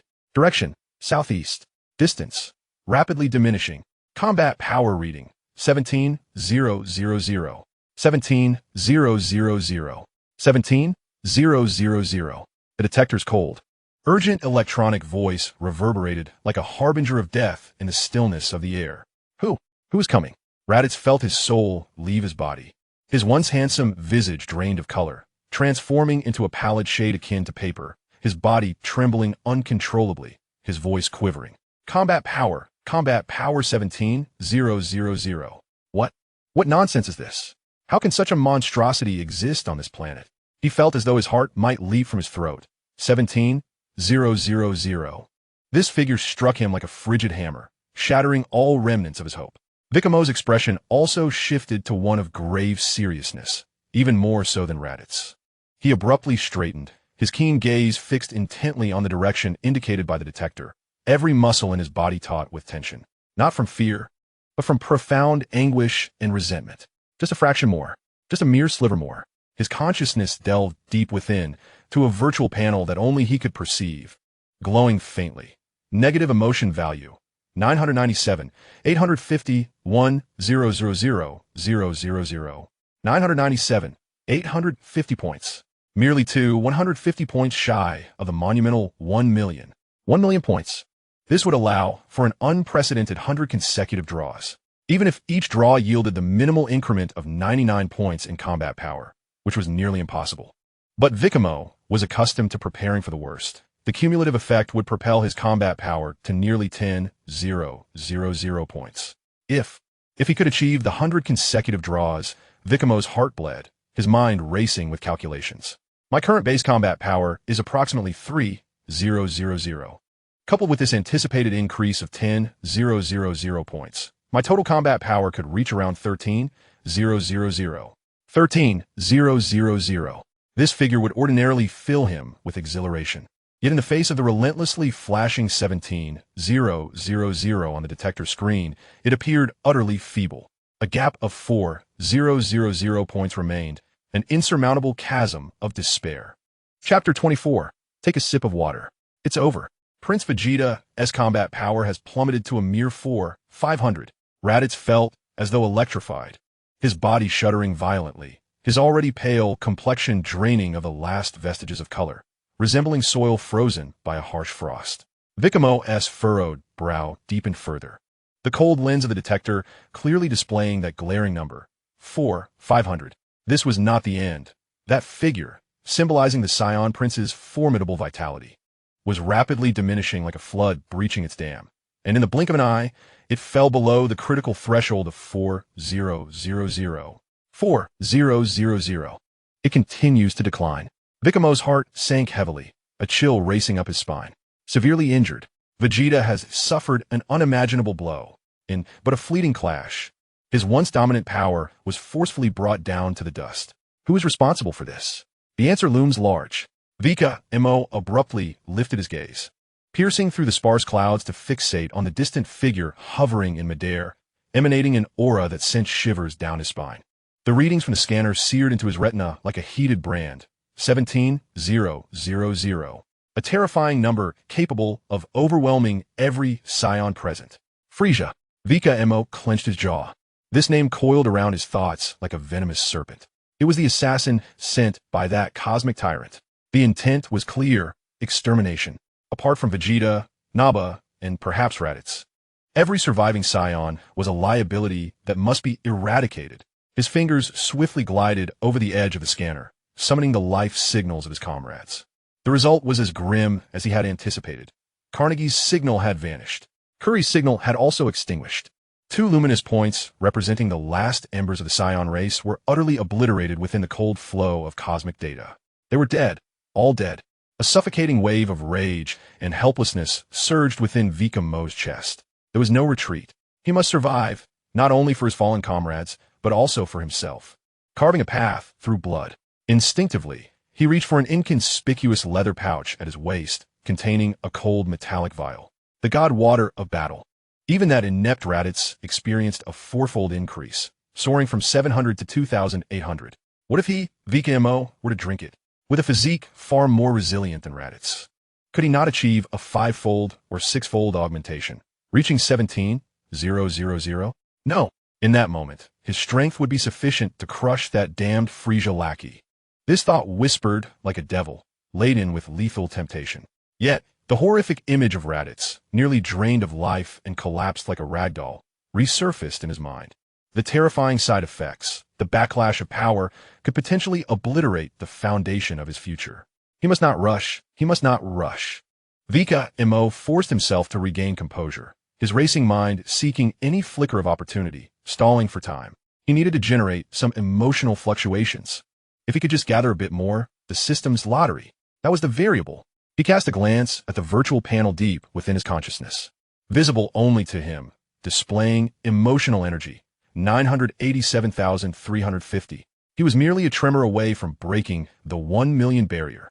Just as his thoughts raced, the sky above him suddenly brightened. Crack! The piercing sound of breaking air shattered the heavy atmosphere. The bright streak of light, which which had been hovering at a distance. Radiating a power level of 17,000, instantaneously appeared approximately 50 meters above Vikame and Raditz.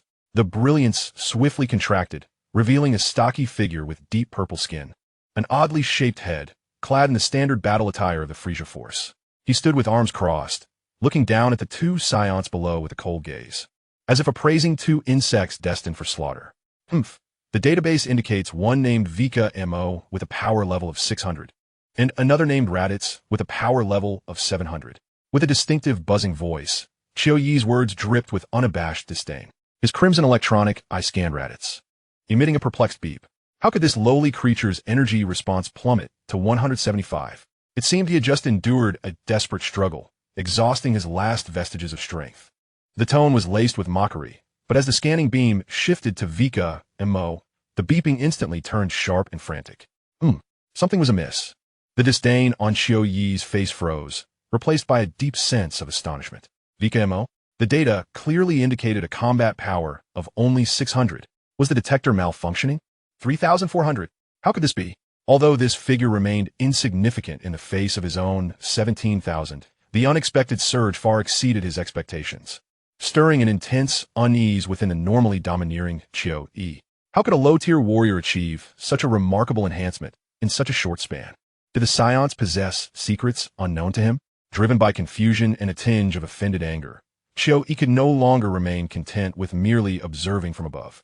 His form suddenly transformed into a bolt of deep purple lightning, hurtling down from the sky with a violent gust of energy akin to a meteorite's descent. Boom! The earth groaned in agony, violently trembling from the point of Chiao Yi's landing, spreading ripples outward. The ground cracked and debris shot forth. The already weakened Raditz was violently hurled by the ferocious shockwave, tumbling like a ragged sack for several rolls before collapsing to the ground. Utterly disheveled and unable to utter a sound, save for the terror evident in his eyes beneath the detector's lens, which bore witness to his survival. Vikame, with his combat power of 3,400, barely managed to stabilize himself, yet the ground beneath him crumbled inch by inch. Amidst the swirling dust, he fixed his gaze on the towering, deep purple figure standing less than 10 meters away. Chiao Yi, an elite warrior infamous for his cruelty and strength, a minion of Frisia, the pitiful creature who would be mercilessly crushed by the enraged Vegeta on the future Namek. Indeed, it was he, Frisia's henchman. Vikame's heart raced. Every muscle in his body tensed like a drawn bowstring. Instinct awakened, his energy began to circulate rapidly within him, primed for an explosive release. He subtly adjusted his breathing rhythm. His hands shifted slightly, gathering a faint yet piercing light between his fingers. The stance for his solar fist was prepared, the only trick he currently possessed that could potentially turn the tide. Chiao Yi did not immediately launch an attack. His probing and greedy electronic eyes scanned Vikame up and down like a detector, finally settling on the young, yet eerily composed face before him. This unusual calmness, combined with the explosive combat power, ignited within Chiao Yi a profound curiosity and a hint of wariness. Ha ha ha! A grotesque smile emerged on Chiao Yi's wrinkled face, shattering the suffocating silence. Interesting. Kid, do you know who I am? His voice dripped with a cat-and-mouse mockery. Here it comes. In the depths of Vikame's mind, alarm bells rang, yet a nearly sycophantic smile instantly graced his face, his waist bending slightly in a gesture of exaggerated deference, his tone resembling a grand aria. Ah? Is this not the illustrious Lord Chiao Yi, renowned across the cosmos? I have long admired your name, which resounds like thunder. To behold you today is truly a stroke of fortune for a humble individual, such as myself. Your unparalleled might is as boundless as the vast starry river and as relentless as the cosmic torrents, ever flowing and unstoppable. He racked his brain, unleashing every conceivable flattery, his gaze so sincere it seemed almost abrim with tears. Vikame silently scoffed. A villain? Particularly those self-important minions of Frisia. Which of them does not relish being exalted? First, I shall deceive this purple-skinned toad into submission. Oh, ha ha. Indeed, Lord Chiao Yi was thoroughly pleased by this cascade of flattery, unable to contain a raucous laugh that echoed like a broken gong. He felt an unparalleled gratification of his vanity, even finding this Saiyan youth far more entertaining than the cold, indifferent commands of King Frisia. No wonder Lord Frisia specifically instructed to capture this Vikame alive, It seems he desires to bring back a source of amusement. Splendid. Vikame, is it? You possess great insight and a keen understanding of decorum. Chiyo-e nodded approvingly, his peculiar head bobbing. Yes, yes. To have my name remembered by Lord Chiyo-e is akin to my ancestors being honored. No, it is as if the universe itself has bestowed great fortune upon me. Vikame bowed and nodded, his smile radiant and his tone even more sincere. I am eternally grateful to you and your esteemed family. Lord Chiyo-e, this kindness shall be etched in my memory for all eternity. However, Chiyo-e's broad smile abruptly froze upon his face. Gratitude? Family? Why does that sound so peculiar? When did Saiyans adopt such a mode of expression? His crimson electronic eyes flickered, seemingly searching for any semblance of similar Saiyan vernacular within the database, but returned empty-handed. A vague sense of discomfort surged within him. Emotional fluctuation from Chiyo-e detected. Chiyo-e scrutinized Vikame's face, which was brimming with admiration, attempting to discern even the faintest hint of mockery. Yet, the other's gaze remained clear, his expression genuine, coupled with a mere battle power of 3/100. Ultimately, Chiyo-e convinced himself, perhaps this is merely a crude manner of expressing profound gratitude, unique to the barbaric Saiyan race. Surely, he would not dare to insult me. This minor annoyance was swiftly eclipsed by a greater curiosity. Chiyo-e suppressed his smile, adopting a tone laced with authority, his piercing crimson gaze sharp as a blade. Enough of this prattle. Vikame, enlighten me. What is the origin of your battle power? The records indicate you possess only 600. How did you attain this 3/100? Do not tell me it was a sudden epiphany. He advanced a step closer, the weight of his presence pressing down on Vikame like a tangible force. Here it comes, the crux of the matter. Vikame's sincere smile was instantly replaced by an expression of extreme difficulty, as if he were caught between words unspoken. He rubbed his hands together, his gaze evasive, as if concealing a monumental secret. Well, Lord Chiyo-e, this is of utmost importance. Speak. Chiyo-e let out an impatient growl, his formidable aura of 17,000 surged dramatically, like an invisible hammer, striking towards Vikame. The stones beneath his feet were crushed under this overwhelming force. Do not test my patience. Otherwise, I would not hesitate to sever your head and present it as a trophy. Vikame gasped, his breath caught in his throat, his complexion turning pale. He hurriedly waved his hands in panic. No. Lord Chiyo-e, please, I shall speak. With a resolute determination, he gritted his teeth, casually brushing his right hand against an inconspicuous pouch at his waist. In the next moment, the space around them seemed to warp slightly.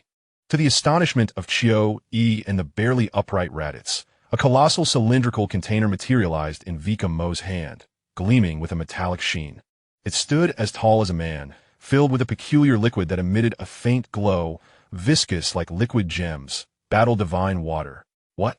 Chiyo-e's electronic eye widened in disbelief, as if it were about to pop from its socket. He was initially taken aback by Vikame's ability to conjure such an object. Spatial equipment? Where did you acquire this?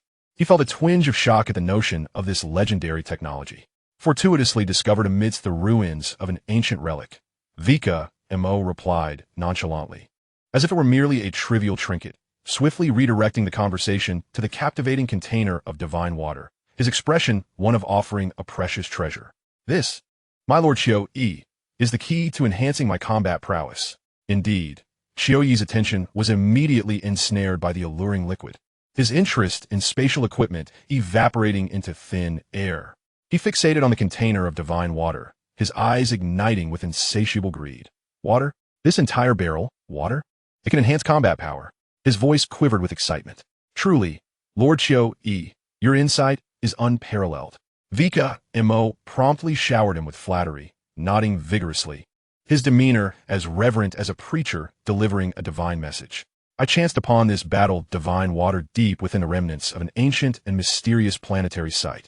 There may be no other like it in the universe. It's a fact, huh? A mere sip, and your combat power doubles. 2 sips, it quadruples. 3 sips, it triples. And so forth.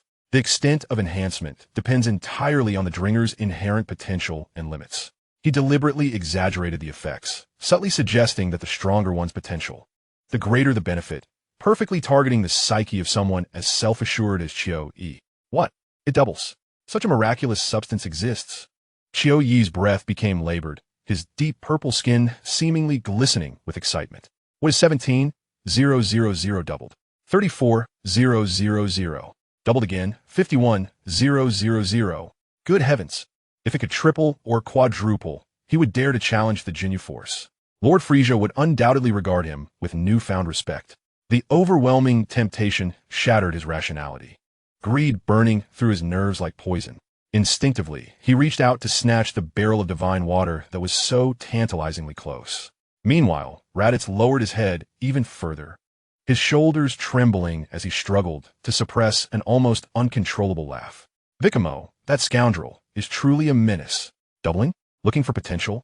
Just wait, you wretched creature. In an hour, you shall know the true meaning of suffering. Raditz was filled with malicious glee. Carnegie and Curry likely met their demise at this fiend's hands. And Prince Vegeta has also been grievously wounded.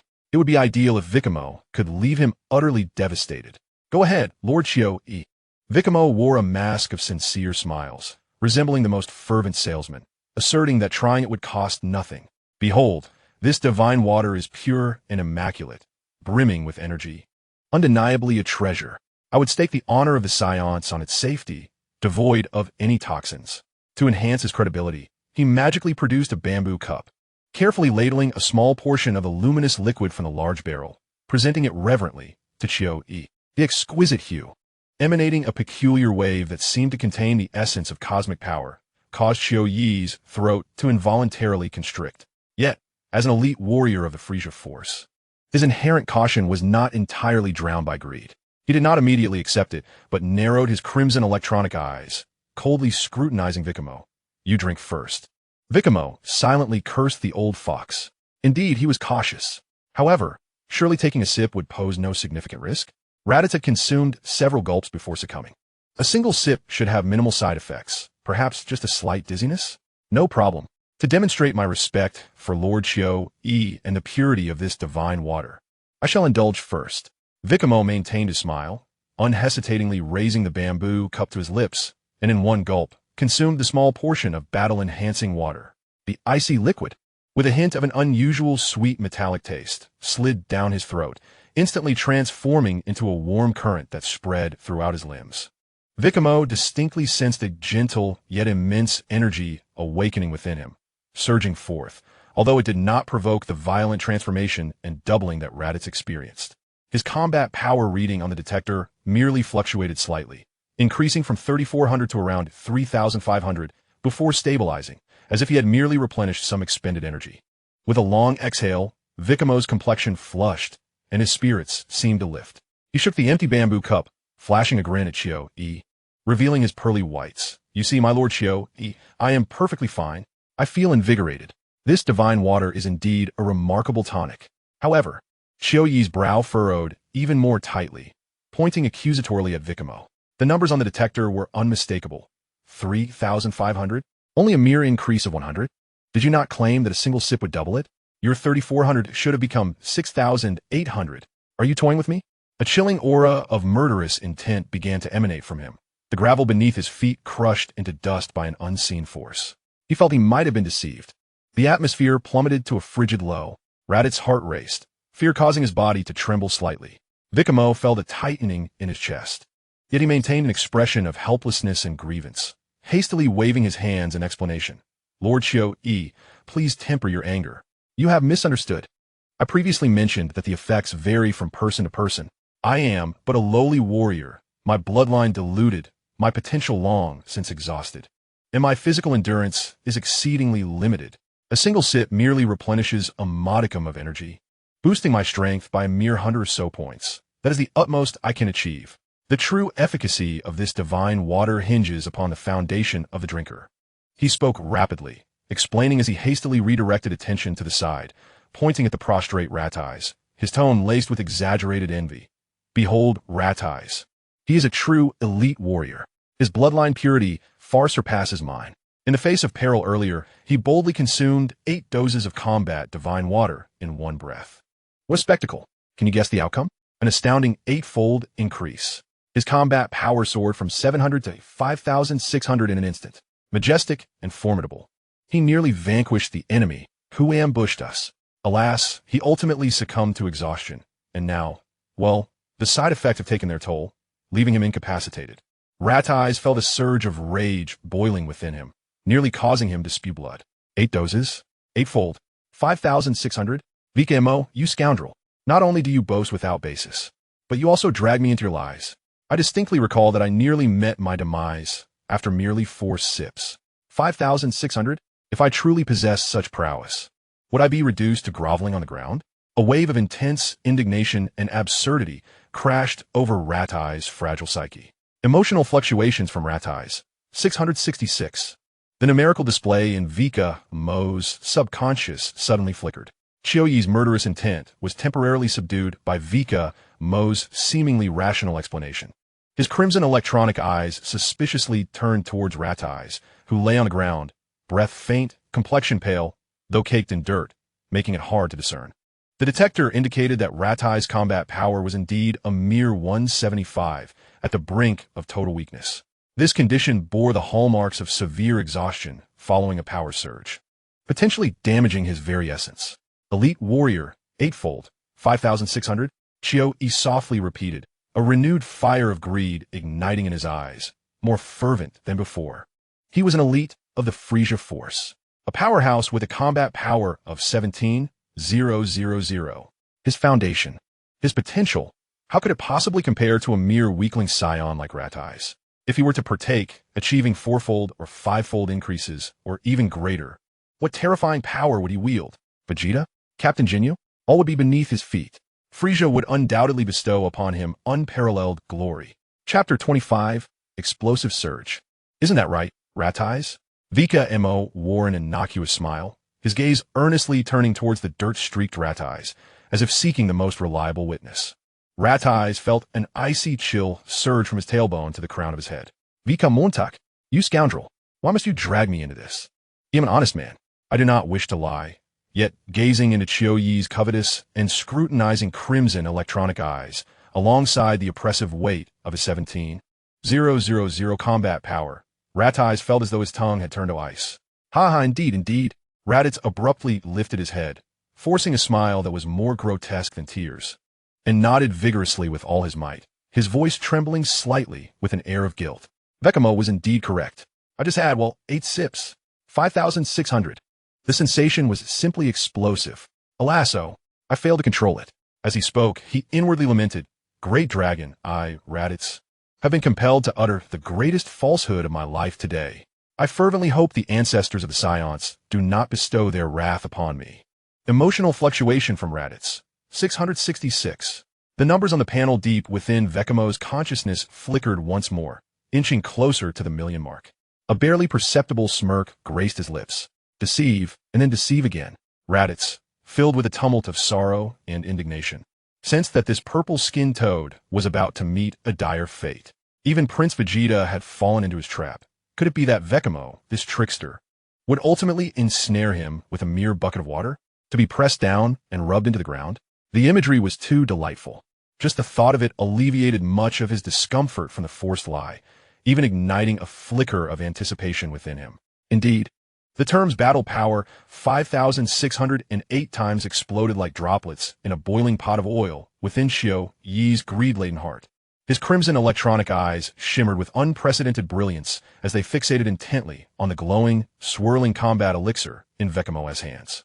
Could this mere scion underling momentarily reach the height of 5,600 with it? What then would happen if he, with his elite physique of 17,000, were to partake? Would he not then shatter the heavens? I shall give it a try. Chiyoyi's voice quivered with barely contained excitement and impatience. No longer hesitating, he reached for the bamboo cup that Vikame had offered. However, just as his fingertips were about to graze the edge of the cup, a last flicker of caution, belonging to the elite of Frisia's army, surged through his foggy mind. He abruptly retracted his hand, his gaze like lightning piercing towards the faltering Raditz. His voice turning icy. Wait, wasn't your battle power 5,600? Why do you now lie there like a dead dog with only 175 remaining? Clarify this. He needed to eliminate all potential traps. Raditz's heart leapt into his throat, cold sweat soaking the ragged fabric of his back. He swallowed hard, his throat feeling as though it were stuffed with sand, his mind racing. Cough, he struggled to muster a smile that was more pitiful than tears. his gaze evasive. Just before you arrived, Lord Xiao-Yi, we were besieged by a horde of best demon bugs. Those creatures were numerous, reckless, and specifically adept at draining energy. One careless moment led to excessive energy depletion, and while this is how it turned out, his explanation was stammered and increasingly quiet, filled with guilt that prevented him from meeting Qiu-Yi's gaze. Qiu-Yi's deeply wrinkled, dark purple skin quivered slightly, his crimson electronic eyes glinting with calculating light. Best demon bugs? Such lowly cosmic creatures indeed proliferate on certain planets, and their unique, energy-draining appendages pose a tangible threat to lower-tier warriors. Raditz, in his half-dead and energy-depleted state, indeed embodies the characteristics of someone who has been forced to unleash their power after being besieged by countless base worms, only to suffer the consequences. As I surmised, this wretch undoubtedly experienced a sudden surge of eightfold strength, reveling in his newfound power like a parvenu, squandering his fortune, ultimately exhausting himself. All lingering doubts evaporated. Qiu-Yi, with no reservations left in his heart, seized a bamboo cup from Vikame's hands. The cup contained a small portion of the luminous combat divine water that Vikame had just scooped. Its resplendent hues and the immense energy it harbored radiated like the most deadly poppy, exuding an intoxicating fragrance of temptation. Without hesitation, Qiu-Yi tilted his head back and gulped down the small cup of divine water in one swift motion. The icy, viscous liquid slid down his throat, quickly transforming into a gentle flow of energy that dispersed throughout his being. Qiu-Yi held his breath, focusing intently to sense the change. However, the vast reservoir of energy within him, akin to an ocean and towering at 17,000, appeared utterly unmoved. There was no tumultuous upheaval, nor the anticipated surge of strength. What was happening?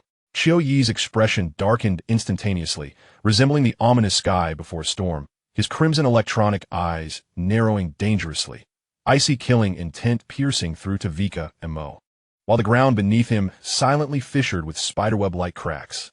He sensed he might have been deceived. A flame of indignation, stoked by the feeling of being played for a fool, began to blaze within his chest. Raditz trembled in fear, nearly wetting himself. Vikamontak, has it gone awry? Vikame felt a tightening in his chest, yet his face instantly bore an expression of exasperation, as if to say, "How could you be so foolish?" Tinged with a hint of disappointment, he spread his hands, his tone imbued with patient persuasion. "My Lord Qiu-Yi, please do not rush. I was quite clear earlier. Just one sip, and your combat power will double." "What is your combat power?" 17,000. "What is the double of 17,000? He questioned, reminiscent of a math teacher. "The double of 17,000 is undoubtedly 34,000. Qiu-Yi blurted out without hesitation, his tone laced with indignation at being underestimated. "Then what is the double of 17,000? Vikame pressed on, his gaze sincere. Qiu-Yi felt as if something had choked his brain. "The double of 17,000? 34,000. No, that is 17,000's single. The double of 17,000 should be 34,000. Wait, something feels amiss." His deep purple complexion flushed slightly, and his crimson electronic eyes flickered wildly, as if racing to compute this simple yet perplexing question. A wave of intense frustration, feeling ensnared by a logical trap, surged within him. Emotional fluctuation from Qiu-Yi, 777, deep within Vikame's consciousness. That number symbolizing the million threshold finally surged forth with this wave of intense emotional impact, akin to a carp leaping over the dragon gate, resounding with a thundering pulse. Emotional energy, 1,000,000. It worked. Vikame's heart soared with joy, akin to a drumbeat, yet his facial expression remained impeccably composed, preserving that aura of simplicity in reasoning. The hell with logic. One must simply try to know. Qiu-Yi found himself vexed by the simplicity of the arithmetic problem and his own confusion, prompting him to seek validation through experience. He seized the metallic barrel from Vikame's hands, abandoning the cup altogether, and tilted the barrel to his lips, ingesting a considerable gulp. This quantity far surpassed the previous sip. With a thunderous roar, this divine water surged within him, akin to ice-cold water splashed into a boiling cauldron. Qiu-Yi felt an unimaginable torrent of energy erupting within him, a chaotic storm reminiscent of a universe's inception, violently coursing through every meridian, every cell. Beneath his deep purple skin, bulging veins resembled coiling dragons, while his muscles uncontrollably swelled and expanded, emitting an unsettling, cracking sound. En overwhelming, suffocating aura, akin to an invisible tsunami, erupted from Chio-E, centered around him. He could not suppress a low, tortured yet euphoric roar. In a fit of fervor, he pressed the self-check button on his detector. The crimson lens displayed numbers representing his combat prowess, oscillating wildly before finally stabilizing at a heart-stopping figure, 34,000. Indeed, it had truly doubled. Chio-Yi's voice trembled with uncontainable excitement, his peculiar visage contorting with joy, his mouth agape to reveal gleaming white teeth. As if he could scarcely contain his glee.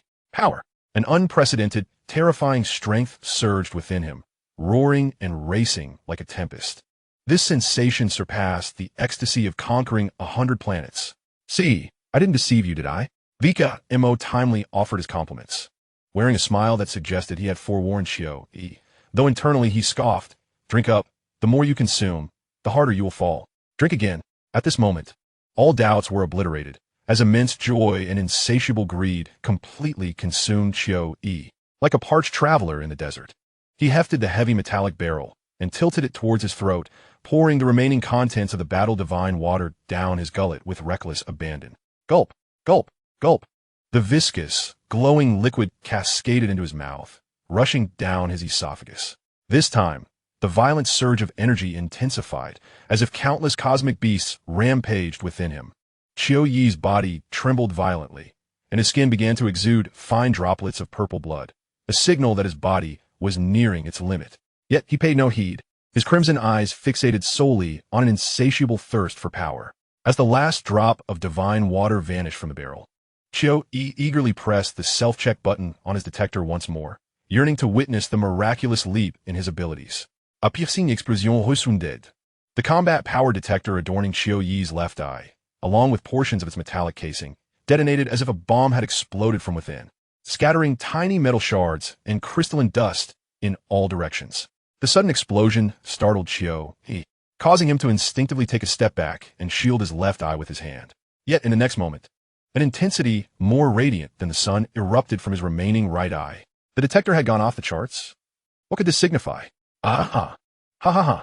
Chio-E could no longer contain the elation within him, bursting in a laughter that echoed like a night owl's cry, filled with madness and exultation. Though he could not perceive the exact value, he felt an overwhelming surge of energy within him, akin to the core of a star. This power undoubtedly exceeded the previous measurement of 34,000. He meticulously contemplated the vast intensity of that energy and combined with his earlier experience of doubling. A number that sent his heart racing materialized in his mind. Approximately 41,000. This equated to over 24 times his base combat power. More. Quickly, Chio-E forcefully shoved the empty metal barrel back into Vikame's hands and handed over the bamboo cup that had previously been used by both Vikame and himself. His tone urgent and commanding. Vikame felt an immense pang in his heart, though he dared not show it on his face. He reluctantly opened the barrel lid once more, pretending to scoop from it while actually drawing from his system space, carefully pouring more than half a cup into the bamboo vessel. Gazing at the luminous liquid, Chio-E's greed intensified as he prepared to gulp it down.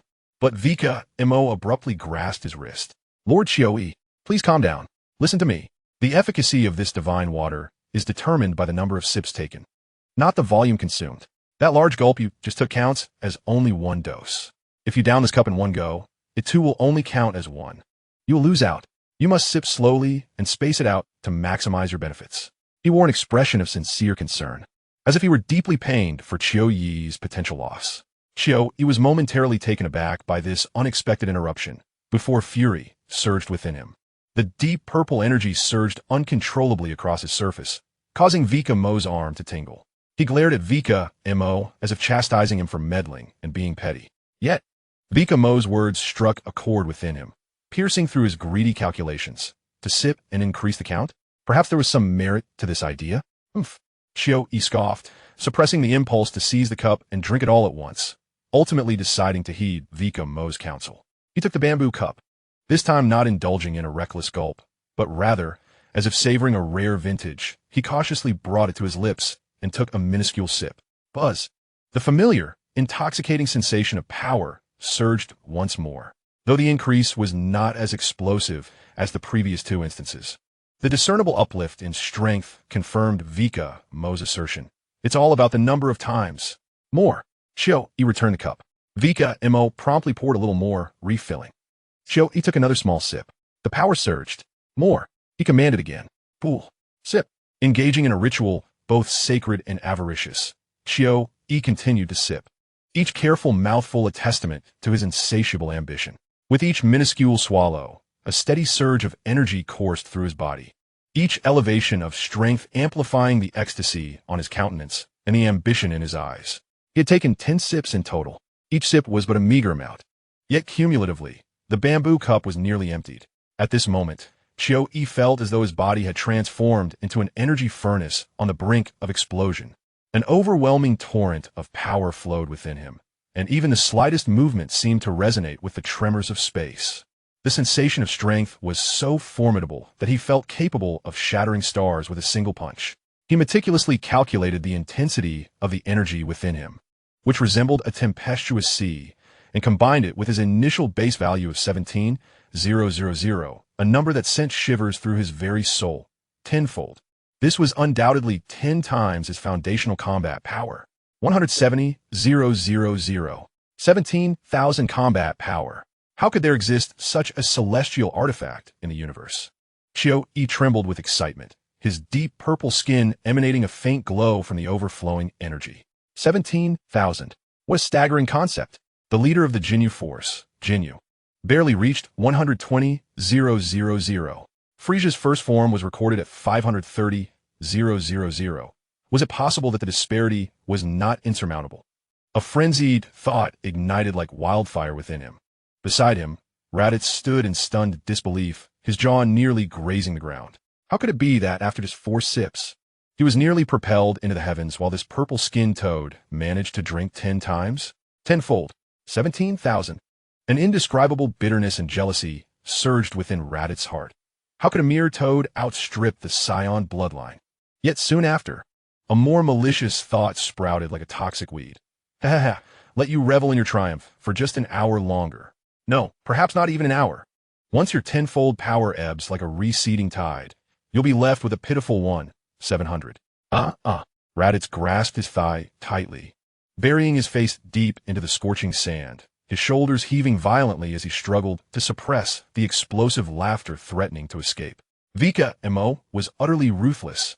This was a true assassination of the spirit. When he plummeted to 700, not only Vikame and the injured Vegeta, but even he, Raditz, would be able to crush him like an insignificant insect with merely a fraction of restored strength. Once more, just a final drop. Ki, insatiable, poured the last remnants of the luminous liquid from the bamboo cup into his mouth, greedily licking the cup's rim like an addict, yearning for that miraculous surge of power to return. However, this time, the miracle did not manifest. The vast power within him, akin to a starry ocean, remained surging. Yet there was not the slightest increase. It was as if he had reached an invisible personal limit, a threshold that belonged solely to him. Was this truly the limit? He licked his lips, a flicker of undeniable disappointment and reluctance flashing in his crimson eyes. 17,000? No. He believed he could grow even stronger. Surely he could achieve 11 times. 12 times. My lord you ought to be content. As Vikame instantly donned an expression of profound reverence, he exaggeratedly raised 2 thumbs, exclaiming, tenfold. This represents a staggering tenfold surge in combat prowess. In the vast expanse of the universe, aside from the legendary Saiyans and their rare Super Saiyan transformations, what else could possibly compare? Even the Saiyans' transformation into great apes during a full moon merely yields a tenfold increase. What you have just ingested is akin to that of a Super Saiyan transformed into a great ape. He deftly equated Chio's achievement with the Saiyans' most formidable transformational talent, striking a chord with Chiyo's ego. Great ape transformation? He snorted disdainfully. Yet the disappointment on his face noticeably diminished. Indeed, it was equivalent to a great ape Saiyan warrior, and without the detrimental loss of reason. Wasn't that sufficient?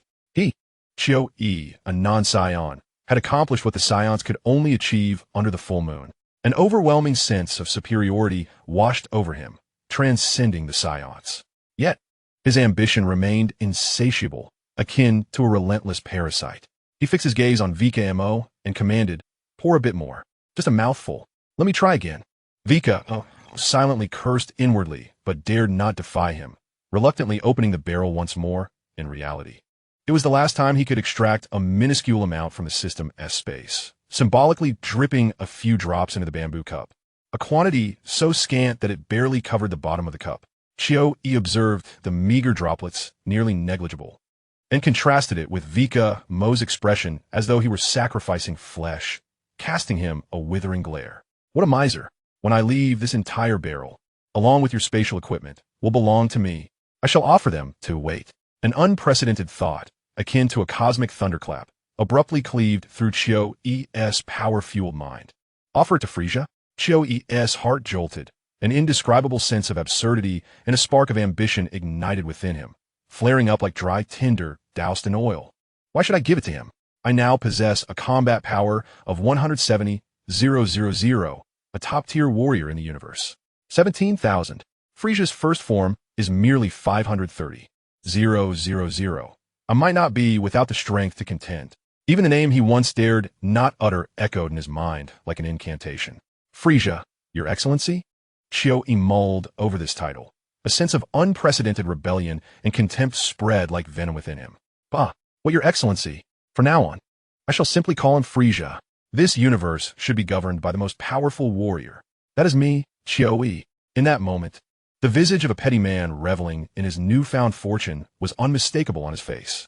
The mentality of sudden wealth had utterly warped his perception, and the illusory sense of strength that came from his 170,000 combat power made him feel as though he stood atop the pinnacle of the universe. With excitement bordering on spasms, Chio-E trembled, this time from exhilaration, as he accepted the bamboo cup, cautiously pouring the pitiful drops of divine water into his mouth, savoring it as if it were the ambrosia leading him to the throne of the universe. 1 second, 2 seconds, the energy within him remained vast, like a surging galaxy. Yet there were no further ripples. The intangible barrier stood unyielding, impenetrable. His combat prowess ultimately solidified at a staggering tenfold of the base, reaching a formidable 170,000 points. Although he had not achieved a breakthrough, this very power was sufficient to instill in him an air of superiority. Vikame observed keenly, perceiving the ever-shifting ambitions on Chio-E's face, contempt, and ultimately a rebellious intent towards Frisia, unfolding like the clearest of canvases. A cold smirk crept into Vikame's heart, a frog at the bottom of the well. The terror of Frisia is beyond the imagination of a nouveau riche who has merely consumed a potion. A mere 530,000 is just the beginning. The true despair lies in the final form of 2 billion. Yet this suited him perfectly. The more Chio-E inflated, the more catastrophic his fall would be. Undeterred, Chio-E even turned his bamboo cup upside down, vigorously shaking it to lick clean the last remnants of luminous liquid clinging to the walls. Still, there was no reaction. Oomph. A surge of indignation and humiliation overwhelmed him, and Chio-E clenched his fist tightly.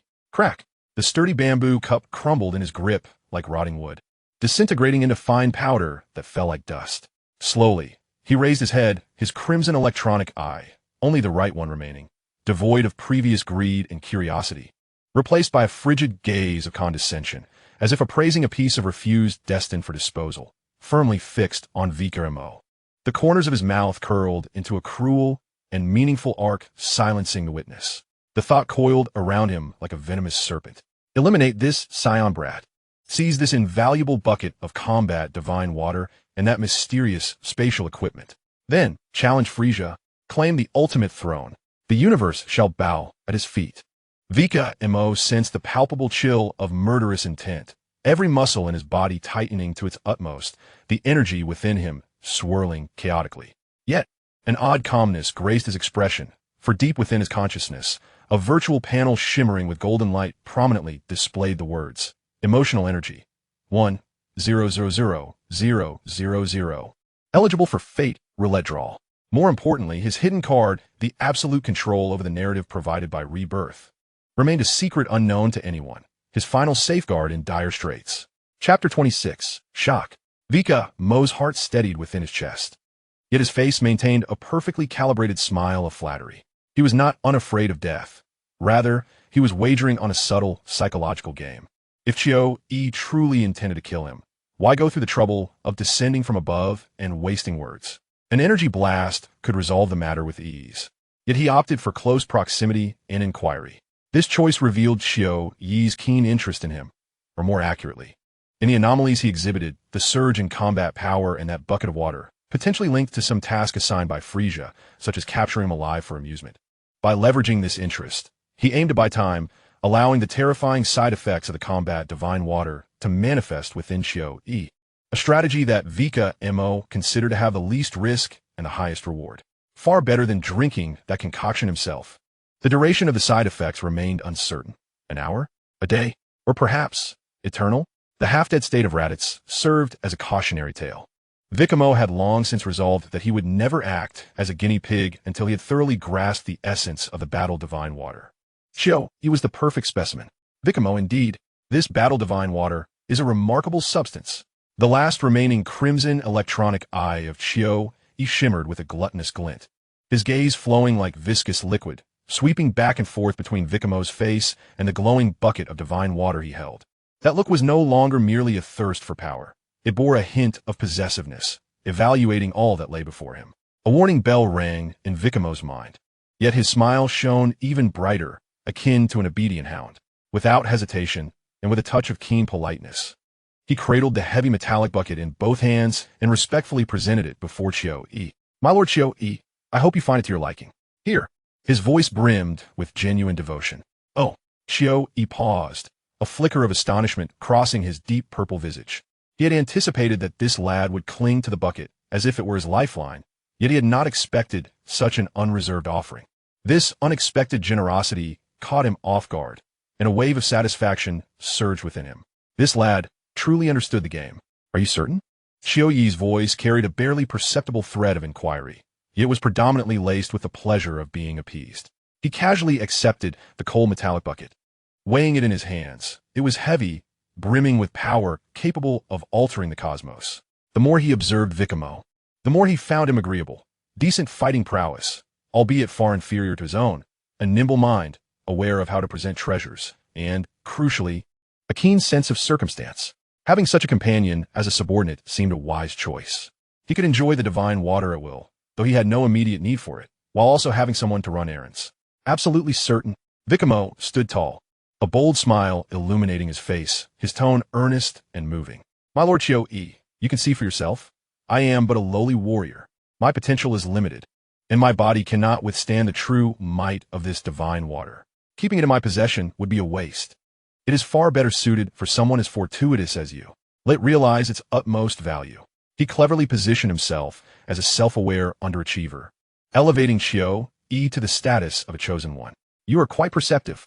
Chio-Yi's deep purple lips curved into a satisfied smile, generously bestowing his approval. He felt that on his path to becoming the emperor of the universe, such an understanding subordinate was precisely what he needed. "Excellent. From this day forth, you shall accompany me, Chio-E. As long as you dedicate yourself to serving me, I promise you shall roam the vast cosmos at your leisure, visiting whichever planets you wish. Feel free to choose among any race of women you desire." With a grand gesture, he painted an exceedingly tempting picture. "Thank you immensely for your mentorship, Lord Chio-E. It is my honor, Vikame, to follow you." Vikame immediately bowed deeply, his smile radiant like a blooming sunflower. Straightening up, he naturally let his gaze fall upon the hefty bucket in Chio-Yi's hands, and, with an air of considerate suggestion, proposed, "My lord Chio, this bucket is rather heavy. You shouldn't have to carry it yourself all the time, should you? Such an arrangement does not align with your esteemed identity. Allow me to safeguard it for you. Whenever you require it, simply issue a command, and I shall present it to you without hesitation, ensuring my availability at all times." Chio-E's crimson, electronic gaze scrutinized Vikame once more, dispelling any lingering doubt regarding this young man's intentions with his impeccable flattery and attentive service. "Indeed, He was now a cosmic powerhouse with a combat prowess of 170,000, destined to become the future emperor of the universe. What folly it would be to personally carry a large barrel. Wasn't the purpose of having subordinates to attend to such trivial tasks? Moreover, Xiao-Yi felt the surging power within him and reaffirmed that the divine water had reached its maximum effect for him. The primary value of this barrel of water would be to reward his subordinates and win their loyalty. Entrusting it to Vikame was undoubtedly the wisest decision. Yes, that makes sense.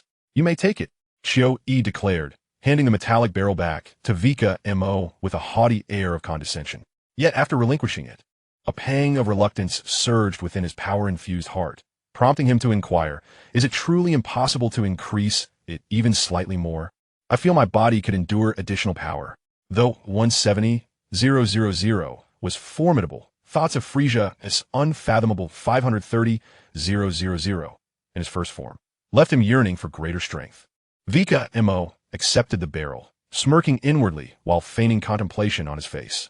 Suddenly, as if struck by inspiration, he slapped his thigh and exclaimed with a tone of feigned realization, "My lord Xiao-Yi, I have an idea.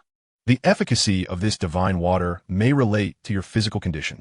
You see, you have just undergone a tremendous enhancement in strength. Your body is like a bow-drawn taut, requiring recovery and replenishment. Are you hungry? I shall prepare some exquisite roasted delicacies for you to restore your vitality. Then, you should rest for an hour to allow your body to fully absorb this power and adjust to its peak state.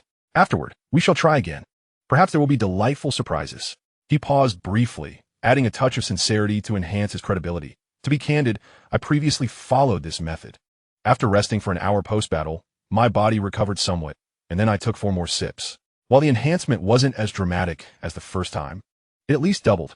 Quite steady. He cleverly misrepresented Raditz' side effects as his own experience of secondary enhancement. In other words, would the effect be halved upon the second drink? Xiao-Yi immediately grasped the crux of the matter, a flicker of hope igniting once more in his scarlet eyes. Halved? Even if it were halved, doubling it would still amount to 340,000. That would bring him ever closer to Frisia's 530,000. Indeed, my lord Xiao-Yi, your wisdom is unparalleled. You perceive everything with clarity. Vikame nodded vigorously, his face illuminated with affirmation. Nearby, Raditz feigned cleaning wild boar hair, but upon hearing this exchange, his shoulders trembled with barely suppressed laughter. He quickly bowed his head lower, mentally mocking, "Drinking again after an hour? Huh, Vikame, you rascal. After an hour. Don't even mention doubling. If this frog can still stand and speak, that would be a feat indeed. A drop in combat power to 1,700? He might not even manage that." At that moment, a profound sense of schadenfreude surged within him, compelling him to stifle an exuberant laugh by fiercely gripping the inner thigh, using pain to quell the impending eruption of mirth. Very well, thus shall it be. Xiao-Yi's fervor was ignited by the prospects of a second enhancement depicted by Vikame. With a grand gesture, he proclaimed, "Prepare swiftly. I desire the finest barbecue to replenish my strength and embrace new power." He could almost envision himself surpassing the combat threshold of 300,000, delivering a single blow that would send Frisia flying, his deep purple visage radiant with triumphant exuberance. "At your command. Please hold for a moment. My lord Xiao, the delicacies shall be ready shortly." Vikame responded with a booming voice, promptly beckoning Raditz. "Raditz, be swift. Do not keep Lord Xiao-Yi waiting." The two immediately immersed themselves in the culinary endeavor. The unfortunate wild boar creature was meticulously processed to the highest standards, feathers plucked, skin removed, entrails extracted, and cleaned, each step executed with utmost diligence and precision, striving for perfection. Merely cleaning the entrails and eliminating the pungent odor took nearly half an hour of meticulous effort. During this time, Vikame and Raditz, in perfect synchrony, discreetly removed their power level detectors, handling them with great care. What a folly it would be to wear such devices in the presence of a formidable powerhouse with a combat level of 170,000. It was akin to carrying a bomb. While slicing through the succulent wild boar meat with a key blade, Vikame lowered his voice, issuing instructions in a hushed tone that only Raditz could hear. "Go, add some seasoning to this most tender loin, and marinate it well." Raditz, huffing and puffing as he maneuvered a piece of ham, paused in confusion, raising his head in bewilderment. "Seasoning? Marinate? What seasoning?" Their Saiyan barbecues were always prepared in the purest form, typically just sprinkled with a bit of salt. They were utterly unfamiliar with the complexities of elaborate marinades. Vikame shot him a look of exasperation, leaning in to whisper rapidly in his ear. Though his words were soft, they struck Raditz' ears like thunder. Raditz' eyes widened in astonishment, his mouth agape, as if to accommodate an egg, his face etched with disbelief, as if to say, "Are you out of your mind?" Instinctively, he turned his head to sneak a glance at Chiu-yi, who was a mere few dozen meters away. There stood the newly minted powerhouse. His back turned to them, gazing up at the overcast sky, hands on his hips, body trembling slightly, seemingly caught in silent laughter or rehearsing a speech fit for a cosmic sovereign. He was entirely absorbed in the ecstasy of his burgeoning power and ambitious future, blissfully unaware of the machinations of his two subordinates behind him. You are too much," Raditz's voice quivered. His gaze at Vikame filled with both reverence and a hint of trepidation. This guy could be ruthless in his schemes, utterly lacking in moral restraint. However, stealing a glance at Chiu-yi's imperious silhouette, a surge of vengeful delight swiftly eclipsed any remnants of his moral scruples. "Let's outwheat this frog. Avenge Carnegie and Curry. Avenge His Highness Vegeta." Raditz fervently contemplated, an involuntary, utterly mischievous grin emerging upon his face, laden with malicious glee. As the conversation shifted, Raditz stealthily extracted a diminutive, bone-like vial containing a dubious gray powder from a concealed pocket in his tattered battle attire. This memento, pilfered during an expedition on a distant planet, was said by the indigenous inhabitants to induce debilitating diarrhea. In a hushed tone, he inquired of Vikame what he was doing, who seemed to be in a frenzy. Vikame, engrossed in scoring another piece of meat, did not lift his gaze, a knowing smirk gracing his lips as he replied in the same breathy manner. "What else could I be doing? With such a dramatic surge in battle power, reminiscent of your own after consuming that concoction, I am contemplating how best to revel in this unexpected strength, perhaps even plotting to usurp Frisia and claim the title of cosmic sovereign." Raditz felt as though an arrow had pierced his knee. Memories flooded back at the time he drank the divine water, when his power skyrocketed to 2,800, leaving him in a foolish state of euphoria, convinced he could obliterate Earth with a single punch. A flush of embarrassment washed over him, accompanied by a surge of indignation at being so unceremoniously exposed. Emotional fluctuations from Raditz. 666. The panel deep within Vekamo's consciousness flickered anew, a deeper smile forming on his lips. Meanwhile, tens of kilometers away, amidst a rugged and jagged mountainous region, Vegeta could no longer endure the strain. Leaning against a cold, massive rock, he slid to the ground, his tattered battle suit drenched in sweat, mingling with the blood still fresh at the corner of his mouth.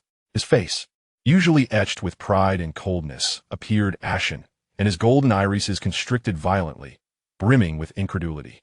Just moments ago, he had gritted his teeth against the agonizing pain of his displaced organs, using a remaining scouter to monitor the movements of Choi.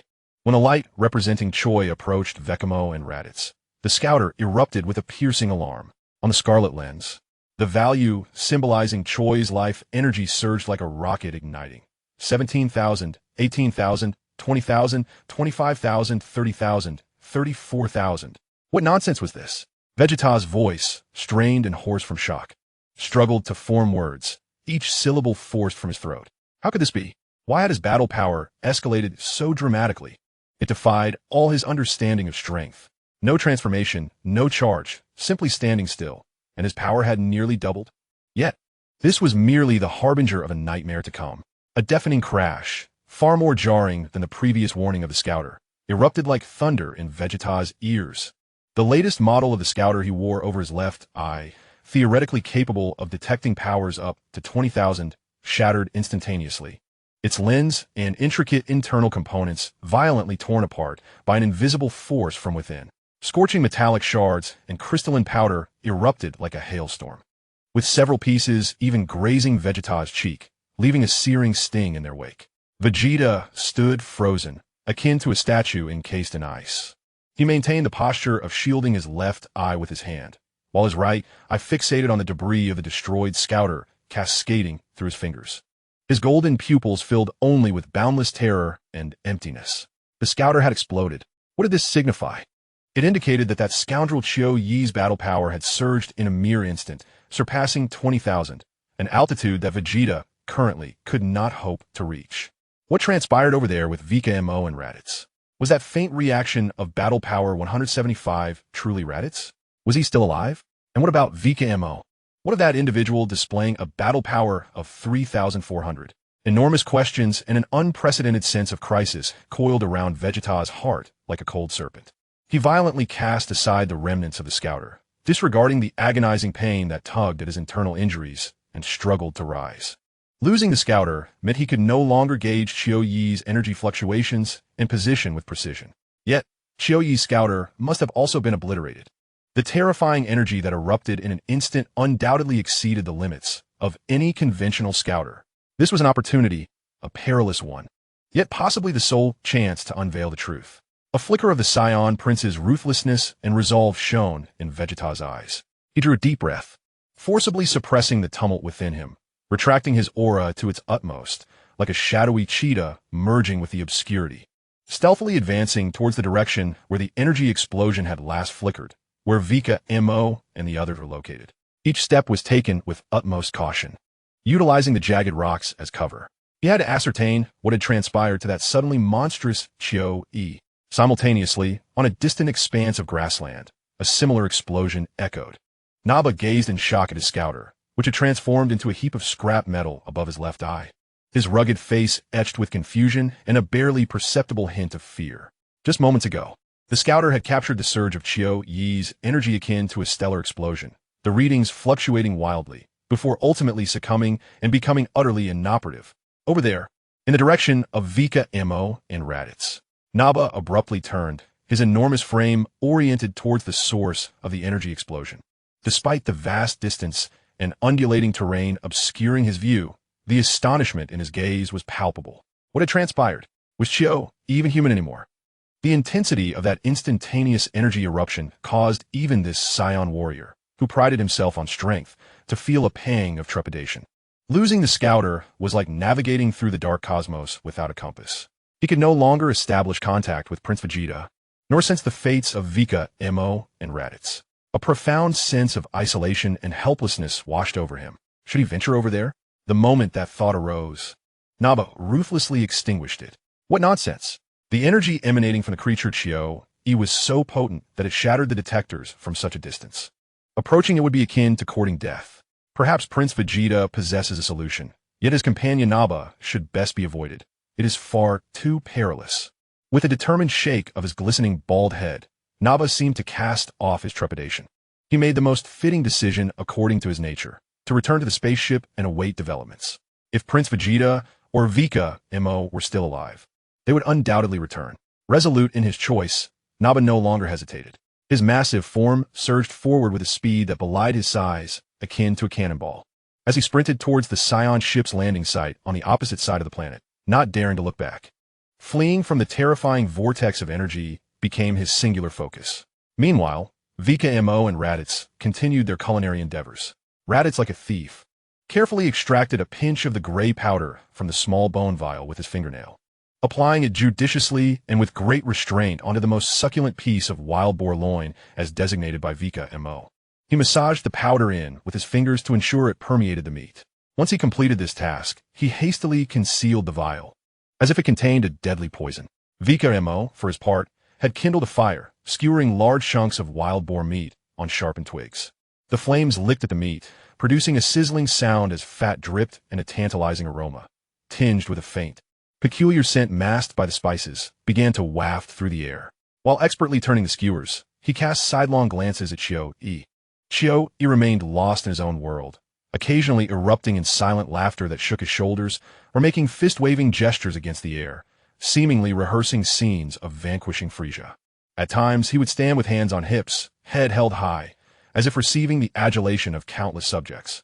His deep purple skin shimmered in the firelight, exuding a gleam of raw power. Even when he deliberately restrained his formidable battle power of 170,000, it radiated a palpable and unsettling aura reminiscent of a dormant volcano. Time slipped away, marked by the sizzling of the meat, Raditz's heavy breaths, and Qiu Yi's silent performance.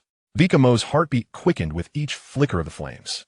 40 minutes had elapsed since Qiu Yi consumed the last drop of divine water, and the critical 1-hour threshold loomed ever closer.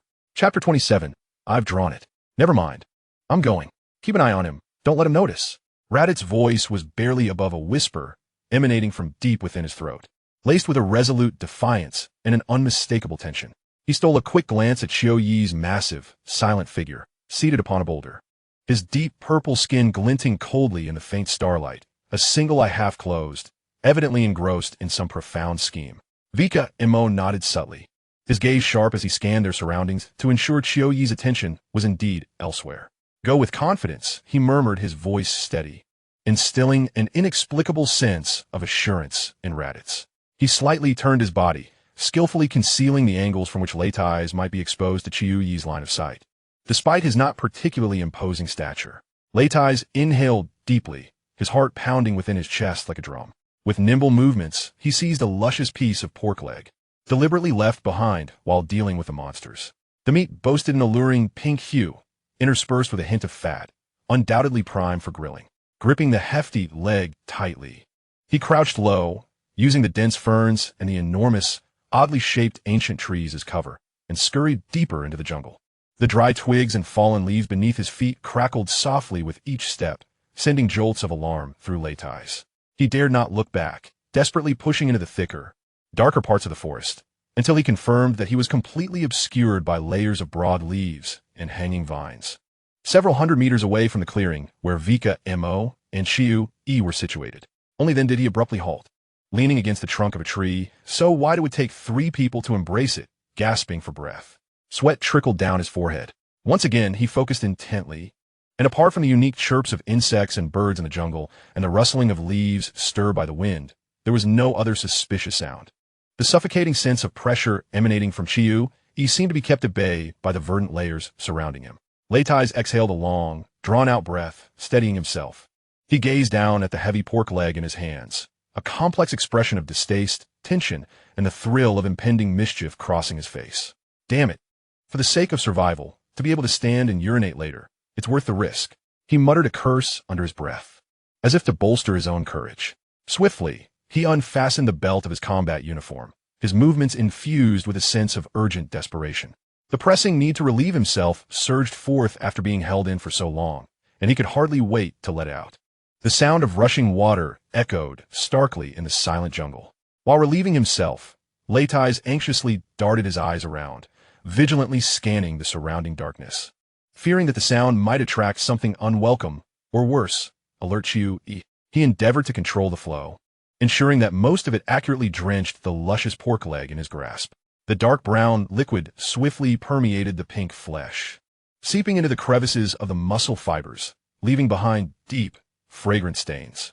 The pungent, acrid scent of ammonia mixed with a distinctly wild, gamey odor quickly filled the air, assaulting Lei's nostrils. He couldn't help but grimace, his stomach churning. The smell was overpowering. He fought against the nausea, even going so far as to flip the pork leg to ensure an even coating. Lord Xiao, let me enhance the flavor for you, a little taste. Lei's thought, engaging in this unsavory act while attempting to mask his tension and create a facade of normalcy. He actually began to hum a tune. It was a vulgar ballad from planet Vegeta, recounting the blunders of a reckless Saiyan warrior, its rhythm erratic and disjointed, rendering it particularly eerie in the shadowy jungle. He endeavored to make his voice sound relaxed and pleasant, as if he were merely addressing a personal hygiene matter while casually humming a tune to unwind. The urine was swiftly expelled. Rithis quickly tidied his combat attire, refastening his belt. He gazed down at the meticulously processed pig leg, the dark stains of urine starkly visible upon its surface, the potent odor lingering stubbornly. He hurriedly grabbed handfuls of damp moss and leaves from an unknown aromatic plant from the ground, vigorously rubbing and scrubbing them against the meat's surface in an attempt to obscure the most apparent scents and marks. Once he had completed this task, he picked up the pig leg again, forcing a smile of accomplishment and ease, then crouched down and jogged back to the campfire. Vikame had been closely observing the direction in which Rithis had vanished. Although a sense of ease graced his features upon seeing Rithis return safely, the underlying tension and a subtle pallor did not escape Vikame's keen gaze. As Rithis approached, an indescribable odor, a blend of urine and the fresh scent of plants, wafted over, partially masked by the foliage. Yet Vikame's sensitive nose detected the dissonance. His lips twitched slightly, suppressing both amusement and a touch of discomfort in his stomach. as he discreetly gave Arthese a thumbs up. Well done. Throughout this entire episode, Chio-i remained utterly unmoved, his massive form frozen in place. The singular I hanging low like a statue. He was entirely engrossed in his grand ambitions, showing no interest in the trivial affairs of these two lower-tier warriors. Eradicating Frisia? Certainly, that was the ultimate objective. However, before that, how to consolidate power? Countless thoughts clashed vehemently within the deep recesses of Chio-i's formidable intellect. The Jinyu Force. Those peculiar yet formidable individuals served as Frisia's sharpest blade. Should they be annihilated to eliminate future threats? Or should they be subdued and brought under his command? A flicker of cold, shrewd light passed through Chio-i's eye. The latter option seemed more advantageous. The Jinyu Force's unique abilities and teamwork were renowned throughout the universe. If he could enlist their service, the odds of confronting Frisia would undoubtedly increase. Just imagine, Jinyu's body exchange, Rikuum's formidable strength, Berta's unparalleled speed, Gai's fusion techniques, and Guldo's time manipulation, if these abilities could be harnessed for his own use. Oomph. A low, confident grunt emerged from Chio-i's throat. With his currently unfathomable combat prowess, which even detection devices struggled to fully reveal, dealing with the likes of the Jinyu Force would be as effortless as squashing a few bothersome insects. He had even envisioned them kneeling before him, pledging their loyalty. Just as Chio-i reveled in this delightful fantasy, his lips nearly betraying a smile, an incredibly enticing aroma, a fusion of sizzling grease and fragrant spices, slithered into his nostrils like a nimble serpent. Chio-i's enormous head suddenly lifted, his solitary eye instantly focused, casting a sharp gaze like a searchlight towards the direction of a bonfire. The enticing aroma wafted from that very spot. Vikame was meticulously turning the chunks of meat roasting over the fire, his technique appearing remarkably adept.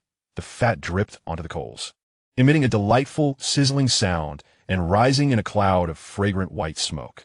Instinctively, Chio-i swallowed loudly, the sound echoing in the stillness of the night. He was indeed somewhat hungry. Although he had dominated the earlier battle, it had drained considerable stamina. The scent of the roasting meat was an unparalleled temptation on this desolate planet. Lord Chio-i, please wait a moment. The roast will be ready shortly.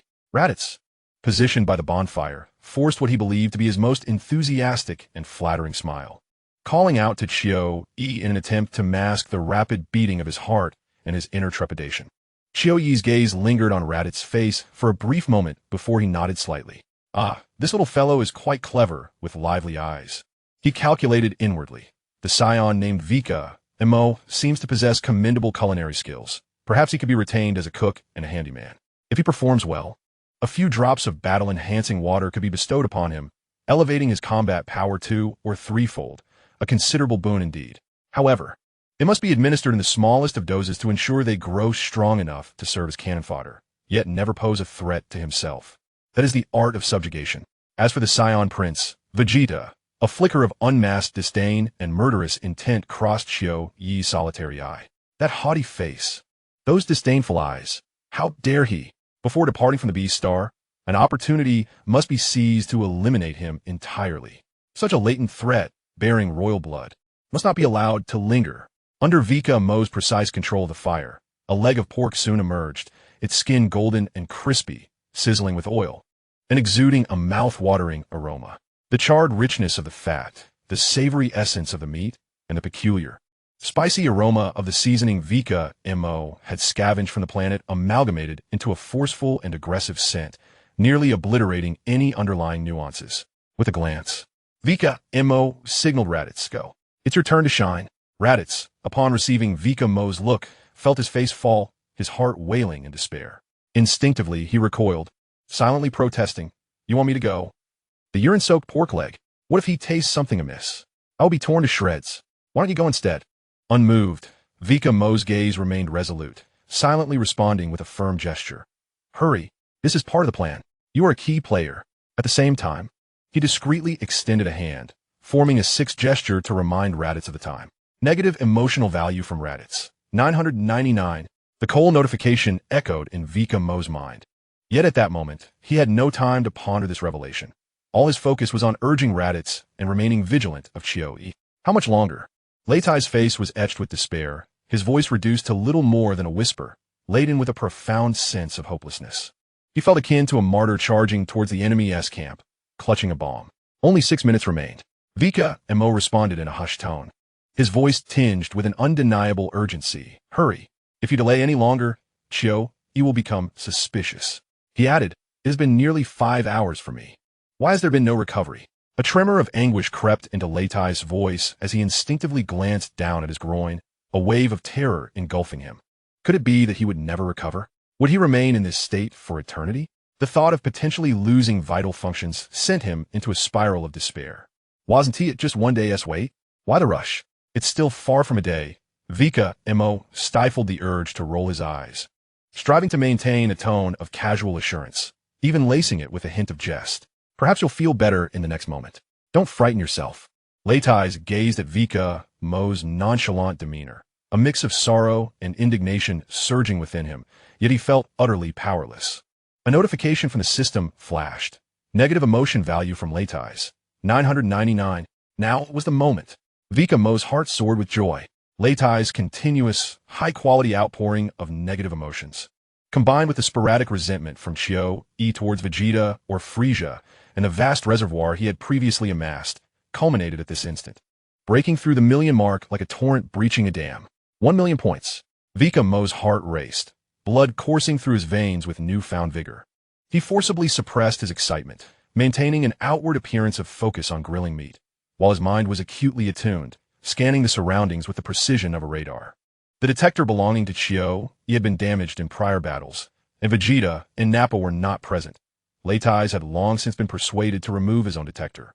In this moment, within a 100-mile radius, no device could detect energy fluctuations. A golden opportunity. System. Execute 100 consecutive draws immediately. Vikame roared silently within his mind. Buzz. Deep within his consciousness, it felt as though an immense, invisible lottery wheel began to spin wildly. Countless prizes, shimmering with varied luminescence, streaked across Vikame's mental landscape like meteors, too swift to grasp their distinct forms. The cold, emotionless electronic notifications began to cascade in his mind. Congratulations. You have obtained a combat power of 66. Congratulations. You have obtained a combat power of 55. Congratulations. You have obtained a combat power of 88. Congratulations. You have obtained a combat power of 33. Congratulations. You have obtained a combat power of 77. A deluge of combat power notifications flooded his mind. Vikame could distinctly feel subtle yet tangible currents of warmth emerging from the depths of his limbs and bones, like gentle streams converging into a river, continually infusing his muscles, skeleton, and blood with vitality. Within his body, a silent metamorphosis was underway, as cells voraciously absorbed pure energy, becoming increasingly resilient. And the latent power within him quietly surged. With each breath, it felt as though he drew in more strength than before. This sensation was utterly exhilarating. Vikame was on the verge of succumbing to the intoxicating pleasure of his ever-growing power. Though each individual enhancement was modest, the sheer volume and ceaseless nature of it were remarkable. He felt akin to a parched pond, rapidly replenished by a rushing stream. Amidst this torrent of energy, an extraordinary notification, imbued with an ancient and majestic aura, abruptly resonated, overpowering all other sounds like a resounding bell. Congratulations. You have obtained the legendary Super Saiyan experience card. Vikame. His thoughts momentarily faltered, and even his hand, which was flipping the skewers, paused for a fraction of a second. The legendary Super Saiyan experience card? What could this possibly be? The name alone exuded an aura of grandeur, suffused with the essence of forbidden power. Almost immediately, his consciousness beheld a card materializing in the ethereal shelf of the system, radiating an indescribable energy. This card emanated a profound, mysterious emerald green, as if it contained boundless vitality. Its glow was not blinding, yet it carried a restrained, soul-stirring weight. On its surface, a blurred silhouette of a Saiyan, with hair resembling burning green flames, flickered into view. Merely gazing upon it evoked a tremor of ancestral instinct and a hint of fear within him. Vikame instinctively held his breath. He allowed the subsequent notifications of his power enhancement to continue flooding his mind. Congratulations. You have gained 11 battle power. Congratulations. You have gained 44 battle power. concentrating all his thoughts upon the unexpectedly materializing green card. With his focus sharpened, the detailed information of the card unfolded instantaneously. Legendary Super Saiyan Experience Card. Effect. Experience the transformation into the legendary Super Saiyan Broly form, possessing the potential to devastate the universe, and gain a projection of its power. Duration, 1 hour. Amplification. Upon transformation, base battle power is increased by 300 times. Usage. Materialize the card and place it against the center of the forehead, reciting the activation phrase to initiate. The activation will be accompanied by a tremendous burst of energy. Description. This experience card harbors the frenzied power of the Super Saiyan. During its use, emotions may be influenced, increased irritability and combativeness, but it will not cause permanent psychological harm or bodily loss of control. After the power dissipates, a brief sensation of weakness will ensue, akin to exhaustion after intense exercise, with no other side effects. Warning. Due to the overwhelming nature of the power, please select usage scenarios with caution to avoid uncontrollable destruction to oneself or the environment. Vikame read through the description word by word, his heart pounding as if struck by a heavy hammer. A 3,000-fold increase in battle power. There were no insidious restrictions or terrifying permanent side effects indicated. Merely experiencing a touch of fatigue after usage, perhaps accompanied by slight irritability? This is akin to a trump card of nuclear proportions. What is his current combat power, one might ask? Prior to the lottery, it hovered around 3,400 points. This time, with 100 consecutive draws, although most yielded minuscule increments, the sheer volume proved overwhelming. On the system panel, his combat power figures surged wildly, ascending to new heights. Congratulations! You have acquired 22 combat power. Congratulations! You have acquired 99 combat power. Congratulations! You have acquired 44 combat power. Congratulations! You have obtained Legendary Super Saiyan Experience Card. Another verdant notification chimed. Vikame felt as though he were on the brink of asphyxiation. Another card? Is the system intent on launching me skyward to confront the god of destruction? The torrent of 100 consecutive draws finally subsided. The cold notification sound fading into silence. Vikamo's consciousness immediately fixated on the system panel. Host, Vikame Race, Saiyan, Low-Level Warrior. Combat Power, 10,000. A full 10,000 points of combat power. This audacious gamble of 1,000,000 negative emotional points directly catapulted him by 6,600 points. From 3,400 to 10,000. This represents a qualitative leap. On planet Vegeta, this level is already considered that of an elite warrior, although still far from the pinnacle. He was no longer a mere ant to be toyed with. A surge of power coursed through him, as if his muscle fibers had been invisibly reinforced, and his senses sharpened. Even his perception of energy became markedly clearer. Vikame felt capable of delivering a punch strong enough to vanquish the beast he previously struggled against. However, the elation of surpassing the 10,000-point threshold paled in comparison to his other acquisitions. His consciousness delved into the system's inventory, where 3 cards exuding an eerie green luminescence, imbued with world-shattering power, floated serenely, akin to 3 green stars poised for detonation. Legendary Super Saiyan Experience Card, X3.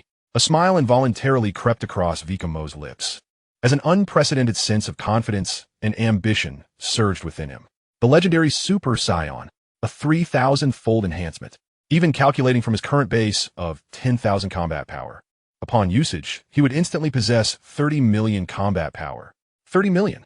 This figure resounded in his mind like thunder. How much strength would it take to crush Chiyoyi's frog? 10,000 points? No, perhaps just a few thousand would suffice. 30 million? That would be akin to a deity squashing an ant. Nay, it would be 1,000,000,000 times easier. He even fancied that the breath he inadvertently exhaled while transforming could reduce Chiyo-E to cosmic dust. Exhilarating. Utterly exhilarating. Vikame felt every cell in his body rejoicing in jubilation. The suffocating feeling of being overwhelmed by Chiyo-Yi's terrifying combat power, forcing him to resort to desperate measures for survival, evaporated in an instant. Now, when he looked at Chiyo-E, it was as if he were gazing upon a mere grotesque slab of meat, nothing more. However, after the initial ecstasy, Vikamo's formidable rationality swiftly regained dominance. This card was simply extraordinary, an embodiment of rarity. Out of 100 consecutive draws, costing 1,000,000 negative emotion points, only 3 had emerged. This was undoubtedly the ultimate trump card for pivotal moments, a means to turn the tide or preserve one's life. And it must not be squandered on someone of Chiu Yi's ilk. Why employ a butcher's knife to slay a chicken? With a mere 10,000 battle points and a bit of cunning, it would suffice to deal with him. Vikame resolved to hold on to it, waiting for the opportune moment to strike. He silently admonished himself, forcefully suppressing the urge to act. Simultaneously, a grander thought surged uncontrollably. If there existed the legendary Super Saiyan, Broly, experience card, might there also be an ordinary Super Saiyan experience card? Super Saiyan 2? Or even the card for the god of Super Saiyans? Perhaps that fabled Divine Realms experience card, the Ultra Instinct? If such artifacts truly existed, Vikame felt his heart race anew, blood surging through his veins. In this vast universe, where could he not venture? Frisia? The god of destruction? The Omni King? They seemed less distant than before. Just as Vikame's thoughts soared amidst the stars and seas, Raditz' tearful urgings yanked him back to reality. Vikamontak, the meat. The meat is ready. Lord Chiu Yi is watching. Raditz's voice trembled, cradling the golden, glistening roasted pig leg as if it were a bomb poised to detonate. Casting a desperate glance at Vikame, he simply lacked the courage to present this dish to Chiu Yi himself. Instantly, Vikame reined in his thoughts, his expression returning to one of measured humility. He glanced at Raditz's creation, then at the imposing figure of Chiu Yi in the distance, who was clearly growing impatient. His singular eye revealing an intense hunger for food. Chiu Yi's throat emitted a loud swallow, his massive foot unconsciously scraping against the ground. The timing is perfect. Vikame nodded, as if admiring a work of art. Naturally, he extended his hand, accepting the heavy, tantalizingly aromatic roasted pig leg from Raditz, who felt both relief and trepidation. The meat was warm to the touch, the rich aroma of fat entwined with the spice's zest, perfectly masking any potential discordant notes that might lurk beneath. At least, under Vikame's heightened senses at this moment, he could only discern a faint whisper of something unusual, nearly obliterated by the heat and spices, something imperceptible to an ordinary person or even an average cosmic being. A cold smile played upon Vikame's lips, though his face wore an appropriately flattering grin. Cradling the roasted pig leg, he strode with steady steps toward the colossal figure perched upon the boulder. With each step, he felt the surge of his myriad battle points coursing through him, alongside the absurdity and peril represented by the meat in his hands. Lord Chiu Yi, Vikame announced, halting a few paces away and bowing slightly, his tone respectful. The roast is ready. Please enjoy. It has been meticulously prepared from the finest hind leg meat, and I hope it suits your palate. Chiu Yi's enormous singular eye was wholly fixated on the roasted meat in Vikame's grasp. The golden, crispy exterior, the sizzling sheen of oil, and the intoxicating aroma that wafted through the air utterly captivated his senses. As for the whispered conspiracies and furtive gestures of those two Saiyan youths, they were rendered insignificant in the face of overwhelming power and the impending feast.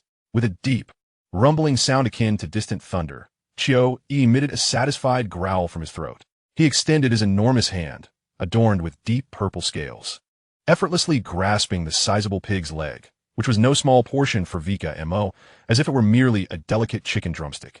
The juxtaposition of his massive hand against the roasted meat appeared absurdly comical.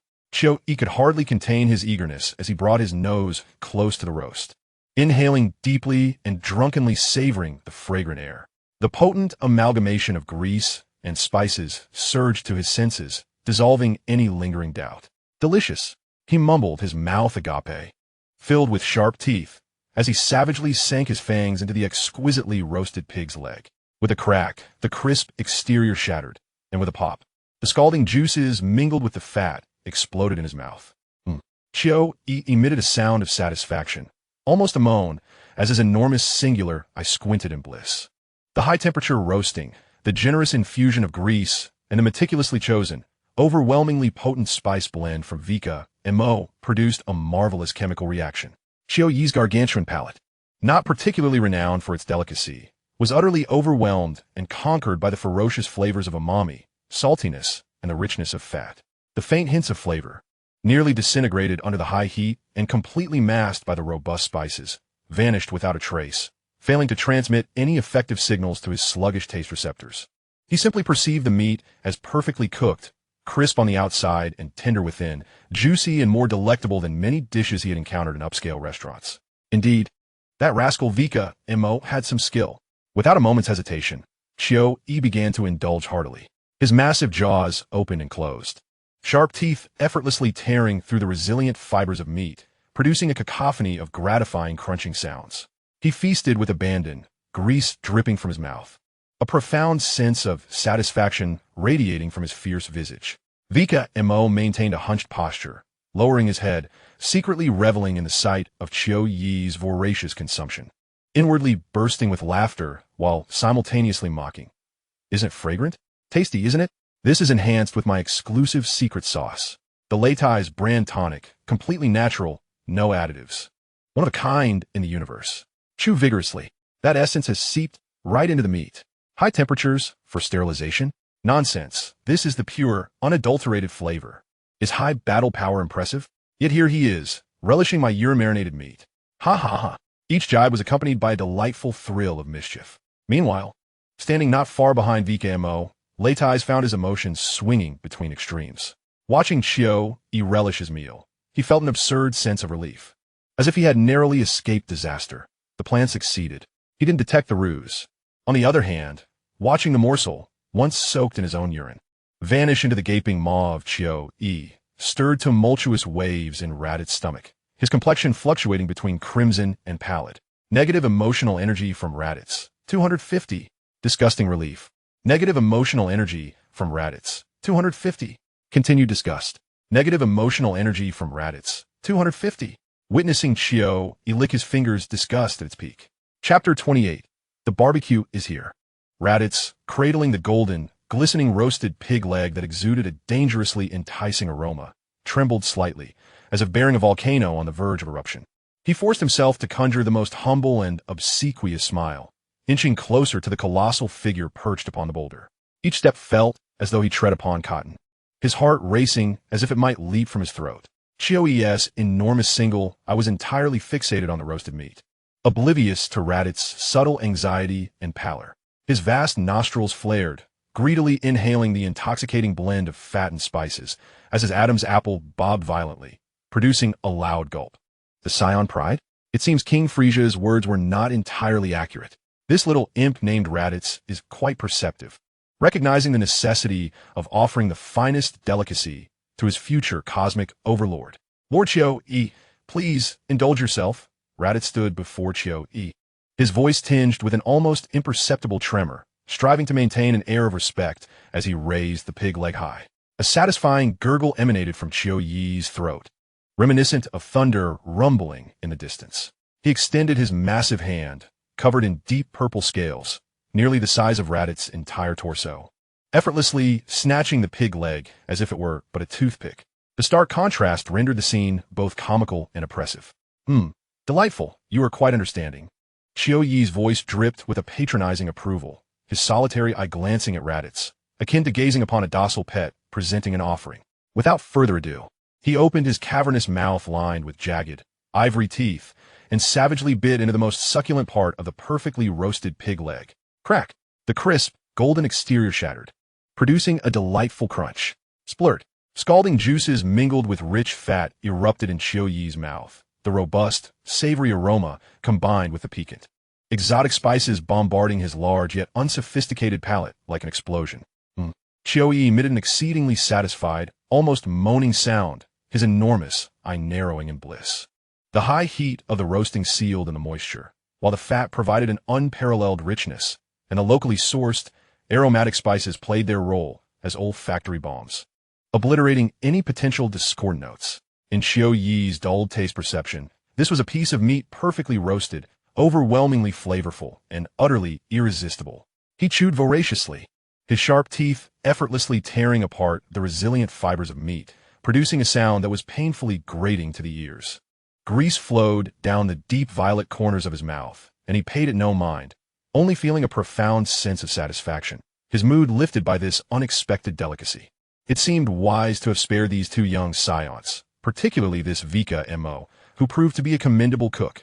Raditz observed Chio-E, his mouth glistening with oil and a look of sheer ecstasy on his face, his emotions in a tumultuous state.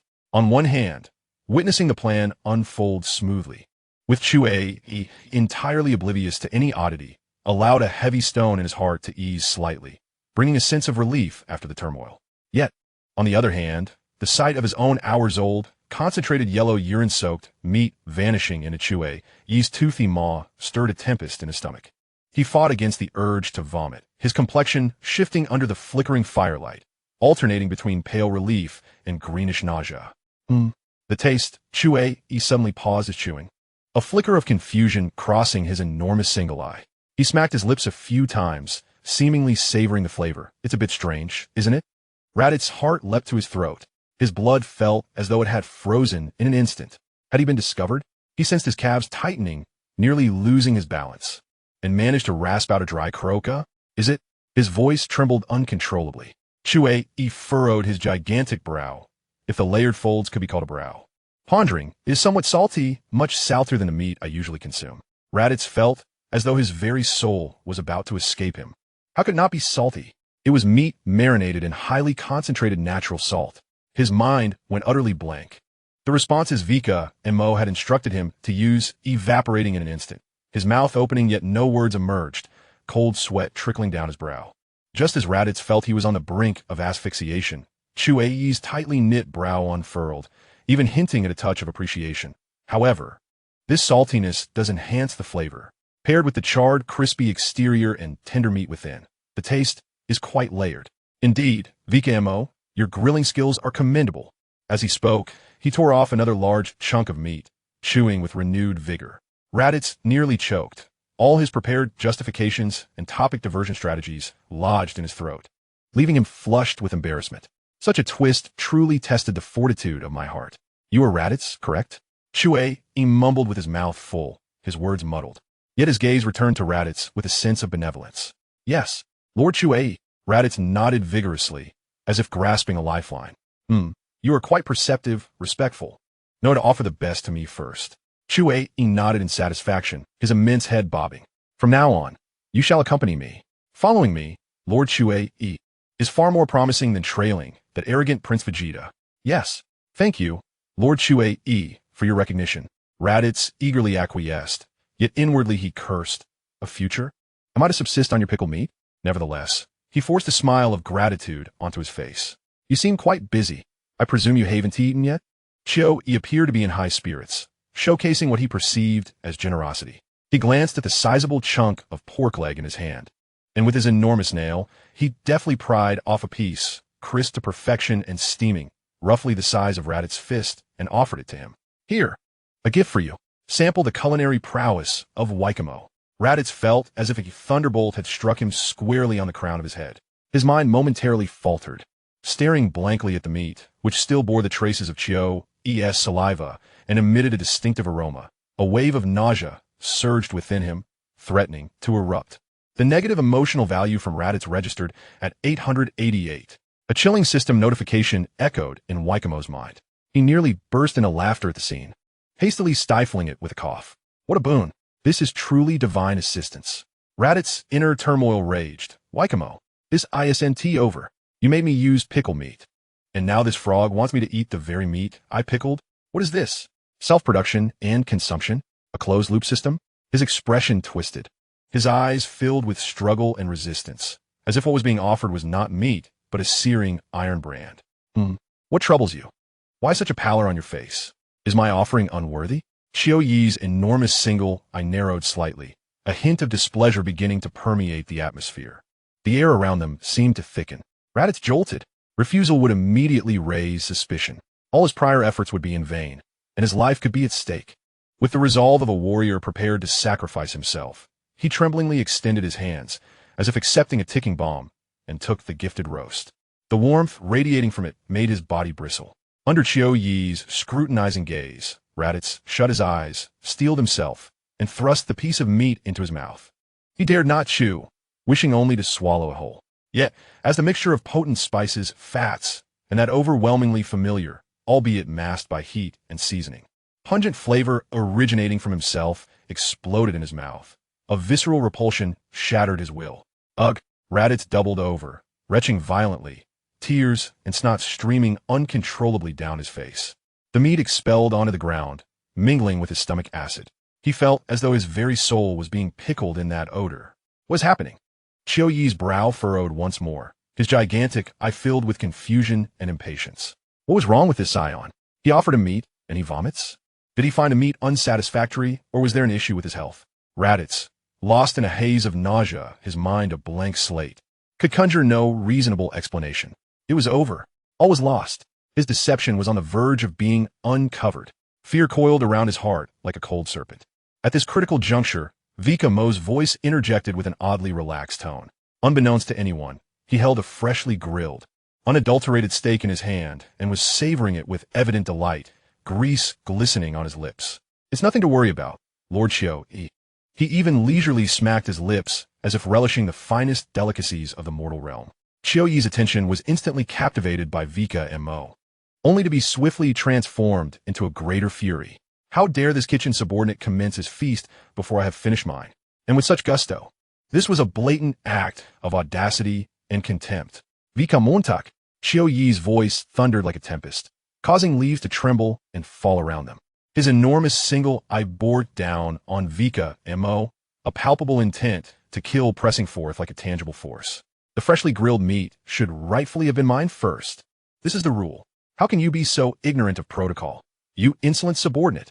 He felt his dignity as a formidable being had been gravely insulted. Yet, in the face of this overwhelming pressure, Vikame merely chuckled, undeterred, and even waved the half-eaten steak in his hand. Ah, Lord Qiu Yi, that's not the crux of the matter. Rules can be learned gradually. The real issue is he deliberately elongated his tone, revealing a mockingly playful grin. Do you know why Raditz vomited? Why? Qiu Yi instinctively inquired, his colossal eye brimming with a mix of indignation and a barely perceptible unease. He sensed that something was amiss.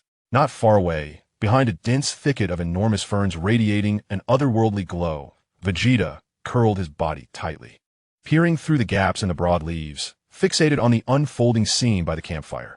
When he witnessed Raditz reverently offering the massive, golden-brown roasted pig leg to Qiu Yi with utmost deference, an indescribable wave of humiliation and fury shattered his composure. Traitor, spineless wretch, useless fool. Vegeta's teeth ground together, nearly shattering in his fury. His clenched fists turned pale from the exertion, nails digging deep into his palms, drawing blood without his awareness. The pride of the Saiyan royal lineage, the dignity of a warrior, was trampled to insignificance before these two scoundrels. Particularly Raditz's obsequious countenance was enough to make him nauseous. You two worthless trash. You do not deserve to be called Saiyans. Once I regain my strength, I shall be the first to shatter you into pieces. Vegeta raged inwardly, yearning to burst forth and obliterate those two disgraceful individuals, along with that grotesque toad, with a powerful energy blast. Then, he noticed Vikame also gnawing on a piece of meat, unabashedly enjoying it in front of Qiu Yi. The sight of his leisurely demeanor, utterly devoid of reverence, only added fuel to the fire. Scoundrels, you indulge in roasted meat while I must cower here like a stray dog and endure hunger and suffer your betrayal. A potent combination of intense hunger and the anger of being overlooked and betrayed seared through Vegeta's nerves like a toxic flame. He felt as though his dignity was repeatedly ground into the dirt. A cold notification from the system echoed once more in Vikame's mind. Negative emotional value from Vegeta. 999. Vikame's heart stirred. Vegeta? Where was this fellow hiding, watching the spectacle? It seemed he had quite the opinion about our performance. However, such a generous negative emotional value. For someone with a combat power of 3,000, his grievances certainly soared to the heavens. Yet, the current Vegeta was no longer even qualified to be his opponent. A hint of disdain curled at the corners of Vikame's mouth as his attention returned to the grand show before him. Do you know why Raditz vomits after eating meat? Vikame reiterated, his smile growing increasingly radiant, imbued with a teasing air of omniscience. At that moment, Raditz received the signal conveyed through Vikame's gaze. It was an exceedingly subtle wink that screamed now. The fear and nausea that had long plagued Raditz suddenly found an outlet for release. The humiliation of being forced to eat his own special barbecue erupted within him like a volcano. No longer hesitating, he bent down abruptly and, with a loud retch, expelled everything left in his mouth, along with the acidic bile from his stomach, as if to purge that hellish experience from his body entirely. Ha ha ha. Ki. You've been duped. Raditz shot up, pointing at Chio-E, bursting into a hysterical laugh. His laughter was filled with the joy of revenge, the frenzied release of pent-up emotions, and a hint of reckless abandon. Chio-Yi's expression transformed in an instant, his enormous single eye widening like a pair of colossal searchlights, brimming with astonishment and confusion. His chewing came to a complete halt, with half a piece of meat still protruding from his fangs. What does this mean? Has this fellow lost his mind? Vegeta, hidden behind the ferns, was equally bewildered. His mind went blank. Raditz, what kind of performance is this? Just moments ago, he had been obsequious as a dog, and now he was pointing and laughing maniacally at Chio-E. Was he courting death? What do you want to say? Chio-Yi's voice suddenly rose, piercing like the grating of metal, as a chilling aura accompanied by a terrifying presence enveloped the entire bonfire area. His massive form slowly rose from the boulder, casting a shadow that completely engulfed Vikame and Raditz. The flames of the bonfire flickered violently under this pressure, as if they might extinguish at any moment. Ha ha! Raditz, hiding behind Vikame, only poked half his head out, yet his laughter rang out loud and filled with the utmost derision. He deliberately wiggled the finger that had just dug down his throat, still smeared with vomit, and clearly enunciated, "You fool. The piece of meat you just ate. I sprinkled a copious amount of urine on it. I held it in for hours, thick and yellow. Now you understand why it was so salty, right? That's not ordinary salt. That's my exclusive secret broth. ISNT the flavor unique. Delightful.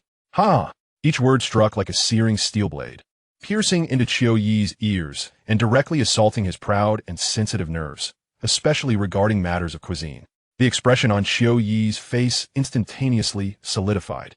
His enormous single eye, first constricted to the size of a pinprick, then, like a volcanic eruption, became suffused with bloodshot veins. That grotesque visage, deep purple and wrinkled, transformed at a visible pace from purple to black, and then from black to a nearly boiling, disquieting shade of dark purple. He continued to chew instinctively on the piece of delectable roasted meat that had previously tantalized his palate. Yet at that moment, the flavor had undergone a horrifying metamorphosis. Sizzle. Sizzle. The meticulously charred exterior crafted by Vikame?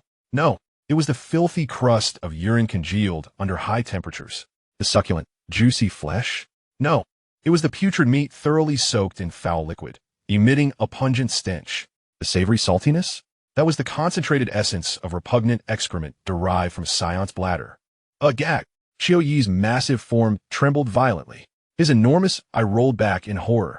It felt as though an invisible colossal hammer had struck his chest, forcing him to double over, his gaping maw emitting a thunderous, retching sound. He brutally thrust his fingers deep into his throat, frantically clawing at the depths, attempting to expel everything he had just consumed. The morsel he had once deemed exquisite now felt like the foulest poison upon his tongue. In a frenzy, he hurled the half-eaten pig leg to the ground, the sheer force shattering it and the hard earth beneath into fragments. Bits of flesh, bone shards, and dust scattered everywhere. You wretched insects! How dare you mock me, Lord Chio-E? An unparalleled fury, an unprecedented sense of humiliation, and the rage of being deceived erupted within him like a billion volcanoes simultaneously awakening. His gigantic single eye transformed into a frenzied crimson hue, flames of wrath burning bright enough to incinerate stars. Boom! An indescribable, terrifying energy erupted like a long-dormant apocalyptic volcano, centered around Chio-E. A visible shockwave of dark purple energy radiated outward like ripples of destruction, sweeping across all directions in an instant. The earth groaned, like a fragile ice surface shattered by a massive boulder. Immense fissures, spiderweb-like in their density, spread wildly from the point where Chio-E stood. Within a radius of several hundred meters, towering trees, hard rocks, and dense fern thickets, all standing several dozen meters tall, were instantly torn, shattered, and vaporized by this pure storm of energy, leaving not a trace. A colossal impact crater, over 100 meters in diameter and with edges as smooth as a mirror, formed amidst the deafening roar. The pit's bottom sank deep, emitting wisps of blue smoke. The campfire? Reduced to nothingness in the first wave of shock. Vikame and Raditz were swept away like two leaves caught in a tempest, violently hurled by the overwhelming force. They tumbled through the air, crashing heavily onto the cracked earth far away, rolling for several meters before finally coming to a halt. Raditz felt as though his entire body was about to disintegrate. His blood surged, stars danced before his eyes, and a deafening buzz filled his ears, drowning out all sound except for Qiu Yi's hellish roar reverberating deep within his soul. With a sudden burst, Raditz spat out a mouthful of blood, struggling to rise, only to discover that every limb and sinew was numb with pain. He gazed at the distant figure standing in the vast pit, exuding an overwhelming aura of lethal intent akin to a demonic deity, and was immediately seized by an unfathomable terror. This was a power beyond his comprehension, pure, annihilating force. Hey, Vikame, is it not time yet? Does that damn potion even work? Raditz bellowed with all his might, his voice distorted by fear and the agony of his insides. He felt certain that in the next moment, Qiu Yi would rend him to shreds. No, he would be reduced to cosmic dust. Vikame fared slightly better. The enhancement from his 10,000 battle power allowed him to withstand the edge of the shockwave, though he was still thrown into disarray. Struggling to half kneel, he wiped the blood from his lips and surveyed the apocalyptic scene before him, feeling the chilling aura that threatened to freeze his very soul, sending shivers through his scalp. He quickly glanced at the system clock in his consciousness, and his expression turned bizarre, tinged with embarrassment and disbelief. It seems I miscalculated the time difference. Vikame scratched his tousled hair, blown by the energy storm, speaking in a dreamy tone laced with innocent bewilderment. The potion's latent period appears to be a tad longer than anticipated. Raditz felt as if his mind had completely crashed. A wave of emotion even more absurd, desperate, and infuriating than the looming death threat from Qiu. He swept away all his psychological defenses. Negative emotional value from Raditz. 666. The system's alert rang out, unprecedentedly urgent and loud, as if it were sounding a frantic alarm. Vikame, Raditz roared with a voice twisted by anguish, filled with blood and tears in a lamentation against his plight. You absolute fool. You miscalculated something like this. Are you trying to get us killed? We will be crushed into molecules by this furious toad, reduced to ashes with not a trace left behind. In the center of the pit, Qiu Yi slowly lifted his head. His solitary eye, consumed entirely by blood and madness, gleamed like a searchlight from the depths of hell, instantly locking onto the two Saiyan insects that had brought him such disgrace, especially the one hiding behind, Vikame, who was still feigning innocence at that moment. Chapter 29, The Pitfall. The air was as still as frozen ice. Qiu Yi's colossal purple form was anchored in place, while the surging aura around him resembled boiling magma, melting the gravel beneath into dark red glass, emitting a sizzling sound and rising white smoke. The intangible pressure weighed heavily upon the cracked earth, nearly suffocating Raditz, who felt as though his organs were being crushed, and a metallic taste of blood surged in his throat. 17,000. The cold, absolute, and despairing numbers displayed on the detector now manifested as a palpable breath of death, tightening around his throat like an iron grip. He trembled uncontrollably, as if ensnared by an invisible giant hand, desperately shrinking behind Vikame, who appeared to be the last thin wall separating him from hell. Yet Vikame stood resolutely at the heart of the energy storm, resembling an obstinate rock. He leisurely took another bite of the charred, greasy roast pig leg in his hand, the oil glistening at the corners of his mouth. He lifted his eyelids, revealing his dark red pupils devoid of fear, instead reflecting a near-cruel mockery.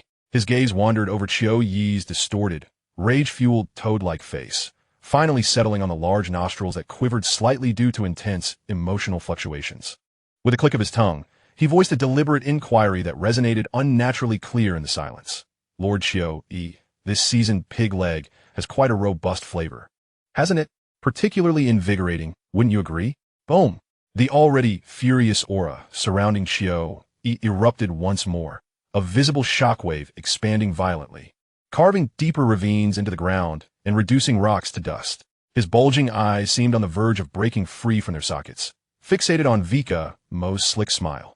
Humiliation, an unprecedented and profound disgrace. He had been toyed with by a lowly Saiyan soldier using a piece of tainted meat. Scions, those wretched monkeys. Lord Frisia is right. You deserve to be utterly annihilated. Qiu Yi's voice became hoarse and contorted, each word seeming to be forced through clenched teeth, laden with deep-seated resentment. To treat you like dogs? Qiu Yi must have been blind. Today, I shall grind you into cosmic dust, making you regret ever setting foot in this world. A chilling notification of Chiao Yi's negative emotional value reached Vikame's consciousness, deepening the playful smirk at the corner of his mouth. Vika Montak. He truly intends to strike. Radit's voice, laced with desperation, reached Vikame from behind, trembling uncontrollably. He felt his heart threaten to leap from his throat, the icy touch of death clinging to his skin. What about time? Has the time come or not? His rage, why is it still so terrifying? Why panic? Vikame replied without turning, his tone as calm as if discussing the weather. He leisurely took another bite of the pig leg, savoring it as if the purple harbinger of destruction before him was merely a background that failed to capture his interest. Don't panic. If we don't, we will turn to ash. Raditz was on the verge of collapse, the overwhelming fear nearly stripping him of rational thought. He despaired as he watched Chiao Yi advance step by step, each footfall causing the ground to tremble as if a drumbeat of death echoed in his ears. Vikame's damned calmness felt more suffocating to him than Chiao Yi's murderous intent.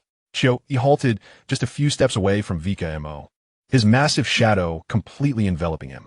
He loomed above, his purple visage contorted with muscles, revealing a smile that was a cruel blend of mockery and disdain. Kid, have you been frightened into stupidity? Or has that waste of space, Vegeta, infected you with his foolishness? Open your eyes and see clearly. 170,000. My battle power stands at 170,000. And you two? Combined, you are but insignificant insects, barely worth my attention. Do you truly believe that your pathetic courage can withstand me? With a sudden flourish, he raised his arm, his robust fingers pointing toward a distant crumbling mountain, marred by the scorched remnants of rampant energy. Do you see that? That is where your noble Prince Vegeta was sent flying like a dead dog by my hand. Now, it is your turn. Chiao Yi's fist gradually clenched, the knuckles emitting a bone-chilling crack as devastating energy rapidly coalesced at the tip of his fist, compressing into a blinding point that radiated a pulse of dread, draining the air around it and warping the very light. The cost of mocking Lord Chiao Yi was a death in perfect rhythm, starting with that foul mouth of yours. The blinding sphere of energy abruptly ignited at Chiao Yi's fist, akin to grasping a miniature sun. The violent currents of energy whipped Vikame's hair and battle attire, causing the ground beneath them to fracture inch by inch. Raditz emitted a half-hearted whimper, tightly shutting his eyes, his body stiff as stone.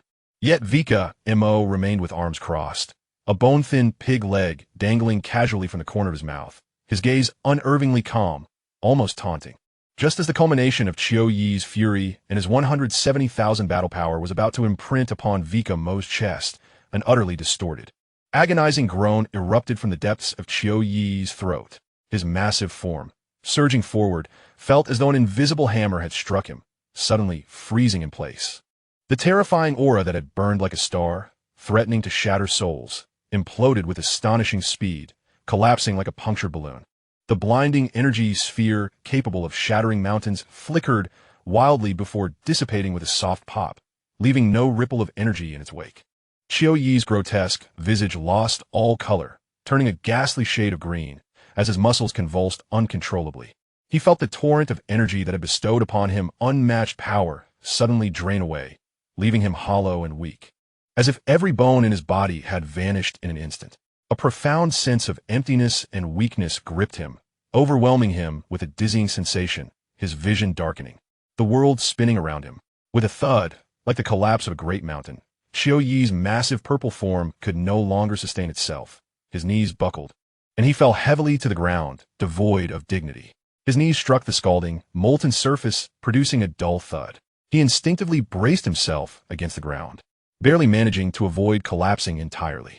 Yet his body trembled violently, akin to sifted grain, as sweat cascaded from his forehead and neck like a raging stream, rapidly soaking his combat uniform. He gasped for air, each breath resembling the strained wheezing of a bellows, filled with agony and a bewildering disbelief. Suddenly, the twisted visage of Raditz, once contorted by fear, illuminated with ecstatic joy, as if the storm had passed and the sun had emerged. The stark contrast unleashed a cathartic laughter from him, sharp and exuberant, celebrating his reprieve. Like an arrow released from its bow, he surged forth from behind Vikame, his target set on the combat power detector that had been sent flying by Chiao Yi, now resting in the nearby gravel. With swift precision, he seized the single-lens device and deftly affixed it to his left eye, his fingers trembling with excitement as he pressed the detection button. Beep, beep, beep. The soft sound of scanning emanated from within the device. Green data streams flickering rapidly across the lens, locking onto a reading. Raditz glanced at the result and abruptly yanked the detector away from his eye, as if it were a scalding hot potato, not wishing to linger on it for a moment longer. He cackled, gesturing animatedly towards Vikame, his voice soaring with elation. Vika Montak, incredible. You were absolutely right. 1,700. That wretched toad is down to a mere 1,700 points. Splendid. The feel is just right. Vikame finally discarded the pig's leg bone he had been chewing, brushing off non-existent dust from his hands. A pure, unrestrained smile of excitement spread across his face, akin to a hunter who had finally seen his prey fall into the trap. He cracked his neck, the joints popping sharply, and sauntered towards the trembling Chio, who was kneeling on the ground. What did you say? 1,700? Nonsense. Impossible. Absolutely impossible. Chio Yi's head shot up, his pale face etched with sheer horror and profound panic. His voice raspy like sandpaper scraping together. He attempted to summon his inner energy, but was met only with a chilling void, a despair colder than plunging into an ice pit. Vikame approached him, looking down with an imposing presence at the once mighty purple toad. He slowly lifted his right foot, the sole of his shoe enlarging in Chio Yi's horrified gaze, before it decisively struck against the toad's broad, greasy chin. Bang! A dull thud resonated, accompanied by a faint crack of dislocated bones. This kick, infused with raw power, was more than sufficient to deal with a feeble target reduced to a combat power of 1,700. Whoosh! Chio Yi's massive body soared into the air, as if struck by a colossal bat, utterly powerless to resist the force that had lifted him off the ground. Under the fervent gaze of Raditz and the cold scrutiny of Vikame, a disheveled purple parabolic arc formed, accompanied by a piercing wail filled with the howling winds. It spun rapidly, shooting once more into the heavens, penetrating the thick clouds, and in the blink of an eye, it transformed into a mere indistinct black. Negative emotion value from Chio E 1000. Negative emotion value from Chio E 1000. Negative emotion value from Chio E 1000. The frigid and incessant notifications flooded Vikame's consciousness like celebratory fireworks of victory. This is inconceivable. A low growl, stifled by extreme astonishment, erupted suddenly from behind a massive, crumbling boulder. The shadows of the rocks slowly parted, revealing a diminutive figure imbued with an astonishing sense of power. The silver combat suit was smeared with dust and dried dark purple blood, evidently that of Chio E, while torn openings exposed similarly scarred skin beneath. The iconic messy hair was somewhat disheveled, yet those elongated, piercing eyes were firmly locked on Vikame, swirling with tumultuous emotions, disbelief, profound confusion, and an anger ignited by a sense of being deceived, coupled with an overwhelming, almost eruptive greed. Prince Vegeta, he approached steadily, each step resonating with the distinctive oppressive aura of the Saiyan royal lineage. Yet his gaze was as piercing as a searchlight, sharply directed at Vikame, the god-water of battle. His voice was deep, each word seemingly squeezed through clenched teeth, imbued with an urgency tempered to its utmost limits. A tenfold enhancement, then a tenfold drop? His eyes swept over Vikame, casting a fleeting glance at the nearly invisible black dot in the sky, before finally fixing intently on Vikame's face, as if attempting to penetrate his skull to uncover all his secrets. Vikame met Vegeta's gaze, ablaze with complex flames. The sardonic smile on his face waned slightly, yet a more subtle, cunning glimmer flickered deep within his eyes, like a whirlpool beneath the surface. He nodded lightly, a casual motion that nonetheless emanated a sense of assured control over the situation. Your Highness, you are quite well informed. Indeed, it is that very thing.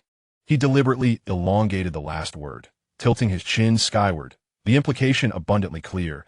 It will leave you so hollow that even a mere insect would seem substantial, rendering you vulnerable to slaughter. Umph. Vegeta emitted a heavy snort from his nostrils, his tone rife with disdain for Chio Yi's fate, yet more so, an intense displeasure directed at Vikame for possessing a certain pivotal power. He stepped forward forcefully. His silver hair seemed to move without wind, and an undeniable, domineering aura belonging to the Saiyan prince surged forth, instantly overshadowing the relaxed atmosphere Vikame had cultivated, causing even Raditz, who had been foolishly laughing, to instinctively retract his neck. Vegeta's gaze was as sharp as a blade, piercing into the depths of Vikame's eyes, brimming with blatant command and unmasked possessiveness. That thing, is it in your possession? Hand it over. Every word fell like a cold, iron block upon the ground, leaving no room for rebuttal. The air became instantly heavy with tension. The remnants of a smile faded from Vikame's face, his gaze deepening into an unfathomable abyss as he faced Vegeta's oppressive stare with an unsettling calmness. Raditz' laughter abruptly ceased, the suffocating chill dawning upon him too late. He nervously swallowed, glancing between Vikame and the darkly brooding Vegeta, subtly inching closer to Vikame. The wind swept across the shattered battlefield, stirring tiny particles of dust that whispered softly in the stillness. In the distance, the small black, symbolizing Shio, had long vanished, leaving behind an eerie silence over the battlefield and 3 Saiyans, each lost in their own thoughts. The atmosphere charged with palpable tension. At that moment, a piercing shriek cut through the air, rushing toward them with astonishing speed.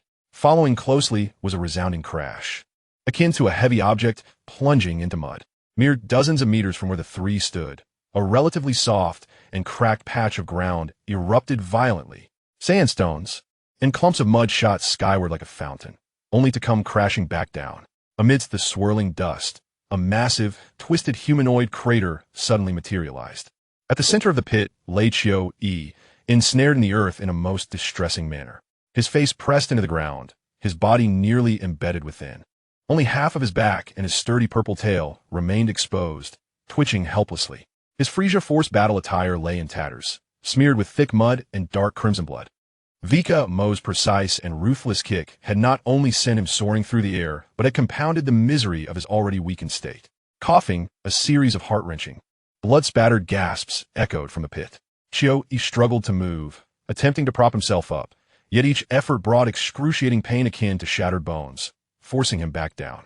Mud caked his face, leaving only his eyes, bloodshot from agony and humiliation, piercing through the filth, glaring unwaveringly at Vikame, burning with a desire for vengeance that seemed capable of consuming him whole. A notification chimed in Vikame's mind. Negative emotional energy from Chio 1000. Yet, Vikame did not even deign to glance at the pit, treating it as mere detritus. His entire focus remained on Vegeta, a serene smile of control resurfacing on his face, one that Vegeta found exceedingly irksome, laced with a hint of playful mockery. Oh, is the prince in such a hurry? He countered languidly, feigning ignorance to Vegeta's irrefutable command. That creature is indeed intriguing, but as you can see, the side effects are rather severe. Once used, you'll be left in quite a vulnerable state. Are you certain you wish to proceed now? What if Frisia's minions catch wind of this? Silence. Vegeta interrupted sharply, his patience evidently at its breaking point. Vikame's flippant demeanor, his utter disregard for Vegeta's will, ignited a fury within him that surpassed the provocations of Chio. The energy emanating from him began to fluctuate uncontrollably, turning the tiny stones beneath his feet to mere powder under an unseen force. Enough with the pleasantries. Vikame, my patience is finite. That thing now, immediately, hand it over. His voice was as frigid as ice, each word laced with a chilling intent to kill. His gaze sharp enough to pin Vikame in place. Raditz trembled at the sudden surge of Vegeta's power, instinctively retreating further behind Vikame, too fearful to even breathe. He cast terrified glances at Vegeta, then anxiously at Vikame, dreading that the prince might erupt into violence at any moment. In this suffocating standoff, a violent, wheezing gasp echoed from the pit, reminiscent of a windbag being pulled apart. Chio, defying the odds, mustered a flicker of strength to roll over. Lying face up in the mud, he gasped for air, each breath accompanied by a gurgling sound from his chest, akin to a punctured windbag. Blood-tinged foam spilling from his mouth and nose. His face was smeared with mud and blood, yet his eyes glinted with a venomous hatred, akin to a poisoned dagger. Fixed intently upon Vikame, despicable, vile monkey, Chio Yi's voice was hoarse and fragmented, brimming with profound animosity, each word seemingly draining the last vestiges of his vitality. Frisia will not spare you. All Saiyans must die. With the last remnants of his strength, he lifted a mud-stained hand, trembling as he pointed at Vikame, his posture radiating a malignant curse. Finally, Vikame turned his head slightly, his gaze drifting over the pit where Chio lay like a mass of filth, his expression devoid of any emotion, embodying a cold indifference, akin to observing mere dust. He even let out a soft, dismissive laugh, as if he had heard a profoundly tiresome joke. Save your breath, Toad. Your master Frisia will soon join you in the abyss. He paused, a chilling smile gracing his lips, but before that, you belong in hell. In the instant those words fell, Vikame moved. There was no cataclysmic explosion of energy, no dazzling light. His form flickered momentarily, leaving behind a ghostly afterimage. As he appeared at the edge of the pit with a velocity beyond Radit's comprehension, he didn't spare a glance at the mud below. With a casual lift of his right foot, he stomped down towards Chio's position. A thunderous boom resonated, akin to a colossal hammer striking the earth. The ground plunged violently downward. Centered on Vikame's point of impact, a violent shockwave erupted, blending viscous mud and dark crimson blood into a perfect circle that violently exploded outward, like a grotesque and filthy flower of death blooming in an instant. Mud, blood, and shattered bone shards rained down like a torrential storm. The pit's dimensions expanded immediately, more than doubling in size. At the center of the pit, there remains a singular, harrowing indentation marked by the distinct texture of battle boots. As for Chio, along with his malevolent curse, he has been irrevocably and seamlessly crushed into the depths of the earth by this raw and primal force, merging with the cold soil and rock. Only the sudden, heavy miasma of blood and the earthy scent linger in the air, silently proclaiming the complete annihilation of a Frisia army commander who once possessed a combat power of 170. 000. A chilling notification flashed through Vikame's consciousness like a final punctuation mark.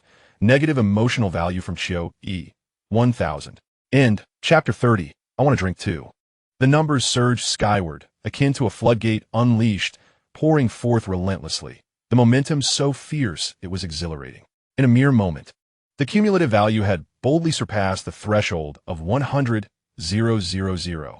Vikame maintained a facade of composure while mentally calculating the implications. If converted entirely into tangible combat PowerPoints, it would undoubtedly inflate by several hundred. Oh, Chio, you truly are a treasure, a first-rate benefactor, ATM. At this moment, Chio, ensnared in an unending cycle of high-altitude throes and agonizing torment, oscillated between unconsciousness and agonizing clarity. Each fleeting moment of lucidity before being propelled into the clouds brought with it a colossal sense of humiliation and raging fury over his own foolishness, akin to countless red-hot needles piercing through his nerves. The cursed divine battle water, that wretched substance, was undoubtedly flawed. It could only confer a fleeting illusion of strength, akin to quenching thirst with poison, at the cost of a horrific backlash that drained power tenfold. Why? Why had he previously succumbed to the deceitful words of those two despicable Saiyans, blinded by ignorance? Vikame's seemingly sincere yet calculating visage, Radit's exaggerated flattery, all intertwined to form a vast and malevolent trap. He felt as though his bones had been dismantled and haphazardly reassembled. Each breath entailed excruciating pain, and the mental torment from this awakening awareness was 100-fold worse than the physical agony. That negative emotional value was a quantifiable manifestation of his soul's desperate screams, continuously contributing to Vikame's burgeoning wealth. Vikame was nearly unable to contain the glee threatening to break through his calm demeanor. Chio's efficiency surpassed that of all the emotional sources he had encountered combined. This was no foe. It was clearly a gold mine sent by the heavens. Just as Your Highness Vegeta has observed, Raditz rubbed his hands together, wearing a smile that mingled pride with a tinge of apprehension as he explained to Vegeta. Vikame and I orchestrated a grand feast to keep him occupied, buying time until the effects of the drug wear off, turning him into a feeble shrimp for us to deal with properly. All's fair in war, right? Vegeta remained silent, his narrowed, sharp eyes resembling the most precise scanners, deeply scrutinizing Vikame with an indescribable complexity. The individual who had once merely been an ordinary subordinate warrior in his memory now appeared exceedingly foreign and perilous. It is not an absolute display of physical dominance, but rather a profound and unfathomable cunning. A cold calculation that manipulates the rules, be they pharmaceutical regulations, to toy with opponents at will. The situation is exceedingly dire. He could almost visualize Chio's psychological journey, from the euphoric elation of acquiring the divine liquid and the ensuing arrogance of feeling invincible, to the abrupt loss of power, crashing down to the depths vulnerable, and at the mercy of others. This method of first elevating someone to the heights of ecstasy and then ruthlessly plunging them into the mire is 100 times more cruel than a direct demise. Rarely, a fleeting sense of sympathy for his archenemy Chio crossed Vegeta's mind. No, it was more a wariness and a chilling realization regarding such manipulative tactics. This battle power of 1700, Vegeta finally spoke again, his voice low and probing. Was it permanent? Or would it remain at this low point indefinitely? Or could it possibly be restored? His gaze sharpened as it turned towards Raditz. This was the crux of his concern. If the side effects were merely a temporary weakness, the strategic value of the divine liquid would be immeasurable. However, if it resulted in a permanent decline, it would be akin to a poison that destroys one's prospects. Upon hearing these words, Raditz's expression fell instantly, resembling a wilted eggplant. He sniffed, his voice tinged with a hint of despair. Vegeta, did you not notice? My detector readings have plummeted to a pitiful 170 points. He pointed at the unresponsive detector, affixed his left eye, his face a portrait of despondency. It had been nearly 6 hours since he consumed the liquid. 6 hours. His energy, his strength, showed no signs of recovery whatsoever. It felt as though he had been drained by a cosmic black hole. He felt so feeble that even a gust of wind could topple him. This sensation was worse than death itself. You drank it too? Vegeta's pupils narrowed sharply, his gaze at Raditz filled with astonishment and a hint of incredulity. Indeed, I too drank it. Raditz nodded with a woeful expression, regret coursing through him. Who could resist the temptation of a tenfold increase in power? Vikame's extravagant claims, coupled with witnessing Chiu Yi's imperious demeanor firsthand. What was the result? A negative emotional value of 777 from Raditz. A chilling notification flashed through Vikame's mind. Raditz's inner turmoil was overwhelming. He felt akin to a foolish donkey ensnared by Vikame with a carrot. That divine liquid was poison cloaked in sweetness. Vegeta's gaze was like a spotlight, swiftly refocusing on Vikame's face, filled with scrutiny and deeper suspicion. Vikame, what about you? Did you also partake? Although his perception was not as precise as the detector, the power demonstrated by Vikame when he kicked Chio, he was far from that of someone whose battle power had plummeted. Vikame felt the intensity of Vegeta's stare and became somewhat uneasy, his gaze wavering slightly as he nodded, appearing somewhat guilty. Then why has your battle power not diminished? Vegeta's voice rose abruptly, filled with an undeniable inquiry. This was utterly irrational. Raditz had crumbled, and Chio, he was reduced to a mere 170. Why was it that Vikame was immune to the side effects? Did the divine liquid truly discriminate among individuals? Vikame stroked his chin, adopting a demeanor of deep contemplation, and mused, could it be possible that my physique is rather unique? Perhaps I possess a natural resistance to the side effects of this divine water? Or could it be that my Saiyan bloodline has undergone a favorable mutation? He endeavored to infuse his tone with an air of academic discourse. Raditz, however, was engulfed in a wave of negative emotions, feeling as though he had a lump of resentment lodged in his throat. A unique physique, a bloodline mutation? When you boasted about the effects of the divine water, you did not mention such notions. You clearly stated that we would all drink together, grow stronger, and endure the side effects. He exclaimed, his eyes now filled with the anguish of betrayal from a close confidant. Vegeta furrowed his brow, finding Vikame's explanation replete with evasion and insincerity. How special could the physique of a lowly warrior truly be? Could it surpass the exceptional lineage of a Saiyan royal? A tumultuous blend of defiance and curiosity churned within him. The secret of this divine water must surely be concealed within Vikame. I must have a taste. Vegeta nearly ground his teeth, forcing the words out. He needed to experience it firsthand to unravel the mysteries hidden within.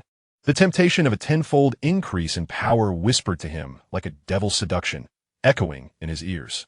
If only he could briefly wield strength far surpassing that of Frieza, even if just for an hour. Your Highness Vegeta, be cautious. Pray, exercise restraint. Raditz implored, fear gripping him as he rushed to dissuade Vegeta, his voice trembling. Look at me. Look at QE. What if this power never returns? What if you fall to the depths like I have? It will be the end, utterly ruined. He gestured to himself, a living testament to the consequences of folly. Raditz's words fell upon Vegeta like a bucket of icy water, dousing a portion of his impulsive fervor. Indeed, what if? What if he too plummeted to a mere 1,000? Or, like Raditz, dwindled to a mere 100? In this perilous universe, beneath Friesia's watchful gaze, what would be the difference between that and self-destruction? The pride of the Saiyan prince clashed violently with the rationality of a warrior in his mind. He fixated on the seemingly innocuous barrel of divine water in Vikame's hands, his gaze fluctuating with uncertainty. Why should a lowly warrior, whom he had never deemed worthy, emerge unscathed while he, a prodigy, faced such monumental risk? This stark contrast left him deeply unsettled, yet he could not dismiss the validity of Radit's warnings. After a prolonged moment of hesitation, Vegeta's tightly clenched fist gradually relaxed. He let out a heavy sigh, suppressing his immediate urge to partake. The risk was too great. He, Vegeta, could not afford to lose. Your Highness Vegeta, the battle has drained your energy significantly. You should first replenish your strength with some sustenance, Raditz observed, noting Vegeta's apparent reluctance to pursue the divine water, and quickly redirected the conversation, gesturing towards a massive, succulent roast pig sizzling over the campfire, its enticing aroma wafting through the air. Vegeta's sharp gaze swept over the sizable roasted meat, his nostrils instinctively flaring for a moment, only to be followed by a sudden recollection of something utterly repulsive, causing the corners of his mouth to twitch violently, revealing an expression amalgamated with disdain and a grimace. Meat soaked in urine? Merely contemplating it sent a tumult of nausea through his stomach. However, there was no cause for concern. Absolutely pristine, Raditz immediately grasped the situation, swearing to the heavens that only the front leg offered to Chio had been seasoned, while the rest were genuinely roasted. I assure you, he thumped his chest, anxious that the royal prince might go hungry due to his distaste.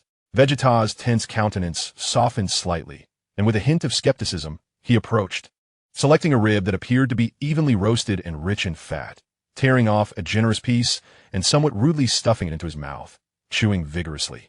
The colossal pig-like beast towered like a mountain, standing over 10 meters tall, and even when roasted, the remaining meat was ample enough to satisfy the appetites of the 3 Saiyan gluttons for several meals. Vikame, showing no restraint, stepped forward to tear off a succulent hind leg, biting into it with gusto, juices running down the corners of his mouth, relishing the feast. The aroma of the meat wafted through the air, momentarily dispelling the lingering bloodshed and tension of the battlefield. However, just as Vikame swallowed a hearty mouthful of the delectable roast, contentedly licking his lips, a familiar, despair-laden sound heralding the descent of a purple meteor once again pierced the air.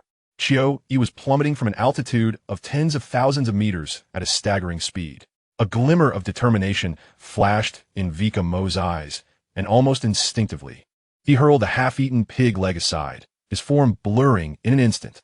Boom! A dull thud echoed, jarring to the teeth.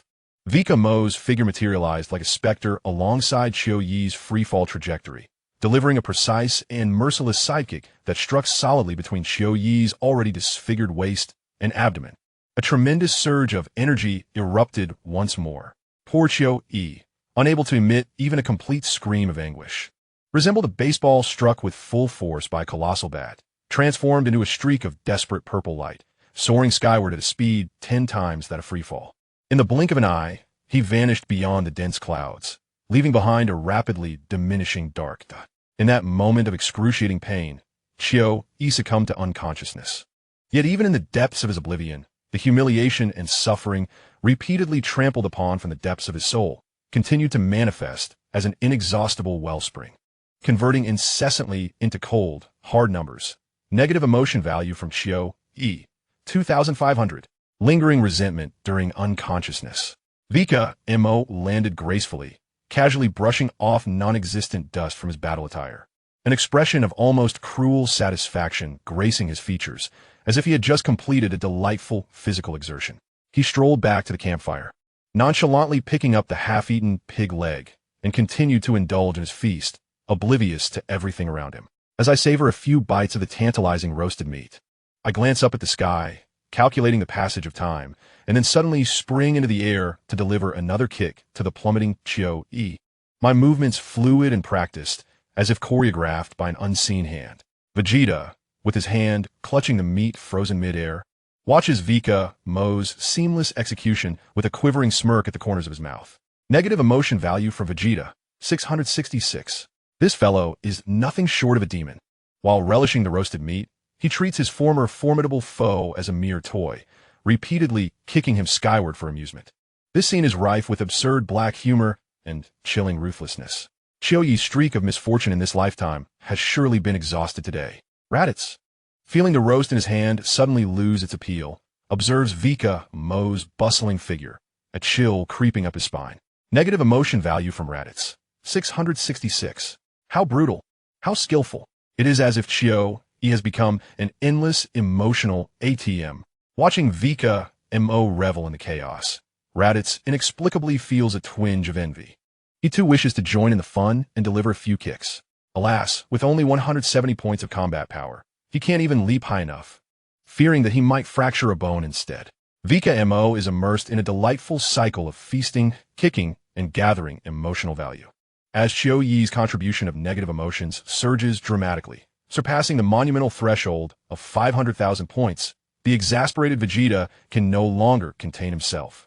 The incessant sounds of air being sliced and the dull thuds of impact, along with Vikame's unrestrained, almost perverse joy, resonate like a cacophony, igniting the last embers of irritation within Vegeta's heart.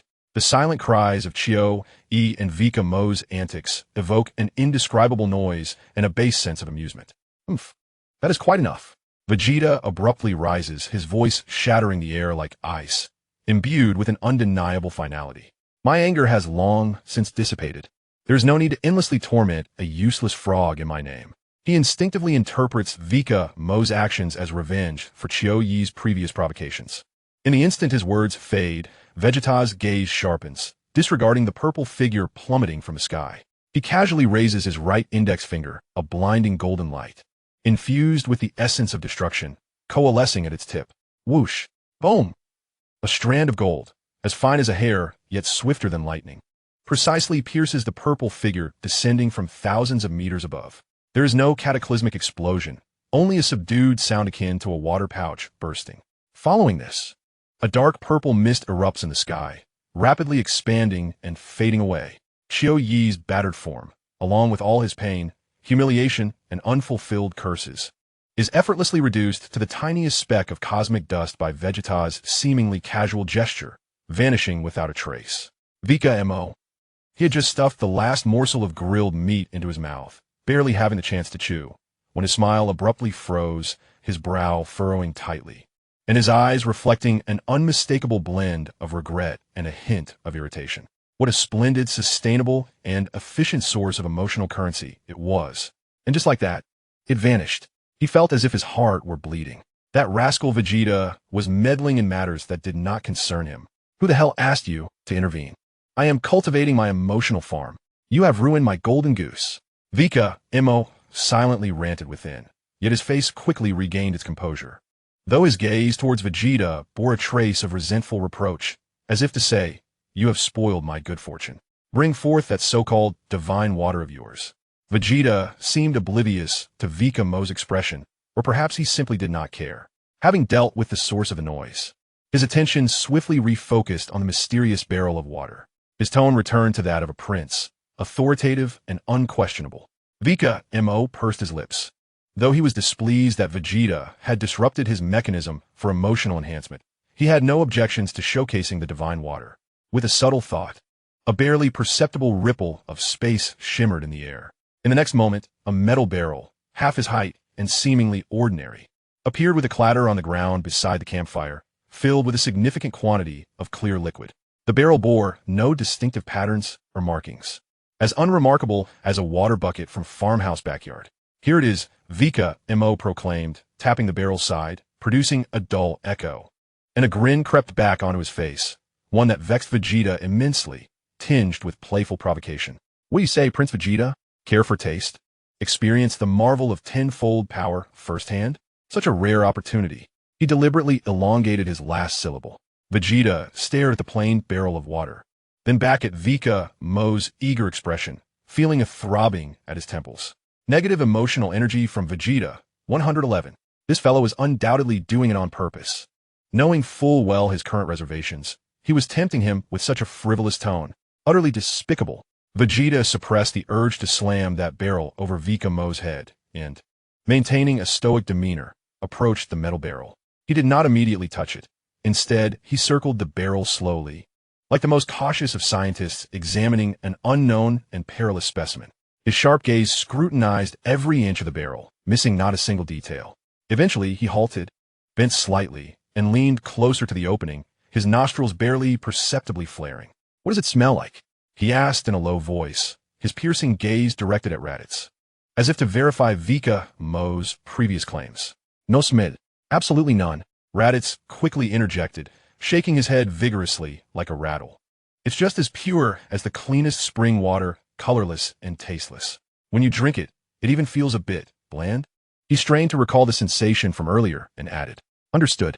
Vegeta nodded impassively, straightening up. He still lacked the courage to touch the barrel, let alone drink from it. The unknown cost was too great. He, Vegeta, could not afford to lose. His gaze shifted to the despondent Raditz beside him, and he inquired once more, "Vikame, do you believe there is any possibility for Raditz's combat power to recover?" He directed the question towards this solitary individual, who seemed impervious to the side effects, in an attempt to glean some semblance of pattern or hope. "Let us wait and see for a day," Vikame responded, his tone imbued with an ambiguous nonchalance as he leisurely chewed on a piece of meat, as if discussing a matter of little significance. "A day for recovery?" Vegeta pressed, a glimmer of hope flickering in his eyes. "If it is merely a day's weakness, then the value of this divine water would be immeasurable." "No," Vikame swallowed the morsel, raising his head to meet Vegeta's gaze with a calm, yet brutally certain demeanor. "What I mean is, if after a day there are no signs of his combat power returning, it is highly probable that he shall never recover." He shrugged, as if stating an obvious truth. An eerie silence enveloped the campfire. Vegeta's negative emotional index plummeted to 666. What kind of statement is that? It is tantamount to saying nothing at all. A day as a trial period, after which a death sentence is pronounced. This answer is more despairing than the unknown. He felt his blood pressure surging. Raditz's eyes widened as he abruptly lifted his head, his complexion turning as pale as parchment, gazing at Vikame with a mixture of profound terror and disbelief.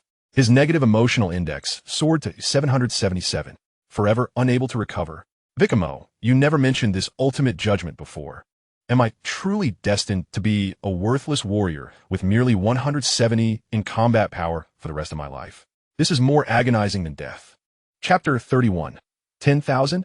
Raditz felt as if his heart were ensnared by a colossal fist, or struck head-on by one of Prince Vegeta's energy blasts. A suffocating despair instantly engulfing him. "Vikame, Prince Vegeta, why did you not speak of this sooner?" Raditz's voice quivered, his negative emotional index at 999, the sensation of icy water washing over him, chilling him to the core. He gazed at his own hands, then brushed his fingers through his prideful long hair, as if the meager 175 points of combat power were slipping away strand by strand, never to return. Vikame's flippant conjecture and Prince Vegeta's near-certain assurance felt like two poisoned daggers, piercing precisely at his most vulnerable spots. "I just recalled it myself," Vikame replied, his tone seemingly innocent, laced with a hint of mischievous satisfaction. His face, which Raditz found exceedingly detestable, now bore an air of nonchalance, as if he were unconcerned. "How can you be so cruel? Is it your intent to ensnare someone and then torment them?" Raditz lamented, his nose tinged with bitterness, his eyes welling up with heat, warm tears finally cascading uncontrollably. He sniffed, attempting to uphold the last vestige of a Saiyan warrior's dignity, yet the overwhelming sense of loss and humiliation washed over him, breaking the dam as tears streamed down his dirt-streaked face, leaving behind two conspicuous trails. He felt utterly foolish, having toiled tirelessly in his training, only to ascend to greatness through the divine water, only to find it all for naught.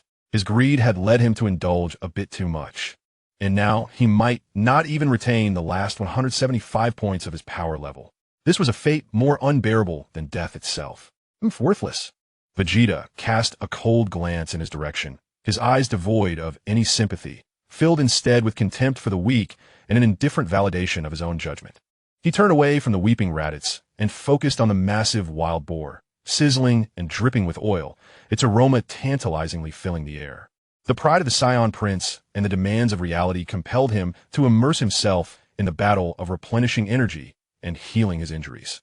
As he casually tossed aside the last sturdy leg bone of the wild boar, the dull thud it made upon hitting the ground signaled a renewal of his condition. The formidable recovery ability of the Saiyans, catalyzed by an ample supply of food energy, had nearly erased the severe injuries he had sustained earlier. Though he was still some distance from peak condition, the overwhelming aura of the Saiyan prince had returned. He rose, stretching his limbs, his bones cracking softly. Prince Vegeta, we have essentially eradicated the significant resistance on this planet. The native warriors and large beasts have either perished or fled. Raditz wiped his face, suppressing the sorrow that bubbled within him, and cautiously inquired, should we not return to planet Vegeta? He longed to escape this place that had inflicted such profound psychological trauma, yearning to return to a more familiar environment to nurse his wounds. Vegeta's sharp, narrow eyes swept across the remnants of shattered walls and charred jungles, reflecting a conqueror's cold scrutiny. First, we must thoroughly cleanse this planet. He resolutely dismissed Raditz's suggestion. Lord Frisia desires a planet that has completely submitted, devoid of any capacity for resistance, not a ruin still harboring rodents. Any creature that poses a threat must be eradicated. I understand, Raditz replied, a tightness in his chest, daring not to speak further, merely nodding in agreement. The cleansing operation signified more battles and risks, and given his current state. Hand me your scouter, Vegeta commanded imperiously, extending his hand toward Raditz. Raditz's expression fell instantly, his heart lamenting, not again, having just been reduced to a mere 175 power level. Now, even his scouter was to be surrendered. This was a crucial piece of equipment. Yet, he dared not defy, instead grimacing as he bent down, rummaging through the debris to retrieve his scouter, which was caked in dirt and slightly deformed at the edges. After wiping it with his sleeve, he respectfully offered it to Vegeta. Taking the scouter, Vegeta deftly flicked the switch, preparing to place it over his eyes. Prince Vegeta, Raditz hesitated. Summoning the courage to interject, Vikame mentioned that Frisia might be monitoring our communications through the scouter. Perhaps it would be prudent not to speak while wearing it? He feared provoking the prince, his voice diminishing with each word. Vegeta emitted a cold snort from his nostrils, his piercing gaze sending a shiver down Raditz's spine. I have long been aware of this. Must you remind me? Though his words dripped with disdain, his actions momentarily faltered. Ultimately, the pride of the Saiyan prince and his reliance on the scouter prevailed. He decisively affixed the device to his left eye, the frigid metal pressing against his skin.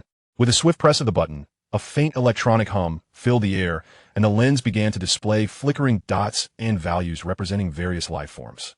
Currently, this planet harbored numerous overlooked creatures, beasts with battle powers ranging between 300 and 800, scattered across the marshlands to the southeast and the depths of the western mountains.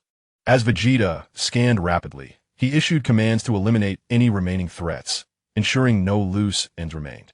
Raditz's expression soured further, akin to having swallowed a bitter gourd. But, Your Highness, we currently possess only 2 scouters. That fool Nappa broke his, and mine appears to have sustained some damage in the recent skirmish, likely affecting its scanning accuracy. He gestured to himself, his tone laced with resignation and self-deprecation.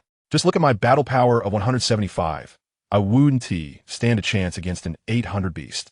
And even encountering a 301 would likely see me treated as a mere snack. Accompanying me would only hinder you or lead to my demise. You will accompany Vikame. Vegeta interrupted impatiently, delegating tasks with authority. I will team up with Nappa. He is not going to die. He'll tend to his wounds and repair the scouter on the spaceship.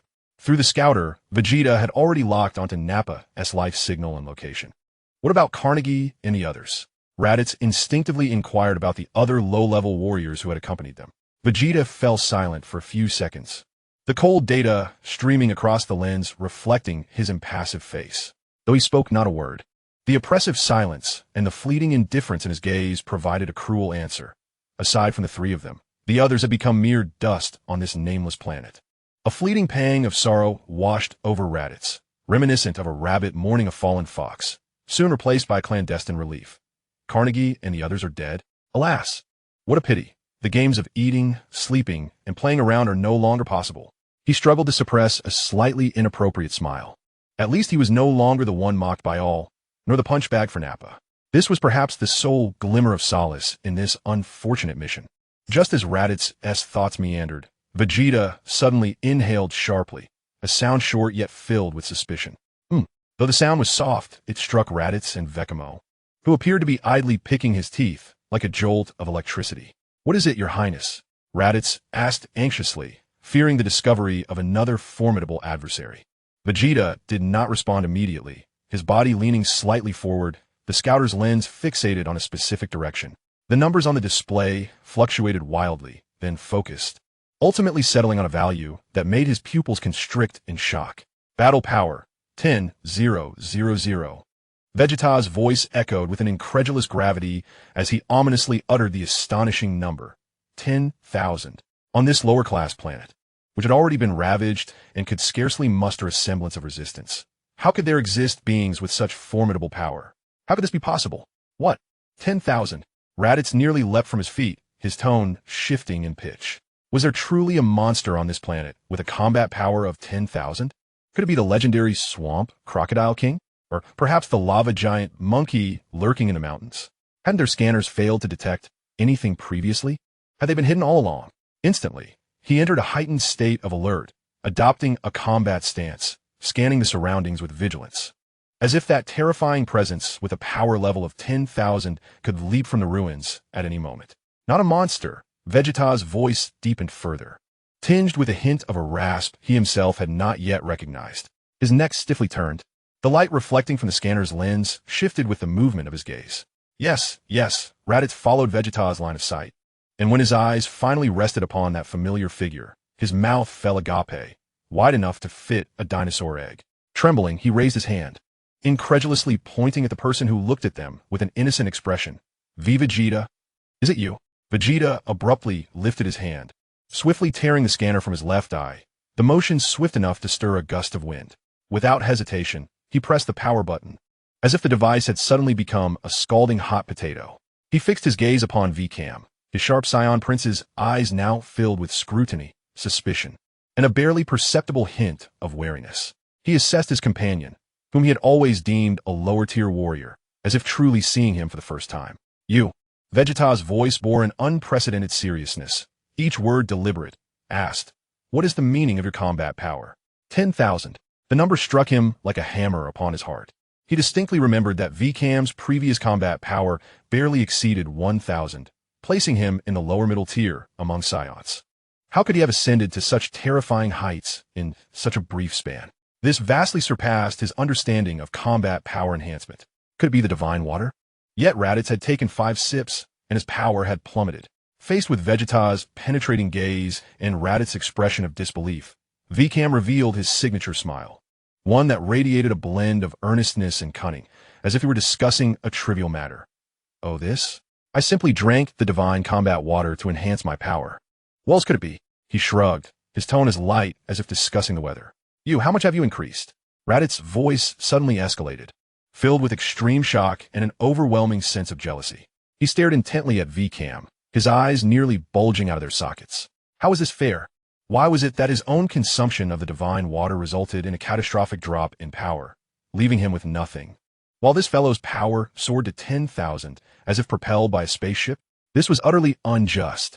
He felt like a mere jester, with all his endeavors and risks serving merely as a backdrop to Vika flashed a grin, revealing his pearly whites, a smile that appeared blinding to Raditz. Multiple? Well, it seems my physique is rather unique. After drinking the divine water, my increase does not appear to follow a linear progression. He scratched his head, assuming a pose of deep contemplation, feeling it was more akin to randomness, or perhaps dependent on one's absorption capacity. I'm not entirely sure about it myself. In any case, it just surged upwards. He nonchalantly concluded, as if the staggering increase of over 8,000 in combat power were as natural as eating and drinking. Random? Raditz was rendered utterly speechless, the bitter smile on his face more grotesque than tears. He felt as though his worldview was crumbling. Random? Based on absorption capacity? What sort of explanation is that? It was far more difficult to accept than being told outright that he was worthless. The overwhelming sense of disparity and helplessness engulfed him once more as he gazed at Vikame's relaxed demeanor, then glanced at his own meager combat power, which barely registered compared to his opponent's. A surge of intense bitterness and frustration rose in his throat, nearly bringing him to tears once again. Why? Why does all the fortune fall upon this fellow? Why does his combat power rise steadily, while mine plummets like a melting iceberg? Is there no sense of fairness in this universe? Vegeta remained silent. His youthful yet imposing visage bore no expression, yet within, tumultuous waves surged. To him, Vikamo's explanations were rife with insincerity and gaps. Random? Based on absorption capacity? Vegeta scoffed internally. What a farce. Those Saiyan physiques differ. The enhancement of combat power follows its own logic. It either comes from a near-death revival with immense boosts, or from arduous training that breaks through barriers. The notion of skyrocketing nearly tenfold from merely sipping some water was utterly unheard of. His sharp eyes swept over Vikame, akin to searchlights, attempting to uncover any hidden secrets or traces of deceit in his demeanor. Vikame's expression appeared as straightforward as ever, even tinged with confusion, as if he too were surprised by this explosive surge of power. Yet, Vegeta keenly detected a fleeting, nearly imperceptible glint deep within Vikame's eyes, something starkly contrasting his earnest exterior, a calmness of someone who holds dominion over everything, perhaps even a hint of amusement. Could this fellow truly have elevated himself solely through that mysterious vial of water? For the first time, Vegeta felt a profound suspicion towards Vikame, an inferior warrior, 11 years his senior, he being 5, and Vikame 16, whose potential should have long been established, even if that divine water possessed miraculous effects. Raditz' dismal fate served as a cautionary tale. What warranted Vikame's tranquility and such immense enhancement? Did his bloodline conceal some secret? An even more unsettling, almost threatening thought arose uncontrollably. Is there a possibility that Vikame's combat power could rival mine? As this thought surfaced, Vegeta's formidable pride and self-esteem forcefully suppressed it. Impossible. Absolutely impossible. He roared within. I, Vegeta, am the prince of the Saiyans. I possess the most noble bloodline. By the age of 5, my combat prowess far surpassed that of ordinary adult warriors. What is Vikame? A lowly fighter, a waste who barely scraped together a power level of 10,000 at the age of 16 through underhanded means. By what right does he think he can catch up to me? Age? Potential? In what aspect can he possibly compare to me? I, Vegeta, am the strongest Saiyan. Beneath Frieza, none can rival me. He forced himself to calm down, employing cold logic to analyze the situation. That divine water must possess significant side effects or limitations, as evidenced by Raditz. Vikame may appear formidable now, but who knows? In the next moment, he could crumble like Raditz, or perhaps even worse. Yes, it must be so. He is merely putting on a brave face. Or perhaps the scanner was just interfered with, and the readings are erroneous.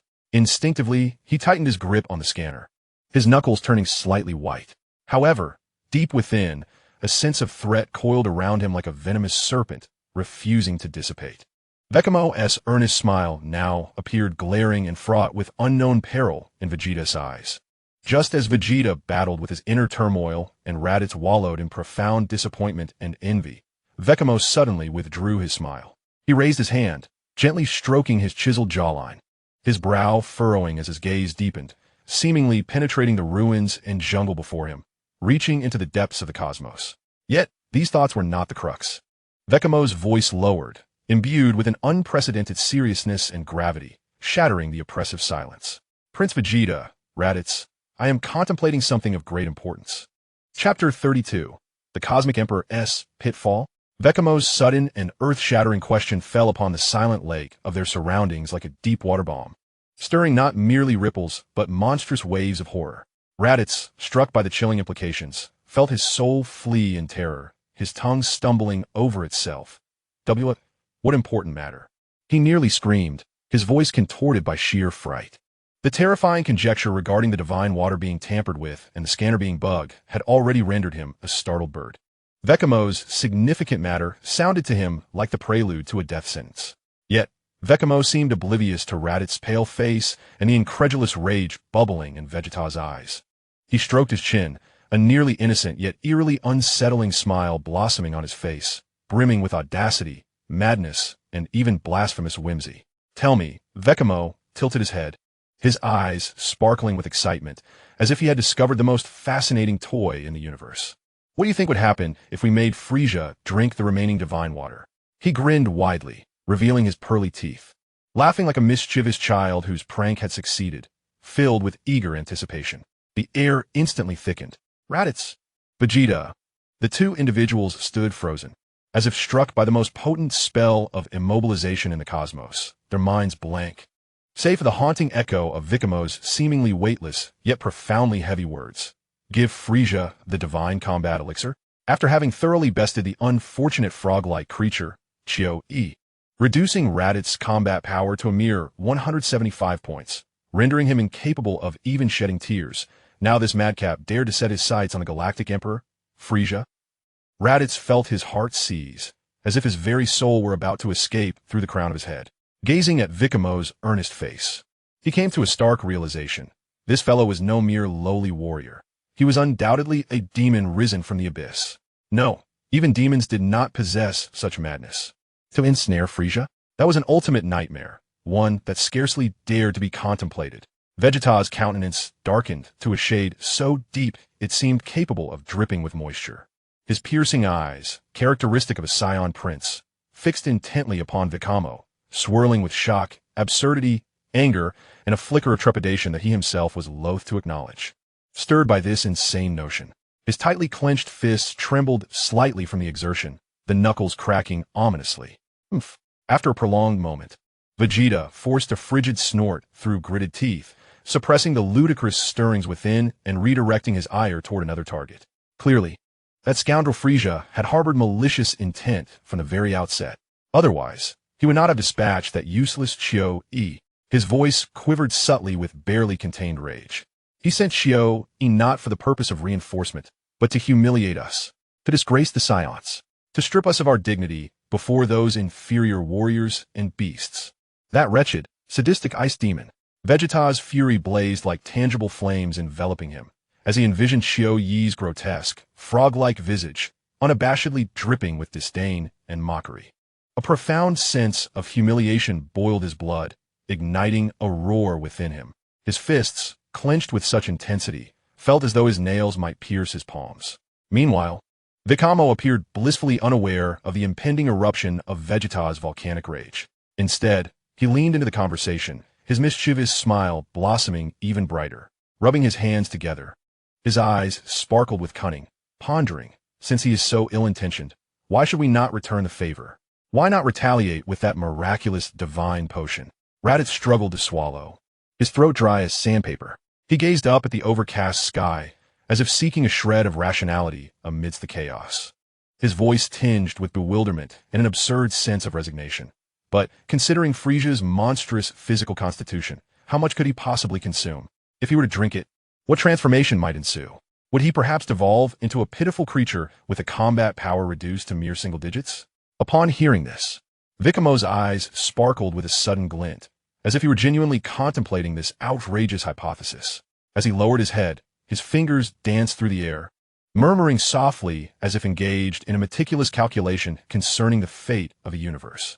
If Frisia's combat power is denoted as X, and the attenuation rate per sip remains constant, then after consuming 100 sips, in the recesses of his mind, a chilling number known only to him flickered. 120 million. This represented Frisia's despairing true power at the height of his might. After 100 sips, an hour later, the side effects would manifest, reducing his combat strength to 2 million. After 10 sips, the side effects would result in a diminished power of 12 million. If he could devise a way for Frisia to consume just 10 sips, then the after effects would leave him with only 12 million. Vikame's thoughts brushed against a mysterious entity residing deep within his consciousness, his ultimate trump card for a comeback. All I require is an opportunity, a catalyst to activate the legendary Super Saiyan Experience card. The energy value contained within that card was indelibly imprinted on his soul. 30 million. 30 million against 12 million. An absolute obliteration. An indescribable exhilaration surged within Vikame, as if he could already envision the once mighty cosmic overlord trembling beneath his feet. Alternatively, his thoughts subtly shifted to the Saiyan prince beside him, tense with anger, considering leaving this chance for personal vengeance to Vegeta. To grant him an illusion of triumph over Frisia, to allow him to believe he could indeed prevail, this notion appeared equally intriguing, potentially igniting his negative emotional energy. After all, the sensation of plummeting from a false pinnacle would be, well, amusing. Vikame's internal calculations were cold and efficient, rife with manipulation and schemes. Regardless of the approach, each seemed feasible.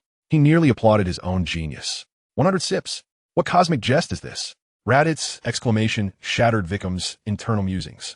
He looked at Vikame as if he had just heard the most absurd joke, incredulous. Are you seriously suggesting Frisia drink 100 of those wretched things? Forget combat power. I doubt he would even be able to breathe. He'd turned to cosmic dust.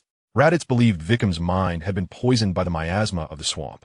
Vikame cast a nonchalant glance at Raditz, dismissing his utterly unhelpful commentary.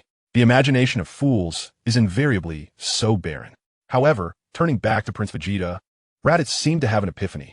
He cautiously probed, Your Highness, what do you think Frisia's true combat power really is? It can't possibly be as low as the few tens of thousands indicated by the detector's limit, can it? The detector's limitations were an open secret within Frisia's army. Vegeta's fury was slightly diverted by this question. He took a deep breath, forcibly suppressing his boiling bloodlust. His face adorned with the inherent arrogance and certainty of a Saiyan prince, grounded in limited understanding. How much could it possibly be, even if he concealed his strength? At most, it must be around 200,000. In Vegeta's current understanding, this figure has become an insurmountable presence that he must look up to. He adamantly refuses to believe, nor does he wish to accept, that Frisia's power could vastly exceed this threshold. 200,000, Raditz murmured, instinctively calculating based on Vekamo's deceitful logic. Dividing by 10 leaves a mere 20,000 battle power. He immediately shook his head in despair. 20,000, Your Highness Vegeta. Unless you can transform into a great ape under the full moon, even if Frisia's power were reduced to 20,000, we still wouldn't stand a chance. His current battle power of 175 is insignificant in the face of 20,000. Vegeta's expression darkened instantaneously. Raditz's seemingly careless analysis struck like a cold dagger into his proud heart. 200,000 divided by 10 is 20,000. And he, Vegeta, the proud prince of the Saiyans, currently possesses less than 10,000 battle power. He conveniently ignored Vekamo's anomalous 1,000.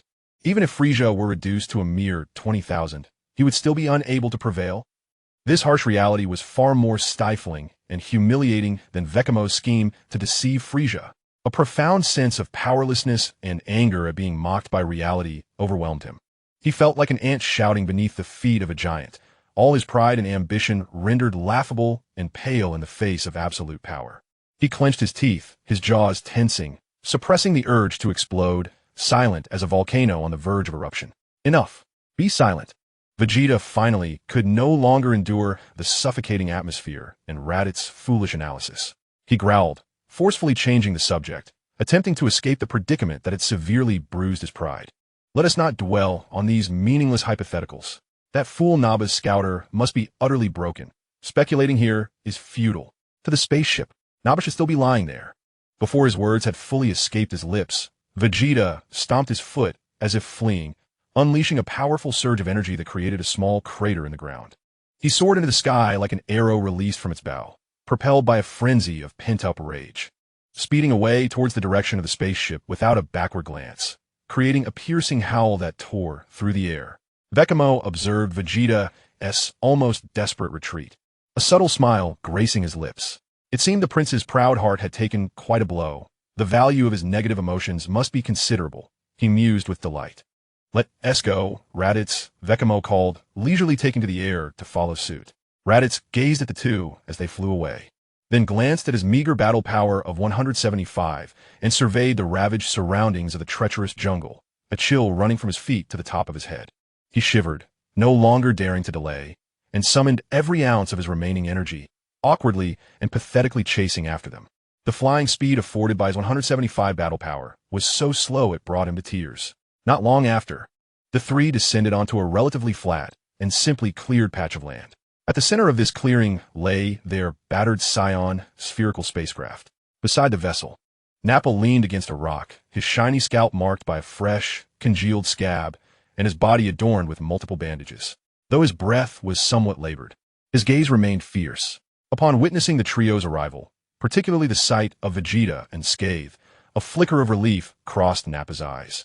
Prince Vegeta, Raditz, Vikame. Nappa struggled to rise in salute, wincing from the pain in his wounds. It's wonderful. You're all safe.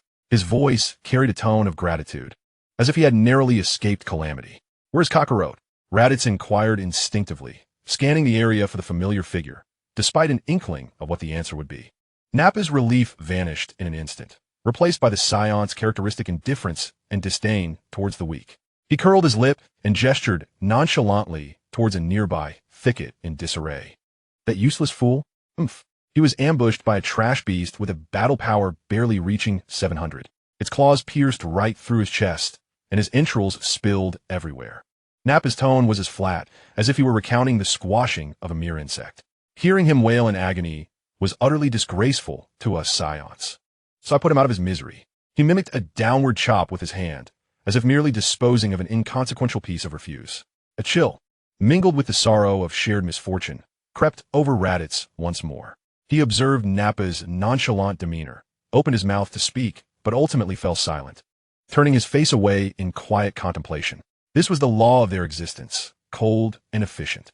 He glanced at Vikame, only to find that the latter bore no signs of surprise, as if he had anticipated this outcome all along, his gaze unsettlingly calm, even tinged with a hint of inscrutable amusement. Raditz found this perplexing, feeling that Vikame was becoming increasingly unfathomable. Indeed, Vikame was not surprised. The survival of the fittest, the treachery among comrades, was ingrained in the very essence of Saiyan nature, vividly exemplified by warriors like Vegeta and Nappa, who had been forged in the crucible of a harsh environment from a young age. Yet, as his eyes swept over Raditz's complex and unspoken expression, a small, experimental thought flickered through his mind. This boy, after all, was the son of Bardock and Jain, the elder brother of Goku. Vikame's thoughts drifted for a moment. Raditz was merely 5 years old, at a pivotal stage for character formation. Growing up in the shadow of the formidable Vegeta and Nappa had undoubtedly imbued him with a sense of aggression. However, the glimmer of compassion and confusion in Raditz's eyes resembled a faint sprout emerging from the muck, suggesting that a trace of humanity, or perhaps a rare emotion among Scions, still lingered deep within him. If properly guided, a barely perceptible smile might grace the corners of Vikame's mouth, hinting at a possibility of redemption, much like his brother. Yet this thought was fleeting. For Vikame, whether or not Raditz could attain redemption was of no consequence. All he perceived were the ceaseless negative emotions, trickling into the depths of his consciousness like a gentle stream. Once a person is dead, as in the case of Carnegie, the supply is utterly severed. Vikame calmly assessed Raditz. Although his combat prowess was diminished, he possessed an abundance of emotions, making him prone to emotional upheaval. Now, upon learning of Carnegie's demise, and reflecting on his own combat power of 175, his negative emotions surged to an alarming 250. What a splendid emotional generator. As long as one is alive, the production continues. Upon hearing Nappa's casual report of Carnegie's death, Vegeta merely emitted an ambiguous snort from his nostrils, neither expressing approval nor casting blame. Such a response was, in his eyes, the epitome of Saiyan conduct. And Master Vegeta, Nappa stammered, sensing a twinge of anxiety at Vegeta's indifference. Leaning slightly forward, he forced a dry smile, tinged with ingratiation, cautiously inquiring you. You won't hold this against me, will you? I mean, our Saiyan team shouldn't be burdened by someone who cannot fight, right? He sought to justify his actions with a noble rationale. Oomph. Vegeta's sharp gaze swept over Nappa, imbued with an air of superiority. While it is true that we Scions do not require the useless, he affirmed the first half of Nappa's statement. Your actions have left us with insufficient manpower to cleanse this planet. Our efficiency will suffer greatly. Lord Frisia demands a thorough and pristine outcome. Nappa's smile froze instantaneously, cold sweat beading on his forehead. He hurriedly explained, Your Highness, you do not understand the circumstances. Carnegie was beyond saving. He had a gaping hole in his chest, and his organs were severely damaged. Even with the ship's medical apparatus, it would take an inordinate amount of time to merely keep him alive. He could no longer fight. I did this to alleviate the burden and conserve resources. Enough. Spare me your futile excuses. Vegeta interrupted Nappa's feeble defense with impatience, eager to complete this wretched task and leave this frustrating planet behind. You, form a squad with me. He pointed at Nappa and then glanced at Vikame and Raditz. You two, head to the southwestern marshlands. Eliminate any suspicious, combat-capable beings on sight. Move out. Yes, Your Highness, Nappa exclaimed, feeling as if a great weight had been lifted from his shoulders. Straightening his massive frame, he responded with vigor. Vegeta spoke no further. In a flash, he transformed into a streak of light, racing toward the northeastern mountains. Nappa, refusing to succumb to his injuries, summoned his remaining strength, and, though somewhat clumsily, pursued at a brisk pace. His massive form cut through the air with a dull roar. During the flight, unable to quell his curiosity, Naba drew closer to Vegeta and whispered, "Your Highness, just near the spaceship, my scanner suddenly detected a terrifying battle power reading. 17,000. There is no mistake. It was right in our vicinity." Then, that value skyrocketed, exceeding the limits of my device and causing it to explode. Naba nervously rubbed his bald head, pondering the identity of that formidable presence. Was it a hidden super monster of this planet? Or had Frieza sent others to confront them? Where had it gone? Had it departed? Vegeta abruptly halted mid-flight, accelerating with sudden ferocity that left Naba lagging behind. He did not turn back nor respond to Naba's inquiries. His tense silhouette and swift pace silently betrayed his inner turmoil and a hint of unwillingness to delve deeper. "Hey, Your Highness Vegeta, wait for me." Naba, as questions lodged in his throat as he watched Vegeta's receding figure, helplessly shouting while desperately pushing himself to catch up. Meanwhile, Vikame observed the vanishing figures of Vegeta and Naba with an increasingly amused smile. He turned to Raditz, who wore a mournful expression, still brooding over Carnegie's demise and his own diminished combat prowess. "Come along, Daudu," Vikame teased, deliberately using Raditz's most despised nickname to provoke him. "Let us explore the marshlands and see if there are any small fish to practice on and regain your confidence. Perhaps we might even discover something of value." He meaningfully patted the pouch at his waist containing the remaining divine water. Upon hearing the name Daudu, Raditz's face immediately fell, his negative emotions surging to 100. Then, upon hearing practice and regain confidence, he reflected on his own paltry battle power of 175, leading to a further escalation of 150 in negative emotions. Finally, thinking of the torturous divine water, his negative feelings skyrocketed by an additional 300. Vikame relished the refreshing surge of values in his mind. His mood uplifted as he soared towards the southwest, where the air was thick with a foul stench of decay. Raditz, feeling like a pitiful creature targeted by a demon, trudged along with heavy steps, head downcast. In the southwest marshes, under the dim light of the distant stars, the landscape resembled a monstrous maw, ominously poised to devour. The vast expanse of the cosmos lay cold and silent. The imposing flagship of Frieza's army, grotesque and beast-like, loomed quietly in the void, lurking in the dark. Not far from the planet Vegeta, which emitted a soft blue glow, the enormous viewing windows resembled a detached, unfeeling eye, silently observing the planet that birthed a warrior race. Inside the ship's most opulent observation chamber, King Frieza sat gracefully in his signature hovering crib. The infant carriage silently drifted before the immense porthole, where Frieza, resting his chin on one hand, gazed with keen interest at the resplendent blue planet outside. Upon its surface, faint dots, akin to the glimmers of returning spaceships, hinted at the presence of Saiyan activity. Lord Frieza, a voice tinged with a barely perceptible tension, emerged from behind. His chief advisor, Bliblu, possessed insect-like compound eyes and a carapace, bowing deeply. Frieza did not turn, merely emitting a languid syllable from his nostrils, imbued with curiosity. Regarding Lord Shui, Bliblu's voice dropped to a whisper. "He has gone missing. We have completely lost the last signal transmitted by his probe." "Oh." Frieza's elongated tail swayed slightly, a flicker of interest igniting within him, yet he remained unmoved. "What transpired? Did that proud little frog meet his demise in the gutter?" His tone dripped with mockery, as if discussing a trivial anecdote. "What exactly occurred, we cannot ascertain," Bliblu replied, his voice laced with resignation and confusion. "The beast's star harbors a uniquely chaotic magnetic field, severely disrupting long-range communications. The signals we received are intermittent and filled with static. Even employing the most advanced stitching and analysis techniques, we cannot reconstruct complete, valuable fragments of information." Lord Chuyi's signal vanished abruptly, without any forewarning.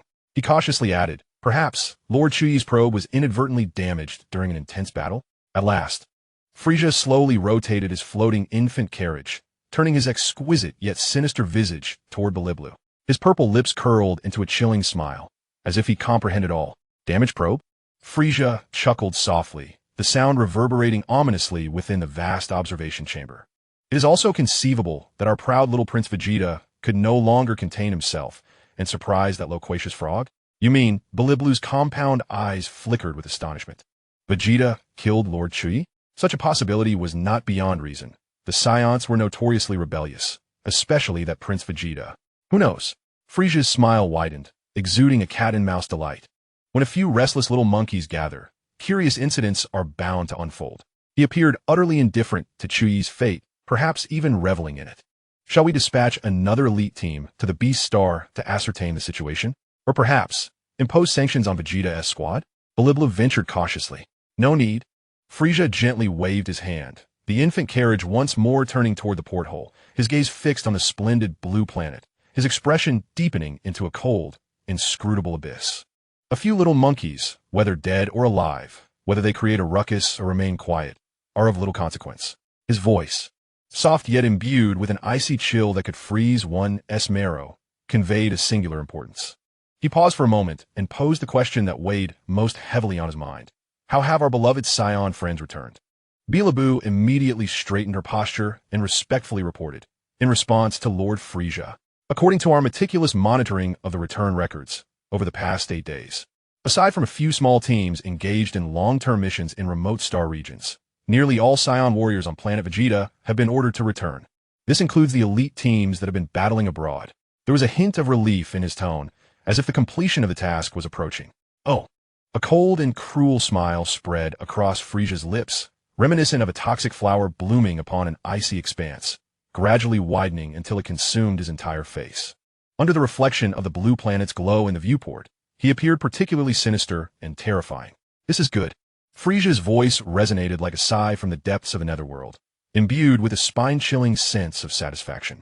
His gaze was firmly fixed upon that blue planet, which had birthed countless battle-mad warriors, devoid of any admiration, replaced solely by a frigid desire for annihilation. Excellent. Chapter 33, Kakarot. Bilibla's mechanical fingers danced rapidly across the control panel, producing a series of staccato sounds. She lifted her gaze to the cosmic emperor seated upon his floating throne, her voice tinged with a barely perceptible excitement. By the way, Lord Frisia, while monitoring the latest information flow for B-Star, we captured a vague, yet noteworthy fragment regarding a doubling of combat power. The specific mechanism and source are still under deep analysis, and the signal appears to be affected by some primal energy field. Doubling of combat power? Frisia's elongated purple eyes narrowed slightly, his fingertips tapping gently on the armrest of the throne, producing a chilling metallic echo. The phrase resonated within him like a stone cast into a deep pond, sending ripples across the frigid waters of his heart. It could also be the desperate murmurs of those uncivilized beasts or exaggerated boasts from some lower life forms. Noticing Frisia's altered expression, Bilibla quickly added, instinctively scratching her smooth metallic head. Frisia remained silent for a moment, and a fleeting, elusive glimmer passed through the depths of his scarlet pupils. He slowly raised his hand, his voice low and imbued with undeniable authority. Bilibla, immediately send a mandatory recall order to all Saiyan battle teams outside of planet Vegeta. By my name, command them that all Saiyans, regardless of their location or the nature of their tasks, must return to planet Vegeta in the shortest time possible. No dilas, Lord Frisia? Bilibla's electronic eye flickered momentarily, a program smile appearing on her metallic cheek. Are you planning to eradicate them completely, once and for all? Frisia emitted an ambiguous grunt, a rare flicker of confusion manifesting on his otherwise flawless white visage. He lifted a finger, gently tapping his temple, his voice dropping even lower, as if he were speaking to himself. For some reason, just now, a faint sense of unease swept through me. Very fleeting, yet so clear. It seems as if, in the depths of the unknown, the essence of a Saiyan is burgeoning in a corner, flourishing at an extraordinary pace beyond comprehension. This sensation, though indistinct and distant, undeniably exists.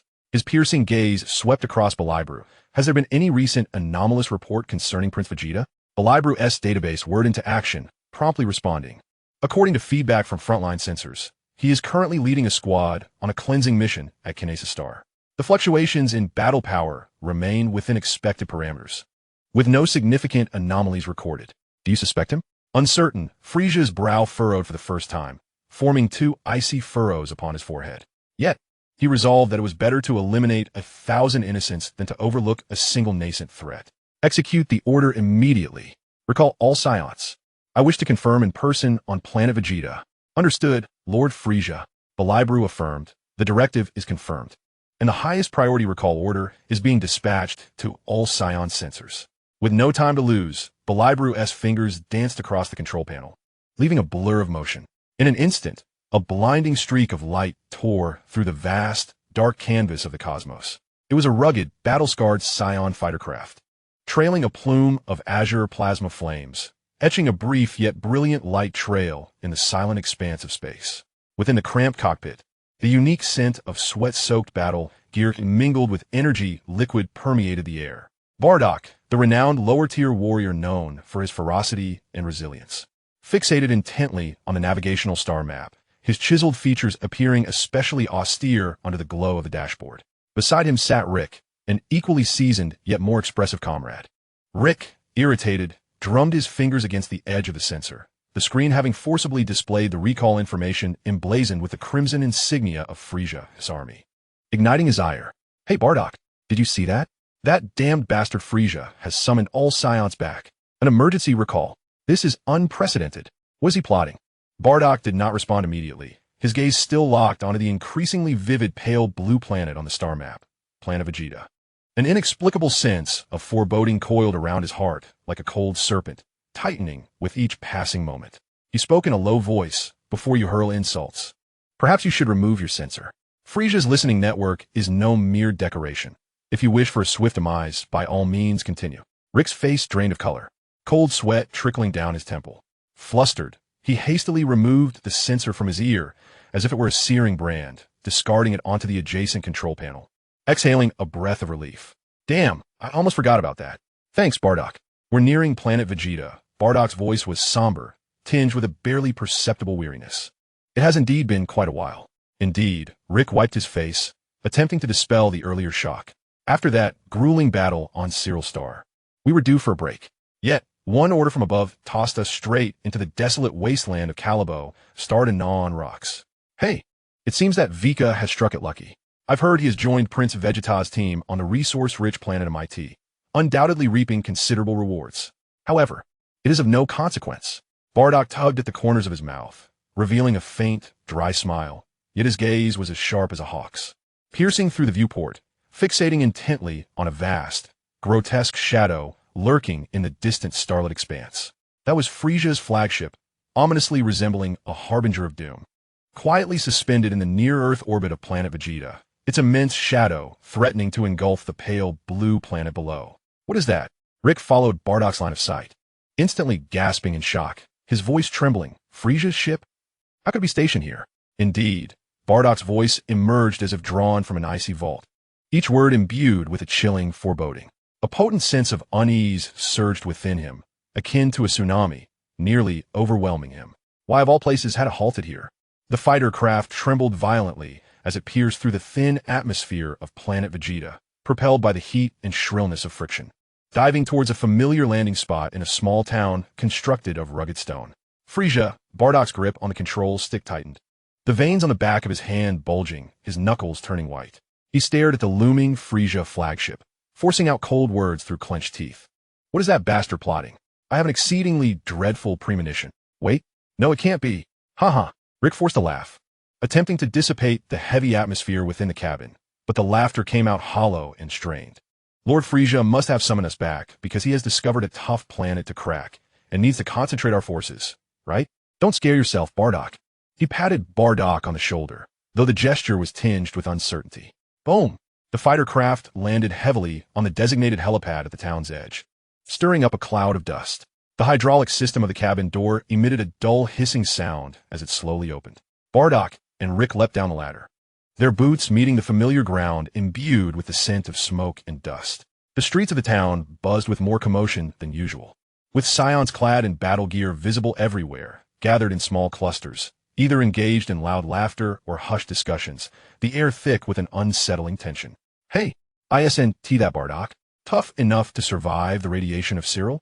A Scion warrior, bearing a scarred face, grinned widely at their approach, his tone marked by the roughness and directness typical of Scions.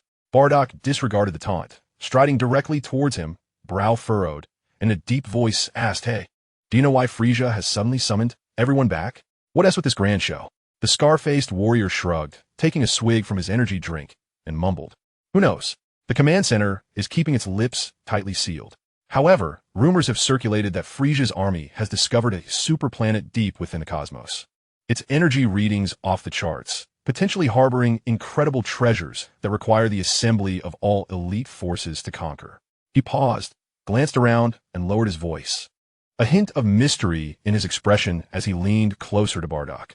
Moreover, there is another peculiar matter. Recently, Frisia's minions have been buzzing around like flies, inquiring about a legendary artifact. A legendary artifact? Bardock's heart skipped a beat. Super Saiyan, the scarred warrior, uttered this term, his eyes reflecting both fervor and a barely perceptible wariness, for it is the ancient legend said to possess the power to obliterate planets with a single blow. It appears that Frisia's forces are secretly gathering every fragment of information regarding Super Saiyans, irrespective of its truth or whether it is merely a myth or historical record. They desire it all. Super Saiyan, Bardock murmured, his pupils suddenly constricting.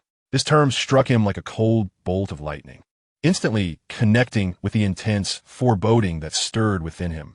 An ominous thought arose uncontrollably.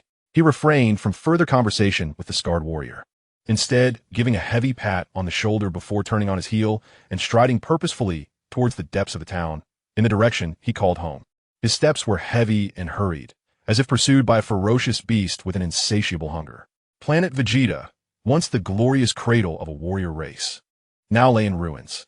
The rugged rock edifices stood desolate and forlorn. Although the streets were livelier than usual, the passing Saiyans numbered merely a few thousand, barely enough to muster 1,000 true warriors. The brutal cosmic warfare ground down the lives of this proud race like a colossal mill, day after day. Each expedition meant an addition to the death toll. The population dwindled, their lineage withered, and the glories of yesteryear were long shrouded in dust. Pushing open the familiar, battle-scarred metal door, he was greeted by a comforting blend of food aromas and the warmth of home. "Bardock," a voice exclaimed with great surprise. Chilled, Bardock's wife, a remarkably gentle woman among the Saiyans, rushed towards him like a gust of wind, enveloping him in a tight embrace. Her chestnut hair brushed against his rugged cheek, bringing with it a familiar and reassuring scent. Bardock's stiff frame gradually relaxed within her embrace, and he extended his strong arms to return the hug with equal fervor. The weariness of surviving calamity and the yearning for family momentarily eclipsed the shadows in his heart. "I'm back." Chilled, he murmured, his voice low and gravelly from fatigue. On the street, a multitude of people. Bardock released his wife and approached the window, gazing out at the bustling street with a complex expression. "Indeed," Chilled replied, her face radiating joy at their reunion. "With Lord Frisia's orders, everyone has returned." She leaned gently against his broad shoulder. "What Raditz?" Bardock scanned the surroundings, failing to spot his eldest son, who bore the name of the Saiyan Prince. Jine's smile radiated with a brilliance, tinged with a mother's pride. He has officially ascended to the ranks of a warrior. Moreover, he is incredibly fortunate to be partnered with Prince Vegeta. He must currently be on some distant planet executing a mission. Calculating the days, it had been 7 or 8 since his departure, and once matters there were resolved, he should return swiftly. Prince Vegeta? Bardock's brow subtly furrowed, the corners of his mouth curling into a dry arc. He is paired with that prodigious young prince, is he? The image of Vegeta's youthful visage, marked by an air of coldness and arrogance, flashed in his mind. Raditz had mentioned that accompanying a true genius like Prince Vegeta into battle would significantly enhance one's combat prowess and strength. Jine's eyes sparkled, and then she recalled something. "All right, I heard that a fighter named Vikame is also in Prince Vegeta's squad. Wasn't Vikame on a mission with you before? How is he faring?" "Vikame?" Bardock's lips twitched abruptly, as if he had recalled something exceedingly vexatious. That reckless lad was a complete madman in battle. He fought with utter chaos, heedlessly charging through, shattering the formation of his teammates. I can only hope Raditz and their team are not dragged into trouble by him. His tone bore an unmistakable note of concern. "Oh, so he tends to be disorderly?" Jine's smile faltered, a hint of worry creeping into her expression. Bardock chose not to pursue the topic further. He turned his gaze toward the closed door of the inner room, his voice becoming low, imbued with an indescribable urgency. "Kakarot, is he still in the incubation pod?"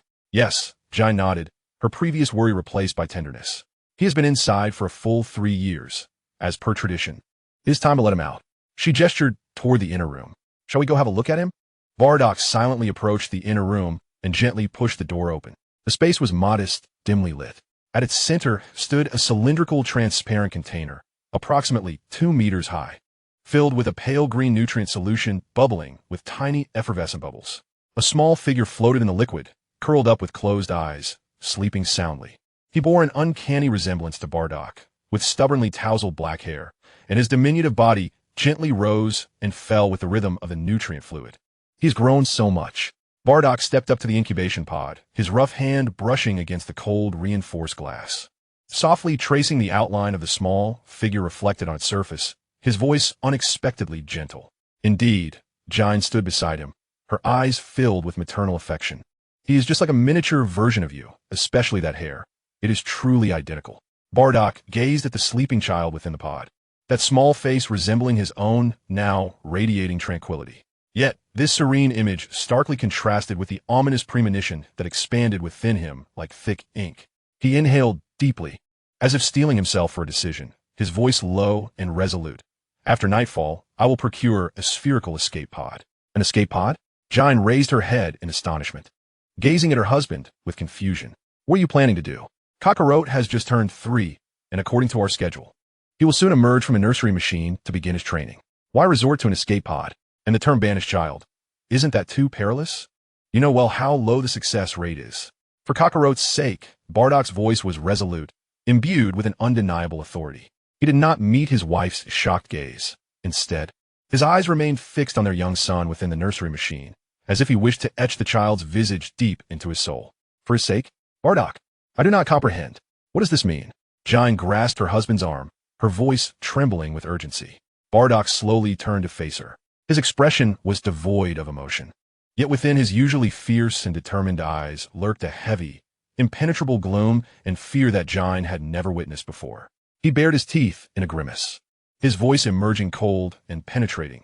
Frisia is scheming, and I have seen it. Jine, I have seen it. This is not conquest. It is utter annihilation. It is a decree of extermination against all Saiyans. I have a strong premonition. The scent of death has already permeated the skies of planet Vegeta. His words struck Jine's heart like a chilling iron weight. The color drained from her face, her lips quivered, and cold sweat trickled down her smooth forehead. She stared into her husband's eyes, filled with a despairing certainty that sent a shiver coursing from her feet to the crown of her head.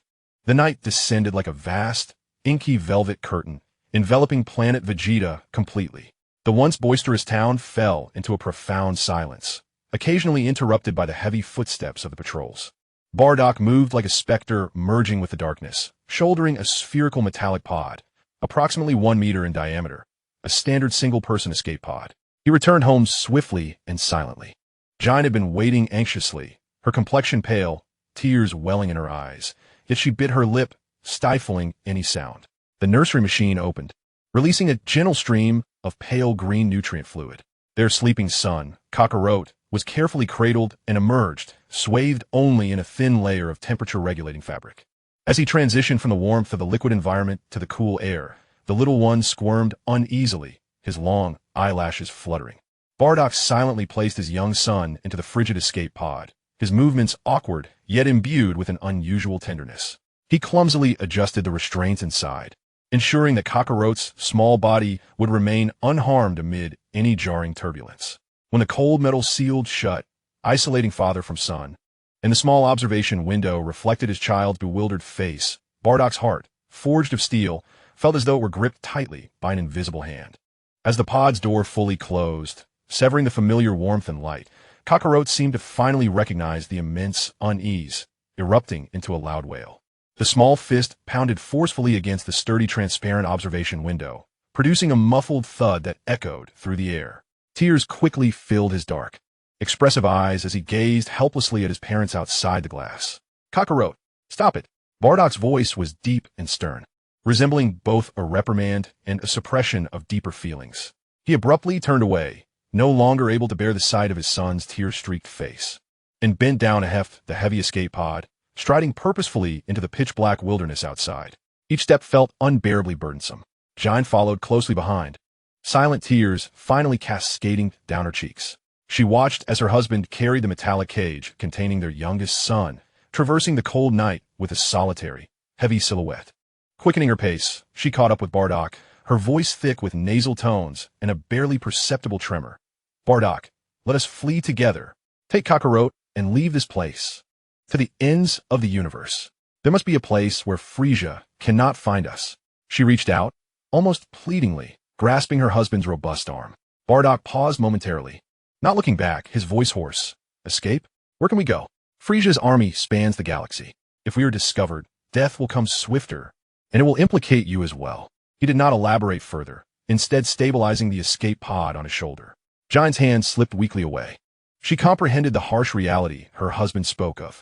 Approaching the escape pod, she looked through the small observation window at their son, who was crying inconsolably within.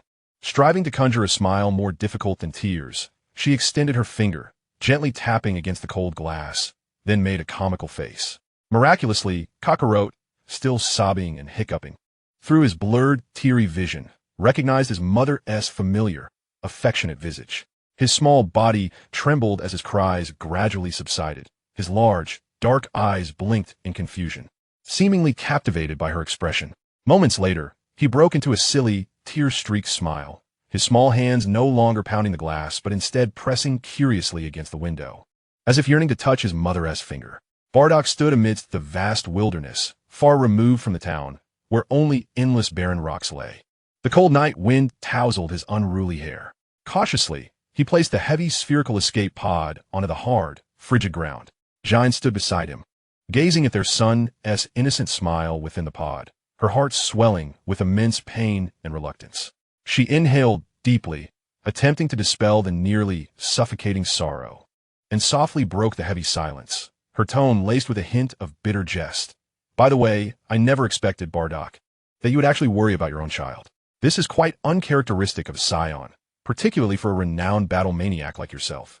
She looked at her husband's resolute profile, searching for a trace of softness belonging to the husband and father within that hardened exterior. Bardock's gaze remained fixed on the small face within the escape pod, strikingly reminiscent of his own. He fell silent for a few moments before responding in an extraordinarily plain manner, yet imbued with a depth of unspoken emotions. Perhaps it is your innocence that has captivated me.